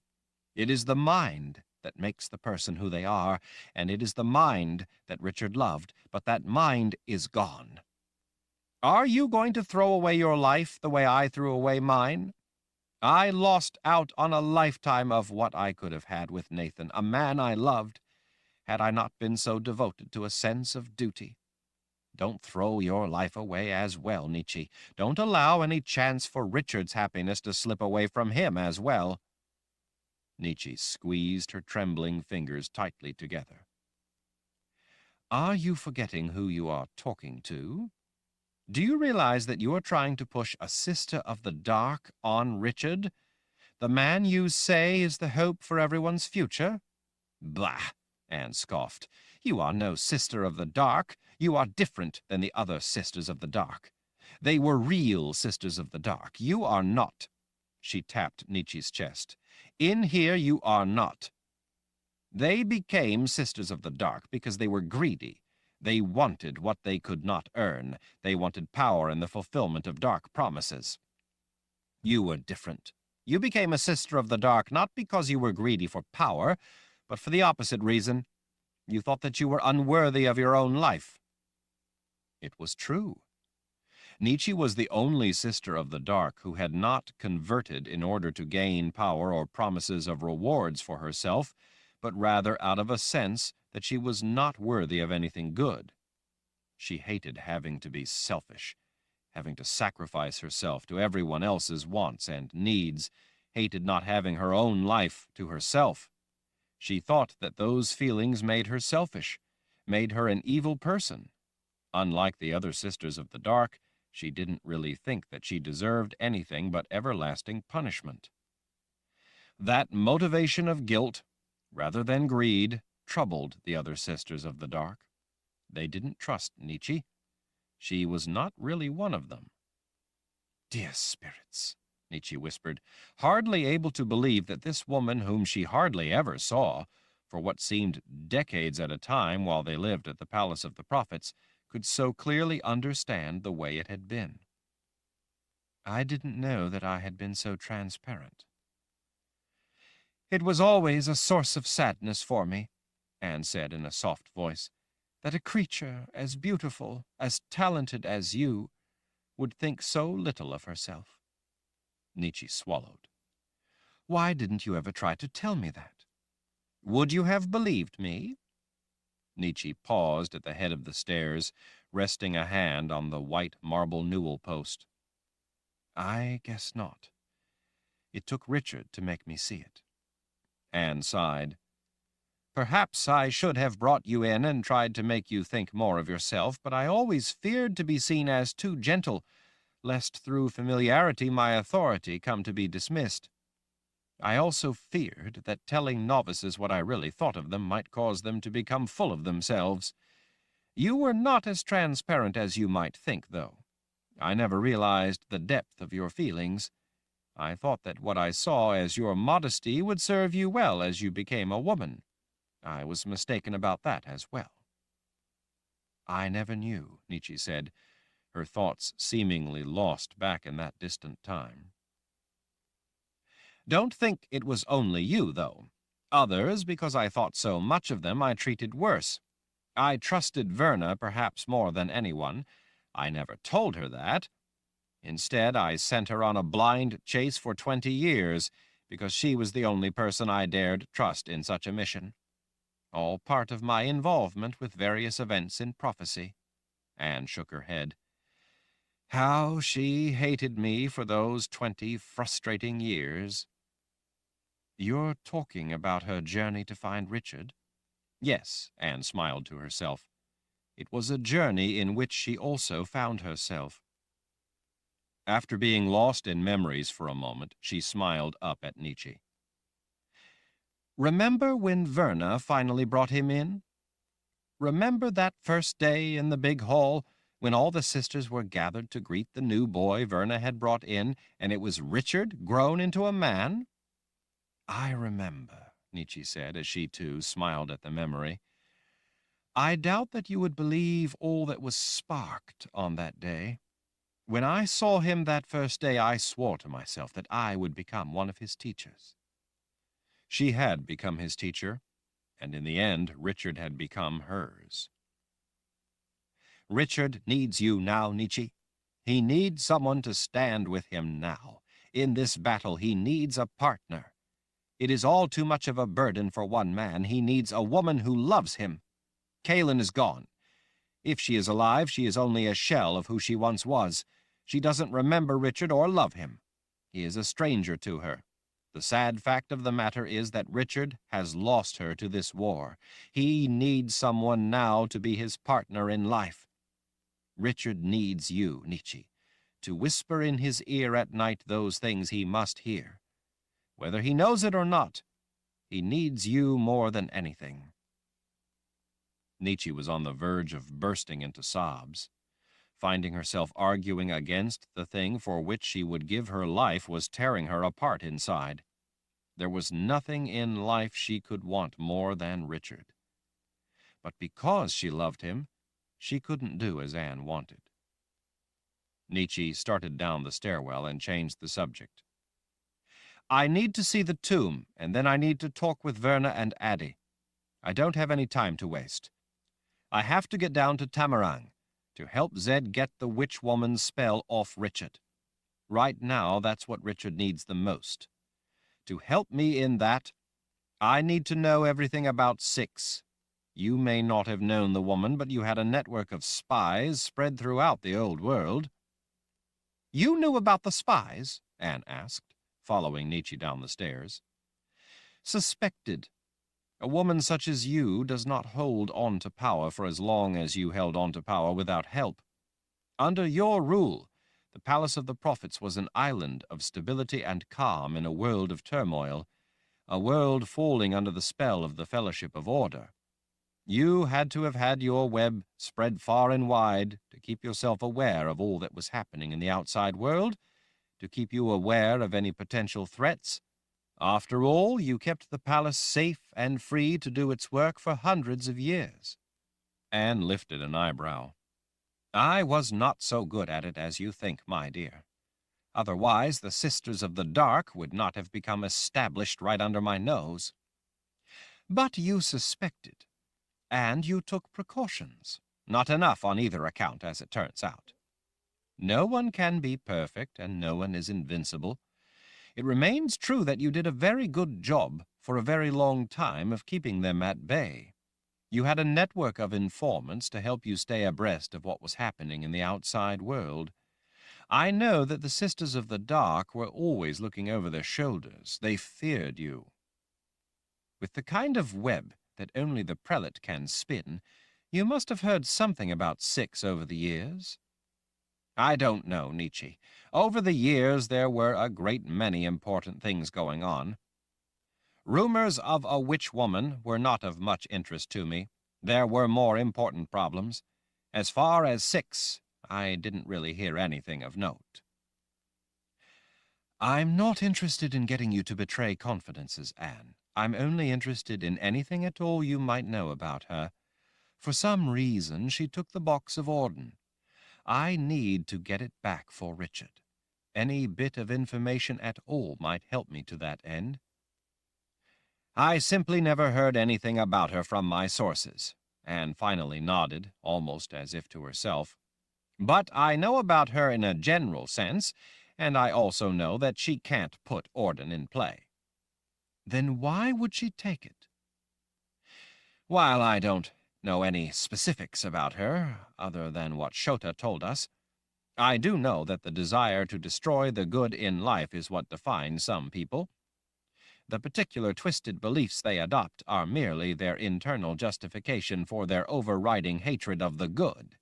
That core drive gives them an affinity with others having the same goal of crushing anyone who lives free, who seeks to better themselves.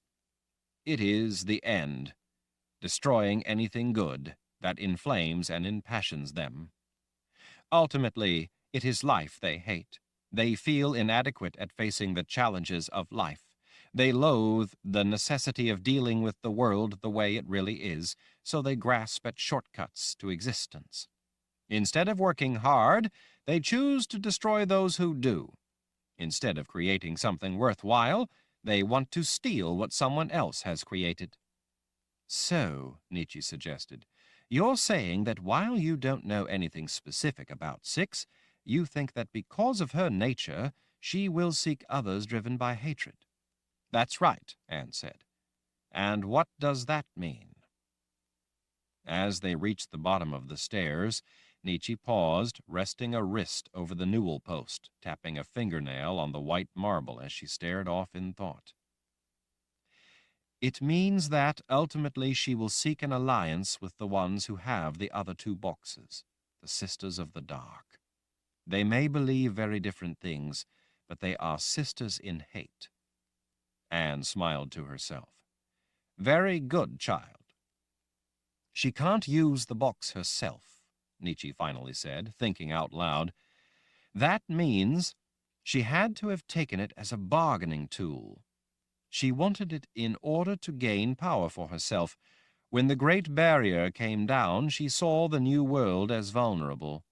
She schemed and eventually stole what Shota had created up here in the New World, but ultimately that isn't enough for her. She intends to have power in exchange for the box she now has. Anne was nodding. She is ensuring that when Orden is unleashed, she will be included. She is drawn to the potential for the massive destruction of all that is good. She may want power for herself, but I think her real passion is to be part of the dismantlement of values and order. There is one thing about it, though, that doesn't make sense. Nietzsche shook her head as she stared off down the long passageway. The Sisters of the Dark are not likely to want to deal with the witch woman. They fear her. They fear the Keeper more. They must have the box if they are to unleash Orden. Don't forget, now that they have put the boxes in play, their lives will be forfeit if they fail to open the correct box. They will be forced to deal with 6. I suppose, Nietzsche said. Something seemed to be missing. She just couldn't figure out what. It seemed that there had to be something more to it.